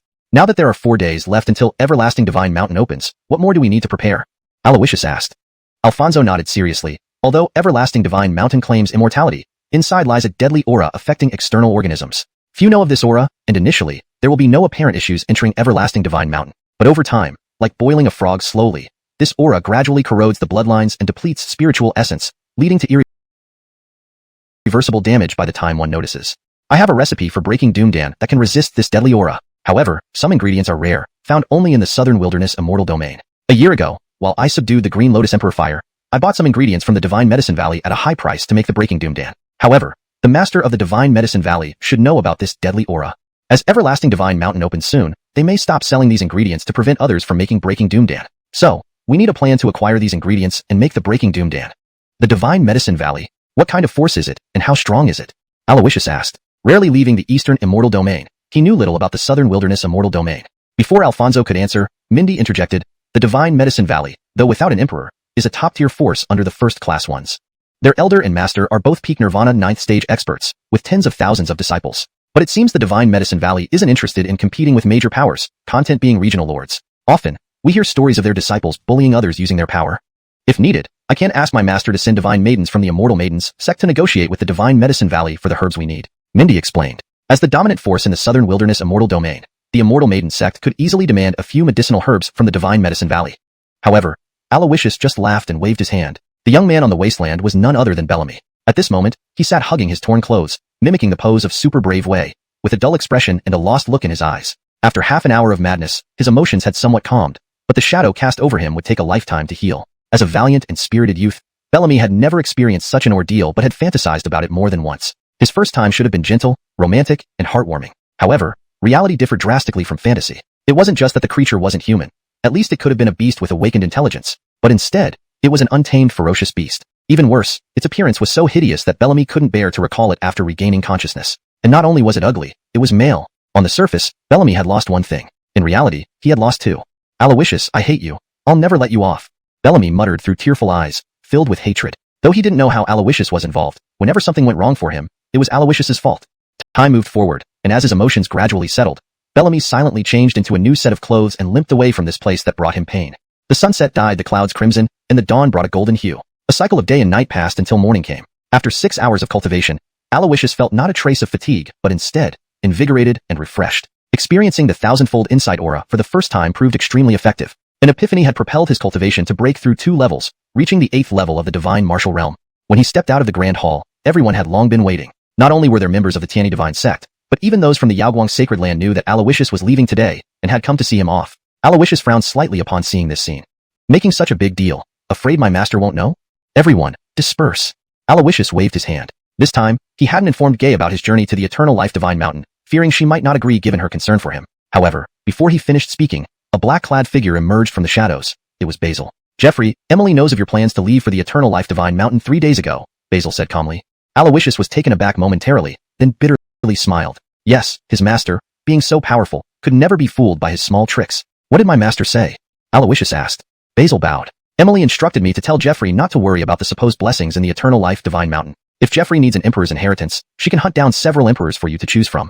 For this trip, Emily has only one requirement, that you return alive. Basil's gaze was calm and indifferent. From these words, Aloysius seemed to catch a glimpse of Gay when she relayed the message.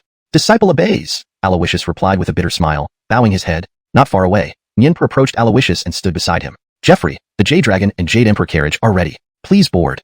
Aloysius waved his hand. Our journey to the Eternal Life Divine Mountain will gather multiple forces of the primal continent. We should be low-key and not make a big fuss. There's no need for the Jade Emperor carriage or the Heavenly One guards to accompany us. Those who wish to join me may do so. Before he finished speaking, Alfonso approached. This time, he was the main character.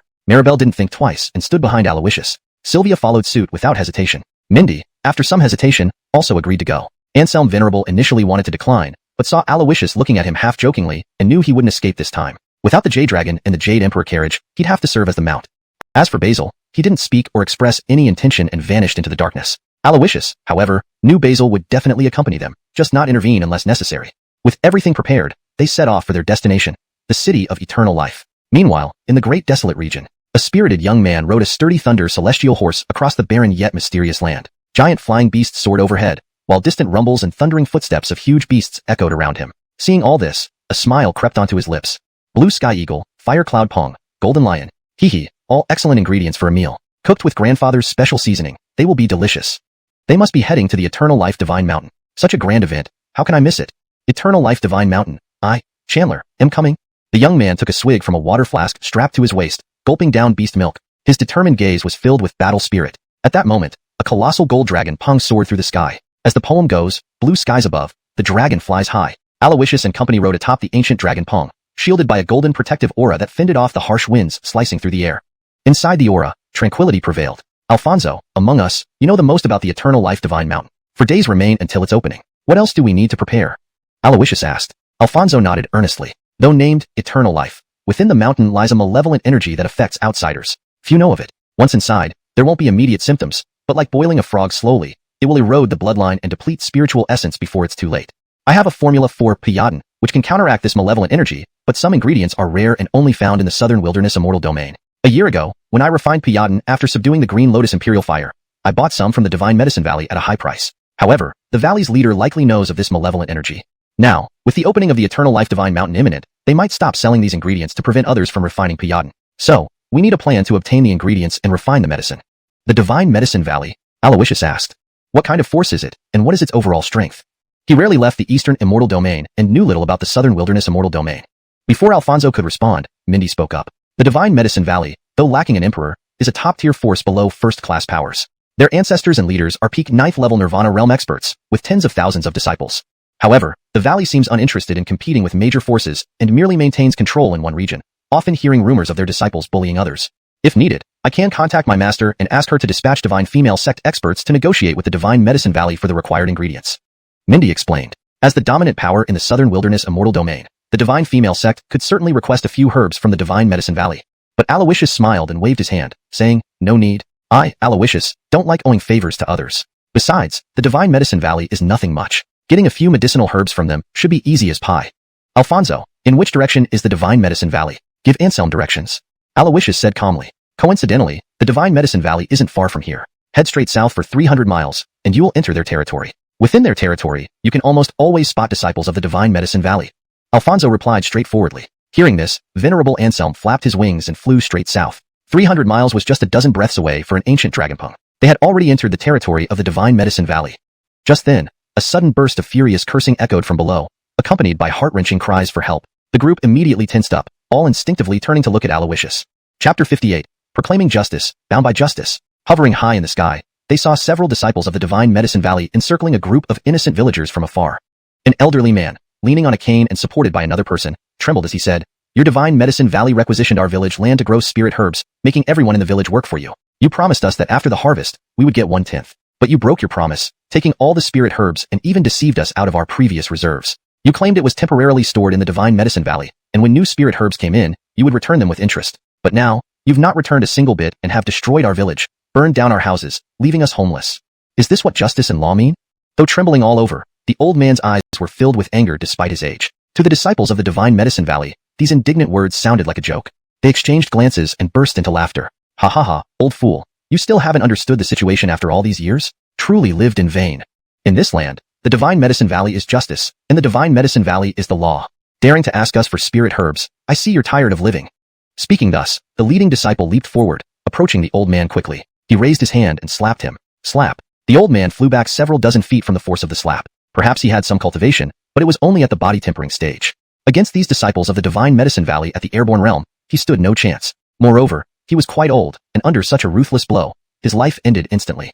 With one slap, the old man breathed his last. The crowd, seeing this, grew terrified. The Divine Medicine Valley disciples sneered, unperturbed. In their eyes, the villagers were nothing more than ants. By killing a few who dared to stir trouble, the others would submit. If they dared resist, they would continue killing.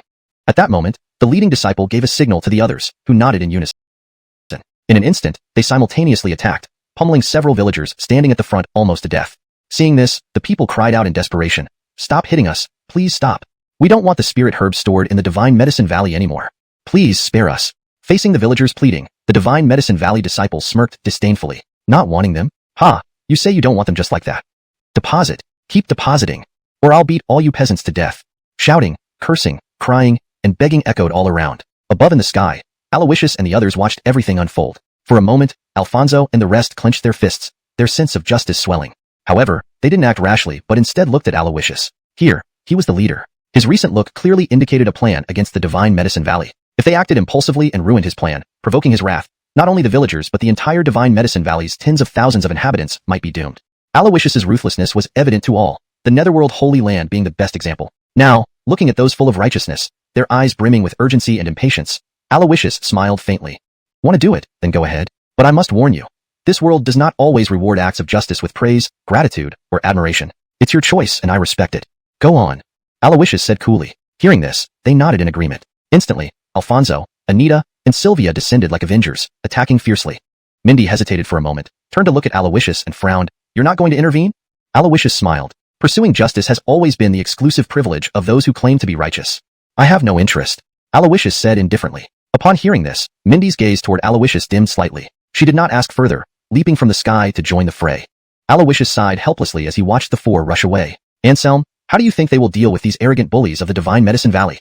Respectful Anselm thought for a moment and said, Prince, in my humble opinion, they will likely admonish and punish the Divine Medicine Valley disciples, then let them go after a verbal warning. After all, being self-proclaimed defenders of justice, they will surely be constrained by their principles. If they kill, they become no different from these tyrannical bullies. Respectful Anselm spoke frankly. Aloysius nodded and smiled. Well put. Let's go down too, to witness this spectacle up close. With that, Aloysius leapt from Anselm's back, descending gracefully. Anselm transformed into human form and followed closely behind. He seemed to guess what good show Aloysius meant.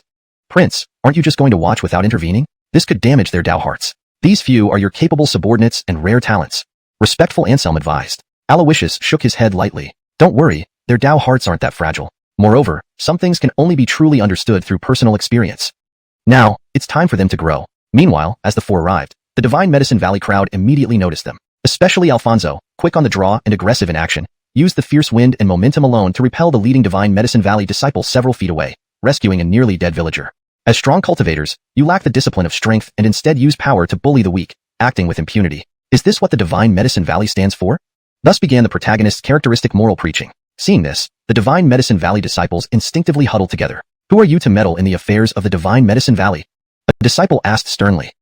Just ordinary passers-by who couldn't stand by idly. No matter what, the Divine Medicine Valley should be akin to noble clans or holy lands. How could it produce trash like you? Today, we will punish you heartless beasts on behalf of the higher-ups of the Divine Medicine Valley. Roaring, Alfonso charged forward. The Divine Medicine Valley disciples glanced at each other, their faces grim but filled with viciousness. They were accustomed to their arrogant ways, never facing such defiance. These strangers were mere unknowns, yet they dared speak so boldly. Brothers, attack! On command, the Divine Medicine Valley disciples launched into action. Nearby, the three women joined the fight. A battle commenced, or rather, a one-sided crushing began. Chapter 59. This group should not have been saved. The disciples of the Divine Medicine Valley were only at the Ling Kong realm. How could they be a match for Alfonso and his group, who were all at the Shunwu realm? The moment the battle commenced, it turned overwhelmingly one-sided. Within 10 breaths, the fighting ended, with the Divine Medicine Valley's disciples lying on the ground, writhing in agony. They were frustrated. Where did these young monsters come from, and how could each one of them be so fierce? Especially that woman wielding a sword. Her moves were ruthless, disregarding martial virtue, injuring 4 or 5 senior brothers in quick succession. Fortunately, Alfonso and his group held back, preventing a massacre. At this moment, the battle concluded. Alfonso stepped forward slowly, bending down to grab the head of the leading disciple, coldly saying, "What's your name? And why are you oppressing innocent civilians?" The disciple trembled like a leaf upon seeing him, hurriedly kneeling on the ground and kowtowing. "Please spare my life. I am Gale, the chief disciple of the outer sect of the Divine Medicine Valley. This was not our idea but entirely the meaning of my master." Hearing this, Alfonso raised an eyebrow. "Your master?" Gale nodded quickly. "Yes, that old man, seemingly upright but secretly committing countless immoral acts. Due to his status, he can't personally carry out many deeds, so he has us, his disciples, bear the ill repute. He ordered us to kill all these villagers and rob them of their belongings. But I couldn't do it. To complete the task, I only killed a few people, forcing them to hand over their valuables. All of this was forced upon us. Please spare my life." His words were filled with sobs and tears. Not far away, Aloysius crossed his arms, observing everything, sneering inwardly. This guy is quite the actor. Seeing this, Alfonso nodded approvingly. "Looks like you still have a conscience. I won't kill you. Go back and tell your master that if he dares to act arrogantly again, oppressing the good-hearted, I, Alfonso, will never forgive him." Scram! With a wave of his hand, Alfonso sternly commanded. Upon hearing this, the Divine Medicine Valley disciples felt as if a great weight had been lifted. They hastily carried away their severely wounded comrades and fled in disorder. Beside him, Mindy shot Alfonso a glance, sighing helplessly. "Do you think your name carries much weight here? The Divine Medicine Valley has always stayed out of conflicts and worldly affairs. While you may be somewhat famous in the southern wasteland immortal realm, they don't even know you. Your threats mean nothing to them." She seemed somewhat displeased with Alfonso's actions. Alfonso, however, smiled faintly. "Whether they know or not, it doesn't really matter. After all, we've saved those who needed saving and given those who needed lessons their due. That's enough. We have more important matters to attend to. No need to waste time here." Turning to the villagers, Alfonso continued, Fellow villagers, the evildoers have been driven away, and you're safe now. Hurry up and leave this place. However, the next moment, why didn't you kill them after defeating those villains? You let them go when they murdered so many of us. A woman holding a dead man accused tearfully. Her words resonated with the other villagers. You were already here but waited so long before helping us. If you had arrived earlier, fewer of us would have died. These Divine Medicine Valley people have done countless evil deeds and killed mercilessly. You should have killed them, but you let them go. When they return, we'll all die. By letting them go, you're condemning us to death. You must be in cahoots with them, wanting to steal our belongings. Immediately, various accusations and curses were hurled at Alfonso and his companions. Even Aloysius, who had been watching from afar, wasn't spared. That person over there watched indifferently throughout. How could he laugh at our suffering? Does he have no heart or feelings? He stood far away, watching without helping to punish these evildoers. Aren't you all allied with the Divine Medicine Valley? Faced with such indiscriminate attacks, Aloysius nearly laughed in exasperation. Aloysius, first, I haven't provoked any of you. Second, I haven't provoked any of you. At this moment, several women rushed towards Maribel, the most kind-faced among them. Your people from Divine Medicine Valley killed my husband and stole all our savings. How can I and my children survive? I might as well die too. Kill us with one blow. Though these women were ordinary mortals, Maribel, a sheltered young lady, had never experienced such a scene and instinctively retreated. Even Alfonso, despite being the main character, felt a surge of anger at this point. A powerful aura erupted from him, immediately intimidating the villagers. Maribel saw this and frowned slightly, shaking her head at him. The people from Divine Medicine Valley have indeed caused them immense harm. Although we've saved their lives, if we just let them walk away, they might not survive either. Maribel turned to the villagers with a gentle smile. I know everyone's hard-earned spirit herbs were taken by the Divine Medicine Valley, leaving you without means of livelihood. Releasing the villains today was impulsive. Therefore, I apologize and will compensate for all the spirit herbs taken by the Divine Medicine Valley at market value. With that, she took some spirit crystals from her storage ring. To ordinary people, gold and silver were their currency. One spirit crystal could ensure a lifetime of comfort for them. My family lost 3 acres of medicinal fields, worth 2 spirit crystals, a woman murmured hesitantly. However, Maribel handed over the 2 spirit crystals without hesitation. At that moment, the woman stared blankly, feeling as if she were dreaming. But the weight of the spirit crystals in her hand assured her it was real. Encouraged by this, the others exchanged glances and stepped forward. My family lost 10 acres, which should be worth 10 spirit crystals. Our family lost 20 acres and 3 years' worth of spirit herbs. Give us at least 50 spirit crystals. Our family lost 100 acres. Suddenly, even Maribel, with her slightly benevolent nature, felt they were being unreasonable. And even worse, do you think they'll refuse to pay after all this talk? Why fear? They look like nobility's kids, inexperienced and carefree. They don't mind spending this money. I think they might actually be from the Divine Medicine Valley. Why else would they pay on their behalf? Yeah, only fools would do this. Heh, this is a rare chance to encounter someone so gullible and wealthy. I'm going to ask for more, claiming I made a mistake. How much do you plan to ask for? At least 100 spirit crystals. Ask for 200, see if she gives it. If not, smear her with filth. Their whispers didn't escape Alfonso and the others' ears. In that moment, a peculiar feeling rose within the 4 of them. Now I understand why Aloysius warned us about intervening. This group should not have been saved. Mindy thought bitterly. And just then, where do you brats come from, daring to cause trouble in the Divine Medicine Valley's territory and injure my disciples? A grave insult, worthy of death. A thunderous roar echoed from above. Chapter 60. What kind of heroes? What kind of good people? The moment the shout rang out, all the villagers displayed looks of terror. Silas, it's Elder Silas from Divine Medicine Valley. It's all your fault for injuring the disciples of Divine Medicine Valley and letting them escape. Now you've brought Silas here. We're all going to be doomed because of you. Elder Silas, this has nothing to do with us. It was all their disrespect toward the elders of Divine Medicine Valley. They even gave us spirit crystals, trying to bribe our silence. We are utterly loyal to Divine Medicine Valley and have no second thoughts. Elder Silas, spare our lives. In an instant, all the villagers trembled and fell to their knees in reverence. Amidst the pleas for mercy, Silas arrived with a group of Divine Medicine Valley disciples. Among them was Gale, who had fled earlier. Adon, it's them. They not only injured me but also spoke disrespectfully about you. If my injuries weren't significant, their actions show utter disregard for you and Divine Medicine Valley. They absolutely must not be let off easily. Gale's face twisted with malice, emboldened by his master's presence. Hearing this, Silas smirked coldly. Disrespecting Divine Medicine Valley merits death. With those few words, he passed a death sentence on Alfonso and company. As soon as Silas finished speaking, the disciples were about to move forward but were stopped by Gale. Be cautious, intersect seniors. Though they are young, their strength cannot be underestimated. They are at least at the Divine Martial Realm level. I fear only Adon can subdue them. Gale said frankly. Upon hearing this, everyone exchanged glances. So young yet all at the Divine Martial Realm? These people certainly aren't ordinary. A mere Divine Martial Realm isn't qualified to be arrogant on Divine Medicine Valley's territory. Together, subdue them. Silas waved his hand, and over 20 Divine Medicine Valley disciples moved in unison. Each one of these disciples was an elite, far superior in age, talent, and strength compared to the ones before. Among them were several Divine Martial Realm cultivators. Alfonso and the others looked at each other and nodded in unison. Hmph, I've been looking for someone to vent my anger on, and here you fools come offering yourselves up for punishment. With that, Alfonso waved his hand, summoning a large black ruler, and gave a signal to the 3 women beside him. Fight independently, be wary of the old man's sneak attacks. He then charged forward with the black ruler raised. A fierce battle was imminent. Although Alfonso and Mindy had lost to Aloysius earlier, as top prodigies of the Southern Wasteland Immortal Domain, they couldn't be underestimated when it came to actual combat. Especially Mindy, the successor of the Azure Firmament Sword Emperor, personal disciple of the Supreme Elder of the Divine Maiden Sect, and Saintess of the Divine Maiden Sect. These titles were not merely titles. Her cultivation had reached the 8th level of the Divine Martial Realm. Her ethereal figure wielded a purple longsword, swiftly dispatching 7 or 8 Divine Medicine Valley disciples into pools of blood. At that moment, what a powerful little girl. How about staying and becoming this old man's concubine? An elderly voice filled with wickedness echoed. A powerful palm strike followed. Aleka, be careful.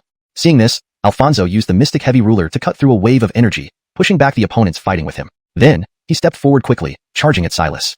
However, both Silas and Alfonso underestimated Mindy's strength. She focused her beautiful eyes and lightly touched her forehead, revealing a pale green sword seal. Secret technique, Azure Firmament Sword Seal. Instantly, Mindy's aura surged. With a wave of her hand, she tore through a green sword force, not only shredding the palm force but also forcing Silas back. Seeing Alfonso approach, Mindy rolled her eyes. At a time like this, you should take care of yourself first. Saying this, she turned and lunged at Silas with her sword. You, at Life-Death Realm Level 1, dare to strut around in front of me and ask me to be your concubine? You old pervert, have you had enough of living? Mindy's expression was icy, her eyes filled with disdain. Using her 8th level Divine Martial Realm along with the Azure Firmament Sword Seal, she overwhelmed the Level 1 Life-Death Realm Silas in battle. At this moment, Gale, who had been confident, began to doubt deeply. Can Elder Silas and these intersect seniors really handle these 4 anomalies? If they lose, I won't survive either. I must find a way. While deep in thought, Gale's gaze fell upon the trembling villagers kneeling nearby. His eyes hardened and a cruel smile spread across his lips. Taking advantage of the chaos of battle, he quickly walked to the villagers, grabbed a man clutching hundreds of spirit crystals, and placed a short knife against his neck. The man shuddered violently, scattering the spirit crystals everywhere. Stop it, all of you. One more move and I'll kill him. Gale shouted fiercely. His words drew everyone's attention to him. Seeing this, Alfonso and company froze, their faces grim. Still, they didn't stop fighting. Gale's expression darkened. Do you think I'm joking?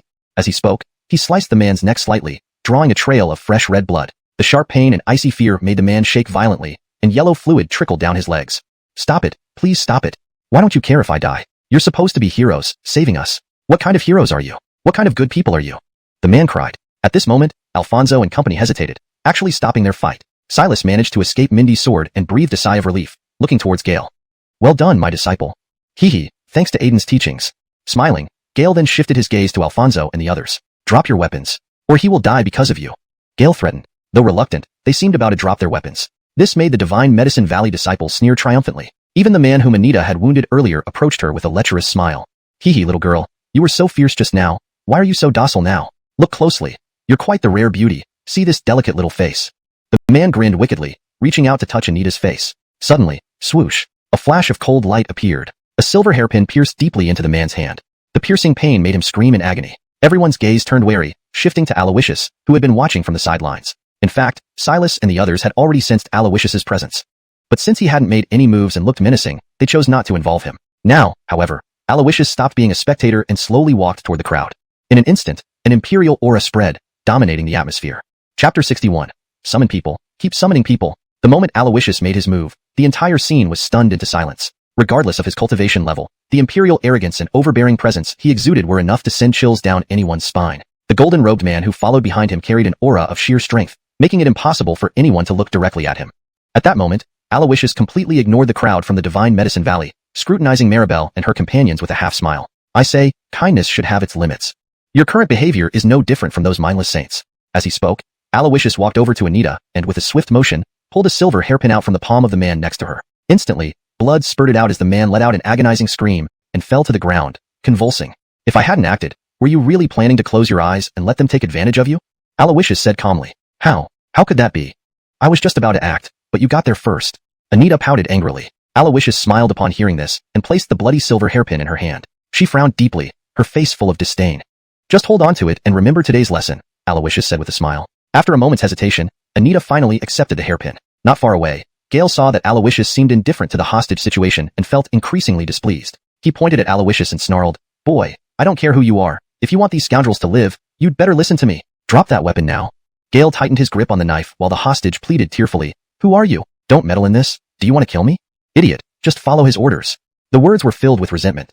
Watching from the side, Silas felt both terrified and secretly relieved. He had never realized how brave his disciple truly was. It was clear Aloysius was no ordinary person, yet Gale showed no fear and even threatened him. Silas thought to himself, "You're quite courageous." He wondered how Aloysius would respond. Everyone stared tensely at Aloysius, who simply shrugged and smiled lightly. "Are your eyesight not very good? Where did you see any weapons on me?" Relieved, Gale relaxed slightly. This kid had only been tough for a moment, but now he was backing down. "Brotherly, this boy is already scared. Quickly lock him up. I can sense this kid is dangerous. We mustn't let our guard down." Upon hearing this, a Divine Medicine Valley disciple nodded and retrieved a thick iron chain from his storage ring before approaching Aloysius. But the moment he got close, Aloysius's smile vanished, and he grabbed the disciple's neck in an instant. The disciple named Brotherly trembled as a suffocating pain gripped him. Aloysius looked directly at Gale. "Do you think only you can use hostages and make threats? Watch carefully, this is how you use a hostage." With that, Aloysius applied pressure. There was a sickening snap as Brotherly's neck bent unnaturally. Life ceased within him, and his body crumpled to the ground. The sudden death shocked everyone. Aloysius dared to kill. Next, Aloysius wiped his hands and slowly approached Gale, whose entire body quivered in fear, his face pale. Don't come near me. I have a hostage. Take another step and I'll kill him." His voice trembled along with the knife in his hand. Meanwhile, the hostage cursed Aloysius through his agony.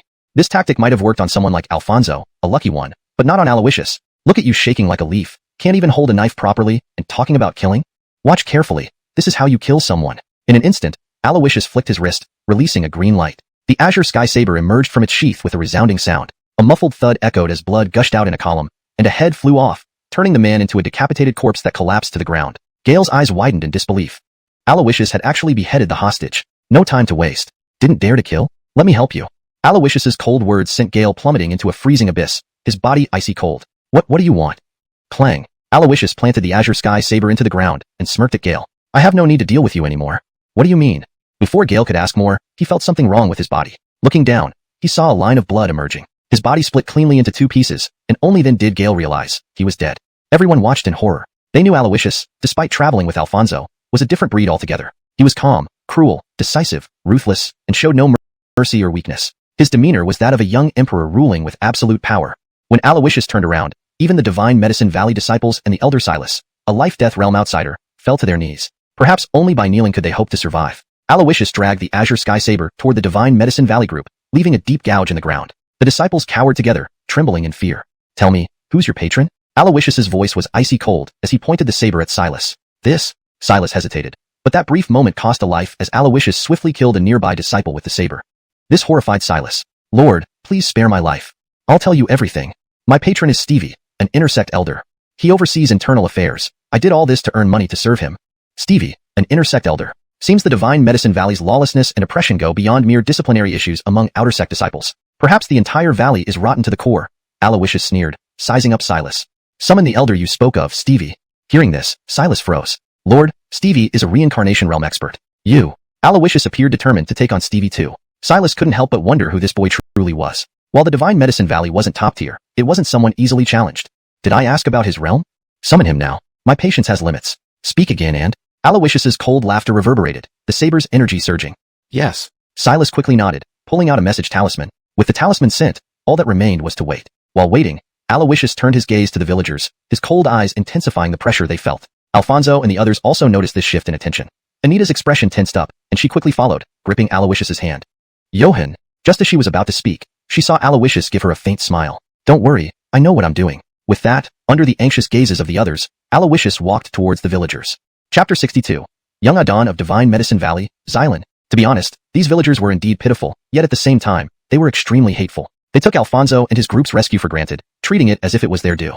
The saying goes, kindness invites bullying. Taking advantage of the weak while fearing the strong wasn't a privilege reserved for certain people. It was a common trait shared by most. Perhaps the path that Alfonso and his companions had chosen to follow was the way of all beings. To them, the condemnation from the weak could be more lethal than swords and spears. However, Aloysius didn't buy into this mindset. When he approached the villagers, his overwhelming presence made them fearful. Just moments ago, they saw clearly that this young man was a terrifying existence even Elder Silas dared not provoke. Also, the kind-looking girl they had bullied seemed to have a close relationship with Aloysius. Suddenly, a sense of deathly threat loomed over their heads. Aloysius's gaze was disdainful as he stared coldly at them and said in a deep voice, "Leave your spirit crystals behind, you are free to go." At these words, everyone couldn't help but freeze for a moment. Amidst the relief of having survived, there arose an unwillingness to part with the spirit crystals in their hands. These spirit crystals could not only save their lives but also transform the rest of their lives, ensuring a life of wealth and plenty without worry. Right then, many started to feel regret. If they had taken the spirit crystals and left earlier instead of being greedy and asking Maribel for more. Yet, in this world, there was no pill for remorse. At this moment, Maribel walked over, extending her small hand to gently hold Aloysius's palm. Johann, let it be, give them the spirit crystals. They have already been harmed enough by the Divine Medicine Valley. If you take back the spirit crystals now, even if you let them leave, they will starve to death on the road. These spirit crystals mean little to us but can save their lives. Please consider this for my sake, don't dwell on it anymore, alright?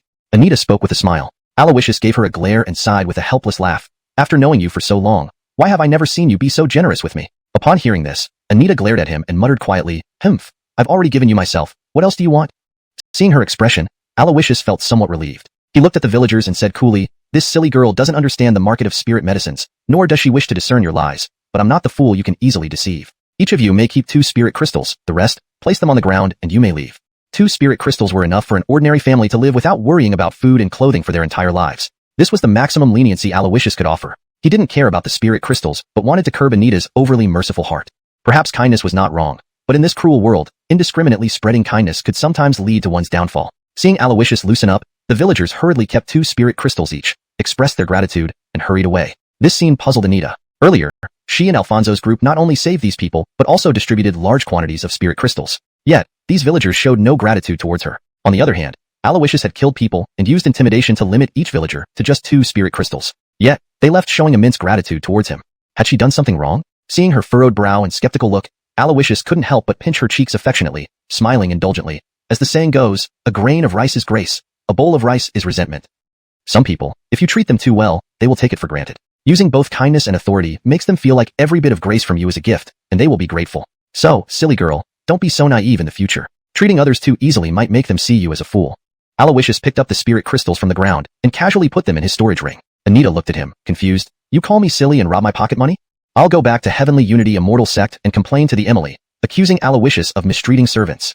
Anita pouted indignantly. Aloysius laughed. What nonsense, silly girl. I kept the spirit crystals to teach you a lesson. And haven't I given you a silver hairpin as exchange? Aloysius smiled lightly. Hearing this, Anita glanced at the blood-stained silver hairpin on her hand and frowned.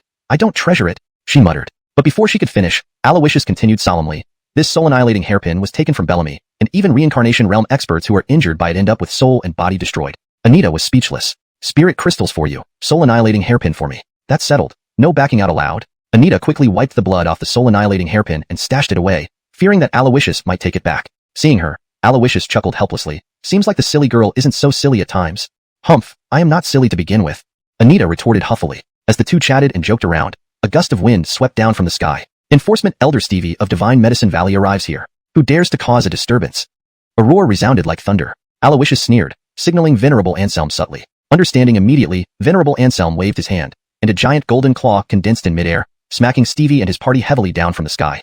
Seeing this, Silas and others shivered, feeling a chill. Nearby, Stevie picked himself up dusting off, seeing Aloysius in black robes standing nonchalantly and watching him with half-smile.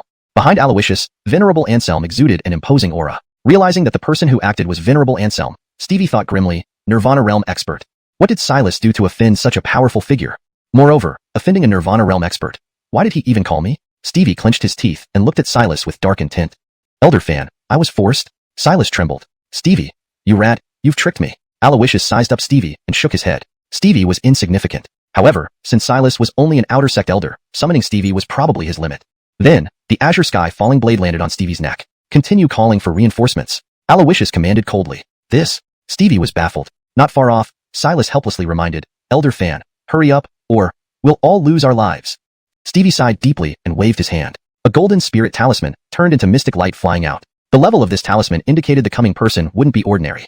Beside them, Alfonso and the others were unsure of Aloysius's intentions. What exactly is he planning? Our original purpose in coming here was just to retrieve some spirit herbs. Is he really going to dismantle Divine Medicine Valley for those herbs? If it were anyone else, such an action would sound insane, but for Aloysius, it seems quite fitting. Following this madman has made me feel less normal, they whispered among themselves. Moments later, the young Adon of Divine Medicine Valley, Xylan, is here. Nameless youths, swiftly face your doom. Chapter 63, A Full Buff Stack. Young Adon of Divine Medicine Valley. This was perfect. Alvin's loud shout was intended to reveal his identity and intimidate the other party. But to Aloysius, it felt like a huge banner had been hung over his head, emblazoned with 7 characters. Brothers, come and cut me down. Divine Medicine Valley's power rivaled that of many renowned families and holy lands. Slaying this young Adon would not only complete the mission but also earn rewards. He wasn't just any young Adon. He was practically a money tree. Soon, under Alvin's leadership, a host of formidable figures descended upon the scene. His gaze quickly swept past Aloysius and Venerable Garth, landing on the three women, Anita, Alma, and Mindy, and lit up with excitement. Kill these three men, but keep these women to entertain me, Alvin said with an evil smile. Upon hearing this, Aloysius grinned. You should be saying we kill the women and leave the men to have fun, he retorted, adding with mock solemnity, when will men stand up again? The crowd's expressions turned odd at this remark. This guy plays pretty twisted games. Only Anita showed a resigned expression. Damn you, are you crazy? Who the hell wants to play with you? Go slap him to snap him out of it. With a wave of Alvin's hand, a Death Realm executor stepped forward toward Aloysius. Boy, no matter who you are, causing trouble on Divine Medicine Valley's turf is your end. As the executor raised his hand, in a split second, a green blade glow flashed. Next moment, a spray of blood, half an arm flew out, followed by ear-piercing screams. Who else wants to help me get my senses back? Aloysius propped the blue sky blade into the ground and looked calmly at Alvin and company. Boy, insolent. Alvin roared, signaling for the rest of his party to attack. At this instant, Venerable Garth lifted his hand, and a golden dragon phoenix totem appeared in the sky. Buzz. Blinding light from the totem transformed into a pillar of gold, enveloping the impending attackers who found themselves immobilized as if mired in quicksand. Aloysius moved swiftly, dashing through the stunned Divine Medicine Valley strongmen, reaching Alvin unimpeded. Stunned, Alvin met Aloysius's heterochromatic eyes. This is the ancient double pupil. Alvin murmured in shock. Next moment, smack. A resounding slap landed on his face, momentarily dazing him. Snap out of it? Aloysius asked. Alvin nodded dumbly. Well, can I entertain you now? Aloysius persisted. Hearing this, Alvin instinctively clutched his clothes tighter, realizing the gravity of the situation. Venerable Garth's suppression ensured Aloysius had the upper hand, yet Alvin relied on his background without fear. I don't care who you are. This is Divine Medicine Valley's territory. Even Divine Maiden's sect has to give us respect. Your backer might be a Nirvana Realm powerhouse, but this isn't enough for you to act arrogantly. My father is the master of Divine Medicine Valley, and my grandfather is its founding patriarch, both peak 9th level Nirvana Realm, unmatched below the Emperor level. If anything happens to me, they won't let you off.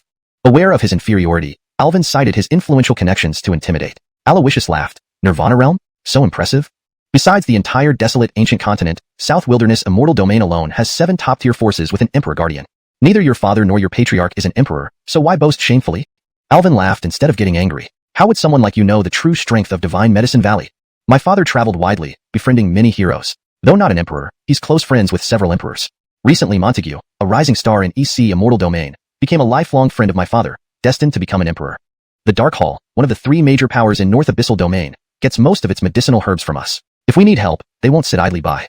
Our patriarch is a legendary figure. Both Alina of Divine Maiden Sect and Leah of Tiani Immortal Sect pursued him and volunteered their services. They would still come to our aid if needed. So, even if an emperor supports you, it means nothing against Divine Medicine Valley. Aloysius decided. Originally, he planned to clear up the mess, maybe slay the young Adon for experience. But Alvin's boasting only confirmed the decision. Since he was associated with Montague, Divine Medicine Valley had no reason to exist further. As for the claim about Gay and Alina pursuing their patriarch, while Alina's judgment could be questioned, Gay, well, any hesitation would be disrespectful to his own mentor. No man except himself could win her favor, certainly not this almost buried patriarch. The idea of Gay respecting such a person was laughable. Alvin's unchecked boasting only reinforced Aloysius's resolve. Very well, let me meet these heroes. What do you mean? You want me to lead you to Divine Medicine Valley? Divine Medicine Valley was their stronghold, where powerful figures congregated. Even if Venerable Garth was formidable, they would become fish on a chopping block once inside.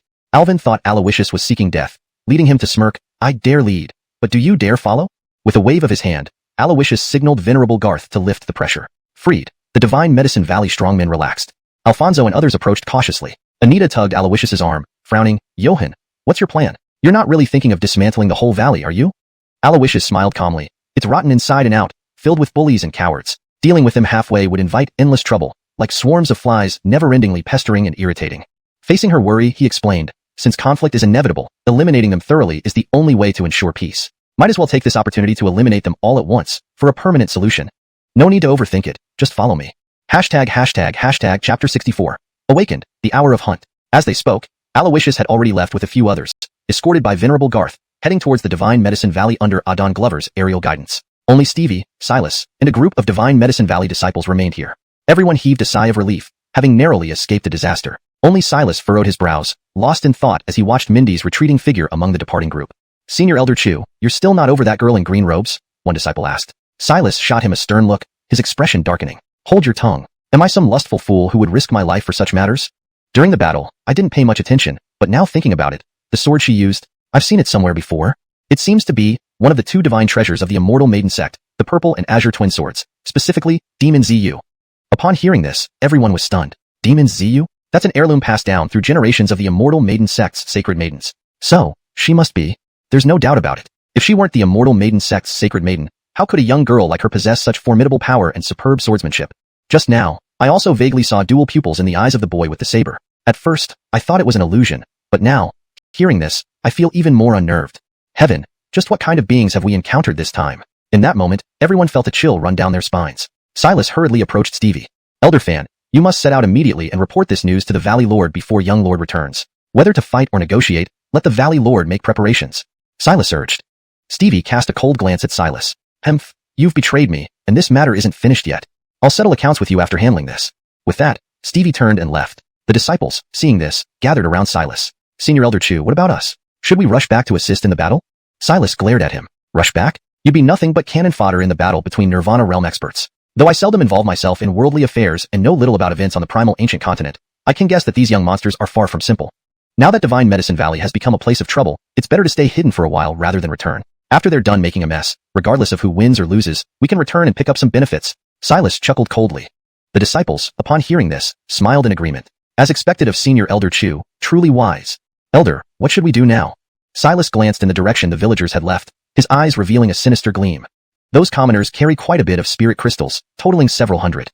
Their lives aren't worth so much money. Chase them down, kill them, take the spirit crystals, and then leave Divine Medicine Valley for a while to lay low. Silas said coldly.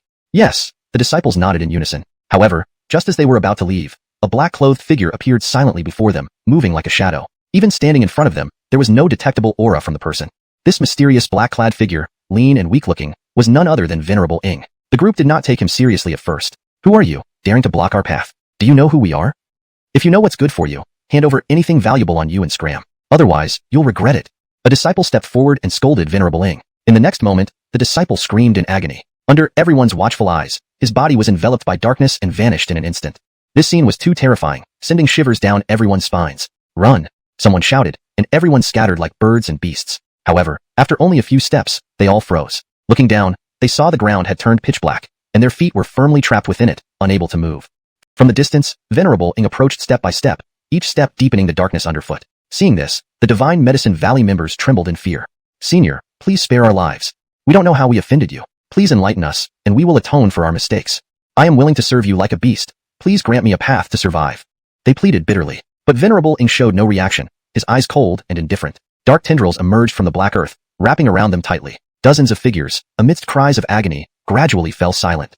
The dark swamp seemed to shrink, like a gateway to hell closing. Seeing this, Venerable Ying's eyes narrowed. He casually dragged out a nearly deceased man from the shadows behind him. If Silas and the others were still present, they would have recognized this person as Stevie, who had just left to report back to the Divine Medicine Valley. Under Stevie's terrified gaze, Venerable Ing tossed him into the dark swamp. Then the darkness dissipated, and Venerable Ing vanished into the void. The place returned to silence as if nothing had happened. In the southern wasteland immortal region, Divine Medicine Valley, Aloysius stood on the head of the ancient dragon Pong, Garth, surveying the terrain below with his hands clasped behind his back. With his heterochromia activated, everything became visible before his eyes. The Divine Medicine Valley, living up to its reputation as a top-tier force beneath the best, boasted an immense scale and complex protective arrays. The valley was filled with grottos and fertile lands, including vast fields of precious herbs, exuding a rich aroma of medicine. If one day, Montague acquires sufficient strength and rallies numerous forces to wage war against my Tiani immortal sect, this Divine Medicine Valley will undoubtedly provide him with substantial support, Aloysius muttered to himself. In a war, there would be casualties. These countless medicinal herbs represented inexhaustible wealth, enough to ensure an undefeatable position. The Divine Medicine Valley must be destroyed. Aloysius's gaze sharpened, resolving firmly within his heart. At that moment, a black shadow flashed, and Basil emerged from the void, appearing on the back of the ancient Garth. Your Highness. Basil's expression was indifferent, his tone calm. Is everything taken care of? Aloysius asked indifferently. Yes, Basil replied. Aloysius nodded, leaning down to pat the ancient Garth underfoot. With Basil's return, this battle could begin. The moment Johann straightened up, his entire demeanor changed. Cold and domineering, his eyes scrutinizing all like an emperor waging war across the heavens. His gaze settled on a mountain peak. Heterochromatic eyes, destruction divine light. Sovereign bone, heaven's tribulation light. A corner of Aloysius's mouth curled. A beam of divine light brimming with destructive power, along with a massive arm filled with tribulation energy, suddenly descended from the heavens. The divine light pierced through the void, shattering large sections of the mountain peaks. The arm, like a hand of the heavens, followed closely behind. With a thunderous boom, the entire mountain crumbled into flying dust and rocks. At the same time, Aloysius waved his hand, and the sky-piercing saber materialized. The saber swung, emitting a bone-chilling light. Awakened, the moment of hunting has begun. If one day Bellamy gains enough strength and calls on various forces to wage war against our heavenly one immortal sect, this divine medicine valley will undoubtedly provide him with immense support, Aloysius murmured. Once a war breaks out, casualties follow. These countless spirit herbs represent inexhaustible wealth, ensuring invincibility. The divine medicine valley must be destroyed. Aloysius's eyes sharpened, determination burning within. At that moment, a black shadow flashed, and Venerable Ing appeared on the ancient Dragonpong's back. Note, Dragonpong seems to be a mix of English and Chinese. It should be either fully in English as Dragonpong or fully in Chinese. For consistency and fluency in English, it should be corrected to Dragonponga. Revised sentence. At that moment, a black shadow flashed, and Venerable Ing appeared on the ancient Dragonpong's back. Jeffrey. Venerable Ying's expression was calm, his tone neutral. Everything is ready? Aloysius replied coolly. Yes, Venerable Ing confirmed. Aloysius nodded, patting the ancient Dragonpong's back. With Herschel's return, the battle could begin. Note, I've maintained the term Dragonpong, as it seems to be a specific name or term from the original context that may not have a direct English equivalent. However, if you prefer to translate Pong to Pong, a type of mythical bird in Chinese culture, please let me know. For now, I've made a slight adjustment to Venerable Ing to Herschel for consistency and clarity. As Aloysius rose again, his presence transformed completely, cold, domineering, eyes brimming with supremacy like an emperor ruling the heavens. His gaze landed on a mountain peak. Heterochromatic eyes, destructive divine light, supreme bone, heaven's tribulation light. Aloysius smirked, releasing the devastating light and a massive arm filled with calamity energy that descended from the heavens. The divine light tore through the air, obliterating mountains. The colossal arm followed like a hand of heaven, striking relentlessly. Boom! The entire mountain crumbled into dust and rocks. At the same time, Aloysius raised his hand, and the azure sky saber appeared. The precious saber cut through the air, emitting a sharp, cold glow. Awakened, the hour of the hunt has begun. Chapter 65. The host has successfully transmigrated. System binding in progress. The peak in question was the foundation and critical array eye of the Divine Medicine Valley's protective formation. With his dual pupil Dongshu vision, Aloysius had already thoroughly investigated the internal terrain of the Divine Medicine Valley. Note, dual pupil Dongshu seems to be a unique ability or technique name. If Dongshu is a specific term in the context of the story, it might be better to keep it as is or provide an appropriate translation if known. For better fluency and clarity, I would recommend. With his dual pupil Dongshu vision, Aloysius had already thoroughly mapped out the internal terrain of the Divine Medicine Valley. This time, there were no algers of such a level accompanying him. Once the Divine Medicine Valley activated their protective array, he would be at a significant disadvantage.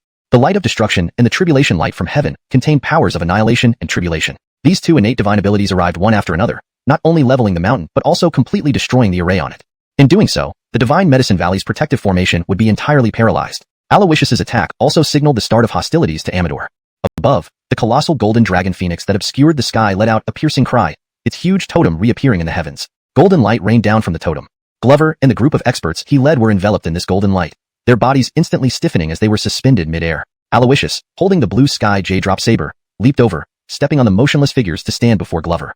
A chilling glint flashed on the blade. What are you going to do? Glover's face showed fear. Just moments ago, he had been planning to lead Aloysius and the others into the Heavenfire killing array, to burn Alfonso, Amador, and Aloysius alive, leaving behind 3 beautiful young women to serve him tonight. But now, unforeseen changes occurred. The array mountain within the Divine Medicine Valley collapsed, its foundation and array eyes destroyed. Before he could react, deadly intent had descended upon him. He couldn't understand why Aloysius hadn't killed him earlier and waited until now. Was it for his own doom, or to intimidate? Or perhaps, his target is the entire Divine Medicine Valley? This madman. Biting his teeth, Glover watched as the blue sky J-drop saber slashed down. Thud. The saber cut through like bamboo splitting, without a moment's hesitation. Glover's body was cleanly bisected from top to bottom. At the same time, the blue sky J-drop saber emitted a blood-red, menacing light. Glover's blood transformed into thin lines, coalescing into the saber. His lineage seemed to have been instantly refined by the blue sky J-drop saber.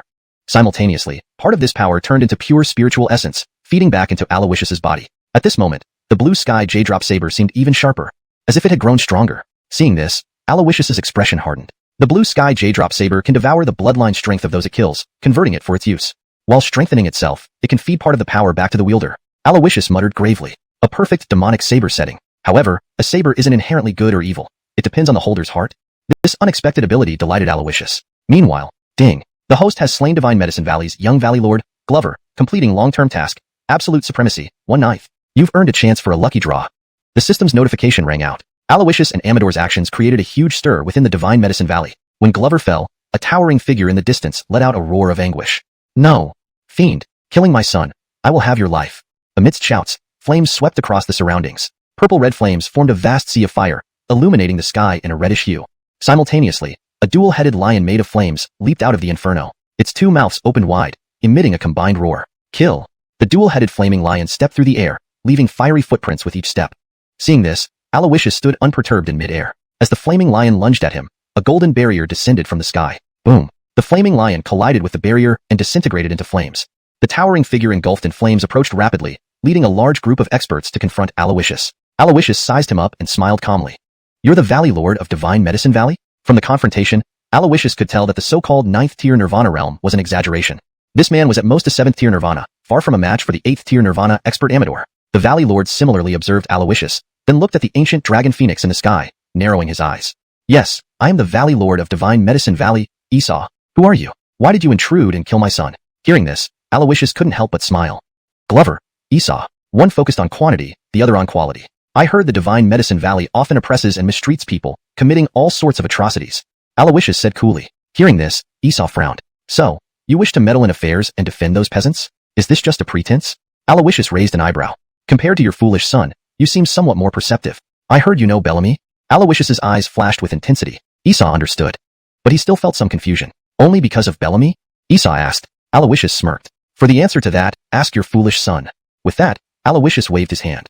Golden light erupted overhead, and the encircled Divine Medicine Valley experts exploded into blood mists. A thick bloody stench filled the area. Seeing this, Esau clenched his fists, eyes blazing. "Arrogant boy, you seek death. Where is the chief of the Divine Medicine Valley?" Esau roared, 7 figures stepping forward. "We are here, Lord." The chiefs shouted together. Esau gestured. "Set up the Heaven Fire formation." Understood. They spread out into positions, casting seals and channeling their spirit essence.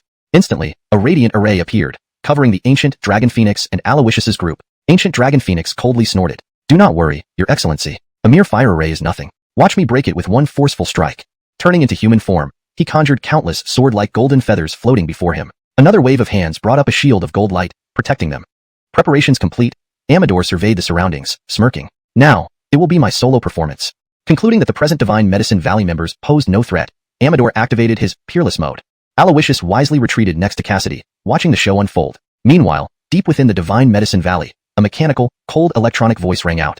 "Ding. The host has successfully transmigrated. System binding in progress." Chapter 66. The greatest ancestor system of the mightiest sect, Alric. Amador's sharp eyes saw through the incompetence of the Adon and chief disciples of the Divine Medicine Valley at once. They were all pretty facades with no real substance. Overjoyed, he finally had his first opportunity to distinguish himself since joining Aloysius's ranks. Now, as if possessed by a basil, he protected everyone with one hand while wielding a golden feather divine sword in the other, ruthlessly decimating the enemy. Wherever he went, formations collapsed and blood splattered wildly. Within moments, Amador gained the upper hand. Hovering above the sky, he surveyed the scene, then shouted aloud. "Anyone else?" His voice was filled with imposing power. Seeing this, Haywood's expression turned grim. Admittedly, the Divine Medicine Valley had long remained secluded, isolated from external forces. Their claims of being an elite force beneath the top tier were mostly for show. Suffice it to say, their strength was enough to oppress the innocent nearby populace.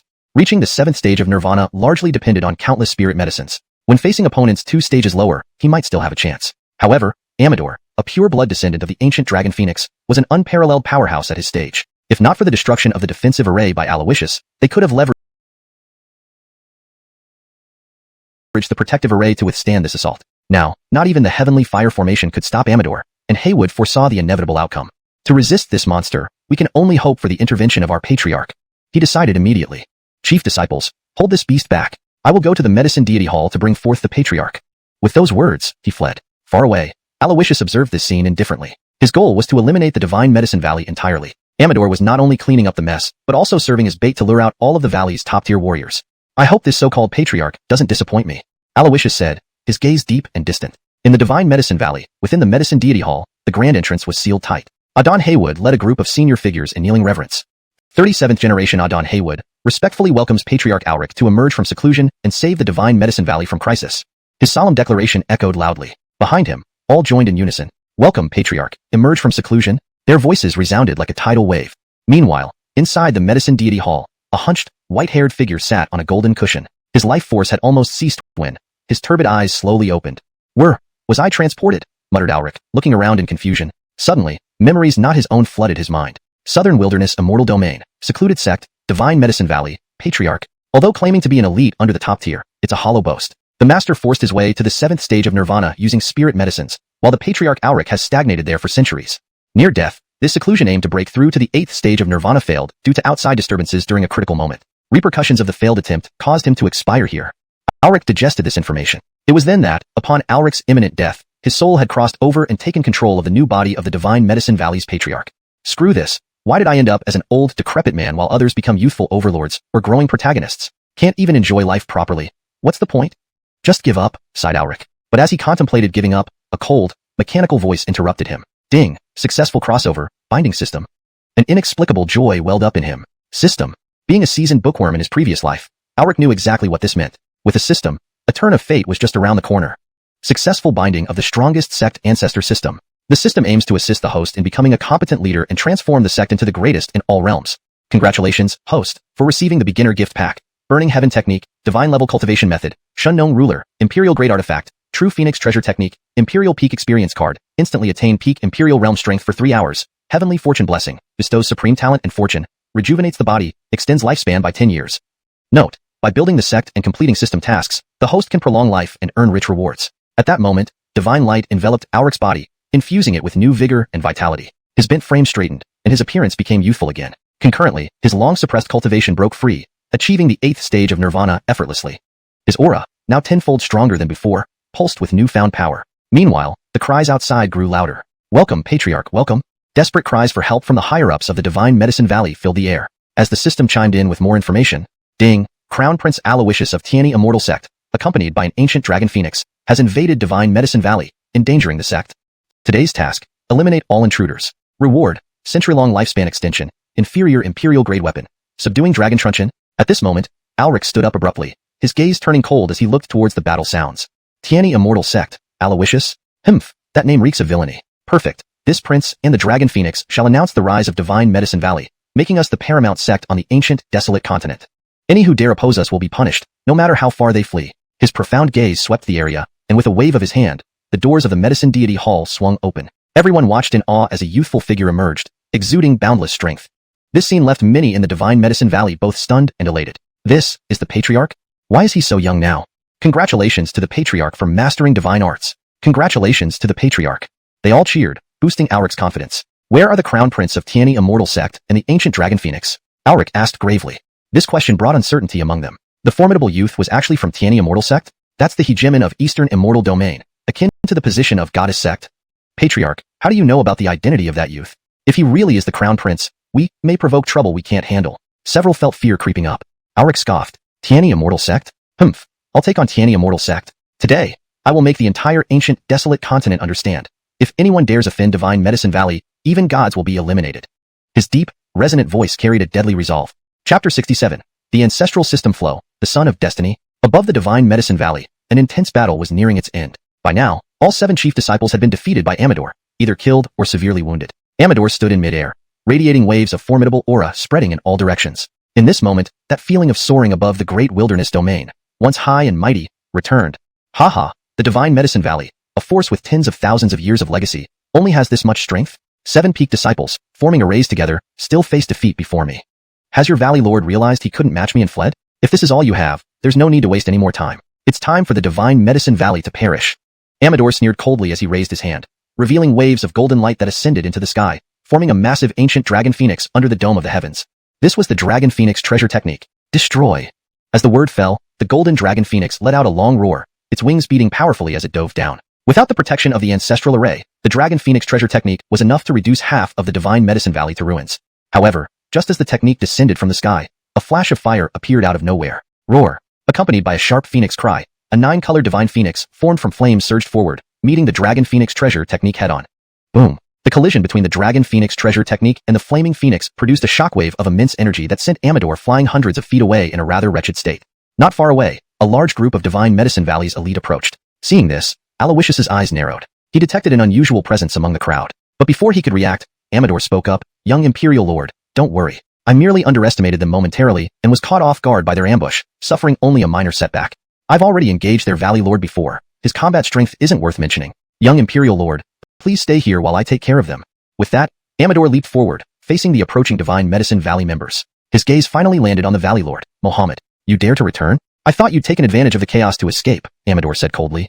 Mohammed didn't respond but gestured toward a young man beside him. Ancestor, this beast is the ancient dragon phoenix. That black-clothed youth nearby is their leader. Indeed, David nodded slightly, stepping forward into the air, inspecting Amador closely with a slight smile. Ancient bloodline, pure-blooded dragon phoenix. Very well, very good indeed. Beast, are you willing to turn over a new leaf and become my mount? This way, you might yet live. David laughed lightly. Upon hearing this, Amador frowned. You? Who are you? The Divine Medicine Valley is nothing but a group of pretentious failures trying to save face. You lot aren't even worthy to be human pets for me, let alone make me your mount. You must be mad. Amador sneered disdainfully. Hearing this, Mohammed immediately became furious, pointing at Amador and shouting, Monster, do not be impolite. However, David wasn't bothered. He simply waved his hand dismissively, looking at Amador indifferently. A beast is a beast, even if it's an ancient remnant, it's merely a primitive savage. Since you refuse to turn over a new leaf, then you shall become a potion ingredient in my cauldron. His voice turned sharply intense. Suddenly, true flames swept forth, and a formidable pressure descended upon Amador's head. Previously calm, Amador's face stiffened. Looking up, he saw the phoenix totem looming above. This is the true phoenix treasure technique. How can this be possible? The true phoenix treasure technique was one of the 10 ancient and lost mighty techniques, far surpassing his own dragon phoenix treasure technique in power. Infinite heavenly flames began to emerge from the phoenix totem, even enveloping Amador's feet with another totem. Encased in celestial fire, he found himself within a furnace-like environment, surrounded by 9 colored flames. David's actions clearly aimed to refine him completely. At the same moment, ding, detected legendary son of destiny, David. A notification sounded in Aloysius's ear. Instantly, a panel appeared before him. David. Identity. Ancestor of Divine Medicine Valley. Cultivation level. 8th rebirth. Core creation. Strongest clan ancestor system. Techniques. Treasure techniques / divine powers Heaven Burning Sutra. True Phoenix treasure technique. Emperor Flame scripture. Wheel reincarnation medicine king body. Weapons. Divine farmer ruler. 100 herb vine armor. 10,000 poison needles. Fortune value. 1,200. Aloysius's eyebrows shot up, a peculiar look on his face.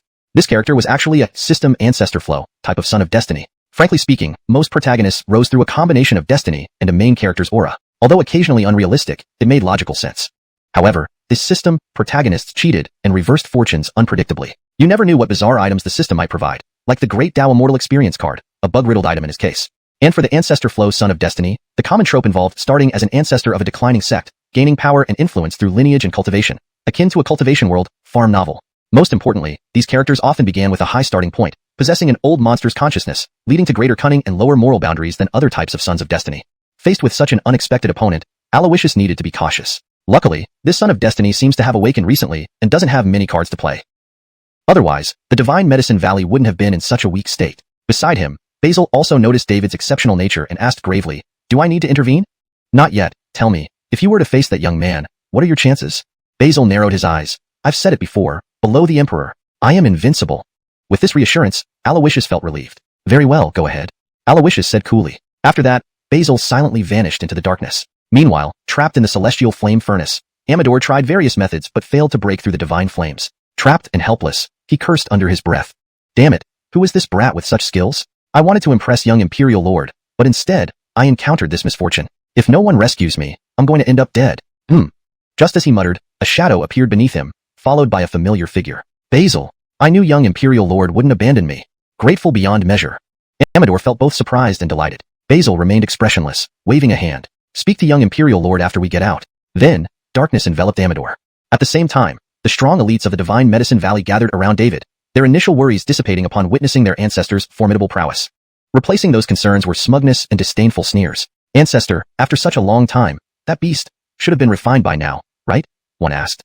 David chuckled lightly and nodded. Under my heavenly fire crucible, not to mention a mere pure-blooded dragon phoenix, even a pure-blooded creature with the lineage of one of the 10 fierce beasts would be no more than a subject for refinement.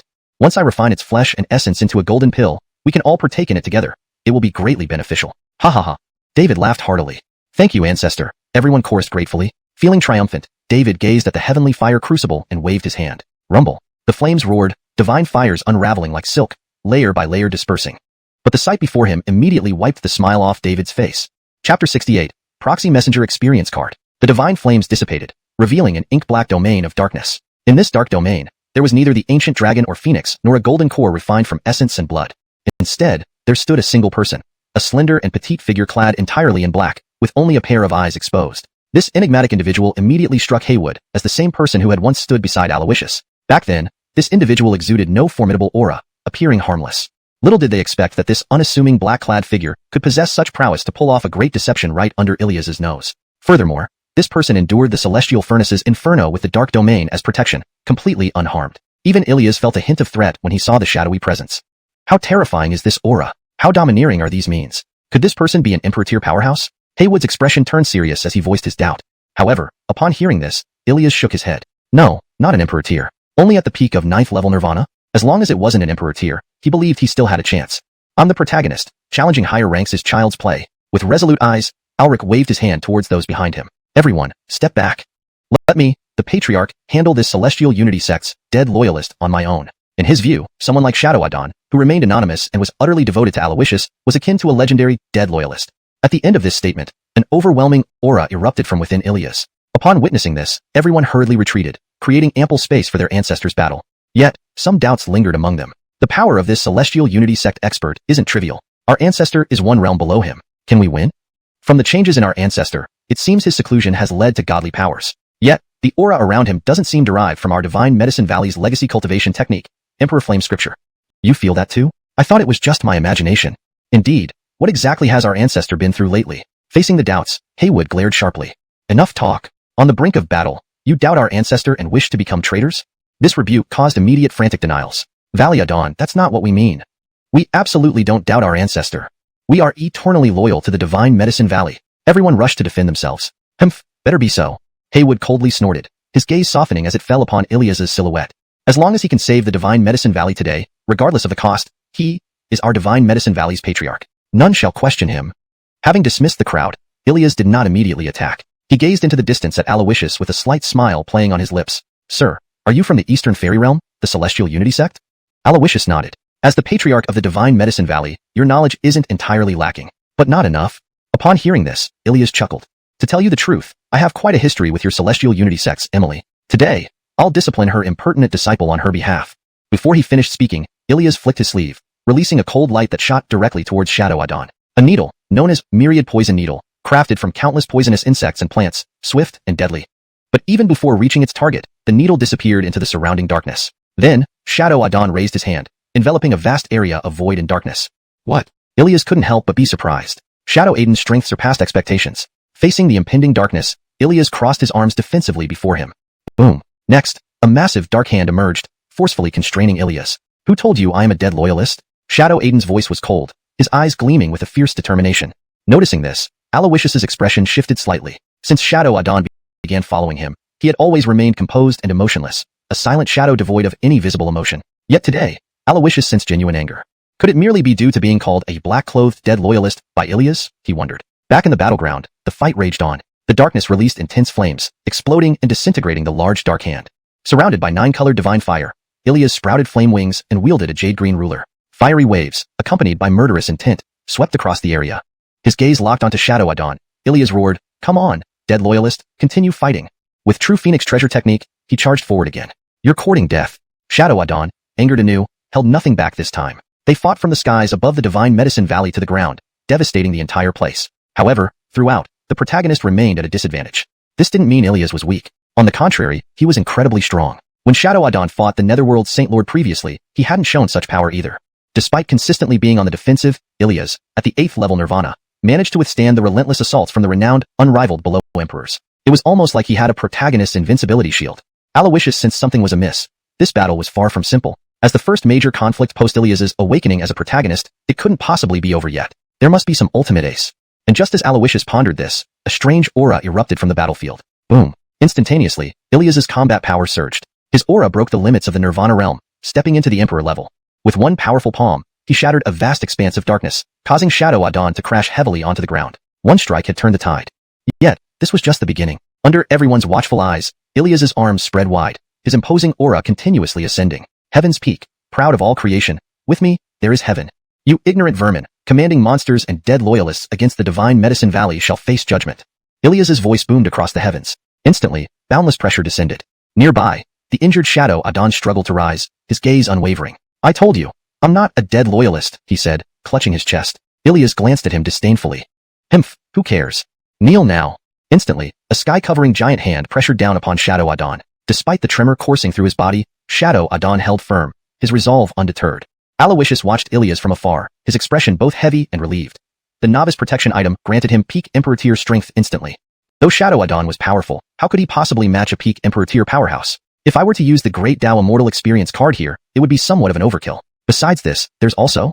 While contemplating, Aloysius's gaze suddenly sharpened. I still have one more chance to draw a prize. If I don't draw something useful, Then I'll use the Great Tao Immortal Experience card. Draw a prize. Aloysius thought to himself. In the next moment, ding dong, starting the draw. Congratulations, host has drawn a divine level item, a proxy messenger experience card. Instantly, Aloysius's eyes lit up. Chapter 69, The 13 Styles of the Rampant Dragon, The Battle of Dragon and Phoenix. Stands Messenger Experience Card. After use, the host can designate a powerful individual as a Stands Messenger. With the Stands Messenger's consent, they can exchange cultivation levels for half an hour.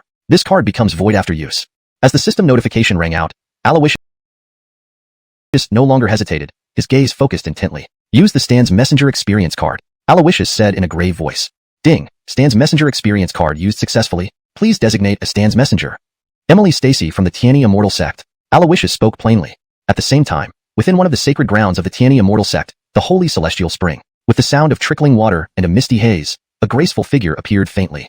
Suddenly, Aloysius requests to exchange cultivation levels with you for half an hour. Do you agree?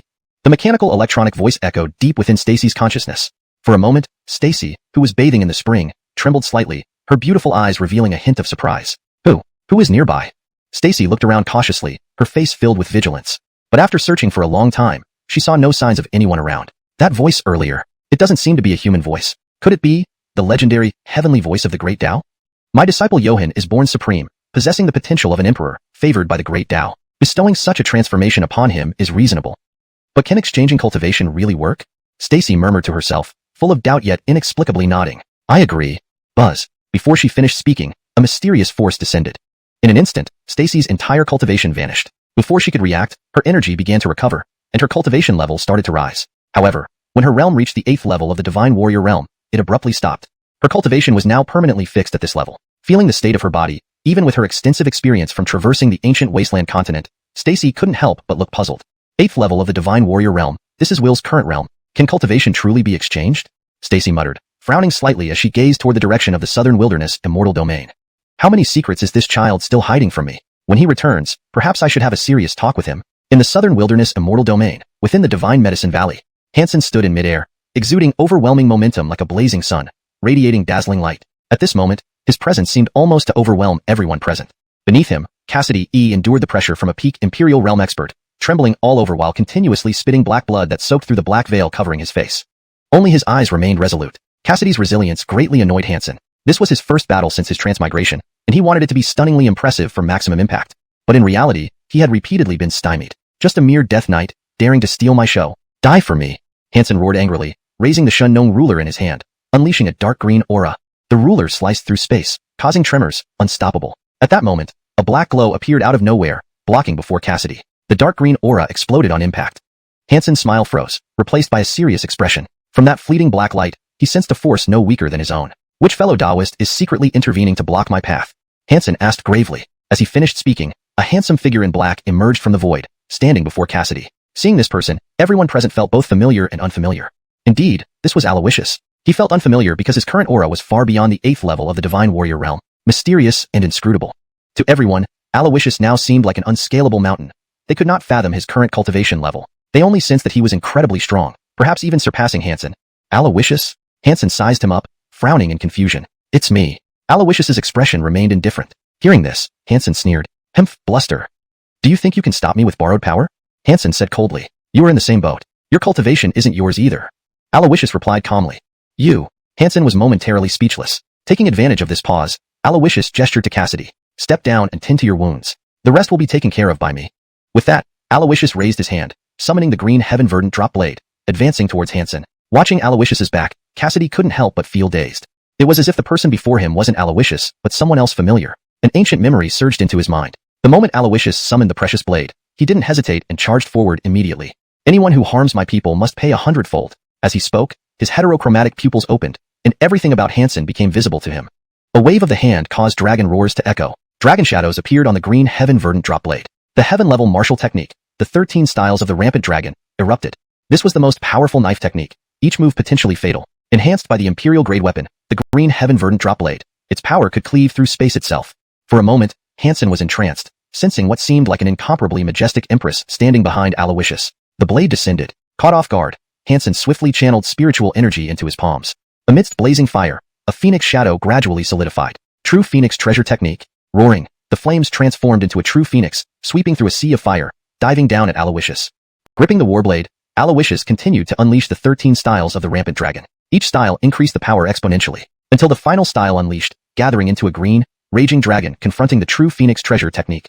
A fierce battle between dragon and Phoenix ensued. Simultaneously, Aloysius extended his arms slightly, and an ancient sword box flew out from his storage ring. Clank! The sword box opened, releasing 8 divine swords. Using his left hand as a sword finger, Aloysius controlled the 8 azure swords while wielding the knife in his right hand. A touch of verdant color coalesced on his left hand and on the 8 azure swords. This display stunned Hansen. This is the azure sword box, and one of the 10 fiendish treasure techniques, the grass sword technique. Hansen exclaimed in shock. Where was the protagonist's glory? Who was the real protagonist here? He was still in the beginner protection phase, yet his first battle after re-emerging was hellishly difficult. How could he compete when the opponent was clearly using cheats? At this moment, the grass sword technique empowered the 8 azure swords, bursting forth. Sword intent unmatched, unstoppable. The true Phoenix treasure technique was pushed back layer by layer. The green heaven verdant drop blade swept horizontally, enhancing the power of the 13 styles of the rampant dragon. One stroke shattered the true Phoenix treasure technique completely. Then, Aloysius took a step forward, and a Qilin shadow flashed beneath his feet. One of the 10 fiendish treasure techniques, Qilin treasure technique, Qilin step. But the target of the Qilin step was not Hansen. It was all the high-ranking experts of the Divine Medicine Valley. Ancestor, save me. Under the oppressive might of the Qilin step, everyone cried out in agony, begging for help. But then, boom, the heavens shook, space fractured. Silence returned to the Divine Medicine Valley. Chapter 70. Desolate Ancient Continent. Once again to the Divine Medicine Valley. The Qilin step is one of the 10 supreme and lethal treasure techniques. Now that Aloysius possessed Li's cultivation, it was easy to predict the outcome when he used it against a group of Reincarnation Realm and Nirvana Realm experts from the Divine Medicine Valley.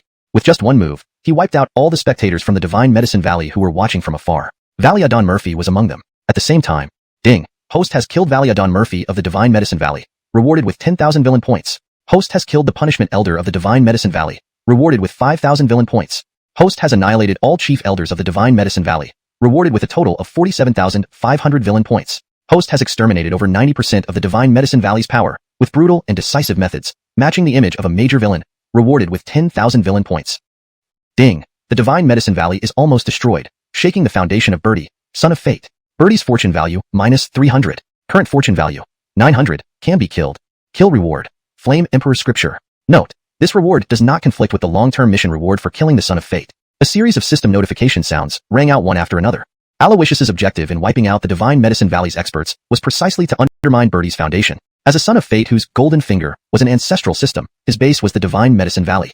By destroying the Divine Medicine Valley, he was cutting off Birdie's source of fortune. When the fortune value dropped below 1,000, he could kill him. However, the reward for killing Birdie was too little. Even though this person had just awakened, he still possessed several impressive treasures, such as the Divine Grade Technique Heaven Burning Decree, the True Phoenix Treasure Technique, and the Imperial Tool Shinnon Ruler. These treasures, being exclusive to the Son of Fate, even if Aloysius forcefully took them by slaying Birdie, they would likely remain unusable due to various reasons and eventually end up in someone else's hands. 900 fortune points are still too high. Keep pressing. Aloysius thought inwardly. The lower the Son of Fate's fortune value, the more rewards he could obtain upon killing him. Undoubtedly, his recent actions gravely weakened the newly appointed Son of Fate, Birdie, to the point of losing the qualification to be protected by the Heavenly Tao. Birdie watched this scene from a distance, clenching his fists tightly, eyes filled with ferocity. You beast, cruel and merciless, slaughtering at will. They were innocent, having no grievances or feuds with you. They only had different stances. What did they do wrong that deserved your hand to slaughter them all? With such boundless karma, aren't you afraid of retribution? Birdie accused, full of righteous indignation. Here begins the protagonist's verbal evasion and double standards. Seeing this, Aloysius sneered contemptuously. Karma? Innocence? Is it your first day being the patriarch of the Divine Medicine Valley? Don't you know what kind of character your sect has? Oppressing the weak, slaughtering indiscriminately, sacrificing countless lives for meager gains. Which villager killed by them had a feud with you? Were they not all innocent? If they can kill others, they can also be killed. In the face of death, no one is special. Aloysius sneered. Hearing this, Birdie's gaze darkened. So, you're here to avenge those peasants, to be the savior, the great hero? You, a villain, deserve it? Birdie said coldly. Hearing this, Aloysius laughed instead of getting angry. He clenched his wrist tightly and his gaze turned intense. The lives of others mean nothing to me. I just can't stand some people doing things like villains, or even worse, but always proclaiming themselves as righteous. These hypocrites, claiming righteousness while committing atrocities. I beat one every time I see one. With these words, Aloysius stepped forward, brandishing his treasured blade. I didn't come to be a hero. I came to beat you up. As soon as he finished speaking, Aloysius stepped out, dragon shadows flashing beneath his feet. Under the illusory dragon glide, Aloysius's figure became a blur, swiftly closing in on Birdie. Raising his hand into a fist, he unleashed it abruptly.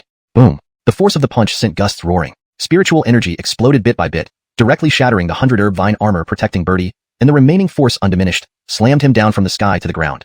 Thunderous roar. Before the hall of the medicine deity, everything had turned into ruins. In the ruins stood a large pit with 100-meter diameter. Birdie looked up to the sky, his expression growing increasingly grim. It's impossible. This cannot be. I have a system. I am the chosen one. I am the protagonist. But why, in my first battle out of seclusion, must I face such a terrible defeat? How? Birdie murmured to himself. Suddenly, he seemed to think of something, his eyes narrowing. Perhaps, I'm not a simple brainless protagonist, but a strategic protagonist? Being powerful isn't just about fighting, it's about human relations and strategy. Blind brute force is outdated. Only strategic planning can dominate the world. Luckily, if it weren't for my superior intelligence and this moment of enlightenment, relying on reckless attacks might lead to the protagonist's downfall. Thinking this, he immediately broke into a cold sweat. Then, Birdie leaped out of the deep pit, standing firm as he looked at Aloysius from a distance. Humph, Aloysius, I will remember this humiliation of the clan today. One day, I will definitely visit the Tiani immortal sect to repay today's resentment. With that, he wasted no time, flying away through the air. Given his peak Imperial Realm cultivation, if Birdie wanted to escape, no one but Aloysius could stop him. And Birdie's escape was precisely what Aloysius hoped for. Below, seeing this, the disciples of the Divine Medicine Valley were filled with complaints throughout the sect. Our ancestor actually left us and fled? Damn, this old man talked so sweetly before, now he runs faster than anyone else. We faithfully served him, but look what he did. Birdie, damn your ancestors. At this moment, the system Elderflow, son of Fate's reputation collapsed. Ding, legendary son of Fate. Birdie abandons his sect and flees, losing his foundation and source of faith. Fortune value -200. Birdie's current fortune value, 700, can be killed. Kill reward, Flame Emperor Scripture, 100 Herb Vine Armor, Reincarnation Medicine King Body, Forging Technique. Ding, host displayed extraordinary bravery, suppressing the key plot of the Son of Fate with thunderous means, preventing Birdie from making a shocking debut, rewarded with 50,000 villain points. Perceiving this, Aloysius nodded silently. Indeed, the lower the fortune value of the Son of Fate, the more rewards he could inherit from him after slaying. At this moment, Alfonso and others approached, examining Aloysius from top to bottom. A mixture of awe and respect showed on their faces. This was reverence for strength. Especially Stacy, who stood at the back, her eyes filled with complex emotions as she gazed at Aloysius. Aloysius, what level of cultivation are you at now? Gathering her courage, Stacy asked. She had followed Aloysius to spur herself to become stronger by his strength, and her ultimate goal was to defeat Aloysius and regain her Dao heart. But now, Aloysius's overwhelming power made her feel chills run down her spine. Even if she spent her entire life striving, could she really reach Aloysius's current level? Seeming to read her thoughts, Aloysius smiled faintly. If I told you that my current cultivation level is merely due to performing an ancient secret technique, would that make you feel better? For a moment, Stacy's brows furrowed slightly, her mood complicated. Beside them, Alfonso gazed at the direction Birdie had fled, his brows knitted tightly. Allowing such a powerful figure to escape is akin to letting a tiger back into the mountains. From now on, he has no ties or burdens. As the saying goes, those with nothing to lose are unafraid of those with something to lose. If he truly wants revenge against you, or the Tiani immortal sect, it might become a troublesome matter. Alfonso said in a low, solemn voice. Aloysius waved his hand. Just letting him live a few more days won't cause any big waves. Johann was confident, as if everything was under his control. Seeing this, the others did not press further on the matter of Birdie. Anita glanced down at the Divine Medicine Valley below. Despite large areas being flattened, tens of thousands of disciples still survived. What do you plan to do with the remaining people? Anita asked. What do you think? Aloysius smiled and pinched her little face gently. Upon hearing this, Anita hesitated for a moment, then a hint of ruthlessness flashed in her beautiful eyes. Tens of thousands of people, although lacking top-tier powerhouses, still represent a considerable force. If left unchecked, whether they gather or disperse, it won't be a good thing. Johann, since we have completely turned hostile with the Divine Medicine Valley, showing mercy now might leave behind endless troubles for the future.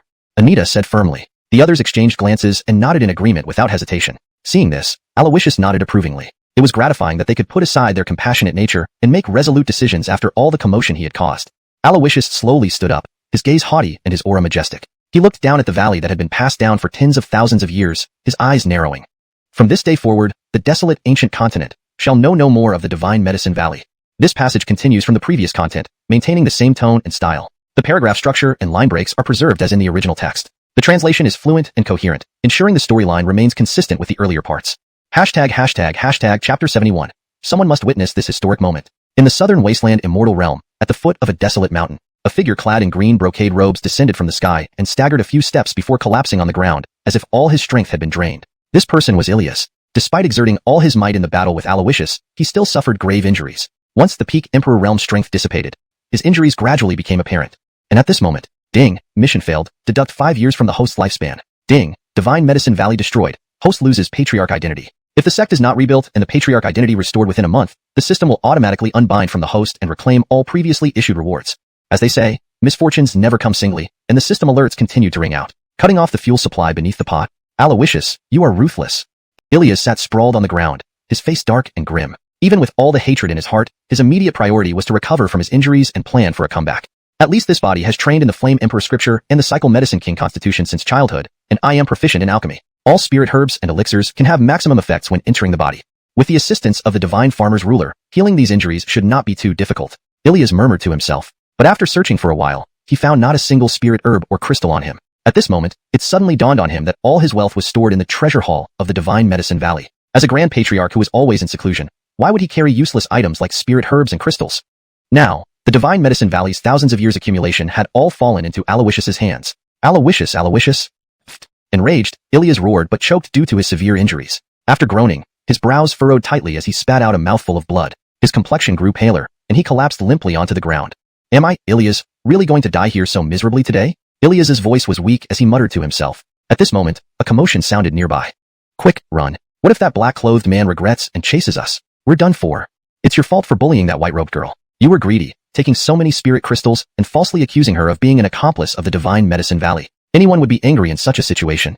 Everyone, just escape. There was such a big ruckus from the Divine Medicine Valley earlier. Something must have happened. If we don't run now, we'll have no chance of survival. Huh? Is there someone over there? In the midst of their discussion, the villagers noticed Ilias lying on the ground. At this moment, Ilias was heavily injured and almost unconscious. His handsome yet pale and weak appearance perfectly encapsulated what it meant to be beautiful, powerful, and tragic. Hey, is he dead? He seems lifeless. He looks like a wealthy family's young master. He should have plenty of treasures on him. With these words, everyone looked at each other, then moved closer. Some even began to frantically search Ilias for treasures. And just then, outrageous! An enraged shout resounded. Even severely injured, Ilias was still a Nirvana realm powerhouse. The lingering aura alone was enough to intimidate the crowd. Seeing this, the villagers immediately showed fear and knelt down in submission. Ilias's gaze hardened. Humph! A bunch of worthless ants dare to disrespect this old man. Looking for death, Ilias coldly said. The villagers trembled, not daring to speak. At this moment, Ilias faintly detected a faint fragrance of medicine and pure spiritual energy among the crowd. Spirit herbs, spirit crystals. Realizing this, Ilias's expression softened slightly. I am not petty. A minor matter like this won't cause me to massacre. Leave behind your spirit herbs and crystals, and you can go. Ilias spoke calmly. He wasn't in a good state, and killing them would only waste his remaining strength. Spirit herbs and crystals were what he needed most. Hearing this, the villagers, though reluctant, handed over the crystals and herbs to save their lives. Seeing that each one produced 2 spirit crystals, Ilias felt puzzled. Ordinary people like them might never earn a spirit crystal in their entire lives. Where did you get these? Ilias asked. This was given by a black-clothed youth. He saved us and gave us these to escape. Immortal, we've given you everything you asked for. Can we leave now? Several villagers stammered. Black-clothed youth? Upon hearing this, a familiar black-clad figure flashed in Ilias's mind. His gaze instantly turned fierce. Of course, you can leave, but it will be in another way. Ilias said coldly. In the next moment, bang bang bang, several bursts of blood mist exploded simultaneously. The heavy smell of blood permeated the air. An hour later, Ilias opened his eyes and stood up from the pool of blood. His green brocade robes were already dyed red. He gazed at the scattered corpses and dried bloodstains around him, his expression utterly devoid of mercy. Humph! A group of traitorous commoners, enjoying the protection of Divine Medicine Valley but praising Aloysius, deserving of death. Ilias murmured to himself. Slowly lifting his head, he looked into the distance. Suddenly, his eyes narrowed. In 3 days, the Eternal Life Mountain opens. This opportunity is clearly prepared for me. Aloysius will surely enter this Eternal Life Mountain as well. Once inside the Eternal Life Mountain, any cultivation will be suppressed to the peak of life and death realm. Heh, the Eternal Life Mountain is not only my place of revival but also Aloysius's grave. In the southern wasteland Immortal Realm, Divine Medicine Valley. Among the ruins, Aloysius and his companions were happily clearing the battlefield. The entire treasure hall of Divine Medicine Valley, along with tens of thousands of acres of medicinal fields at the back mountain, had been divided among them. The Divine Medicine Valley ceased to exist. However, Aloysius did not exterminate everyone. He secretly let a few disciples of Divine Medicine Valley go. These disciples shared a common characteristic. They harbored significant resentment towards Ilias for abandoning them during the escape. Aloysius understood that as the main character template of the system patriarch genre, with his sect now destroyed, Ilias's top priority was rebuilding the sect and restoring his patriarch status. But a patriarch who abandoned his sect at a critical moment would find it hard to gain support. Somebody must witness this historic moment and spread their opinions across the continent. Aloysius's lips curved into a meaningful smile. At the same time, his gaze fell upon the only remaining large hall in Divine Medicine Valley. Inside, Alfonso was refining disaster-breaking pills. Anita, due to changes in her mentality, achieved a resonance with another spiritual technique. Aloysia found a rare 10,000-year ice lotus in the Divine Medicine Valley's treasure hall and quickly advanced using the cold pride formula after consumption. As for Eliza, she seemed to have been affected by something. Right after the battle ended, she forced herself into enlightenment using the Azure Void secret art, which was beneficial for cultivation but undoubtedly painful. Once they finish, we should set off for Eternal Life City. Aloysius muttered to himself. Just then, Denver silently appeared behind him. Jeffrey, after you return from the Eternal Life Mountain, can we talk properly? Chapter 72. Zhu Yan's Treasure Art, the 72 Transformations. The Basil's tone had softened. It now carried a tinge of pleading and sincerity rather than its usual harshness and coldness. Until this moment, the Basil had been like an omnipresent yet emotionless shadow. But now, he seemed more human. However, upon hearing these words, Aloysius didn't even think twice before firmly declining. You must be joking. As an antagonist, he would never set up a death flag before heading into such a perilous situation as the everlasting immortal mountain where death was almost certain. Is that so? I see. The Basil lowered his head slightly, his eyes dimming. Aloysius noticed and chuckled helplessly. Why wait until we return? If you have something to say, speak now.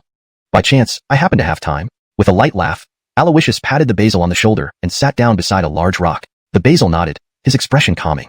Thank you for saving me today, Prince of the Emily. The Basil began. As soon as these words were spoken, Aloysius waved his hand dismissively. You were sent by Adon to protect me, making you my subordinate. How could I stand idly by and watch you perish?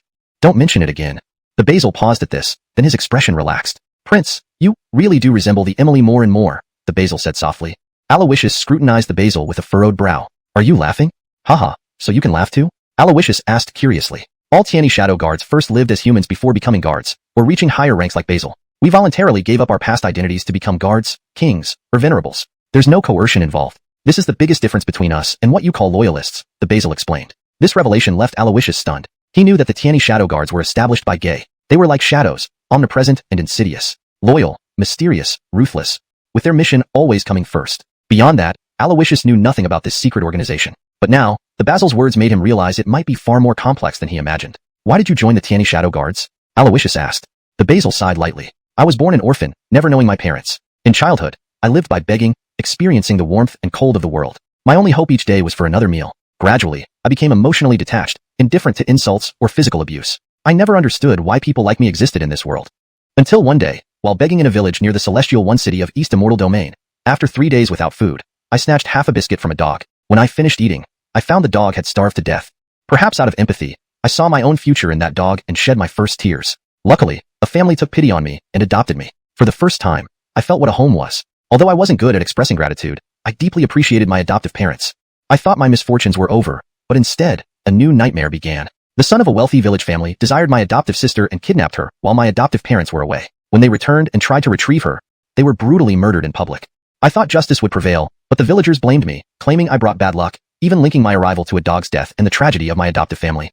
I couldn't comprehend how things turned out this way. Everyone knew the truth, but chose to blame me. Powerless to argue, I was sent to the stake. Watching through the flames as the villains laughed, villagers remained indifferent, and gold was exchanged between the rich man and the clan leader.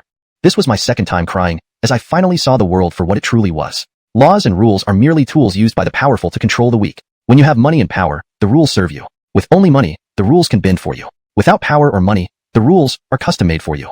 As he spoke, the Basil clenched his fists tightly, his emaciated body trembling beneath his black robes. What happened next? Aloysius's expression grew somber as he probed further. Afterward, a divine rain extinguished the burning pyre, and a deity descended, pronouncing judgment. In that dawn, I was saved by a deity who offered redemption through becoming a shadow, eternally accompanying darkness. Because only by delving into darkness could I instill fear in those who thrived in its depths. Looking up, the Basil's gaze met Aloysius's, his deep eyes unexpectedly clear. I received little kindness in my youth. Initially, I resisted when the Emily ordered me to protect you. But the Emily is my deity, and I had to obey. Now, Prince, you are also my deity. I vow to serve both you and the Emily faithfully for life, unswerving and undeterred. He knelt semi-prostrate. Seeing this, Aloysius quickly helped him up. As I said, you're my subordinate. Protecting you is only natural. Please, no more talk like that. Concerning the everlasting immortal mountain, you and Anselm will remain outside. There's no need for you to enter. Aloysius added calmly. The Basil's expression tightened. Prince, I don't understand your meaning. Aloysius smiled. In the recent battle, you faced a peak Imperial Realm opponent and were gravely injured. Even with potent elixirs, you won't fully recover in 3 days. Besides, though you're unmatched below the Imperial Realm, within the mountain, all powers are suppressed to the peak Life-Death Realm. Entering would be wasteful. Stay outside and heal. Explaining, Aloysius maintained a neutral expression. But, seeing Aloysius's stern gaze, the Basil stopped mid-sentence. Yes, he conceded, nodding. His eyes regained their usual depth and calm. Stepping back, he vanished into the void. Aloysius slowly rose, surveying the ruins of the Divine Medicine Valley. The system's robotic voice echoed in his ears. Ding. Destroying the Divine Medicine Valley, congratulating the host for completing long-term task. Ruthless decisions, 2/3. Reward, Zhu Yin Treasure Art. Zhu Yin Treasure Art, an ancient technique of the mythical Zhu Yin, containing boundless secrets, includes abilities such as 3 heads and 6 arms, 72 transformations, etc. Costs 100,000 villain points to master. Would you like to master it? In an instant, Aloysius's eyes sharpened. Darn it. Postscript. Honestly, before writing this chapter, I spent a lot of time thinking. While the Basil's backstory may be exaggerated, it contains elements of reality. It might expose some harsh truths or be censored. If it causes discomfort to any readers, feel free to skip this part. The rest will be even more exciting. ##### Chapter 73. The Jeffrey of the Beast Race, Driscoll. Ding. Congratulations on mastering the Zhu Yin treasure art. Aloysius. Identity. Jeffrey of Tianyi Immortal Sect. Realm. 8th level Divine Martial Realm. Physique. Imperial Demon Overlord Body, 5th level. Cultivation Method. 9-fold Emperor Demon Art, 5th level. Requires 2 million villain points for next level. Blessings. Supreme Bone. Invincible Duplicate Pupil. Dragon Fortune. Divine Armament and Treasures. Azure Firmament Sword Box. Blue Sky Jade Knife. Divine Skills and Martial Arts. Azure Firmament Sword Prison. Flying Dragon Reaching Clouds. Illusory Dragon Swimming. Qilin Step. Grass Character Sword Art. Zhu Yin Treasure Art. Tianyi Sword Finger. Emperor's Arrival Fist. 13 Fury Dragon Forms. Yinyang Harmony Grand Art. Villain Points. 327, 600. Aloysius examined his attribute panel and nodded in satisfaction. His gaze shifted to the bustling 4 figures inside the grand hall beside him. They'll probably take some time to finish, he thought. I might as well use this opportunity to enhance my realm. Deciding this, Aloysius focused his gaze. Redeem thousandfold insight aura. In the northern abyss demon territory, atop the towering mountains, lay the ancient sect known as Dark Hall. A black-clad girl slowly rose, taking off her mourning clothes and stepping out of the great hall. Outside, numerous Dark Hall elites waited respectfully. Seeing the girl emerge, they immediately bowed. Little Adon, it has been 3 days since you've been mourning Elder Roy's passing. Shall we proceed to the Eternal City? An elderly gray-robed man with white hair spoke respectfully. This was Elton, one of the 3 elders of the Dark Hall, holding considerable status and power within the sect. The girl lightly nodded. Seeing this, another towering man emerged from the crowd. Standing nearly 10 feet tall and built like a fortress, he grinned, revealing fanged teeth. I, along with Davin, will escort little Adon to the Eternal Mountain. Once inside, just focus on seeking enlightenment. If anyone dares to snatch anything, I'll make sure they pay the price. This hulking man was the 4th elder of the Dark Hall, not human, but a beast of pure blood, somber night demon wolf. Despite his rough appearance, his eyes were sharp and calculating. The girl nodded again. That is very kind of you, all seniors. Not at all, little Adon, they replied quickly. As the words faded, a gust swept across the sky, revealing a massive figure emerging from the storm. A 4-winged golden-winged Pong with ancient Kunpeng lineage, already at the reincarnation realm. Though formidable, here in Dark Hall, it served merely as a mount. Davin, please. Yes, little Adon. Let us go. Her gaze lingered towards the direction of the Eastern Divine region. Brother Montague, wait for me. I will return from Eternal Mountain, gain my master's approval, and bring Dark Hall elites to seek you out, avenging your wrongs. Wait for me.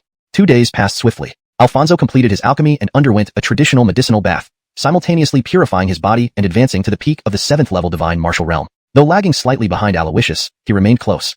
However, just as he was about to finish, Stacy exited her enlightenment. Seeing Alfonso's open-air bathing, she flew into a rage, berating him as a perverted exhibitionist. Despite enduring the torment of the Azure Firmament secret art, she had successfully reached the life-death realm, becoming the first among them to achieve the 3 indestructible realms. Aloysia capitalized on her special physique to refine the 10,000-year ice lotus, supported by numerous spirit crystals and herbs, coupled with cold defiance art. Her progress was rapid, reaching the 8th level Divine Martial Realm within 2 days, surpassing Alfonso in realm.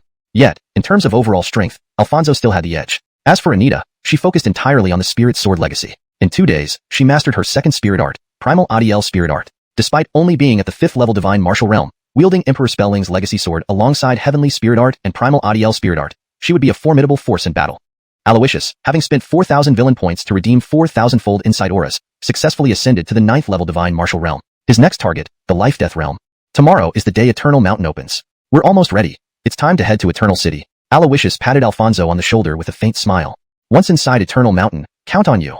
Alfonso, though confused, nodded determinedly. Seeing Alfonso's sincere expression, Aloysius felt a twinge of guilt. After all, he was the only chosen one around.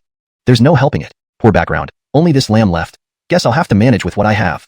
Eternal City was located at the convergence of the Southern Wilderness Divine Region and the Northern Abyss Demon Territory, an area governed by no one. Here lay a colossal spatial rift called the Eternal Abyss, opening once every century as the sole passage to Eternal Mountain. Every century, Eternal City experienced a frenzied period.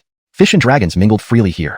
The only rule was the absence of rules. The weak devoured the strong, slaughter and plunder began the moment one stepped into Eternal City. Various races gathered, yet most kept a low profile, seeking blessings, not trouble.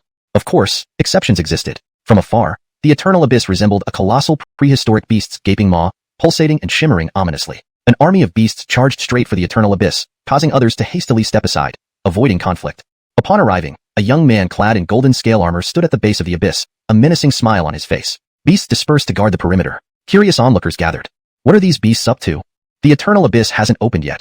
Even if they occupy it, what good will it do? Are they trying to seize the first opportunity to rush in? It may not be that simple. The young man stepped forward, announcing loudly with a sneer. Attention all. Listen up. I am the son of the primordial beast emperor of the heavenly beast city in the great wasteland domain, the Jeffrey of the beast race, Long Outyin. Starting today, Eternal City shall be renamed Eternal Beast City. Any non-beasts wishing to enter Eternal Mountain via the Eternal Abyss must pay 10,000 spirit crystals each. These are the rules set by your Jeffrey. That's how we operate here. And those who defy. He paused dramatically before sweeping his hand forward. Kill. With that, one of his subordinates lunged lightning fast, seizing a man and shoving him into his mouth. Crunch. Blood splattered. Chewing sounds followed. Translation ends. Note: the paragraph structure and line breaks have been preserved as closely as possible to the original text while ensuring natural and fluent English translation. Chapter 74. Patriarch Birdie requests to fight. Seeing this situation, everyone was speechless. They had seen arrogance before, but never to this extreme. However, as a son of the demon clan emperor, he did have the capital for such arrogance. In the crowd, Aloysius watched from afar and couldn't help but shake his head. At the same time, ding, legend class son of destiny detected, Fraser. The system's notification sounded promptly. Fraser, this name was practically boasting that he was an invincible protagonist type. An invincible protagonist, Fraser. This type of son of destiny has status and power, acting domineeringly from a position of authority. It made sense that in a place like Everlasting City, where all sorts were mixed, he would act so rashly, extorting passers-by at the city gates. However, while these protagonists are overpowered by design, they also have very obvious flaws. His invincibility only exists within his sphere of influence. To put it bluntly, he was just a local ruler of Heavenly Demon City and its surroundings. Once outside this area, though he might still be formidable, his invincible setting no longer applied. Aloysius quickly concluded. Fraser is not worth worrying about. Seriously, are these sons of destiny as common as cabbage now? How come I run into them everywhere? Aloysius grumbled inwardly. Ding, the probability of ordinary people encountering a son of destiny is 1 in billions, but the host, carrying the anti-hero halo of destiny, attracts protagonist auras, significantly increasing the likelihood of meeting sons of destiny. The system explained. So that's how it is. This newly minted son of destiny is almost like a gift handed to me on a platter. If I can suppress him somewhat, there might be significant gains. Aloysius thought to himself. I need to find a way to teach him a lesson. While Aloysius was deep in thought, beside him, Venerable Garth muttered, this complicates things. Aloysius glanced at him sideways. Speaking of which, you were once a venerable of the Great Wasteland Domain. Shouldn't you know this, Fraser? Why don't you tell me more? Aloysius asked. Your Highness, you may not know this, but although there are human tribes in the Great Wasteland Domain, most places are dominated by demon clans. Heavenly Demon City's status in the Great Wasteland Domain is akin to Heavenly Unity Sect in the Eastern Immortal Domain. It is the true holy land of demon clans. The Lord of Heavenly Demon City is known as the Craig, the strongest demon emperor in tens of thousands of years among the demon clans. As the son of the emperor, Fraser's talent surpasses even the greatest, reaching the 3rd level of life and death realm a year ago, earning him the title of Young Supreme Demon. With his talent, he has probably already reached at least the 5th level of life and death realm after a year. Oh, Your Highness, did you notice the 4 closest individuals to Fraser?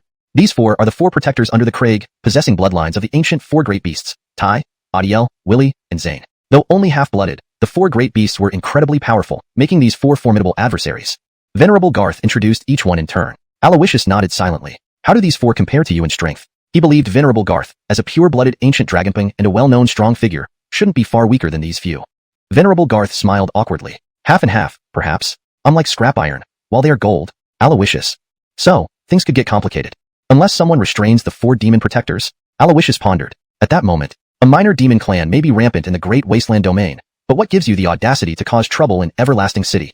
Killing humans indiscriminately, do you think we humans are easy to bully?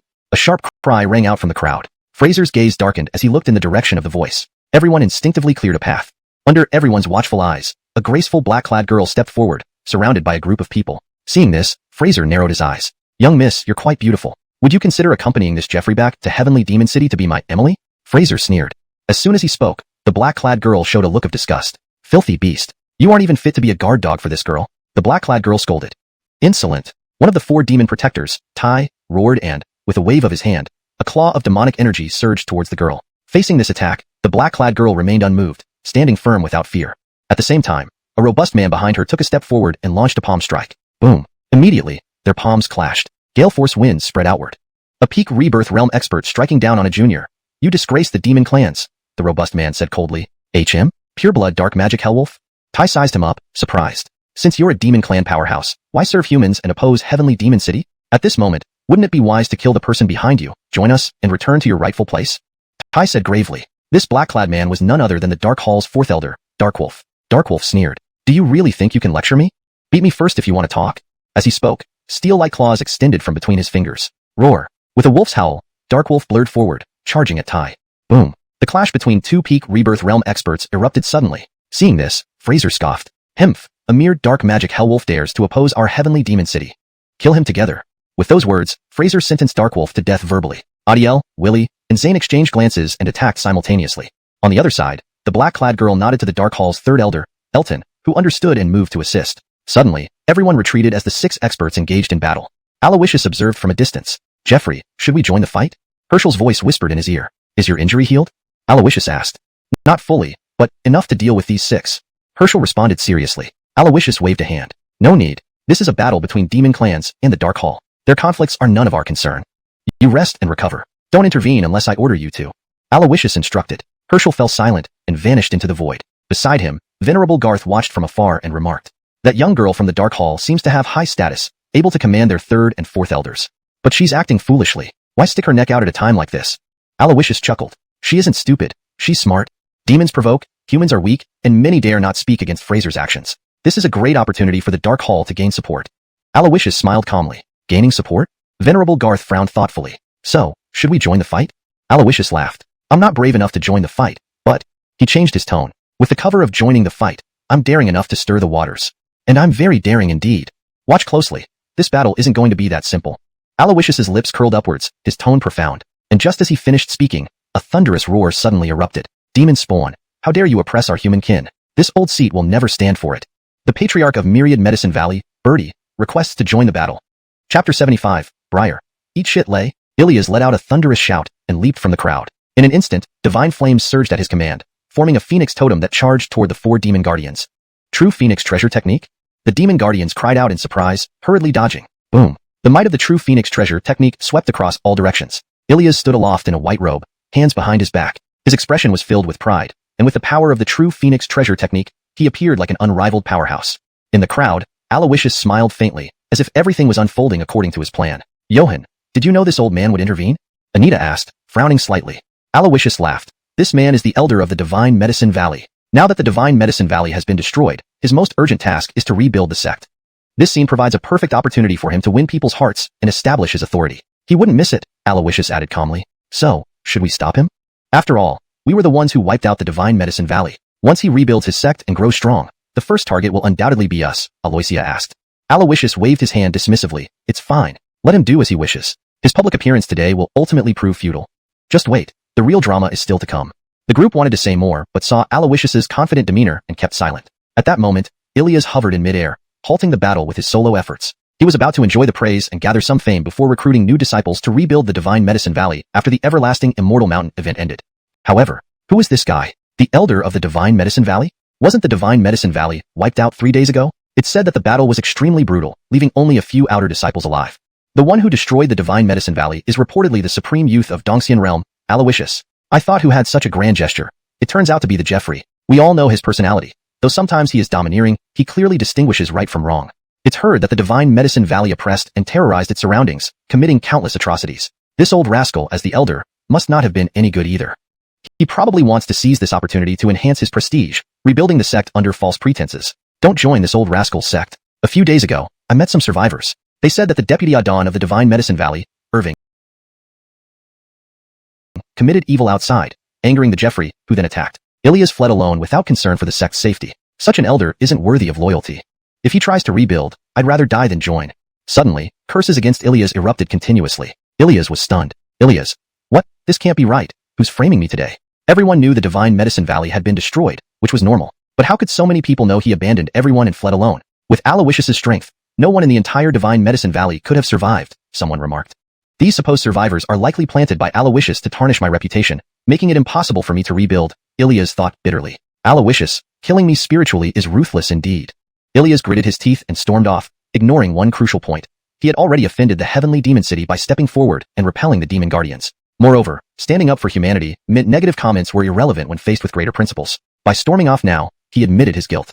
Either way, acting or retreating would make things worse. If he reconsidered and returned, he'd appear indecisive. This was the trap Aloysius set for him. Sure enough, the curses grew louder after Ilias left. Seeing this, Briar couldn't help but smirk. Haha, the humans are numerous and spread across the primal continent. Though collectively stronger than our demon race, we fought for 1,000,000 years with mixed results. This scenario reveals why. You humans betray each other, greedy and murderous. Despite your numbers, you often turn on yourselves. In the end, You weaken yourselves without us lifting a finger. Now, you stand before me feigning righteousness. Ha, what a disgrace. Briar sneered and then shouted, eat shit, Lay. With that, Briar raised his hand, and the 4 demon guardians attacked again. Elton and Reggie exchanged glances and stepped forward to meet them. Meanwhile, Briar leaped over the Nirvana Realm warriors and headed straight for the black-clad girl. Protect the young Adon. The Dark Hall members immediately formed a protective barrier around her. Other demon race warriors also rushed in to block the Dark Hall members. Unimpeded, Briar unleashed a fist imbued with power towards the black-clad girl. Seeing this, the black-clad girl's eyes narrowed. Ignorant demons, don't take me lightly. I'm not some weakling. I, Justine, am not just a pretty face, she declared and extended her arms. An endless darkness spread from her feet. At that moment, she looked like a goddess in the night, beautiful yet lethal. The punch was swallowed by the darkness. Briar paused, eyes narrowing as he observed his surroundings. A domain, huh? Coincidentally, I have one too. True Dragon Battle Domain, open, boom. The ground split, and a golden dragon soared into the sky, dominating the heavens. A dragon totem shone brightly down upon the battlefield. Buzz. Golden light intertwined with darkness as 2 domains overlapped. Under the influence of the True Dragon Battle Domain, Briar radiated a dazzling gold aura, striking Justine back several steps with a single punch. For a moment, Briar held the upper hand. Haha, is this the extent of your strength? Claiming not to be a weakling? What if I defeat you, strip you in front of your people? Would they watch passively or intervene? He grinned coldly and summoned golden blades to tear through the air. Even her precious black robe showed cracks. Suddenly, her privacy was exposed. You shameless. Justine clenched her teeth, covering herself desperately. Briar's smile widened. But then, beasts never change, doing such despicable acts in public. But true dragon blood, how delicious. A green eagle shadow struck Briar abruptly, shocking him back. Who dares to ambush this Jeffrey? Briar scanned the area with fierce eyes, locking onto a familiar youth in a corner. Instantly, Briar's eyes narrowed. Qin Hao.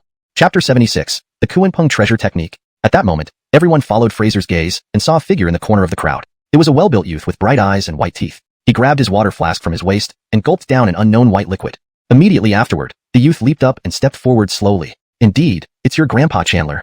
The youth known as Chandler patted his chest and laughed loudly.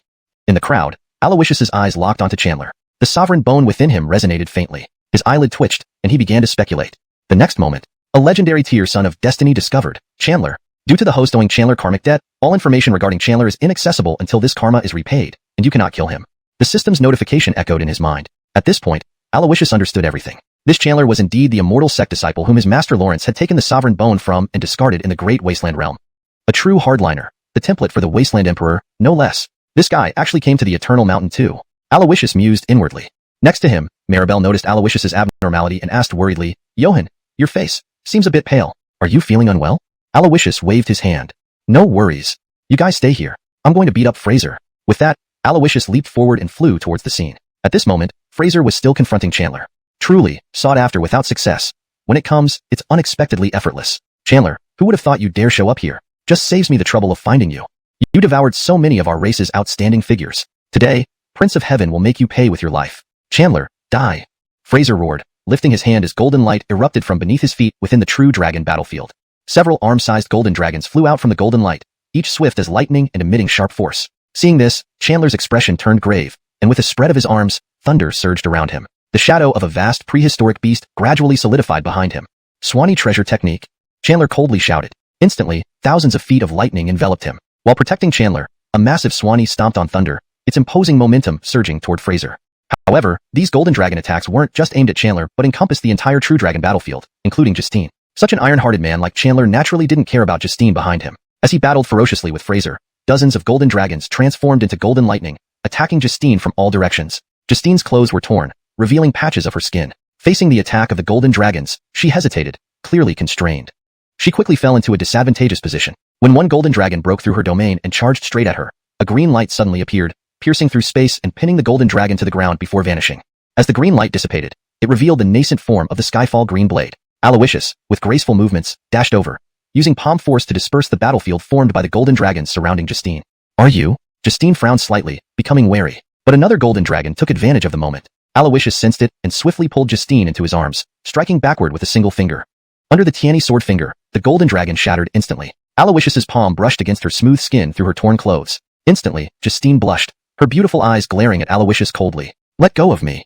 Aloysius said nothing, removing his black cloak and draping it over her, shielding her exposed body. Then, he walked decisively toward Fraser. Justine, looking at the cloak draped over her, recalled Aloysius's focused and pure gaze. For a moment, she felt uncertain.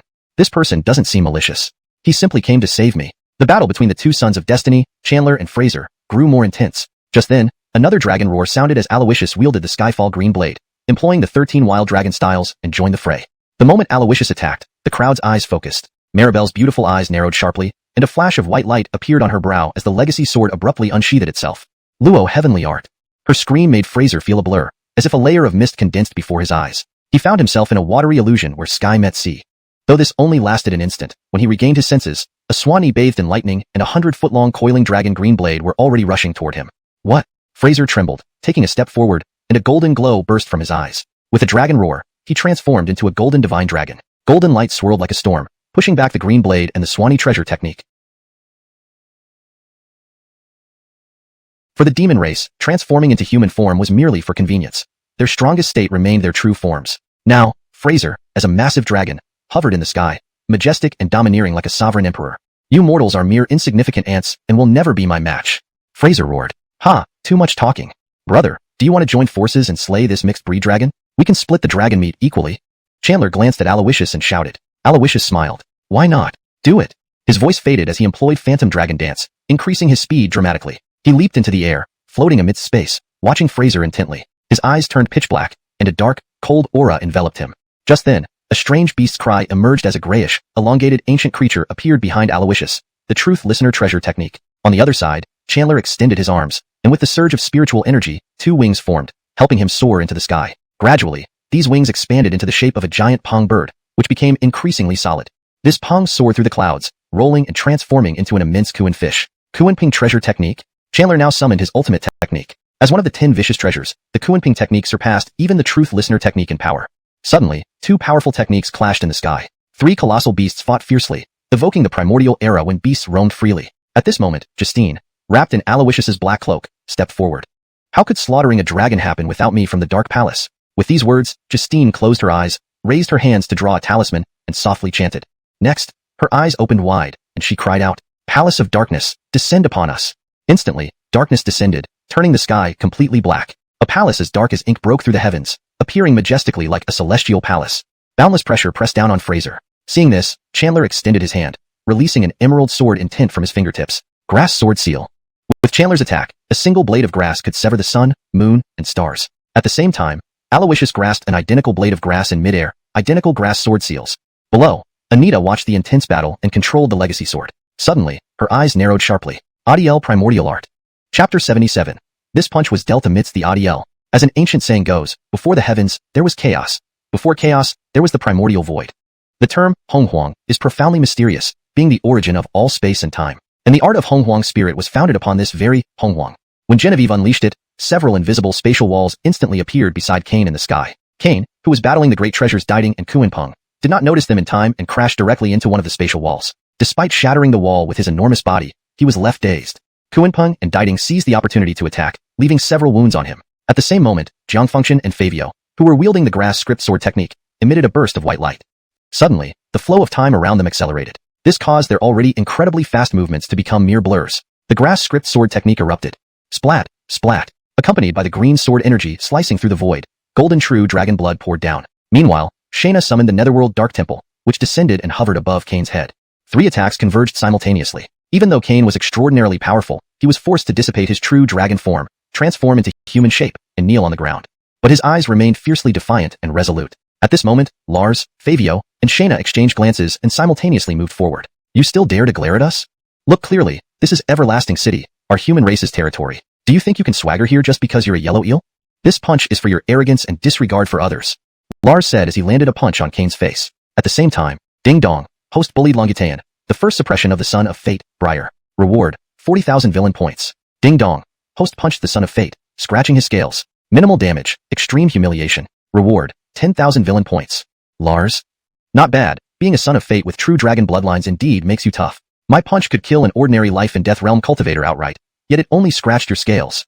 Lars mused inwardly. Fortunately, he still got villain points. Nearby, Justine and Chandler were momentarily infected by Aloysius's apparent righteousness. Go back to your heavenly demon city if you want to act superior. This place isn't where you can run wild. This punch is for the innocent human who died earlier. Justine clenched her small fist and struck Kane's face. However, she winced and sucked in a breath from the pain in her hand instead of affecting Kane much. Hemph, if your physical strength isn't enough, don't try mimicking others. Watch me. This punch is for obstructing me repeatedly in the Great Wasteland domain. Count how many ingredients you've stolen from me. Fabio followed up with a powerful punch. Bang! This punch shattered a few pieces of Kane's golden scales, causing bloodied gold scales to fly out. Lars watched in astonishment. Indeed, as a protagonist modeled after Emperor Huang Tian, his physical strength surpasses even that of ancient fierce beasts. I can't be weak either. Lost in thought, Lars focused his gaze. This punch is for insulting my race. He then used a heavenly-level martial technique, Emperor Arrival Fist. The power of the punch, enhanced by imperial might, was like a monarch ruling over the world, immensely intimidating. This punch sent Kane flying dozens of feet away, landing roughly and rolling on the ground with half his face contorted. Ding dong, host took advantage of a weakened opponent, striking Briar and bringing disgrace to the demonic race, significantly curbing their arrogance. Reward, 20,000 villain points. Smiling, Lars rode atop Kane and continued punching. This punch is because I didn't like the look on your face. This punch was dealt amidst the chaos. This punch is simply because I wanted to hit you but couldn't find a reason. Elsewhere, Fabio and Shayna exchanged looks and frowned simultaneously. Who is this man? So righteous, so hate-filled towards evil. A hero must be befriended. But before that, Fabio grinned and wiped the corner of his mouth. We ate dragon meat. Realizing Kane's defeat, the 4 demonic guards reacted in shock, seeing Lars and company continuously harming Kane. If this continues, our Imperial Prince might really be beaten to death.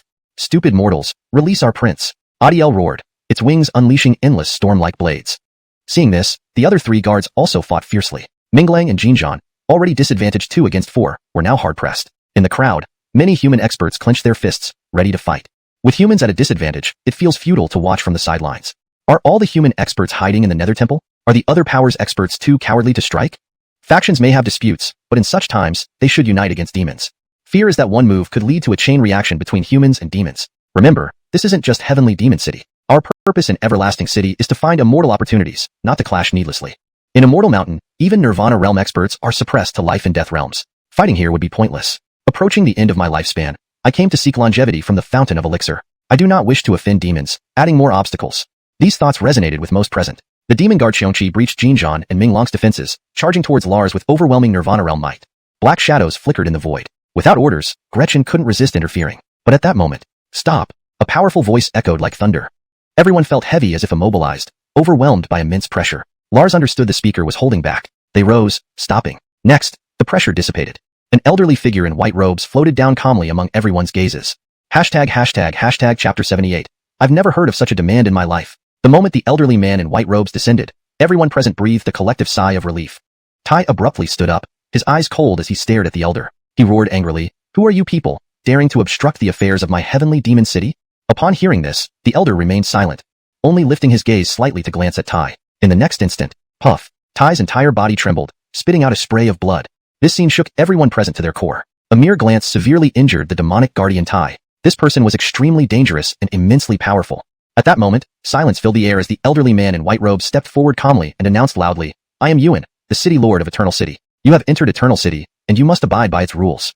If you wish to fight, you can wait until tomorrow when the Eternal Abyss opens, and then enter the Eternal Divine Mountain. In Eternal City, no one is allowed to use force. Violators will be asked to leave Eternal City for 100 years and return then." Despite appearing old, Yuan's words were firm and resolute. Each word struck like a resonant bell, awakening the listeners. With these words, the entire place fell into silence. Only Briar, suppressing his injuries, slowly rose to his feet and said coldly, "What kind of rule is this? Why have we never heard of it before?" Yuan glanced at him and said, "It's normal that you haven't heard of it. It's a rule I just established. I do things this way," he added casually. Hearing this, despite his injuries, Briar bellowed angrily, "You old man, merely an emperor-level figure, how dare you treat me, the Imperial Prince, like this? If you anger me, once I return to Heavenly Demon City, I will inform my father about this incident. My father will certainly lead 1,000,000 demon soldiers to flatten your Eternal City." Briar raged. Yuan smiled faintly, "Is that so? So, I'll wait here for your 1,000,000 demon soldiers from Heavenly Demon City. But the premise is, you must live to get out of the Eternal Divine Mountain and return to Heavenly Demon City. And while you stand on the land of Eternal City, you must follow my rules." Yuan was completely unfazed by Briar's threats. Upon hearing this, Briar's face turned thoughtful. "So, they can't attack me either, right?" Briar cast a look towards Aloysius and the others. "Of course. The rules of Eternal City apply equally to everyone." Yuan nodded. "Fine." Seeing this, Briar turned to look at Aloysius and the others, a slight smile curving his lips. "Gentlemen, we'll settle today's score after we enter the Eternal Divine Mountain. If you're capable, stay together forever and never separate. Otherwise, anyone among you who encounters me alone will only have one path, a dead end." Briar laughed smugly. Aloysius smiled upon hearing this. "I've never seen someone laugh after being beaten like this. Were his brains damaged in the fight?" Aloysius chuckled. Chandler shrugged. "Maybe his brain wasn't functioning properly to begin with." "Agreed. Justine also nodded. Seeing this, Briar narrowed his eyes. Humph. Now you can only quibble, can't you? You're scared in front of this old man. Now, I'm standing here. Come on, hit me if you dare. Before he could finish, without hesitation, Aloysius kicked him squarely in the face. Briar was stunned by the kick. Briar. Who am I? Where am I? What am I doing? Why did he really dare to kick? What status does this kid have? Is he not afraid of dying? As doubts clouded his mind, Aloysius and Chandler both approached and started punching and kicking the fallen Briar. Instantly, the notifications of villain points accumulated sounded again. Until, stop, stop. Old man, are you blind? These two broke your rules, aren't you going to do anything about it? Briar wailed miserably. A once proud demon prodigy reduced to such a sorry state. There was none like him. Meanwhile, Aloysius and Chandler ceased their assault. Everyone heard him. He told us to hit him. So we did, Aloysius said innocently. Chandler shrugged even more exaggeratedly. I've never heard such a request in my life. More astonishingly, Yuan seemed to tacitly approve of their explanation and did not reprimand them. Seeing this, Briar frowned unhappily. Damn it, old man, you're not fair in favoring them. Yuan smiled, being human. Should I not favor my own race instead of demons like you? Besides, since you know I favor them, why dare you still shout? Is your race's intelligence all as lacking as yours? Yuan chuckled. Briar wanted to continue but was stopped by the other demons. Emil, there are many of them. A hero does not suffer unnecessary loss. Endure it for now. A gentleman avenges himself. 10 years is not too long. Endure this night, and deal with him inside Eternal Divine Mountain tomorrow. The demons advised him. Thus, Briar had no choice but to back down. You all, remember this. After making this threat, Briar was carried away, limping. Chandler watched the departing demons and sighed. Pity, no dragon meat today? Then, turning to Aloysius, he bowed. Thanks to brother for helping earlier, allowing us to subdue this arrogant brute so smoothly. From your actions, we might be of the same ilk. My name is Chandler. May I ask for your honorable name? Chandler inquired. Aloysius waved off modestly. Just an unknown novice. Brother Jiang need not be so courteous. My name has never changed. I am called. Aloysius paused, his eyes twinkling. I am Alfonso. Upon hearing this, Alfonso in the crowd was speechless. Didn't you say your name has never changed? If you're Alfonso, what am I supposed to be? Albert? Meanwhile, Justine, accompanied by her Dark Hall comrades, also walked over. Alfonso, you saved me. I owe you a favor. This robe. Justine wanted to return the robe to Aloysius, but her own clothes were torn. Removing the robe now would be unseemly. Yet, keeping it might appear she was coveting his belongings. Seeing her dilemma, Aloysius smiled. We met by chance, yet fated. Miss, you showed great courage, standing up against demonic oppression. I admire your bravery. This robe is a gift to you. Though we fought side by side today, tomorrow in Eternal Divine Mountain, we will be rivals. Then, I will not show any mercy. Aloysius's smile was gentle, warming the listener. Ha, let's see who stands tall. Chandler laughed. Justine nodded. Indeed. Let's see who stands tall. May we all survive Eternal Divine Mountain. Should you be uncertain of where to go, come to the Dark Hall. I assure you, Dark Hall will offer you the best treatment. As the heir of the Dark Hall, Justine knew how to attract talent and extended an olive branch.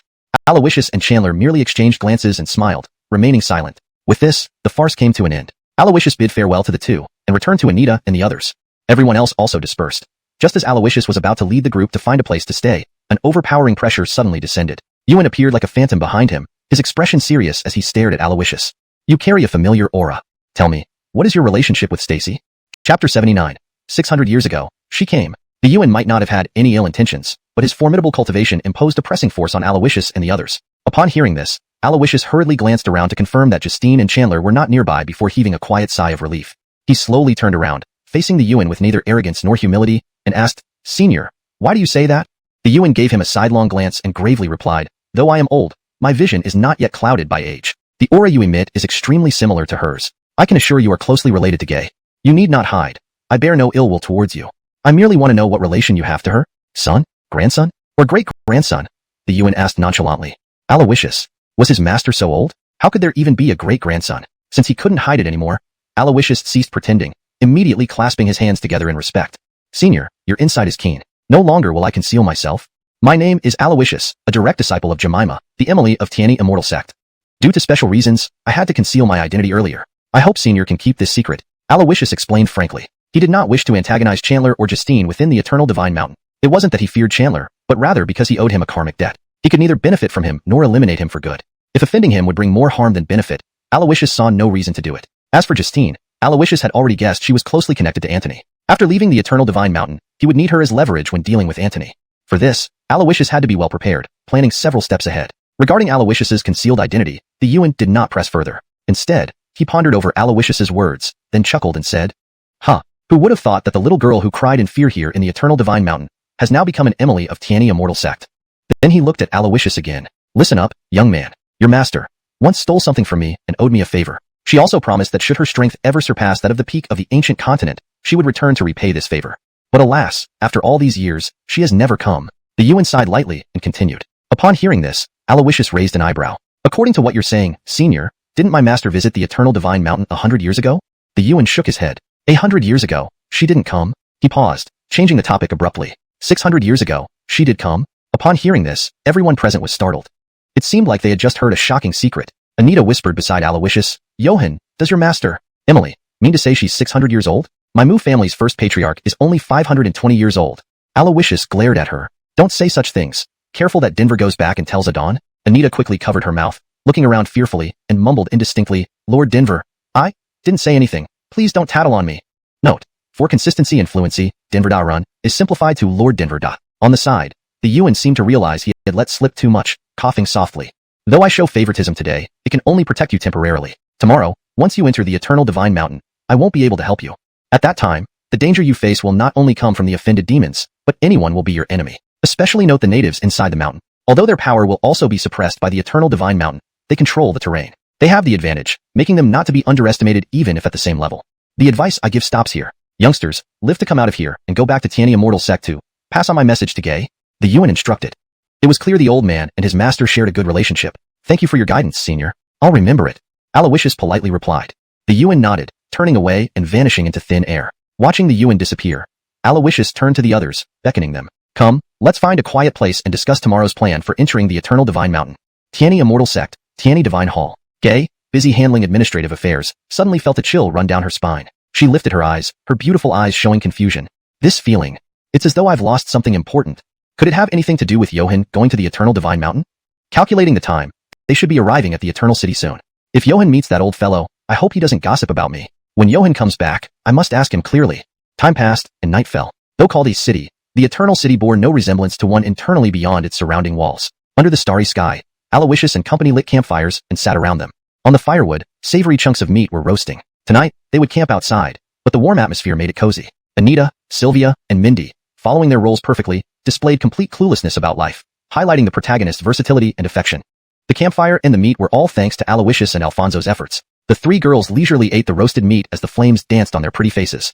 While enjoying the scenery, Aloysius embraced Anita and Sylvia warmly. Facing Anita's disdainful look, Aloysius ignored it entirely. Sylvia's cheeks reddened, momentarily at a loss before resting her head gently on Aloysius's shoulder. A small smile spread across her lips, seemingly savoring the moment. Aloysius felt the warmth of the two in his arms and glanced at Sylvia, then Anita. Anaya, remember your place, be as obedient as Mariah. Is this resistance fitting for your bed warmer role? Aloysius feigned sternness. Anita pouted.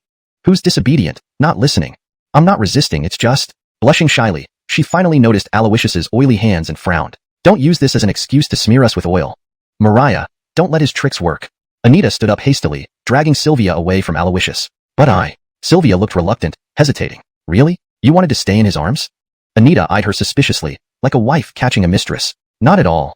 Sylvia blushed furiously. Anita nodded with satisfaction. That's fine. Here in the Eternal City, we aren't very safe. Since we're full, why don't we patrol the surroundings? Without waiting for Sylvia's response, Anita dragged her away. Looking at the two girls retreating, Aloysius smiled helplessly. Looks like it's still too early for harem scenes. Muttering to himself, Aloysius shifted his thoughts to the matters concerning their entry into the Eternal Divine Mountain the next day.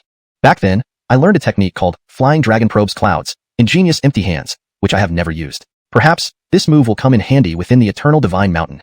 But before that, it's best to test it out first. While deep in thought, Aloysius's gaze wandered and suddenly landed on Mindy and Alfonso not far away, who were eating roasted meat. Mindy, as the holy maiden of the Divine Maiden sect, must possess numerous treasures. If I can use Flying Dragon Probes Clouds to snatch one of her treasures, it would sufficiently prove that this technique is quite remarkable. With this thought, Aloysius didn't hesitate any longer and immediately raised his hand, gripping the air. Flying Dragon Probes Clouds. At the same moment, Mindy, who was enjoying her meal, suddenly shuddered. Her expression turned peculiar. Chapter 80. The unscrupulous lecher Alfonso, and the noble gentleman Aloysius. The dragon's claw, soaring through clouds, pierced through the void. In an instant, Aloysius felt a warm softness in his palm. Just as he wondered what this treasure could be, Mindy not far away quickly covered her chest with her hands, her face flushed with embarrassment.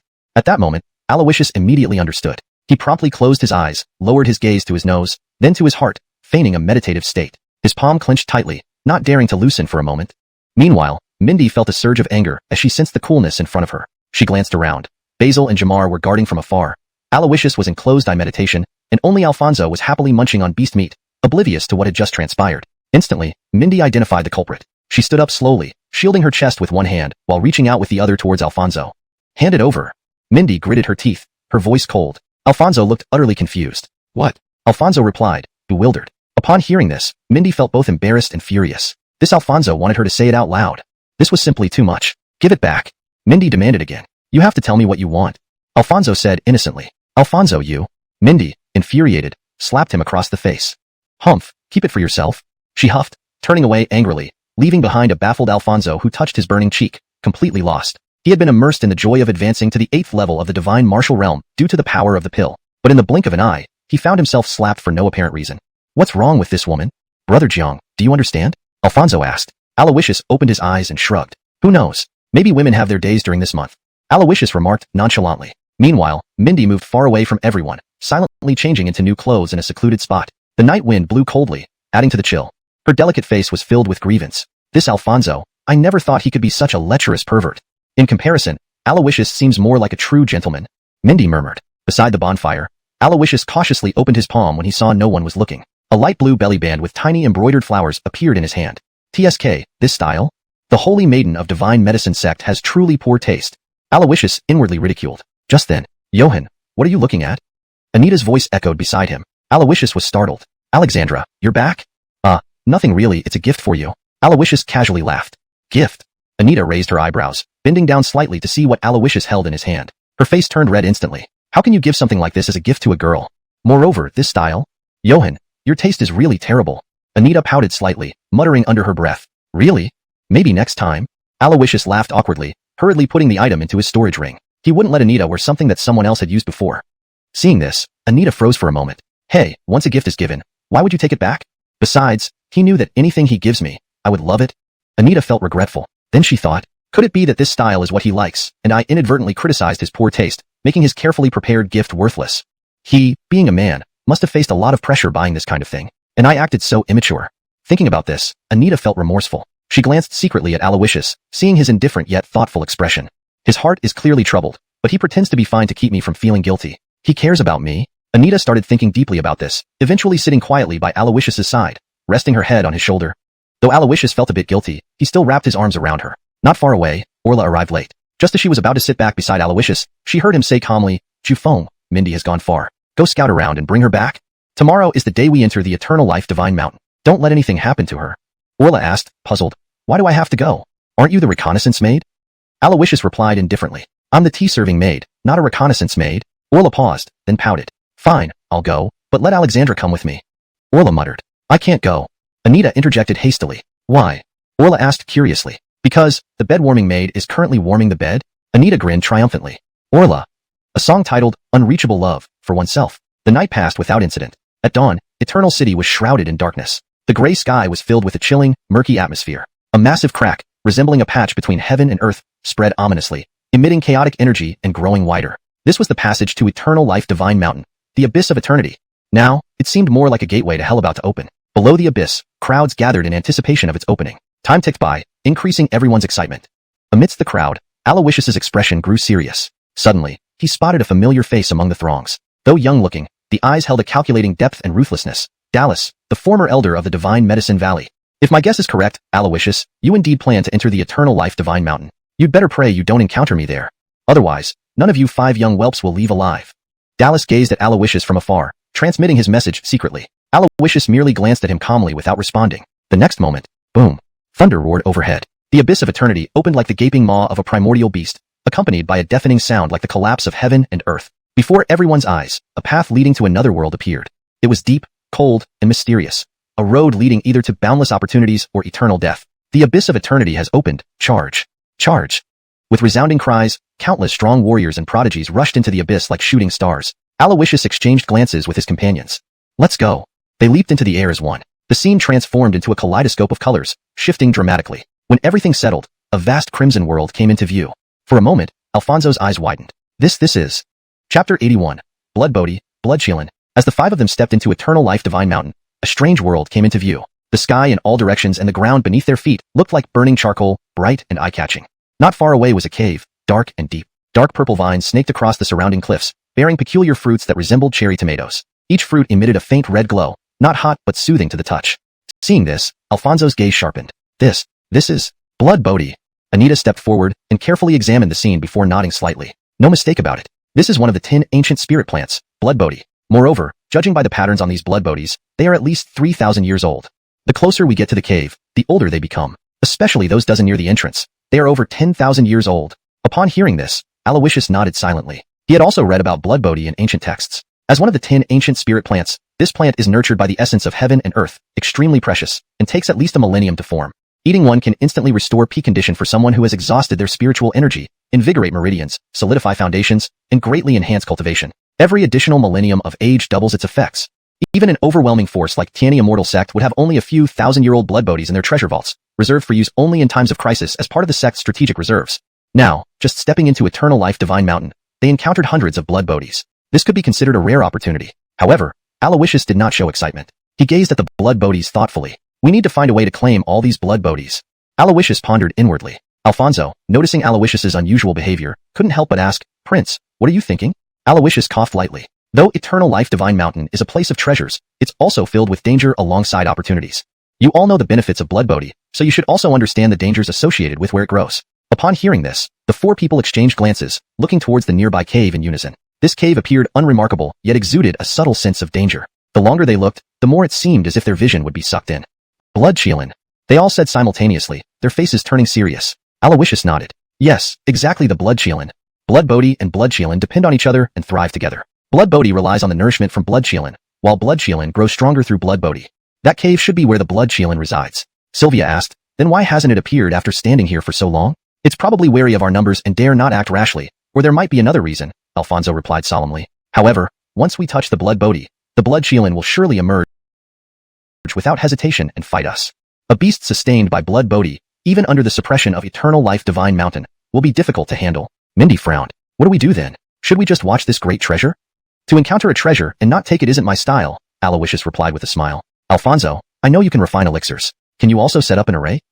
Alfonso's inner consciousness heard the mysterious elder's voice. Ha, this kid makes me wonder if he knows of my existence already. Alfonso, tell him setting up an array can be done, but any power exceeding the norm inside Eternal Life Divine Mountain will be suppressed. To set up an array capable of dealing with the blood Qielin in a short time, we'll need 33,000 spirit crystals. Alfonso frowned. Adon, why such an exact figure? The mysterious elder chuckled. Who do you think I am? Why would I work for free for this young man? Besides the crystals needed for the array, consider the rest as my fee. Keep it secret from him. After all, Tiani Immortal Sect has ample resources, and we could use some relief. The elder laughed lightly. Understood. Alfonso replied with a smile, and relayed the message to Aloysius. Aloysius nodded. 33,000 spirit crystals for hundreds of blood Bodhis. It's a fair deal. He immediately handed Alfonso a storage ring. When Alfonso focused his consciousness on the ring, he couldn't help but sigh. Being wealthy is truly advantageous. With the crystals in hand, Alfonso went aside to set up the array quietly. Meanwhile, Aloysius gathered the three women and whispered instructions. Once Alfonso finishes the array, we must quickly harvest all the blood Bodhis and store them in this box made from Fushang Divine wood to preserve their efficacy. Aloysius imparted the strategy and tactics, and the others nodded in agreement. Soon, Alfonso completed the array, gazing at his work proudly. Indeed, experience is valuable. I thought setting up an array required 30,000 spirit crystals, keeping 3,000 hidden. Turns out, only 3,000 were needed. Adon is indeed masterful. He walked back to Aloysius. Everything was now ready. At Aloysius's command, the five acted swiftly, using various techniques to pluck all the blood Bodhis and place them in the box within moments. In the next instant, the ground trembled. A terrifying aura of demonic energy and bloody mist erupted from the nearby cave. Two crimson lights flickered amid the blood-colored fog. Heavy footsteps followed. Facing the pressure of an ancient demon beast, the group grew tense. Aloysius's pupils dilated, revealing his heterochromatic eyes. Disperse. A loud command sent divine light from his eyes, dispersing the blood fog. The blood Qielin emerged into view. A colossal creature, over 100 feet long, covered entirely in blood-red scales. Its heavy, deadly aura was worlds apart from the gentle Qielins. Born for slaughter, the blood Qielin was the king of the Qielin race. Though this was just a beast with Qielin blood, as one of the 10 fiends, it mustn't be underestimated. Everyone, be careful. Aloysius warned, and the others readied their weapons. Roar. A deafening roar sent waves of bloody light surging. The blood Qielin unleashed its murderous intent, lunging forward. But as it took its first step, light flared beneath its feet, revealing the array. Chapter 82. Alliance. Blood Battle. Below the blood Qielin, an array flared up. Two balls of flame, one green and one white, rose like divine dragons spiraling upwards, trapping the blood Qielin tightly within. In the next moment, a killing aura descended. The power of the 3,000 spirit crystals exploded instantly. Boom. The massive explosion made the entire valley tremble. Vast areas were engulfed in endless flames. When the flames finally dispersed, the figure of the blood Kirin reappeared before everyone's eyes. It was no longer as majestic as it had been earlier. Its dull scales and scorched fur were damaged, and even one of its horns atop its head was broken off. Dark red Kirin blood slowly seeped from the cracks in its scales. The most shocking sight, however, was the 7 to 8 zhonglong slash mark under its abdomen. Though Alfonso's array did not kill the blood Kirin, it managed to seriously injure it. Regarding that slash, it wasn't caused by the array but was an old wound. That old wound seems to have been left 100 years ago. The blade energy was too strong and clung to its flesh, unable to be dispelled. As a result, the old wound could not heal. After 100 years, the blade energy weakened, and it could have healed the wound by relying on its formidable physical body. But the power of the array just now caused this wound to completely rupture. Now, with new and old injuries added together, even though the blood Kirin has the cultivation of the 9th level of life and death realm, its current strength is less than 10% of what it used to be. Still, be careful. Follow the plan as we discussed before, Aloysius said loudly. Understood. As soon as everyone spoke, they scattered from all directions, charging towards the blood Kirin. However, the three women maintained a certain distance from the blood Kirin. Only Aloysius and Alfonso approached. One holding the azure sky greenish knife and the other gripping the profound heavy ruler, striking from both sides.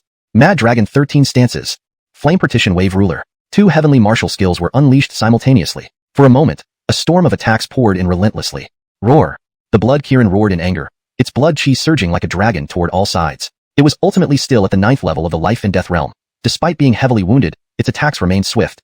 Aloysius and Alfonso did not dare to engage for long, retreating immediately upon witnessing the scene. At the very moment they retreated, Mindy leaped forward, her figure becoming a green blur. With the enhancement of the Adiel spirit art, she quickly pierced through the blood mist. A light shone from between her brows, revealing the animing sword mark. Behind her, an indistinct figure appeared, wearing blue clothes, wielding a sword, and striking downward.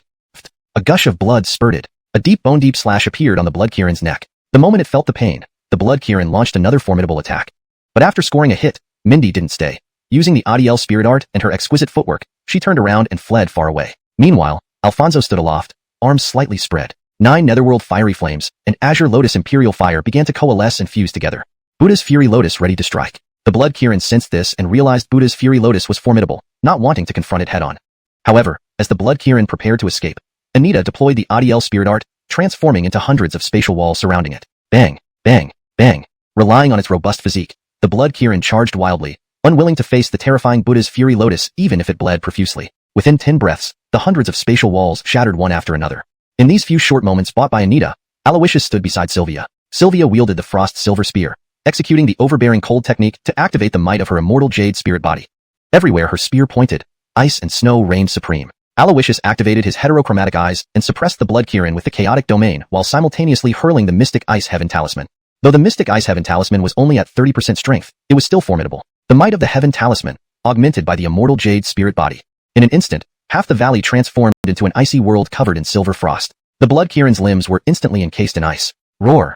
Its roar echoed as blood chi slashed at the ice beneath its feet, continuously shattering it. At this moment, Buddha's fury lotus arrived. Boom. Instantly, like a sun falling, large portions of the valley became a blazing inferno. With this attack, the blood Kirin was grievously injured. After deploying Buddha's fury lotus, Alfonso's spiritual essence was drained, causing him to fall into a state of weakness. Seeing this, Aloysius threw him a blood bodhi without hesitation. Alfonso immediately took it, and suddenly, a blood light emerged. His spiritual essence restored instantly. At the same time, Aloysius observed the blood Kirin from afar. With a gesture, twin streams of azure and white mystical light appeared. Supreme Bone, Heaven's Catastrophe Light, 10 Ferocious Treasure Arts, Chao Word Sword Skill. 2 great powers followed in quick succession. The Chao Word Sword Skill severed the blood Kirin's physical body, while the Heaven's Catastrophe Light eradicated its consciousness. Even so, in its final moments, the blood Kirin released its primordial power, destroying its own primordial treasure bone. Seeing this, Aloysius sighed in frustration. This beast, if we could have gotten its primordial treasure bone, perhaps we could learn the cultivation methods of the Kirin treasure techniques. Alas, alas, Aloysius said helplessly. Not far away, a few others saw the blood Kirin die and couldn't help but breathe a sigh of relief. We didn't expect that working together, we actually managed to slay a 9th level life and death realm Kirin beast. Now, within the Eternal Mountain, the strongest are merely 9th level life and death realm. Doesn't that mean we can walk around without fear? Sylvia laughed lightly. Beside her, Mindy shook her head. Your thoughts are too naive. This time, we set up the array beforehand and seized the initiative. Plus, because the blood Kirin had an old injury, we got lucky. Additionally, we planned our strategy well in advance, giving us an advantage over it. But encountering other 9th level life and death realm experts won't be so easy. Although her words might sound discouraging, they were sincere and honest. Alfonso, having fully recovered, sized up the blood Kirin's body thoughtfully. The Kirin treasure body is perfect for refining medicine. Gentlemen, would you allow me to take it? He asked. Aloysius chuckled softly. You secretly stole my 30,000 spirit crystals, and I didn't hold it against you. Now you want to go after the Kirin treasure body? This treasure body has great use to me. If you want it, I'll give you those 2 horns at most. Upon hearing this, Alfonso's face flushed awkwardly. It seemed Aloysius knew everything. What about them? Alfonso pointed at the 3 women. Mindy shrugged. I'm not interested in the blood Kieran. Just don't forget my share of the blood Bodhi. Anita and Sylvia exchanged glances, then bowed simultaneously, all according to the Emperor's son's arrangement. Just then, ha ha ha, esteemed friends, newcomers here with abundant harvests indeed. As the saying goes, everyone gets a share. Shouldn't you give some of this Kieran treasure body and blood Bodhi to this old man? This old man doesn't want much, just 90%. Hope you young friends don't refuse this generous offer. A cold laugh sounded from outside the valley, growing louder as it neared. Chapter 83. The world laughs at my madness, I laugh at their blindness. The moment the voice sounded, everyone immediately became alert and turned to look in the direction from which it came. A group of people, dressed alike with a blood moon emblem on their foreheads, emerged from outside the valley under the leadership of an elder. They advanced imposingly toward Aloysius and his companions. It seemed they had been lying in wait for some time. Alfonso surveyed them, his gaze turning grave. Western Spirit Battlefield, Demon Moon Sect? The elder laughed heartily. Haha boy, you do have some insight. Since you recognize us as members of the Demon Moon Sect, why don't you behave yourself and hand over the blood Bodhi and the Chilan treasured body? The old man here might let you live if you do. Upon hearing this, Mindy sneered disdainfully. Ridiculous. Who in the entire wasteland continent doesn't know that your Demon Moon Sect is notorious? From the sect leader down to the disciples, every single one of you is despicable, cowardly, treacherous, and deceitful scoundrels. If we really believed your lies and handed over the blood Bodhi and the Chilan treasured body, you would surely kill us on the spot, Mindy added sarcastically. The elder, far from being angry, instead curled his lips upward, revealing a sinister and ferocious smile. Little girl, you're smart, but the smarter ones never live long.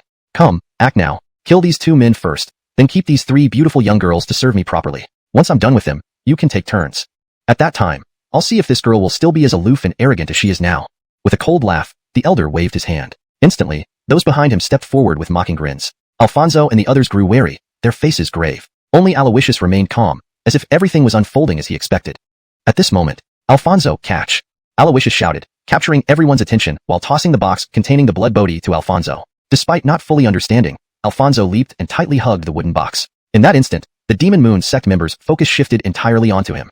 Simultaneously, Aloysius brandished his saber, producing a crisp clang, as he drew the azure sky verdant blade from the earth. Mindy, Alfonso, take the blood Bodhi and go. We 3 will. Hold back these despicable members of the Demon Moon Sect, Aloysius said gravely, holding the blade sideways.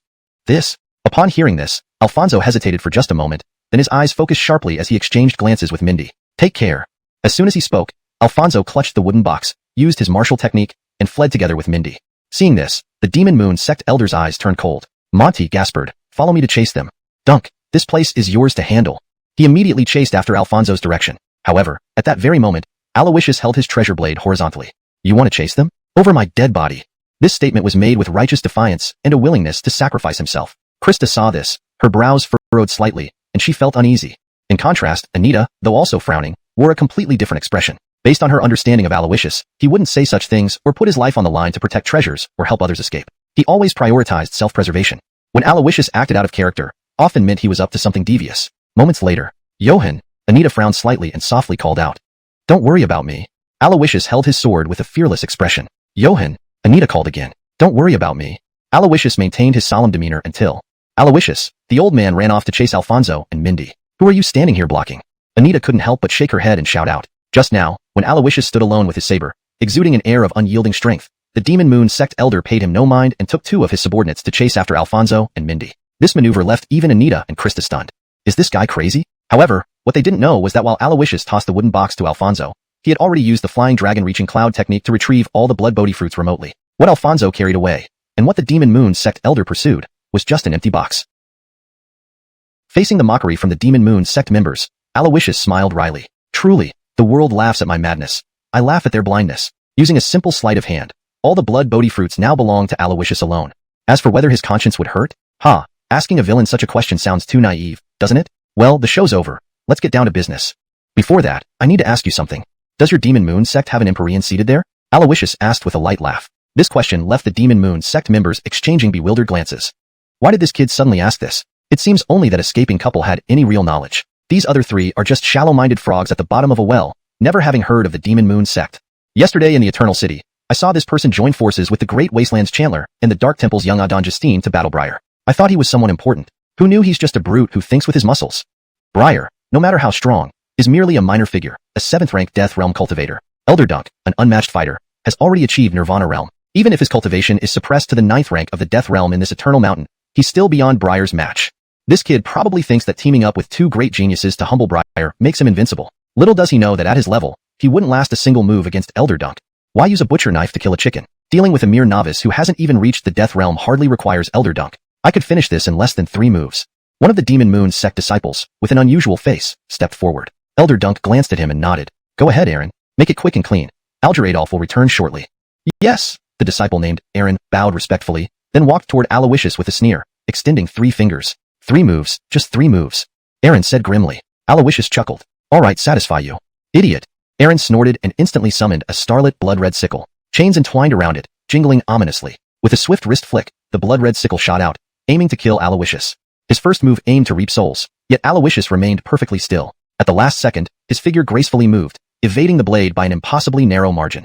Aaron's brows furrowed. A lucky fluke, barely avoiding. Earth-level technique, Demon God Soul Snare. Xing Lin's eyes narrowed, and he raised his hand, summoning gales. Next, he swung the sickle, creating several ghostly images that surrounded and attacked Aloysius from all sides. His 4th rank Death Realm cultivation power unleashed fully. But facing this assault, Aloysius only dodged without counterattacking. Every image nearly struck him before he evaded at the last possible distance. At this point, Aaron clenched his teeth, anger showing on his face. Brat, you dare play with me.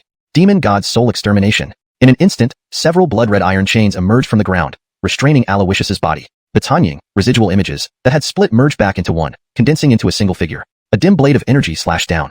Aloysius. Emil. Seeing this, Anita and Sasha's beautiful eyes were filled with worry, and they both unsheathed their weapons without a word, preparing to rush forward to save him. However, at this moment, Aloysius reached out and gripped the Anition Biluo saber in front of him, his gaze suddenly sharpening, and killing intent surged in his eyes. In the next moment, the Anition Biluo saber was abruptly drawn, tearing through the air with a green blade of energy. Instantly, the blood-red and dim energy shattered. A flash of green light, followed by a burst of blood. When Aloysius once again plunged the treasured blade into the ground, the Aaron before him had already been split into 2 pieces. Blood and entrails were scattered everywhere. The first battle concluded. Aloysius surveyed the people of the Evil Moon sect, held up 3 fingers, and smiled faintly. 3 moves. Johann. Deity son.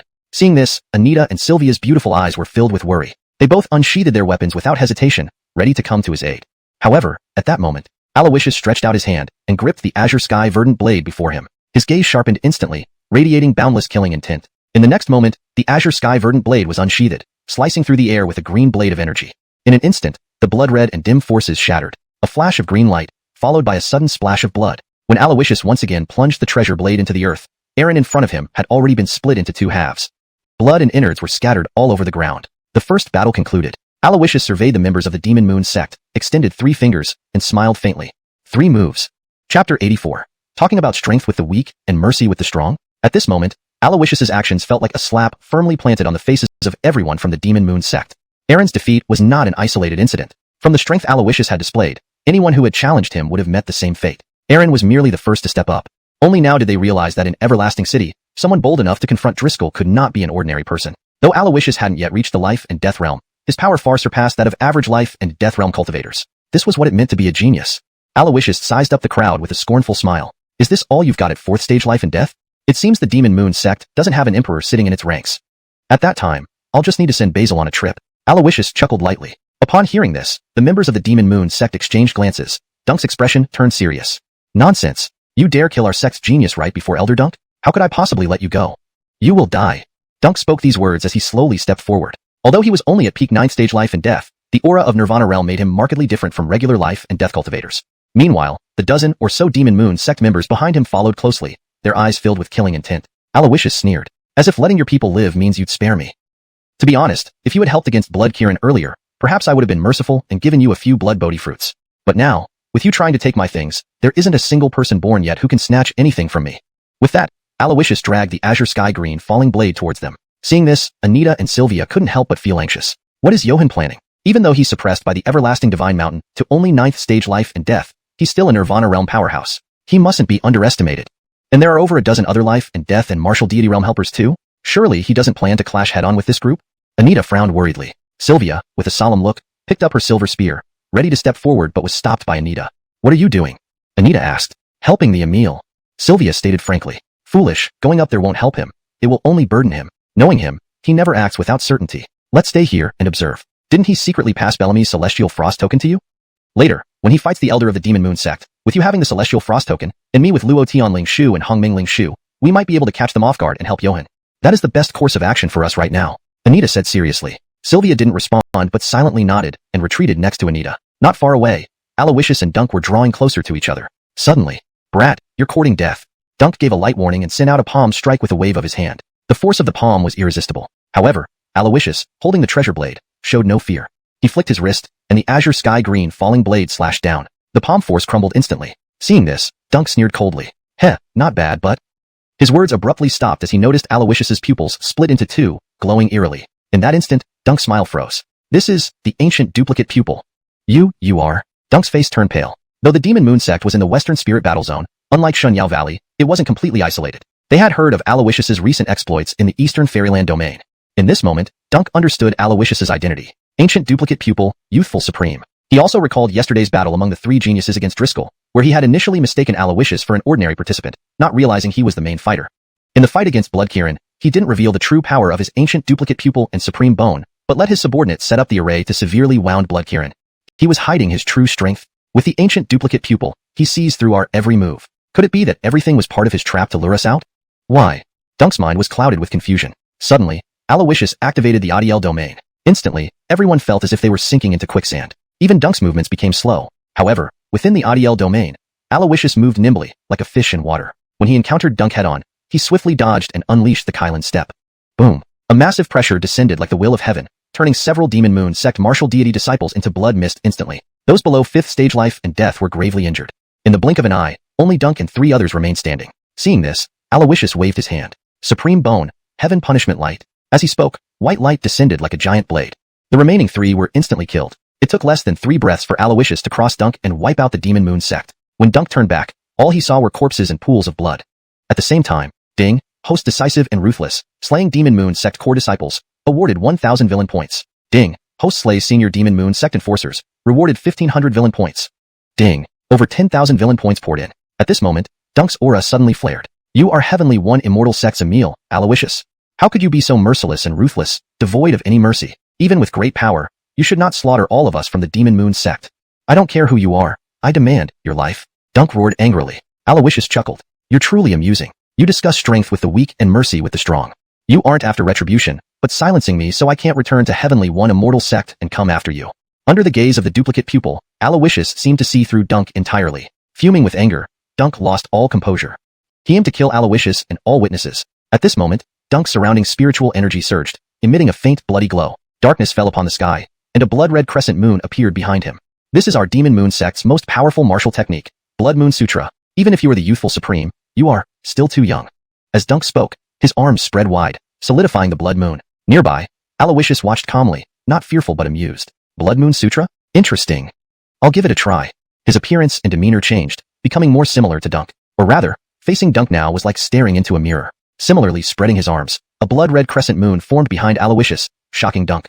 Who are you? Why do you also control our Demon Moon sect's Blood Moon Sutra? Dunk asked fearfully. Aloysius sneered. Not the Blood Moon Sutra, but Zhu Yin Treasure Technique. Chapter 85.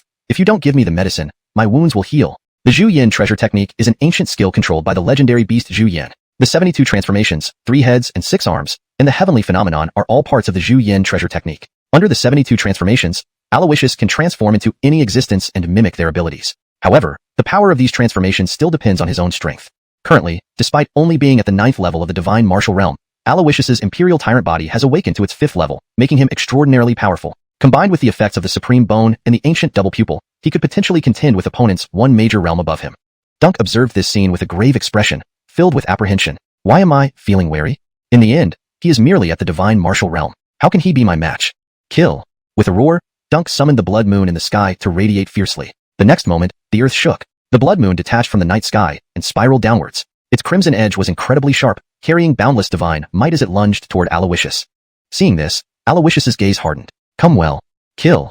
Aloysius slashed out, and the Blood Moon behind him underwent the same transformation. With unmatched momentum, the 2 Blood Moons clashed. However, in an instant, the Blood Moon spell cast by Aloysius disintegrated into nothingness. This made Dunk momentarily stunned, then overjoyed. Ha ha ha, I thought the so-called young supreme was strong after that grand display, but it turns out you're just a weakling with an impressive facade. If that's all you've got, Aloysius, today, you will die by my hand, ha ha ha. However, as Dunk laughed, he suddenly sensed something amiss. The scene before him became blurry, as if he were in a half-dream state. Could this be? Dunk frowned as everything began to dissipate like a mirage. Suddenly, a piercing, bloody aura surged from behind him. It was Aloysius's blood moon spell. What Dunk had seen earlier was a complete illusion created by Anita's Luotian spirit art. In theory, the huge gap in cultivation between Anita and Dunk, along with the vast difference in mental power, should have made it nearly impossible for even the extraordinary Luotian spirit art to affect Dunk. But Dunk's full attention was focused on Aloysius, filled with fear, doubt, worry, and unease, emotions that provided Anita the opportunity she needed. When the blood moon spell reached Dunk, he reflexively slammed a palm backward. Boom. Though Dunk shattered the blood moon spell, he was pushed back several dozen yards by the remaining force and spat out a mouthful of blood. Aloysius did not give him time to react, instantly advancing to press his advantage. In a flash, Aloysius was in front of Dunk. What? Such speed. Shocked, Dunk raised a blood-colored saber. He swung it, intending to push Aloysius back for a breather. However, Aloysius ignored the saber, holding the Anition Biluo Dao and charging forward directly. Meanwhile, Aloysia wielded the Ice Frost Silver Lance in one hand and supported the Profound Ice Celestial Talisman in the other. She activated the Cold Pride technique, using her Fairy Jade spirit body to amplify the talisman's power. A gust of icy wind rose beneath Dunk, enveloping him in a freezing blizzard. In an instant, his saber-wielding arm was completely encased in ice. Although Dunk shattered the ice and broke free almost immediately, even this brief pause was fatal. In the next moment, thud, Dunk's saber stabbed straight into Aloysius's chest. Meanwhile, the Anition Biluo Dao slashed across Dunk's neck. For a typical life-death realm expert, this would have decapitated him. However, a rebirth realm powerhouse's body, tempered by heavenly tribulations, was extremely resilient. Aloysius's strike barely penetrated an inch or two. Nonetheless, the Anition Biluo Dao siphoned off Dunk's life essence, severely wounding him. Aloysius glared coldly at Dunk, gritting his teeth. You madman.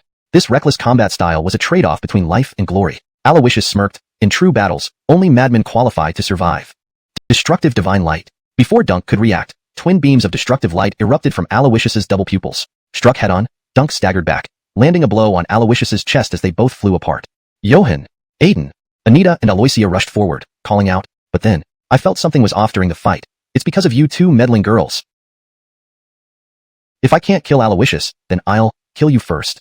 Enraged, Dunk lunged at the two women despite his injuries. However, just as he took a few steps, 8 beams of mysterious light struck him consecutively. The 8 azure swords unsheathed. Leading the charge, the sun-hiding sword shattered Dunk's saber. The remaining 7 swords breached his protective aura, piercing through his heart consecutively. At this moment, Dunk stopped, wide-eyed, incredulously staring at the wounds in his chest. His face lost all color. How much strength did you hide? His voice trembling, Dunk looked sharply at Aloysius. Next, he raised his head towards the sky. I refuse to accept this. Refuse to accept dying at the hands of a divine martial realm kid. Elder Moonsoul, avenge me.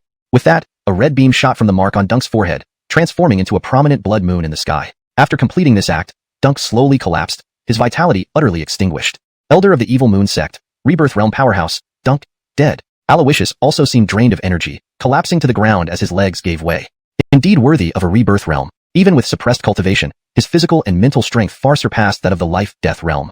This was close, he muttered to himself. At this moment, the two women approached him. Anita gently held Aloysius, examining his injuries with a pained expression. Why did you have to fight so recklessly? The blood bodhi is no longer with us, so we could have abandoned the Qilin treasure body and escaped. Now, you're injured like this? If anything happens to you, I'll be widowed before we even get married. Tears rolled down her cheeks. Seeing this, Aloysius hugged Anita tightly, chuckling softly.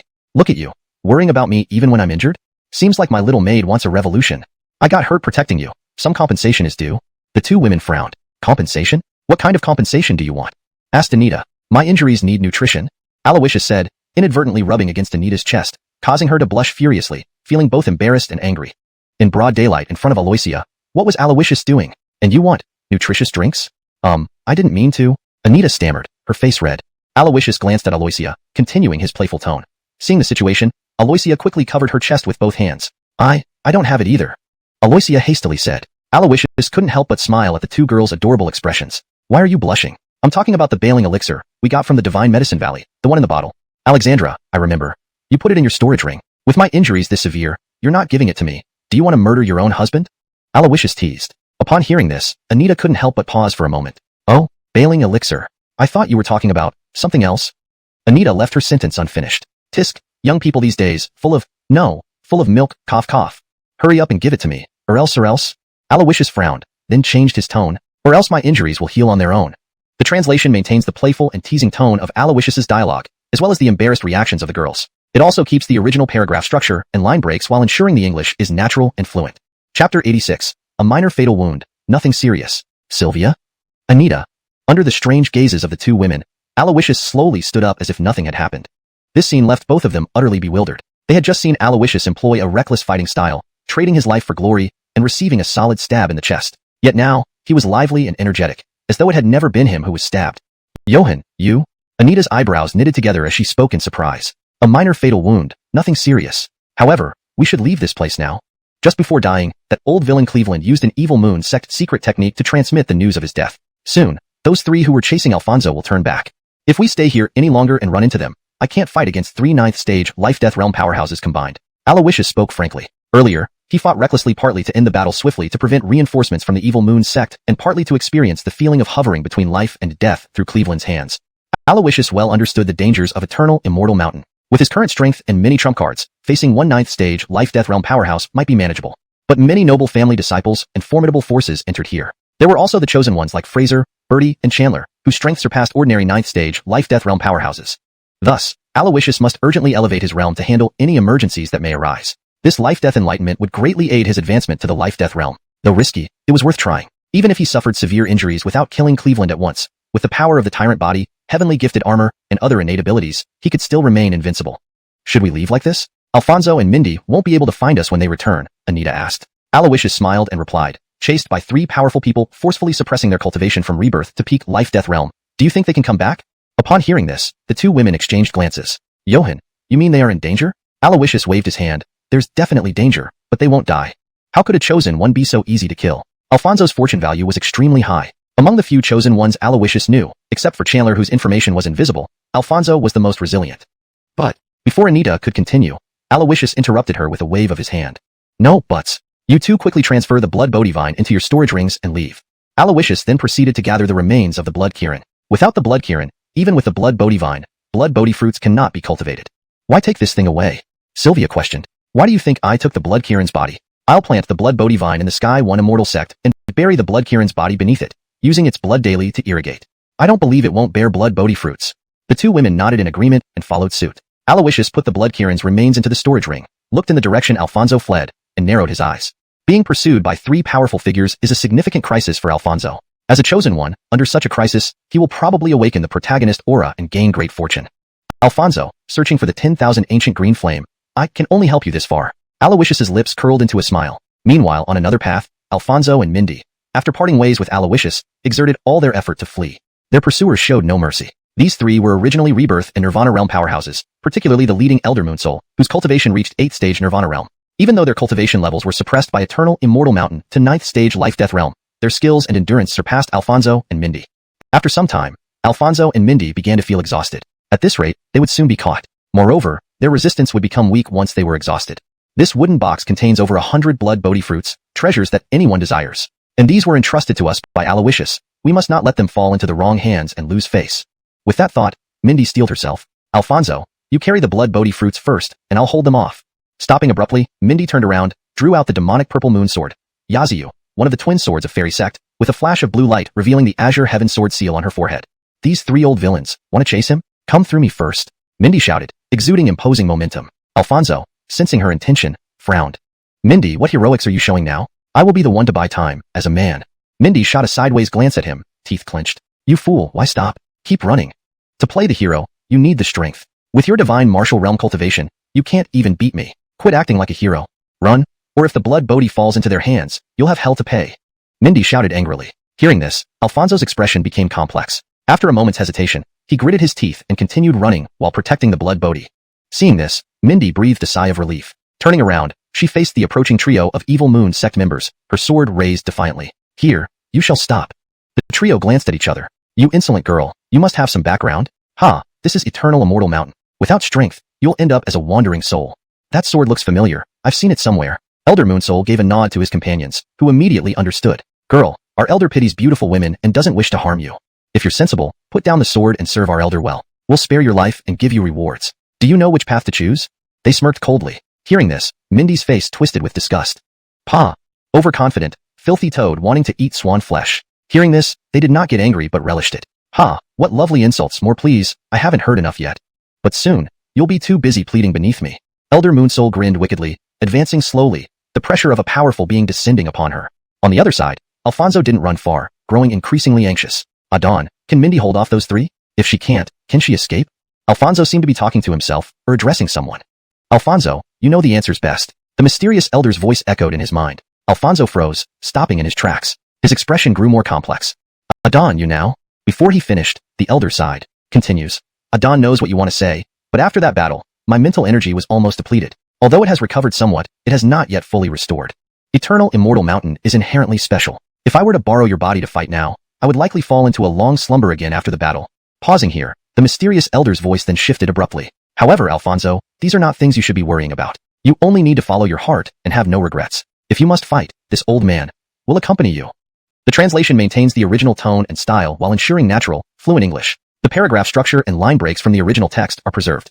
Chapter 87. Secret Technique, Azure Sword Spirit. At a corner of the Everlasting Mountain, Aleka Lin relied on the secret technique Azure Sword Seal and her exceptional swordsmanship to handle the combined assault of Campbell and Alfie with ease. These two were both high-level Transmigration Realm powerhouses. Here, though suppressed to the 9th level of Life and Death Realm, their strength still surpassed Aleka Lin's. However, Riggs had ordered them to capture her alive. Therefore, despite their swift attacks, they held back in every move. In contrast, although Aleka Lin was only at the 1st level of Life and Death Realm, the sword techniques she used were incredibly profound, and she wielded an enchanted weapon like the demonic Purple Moon. Even a careless moment could result in severe injuries for these experienced warriors. This led to a standoff. At this moment, Aleka Lin's beautiful eyes flickered as she glanced towards the direction Alfonso had escaped, nodding inwardly. These past few moments have allowed Alfonso to escape far enough. I should also find a way to break free. Aleka Lin thought silently. She knew that while she wasn't at a disadvantage now because the opponents were holding back. If they lost patience over time, she alone couldn't stand against 3 powerful Evil Moon sect members. With this thought, Aleka Lin's eyes narrowed. One sword, Sever Azure. Amidst her resolute shout, her long sword shone brilliantly, releasing a dazzling sword aura slicing through toward the 2 attackers. Caught off guard, Campbell and Alfie were startled. Without hesitation, they swiftly retreated. Aleka Lin seized this brief opportunity and turned to flee. However, just as she turned around, a figure appeared before her, ghost-like, smirking coldly. It was Riggs. Little beauty, where are you going? Why not stay and keep me company? Riggs grinned wickedly, raising his hand to strike a palm. Although he was currently at the same 9th level of Life and Death Realm as Campbell and Alfie, his Nirvana Realm foundation far surpassed a Transmigration Realm warrior. The force of his palm was overwhelming, surging like a tidal wave. Aleka Lin hastily raised her sword to block, but the palm's power shattered it into pieces, pushing her back several yards. Campbell and Alfie followed up immediately. Biting her lips, Aleka Lin prepared to face them again. However, with Riggs joining the fray, the battle shifted significantly. It seemed Riggs was playing with her, each attack finding an opening yet avoiding fatal strikes, tearing bits of fabric from her clothes. After dozens of exchanges, Aleka Lin's azure gown hung in tatters, revealing glimpses of skin. Tears welled up in her eyes, biting her teeth tightly. As the sacred maiden of the goddess sect, she was revered and noble. Yet here she was, being humiliated by old men. Thinking of what might come next filled her with dread. She looked at Riggs's lecherous grin and Campbell and Alfie's lascivious expressions, gritting her teeth. I, Aleka Lin, would rather die than let you succeed. But instead of fear, their smiles grew more despicable. Living or dying is your choice. But even if you die, we can still have our fun. And it will be even more exciting. Riggs sneered. You shameless. Struck speechless, she felt helpless, a surge of resentment rising within her heart. Aloysius, it's all your fault, insisting I escort the blood bodhi. You promised to help us hold them off. Did you really stop them at all? Alfonso, you bastard. Skilled in thievery and misconduct. Now when danger comes, you abandon me, leaving me alone to bear this humiliation. I. Her eyes stung with tears. Seeing the trio approach, her gaze hardened. Giving everything. Biting her silver teeth, Aleka Lin swung her sword in the air. Instantly, a faint blue light behind her condensed into a shadow wielding a sword. The other secret technique from the Azure Sword Emperor's legacy, the Azure Sword Spirit. In this state, Aleka Lin could momentarily attain the Azure Sword Emperor's profound swordsmanship. Yet, even so, under Riggs's relentless assault, her stamina began to wane, her spiritual energy almost depleted. Then, Evil Moon dominates heaven. Riggs's massive hand descended, striking a blood-red seal. Instantaneously, a small blood moon hung above Aleka Lin, suppressing her power entirely. In that moment, the Azure Sword Spirit and the Azure Sword Seal vanished, leaving her defenseless. Even the demonic Purple Moon became unbearably heavy in her hands.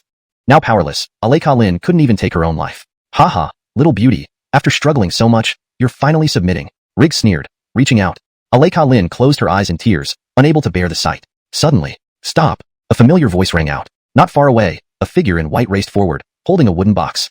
It was Alfonso. Seeing this, Aleka Lin's emotions were mixed. Initially, hearing Alfonso's voice brought relief, but soon, resentment flooded her heart. You idiot, why did you come back? All my sacrifices for nothing. She clenched her teeth, displeased. This contradiction reflected her true feelings. Riggs and others paused, focusing on the blood bodhi in Alfonso's hands. Kid, you're brave and loyal. How about this? I won't kill you both if you hand over the blood bodhi, Riggs proposed. This blood bodhi is dangerous. Swap it for a couple of spirit fruits. It's a fair deal. And don't worry, I guarantee it. Though Alfonso was weak, directly attacking risked damaging the precious blood body. To ensure its safety, Riggs had no choice but to negotiate. Once it was secured, no further restraint was needed. As for integrity, to Evil Moon Sect, that was worthless. Alfonso nodded internally. Alright, I agree. Everyone, including Alekalin, was stunned. Was he insane? Could he actually believe this? Alfonso, you're crazy. They won't let anyone go. Her words were muffled by a cloth. Riggs sized up Alfonso, casually pushing Alekalin aside. Swap, person for item. Certainly. Hold steady. Alfonso's expression hardened as he tossed the box high into the air, then kicked it fiercely with all his might. Simultaneously, a large Buddha's Fury Fire Lotus, which he had secretly readied behind him, launched towards Riggs. Alfonso closely followed, attacking Riggs. At this sight, Riggs's expression changed in shock. What? Boy, how dare you? The situation took an unexpected turn. Chapter 88. Fellow Taoist, please stay. You and I have a connection. Alfonso's movements were swift and decisive, as if he had planned this for a long time. In an instant, the wooden box flew away into the distance, while the Buddha's Wrath Fire Lotus rushed toward Adolf. Alfonso held the mystic heavy ruler in his hand, leaped forward with explosive steps, and swiftly followed behind. Upon seeing this, Adolf was momentarily caught off guard. His first reaction was to chase after the wooden box, but it was obvious that this was Alfonso's diversionary tactic. Though it was a direct and blatant strategy, it was fatally attractive to anyone who could bear to see hundreds of blood Bodhi beads fly away right before their eyes.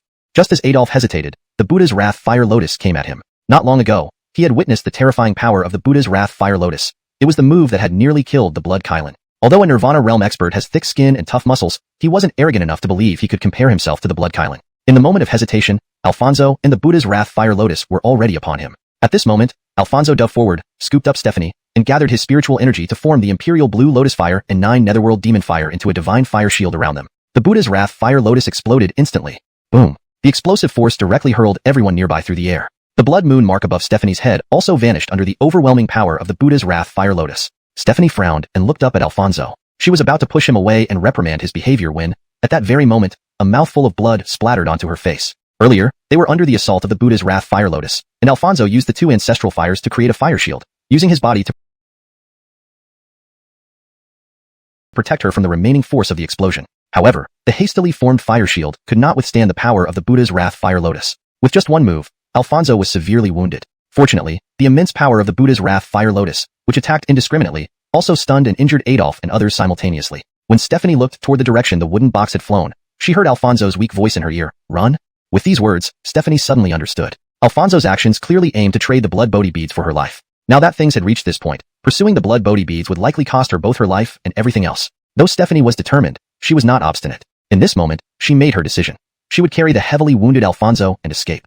Not far away, Adolf and his companions saw this and were about to chase. But then, a bloody pillar of light rose from behind them. The pillar ascended into the sky, forming a blood moon. This scene startled all 3 of them.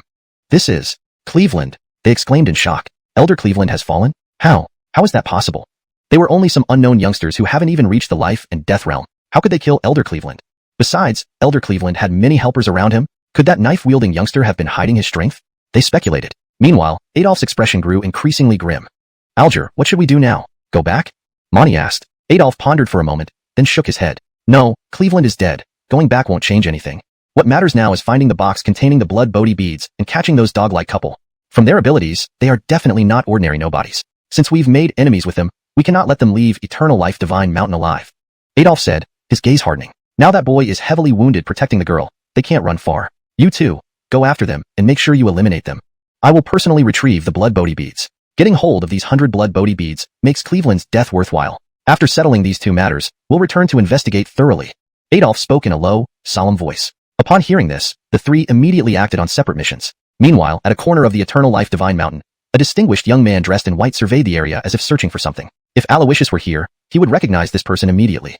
Elder Alexis of the Divine Medicine Valley, one of the Blessed Ones, the illustrious David. Strange, I just felt familiar battle vibes here, but they vanished in the blink of an eye. David looked around, muttering to himself. Just as he spoke, a shadow swooshed towards him, bringing a sharp whistle of wind. David immediately sensed it, raised his hand cautiously, and caught the object that had caused the sound. Next, an antique wooden box landed steadily in his hand. This box looked plain yet emitted faint light patterns like dragons and snakes coiling around it. A microarray? The aura of this array feels so familiar, David murmured, picturing someone in his mind. At that moment, drop that box. A voice approached from afar. David glanced up and saw an elderly figure floating towards him. It was none other than Adolf, who had chased after the box and happened to see it land in David's hands. "If I don't drop it?" David sized him up with interest. "If you don't drop it, then die."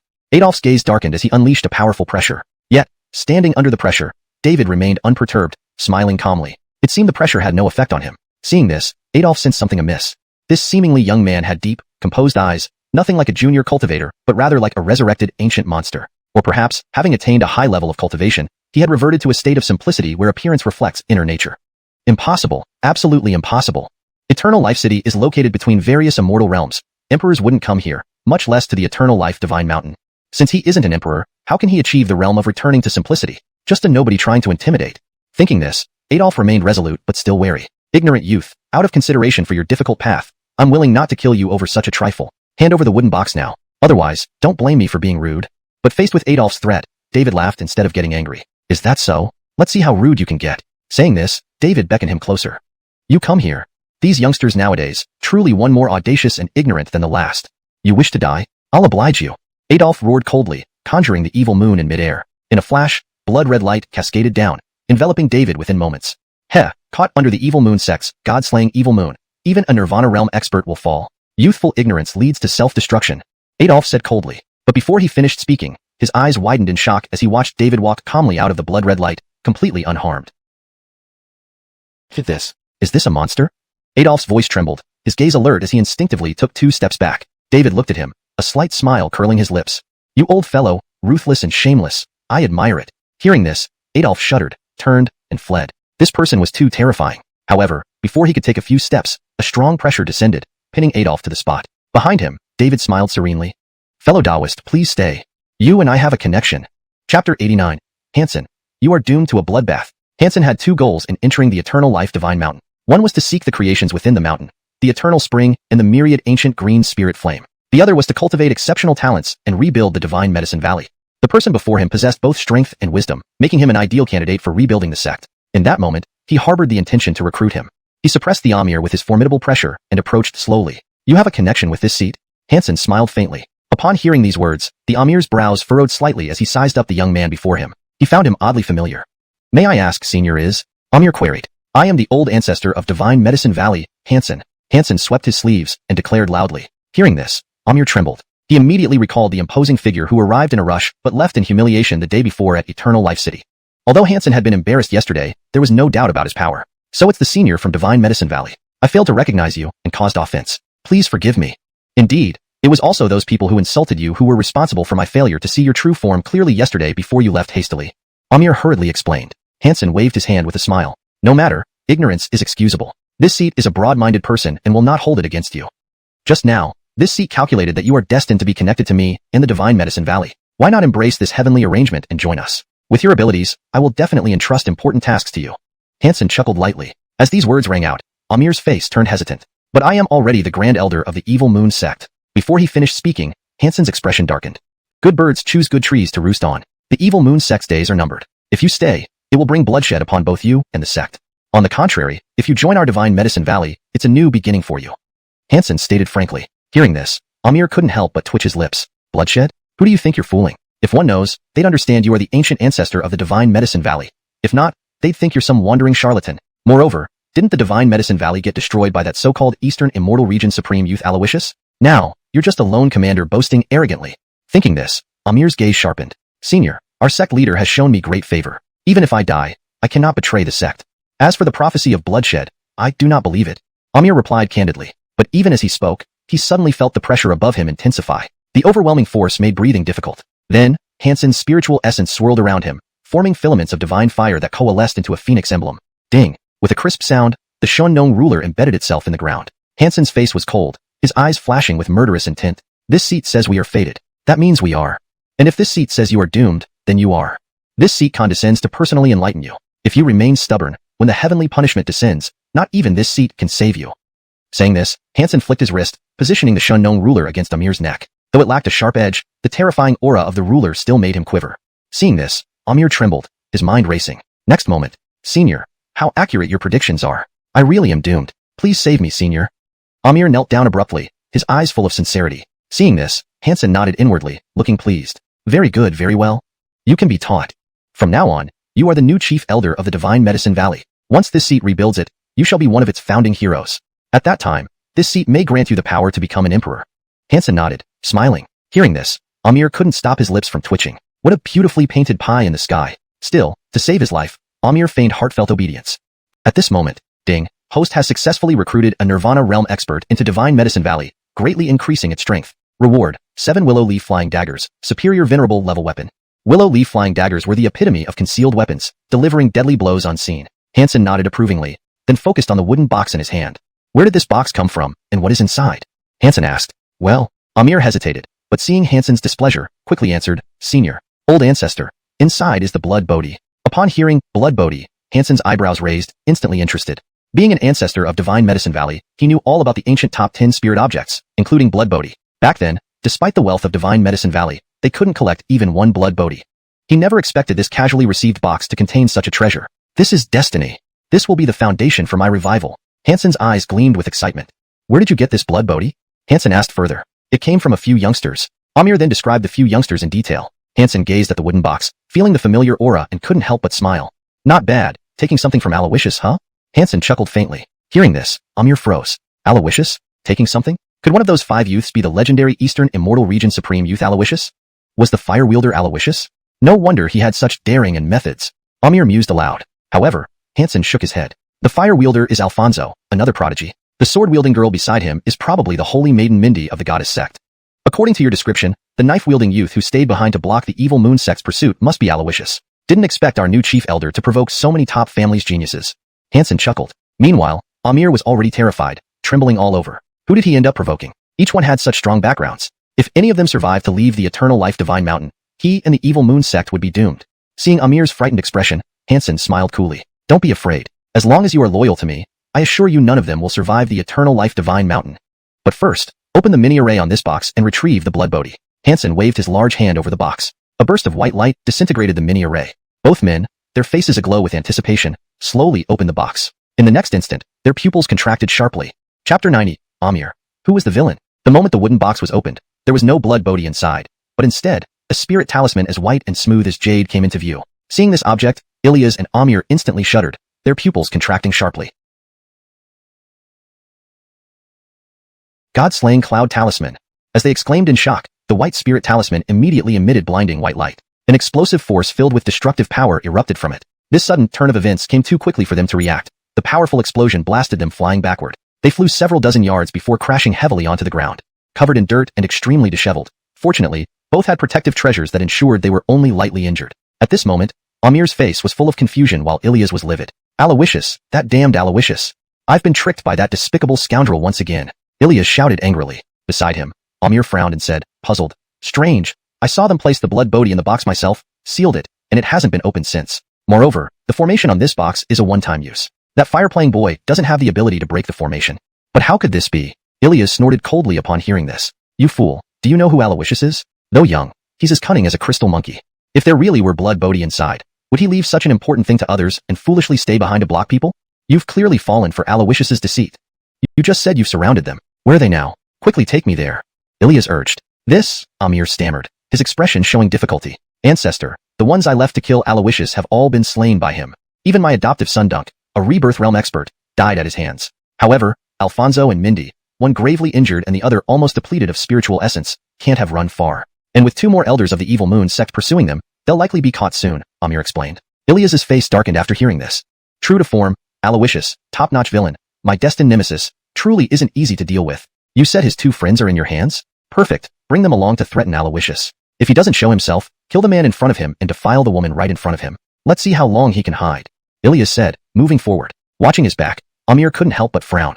This ancestor looks quite upright, yet he's even harsher than me, and he keeps calling Aloysius the villain. Yet, who's the real villain here? However, defiling Mindy is something I'm adept at. Ancestor, with your esteemed reputation, doing this would be too degrading. Please entrust this task to me. For your reputation, it's my duty. Amir patted his chest, looking resolute. Hearing this, Ilyas patted his shoulder, smiling silently. Meanwhile, inside the Eternal Life Divine Mountain, Mindy supported the badly wounded Alfonso, fleeing for their lives while being relentlessly pursued by Monty and Gaspard. In the previous battle, Alfonso was severely injured, and Mindy's remaining spiritual essence was nearly depleted. Both were on the brink of exhaustion. Desperately, they stood at the edge of a cliff, which dropped into an abyss enveloped in dense fog, seemingly bottomless. Facing each other on the cliff edge, they looked at each other with complex expressions. It seems our fate today is to perish, Alfonso said bitterly. Mindy glared at him, saying irritably, you knew we were doomed? It's all because of you. fleeing only to stupidly return and negotiate with the evil moon sect. Now, not only did we lose the blood bodhi, but we're trapped with no way out. With you injured and my spiritual essence drained, we don't even have the strength for a final fight. If we had the blood bodhi, we could each consume one and restore ourselves to peak condition. Why should we be so passive? It's all your fault, Mindy said, her voice rising. Then, she suddenly asked, did you secretly keep 2 blood bodhi for yourself? Alfonso laughed helplessly. Aloysius placed formations on the box. If I forcibly opened it with my strength, I might destroy the formation and the box, possibly damaging the blood bodhi inside. So, even if I wanted to, I couldn't keep any, Alfonso said with a helpless smile. Upon hearing this, Mindy rolled her eyes. Truly, what a bunch of incompetence. Just then, Monty and Gaspard approached, their figures visible in Mindy's sight. What do we do now?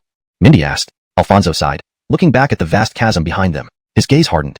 Jump, Alfonso said bluntly. Hearing this, Mindy's brow furrowed. What? Are you crazy? This cliff is more than 10,000 feet deep. Moreover, since coming here, everything is suppressed, making it difficult to fly. Falling from here will surely kill us. Even if we survive by luck, who knows what lurks below? With our current strength, how can we possibly survive? Mindy said with concern. Alfonso sighed softly. True, but jumping might give us a chance. Staying here means certain death. Jumping might be the only way, Alfonso urged. Jumping leads to certain death, Mindy retorted angrily. So, will you jump? Alfonso asked.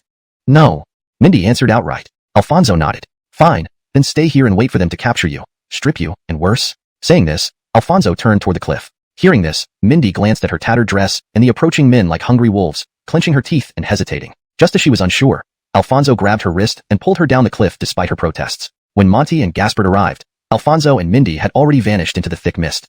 All traces of them were gone. Pity, Monty murmured, thinking of Mindy with regret. At that moment, Ilyas and Amir also arrived. Where did those two go? Amir asked. The 2 pursuers exchanged looks and glanced over the cliff. Too bad, Amir echoed. Noticing Ilyas, they asked, Innocent, who is this? Without waiting for Amir to answer, Ilyas smiled. I am the patriarch of Xianxia, Ilyas. Both of you are destined to join my Xianxia. ####Chapter 91. The Netherworld's Sacred Maiden, Brandy. Blue's words left the 2 men thoroughly baffled. This eccentric young man, who sounded like a fortune teller, appeared out of nowhere and spoke in such mysterious terms. Elder, what does this kid mean? Is he trying to poach us for his side? Also, what about this Divine Medicine Valley's patriarch? Isn't the Divine Medicine Valley long since eradicated? Recruiting us with just an old ancestor left. This is clearly a scam. Monty sneered. As soon as these words were spoken, Blue's gaze turned cold. In the next moment, an oppressive force descended. Monty let out a muffled groan, spitting out a mouthful of blood. One wave of pressure had severely wounded him. Seeing this, Gaspard did not hesitate for a second. He immediately fell to his knees on the ground. Venerable ancestor, please accept my humble prostration, Gaspard said with a sincere look. This kneeling was fluid and entirely justified. Even Blue raised an eyebrow, revealing a hint of admiration. What talent! As for Monty, my disciple is foolish and speaks without restraint. Thankfully, Venerable Ancestor has taken the time to correct me, making me realize my folly. To meet Venerable Ancestor today is like seeing through clouds to find the sun.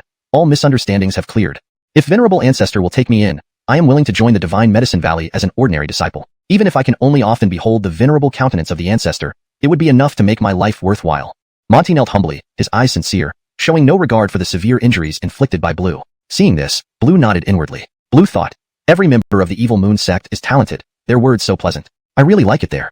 Perhaps, after the Immortal Mountain ends, I could visit the Western Spirit War Zone and transform the Evil Moon sect into a new Divine Medicine Valley.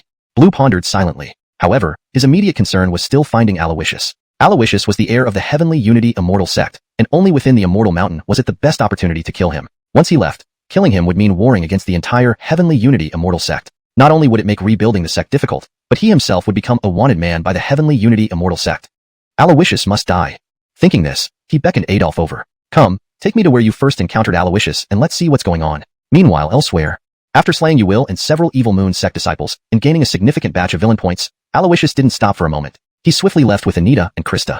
They navigated through various twists and turns before finding a hidden cave nestled within a secluded mountain pass. Without hesitation, Aloysius brought the 2 women inside and used miniature formations and materials from his hand to set up a spirit gathering formation at the entrance. This simple formation concentrated the spiritual energy of the surrounding area into the cave.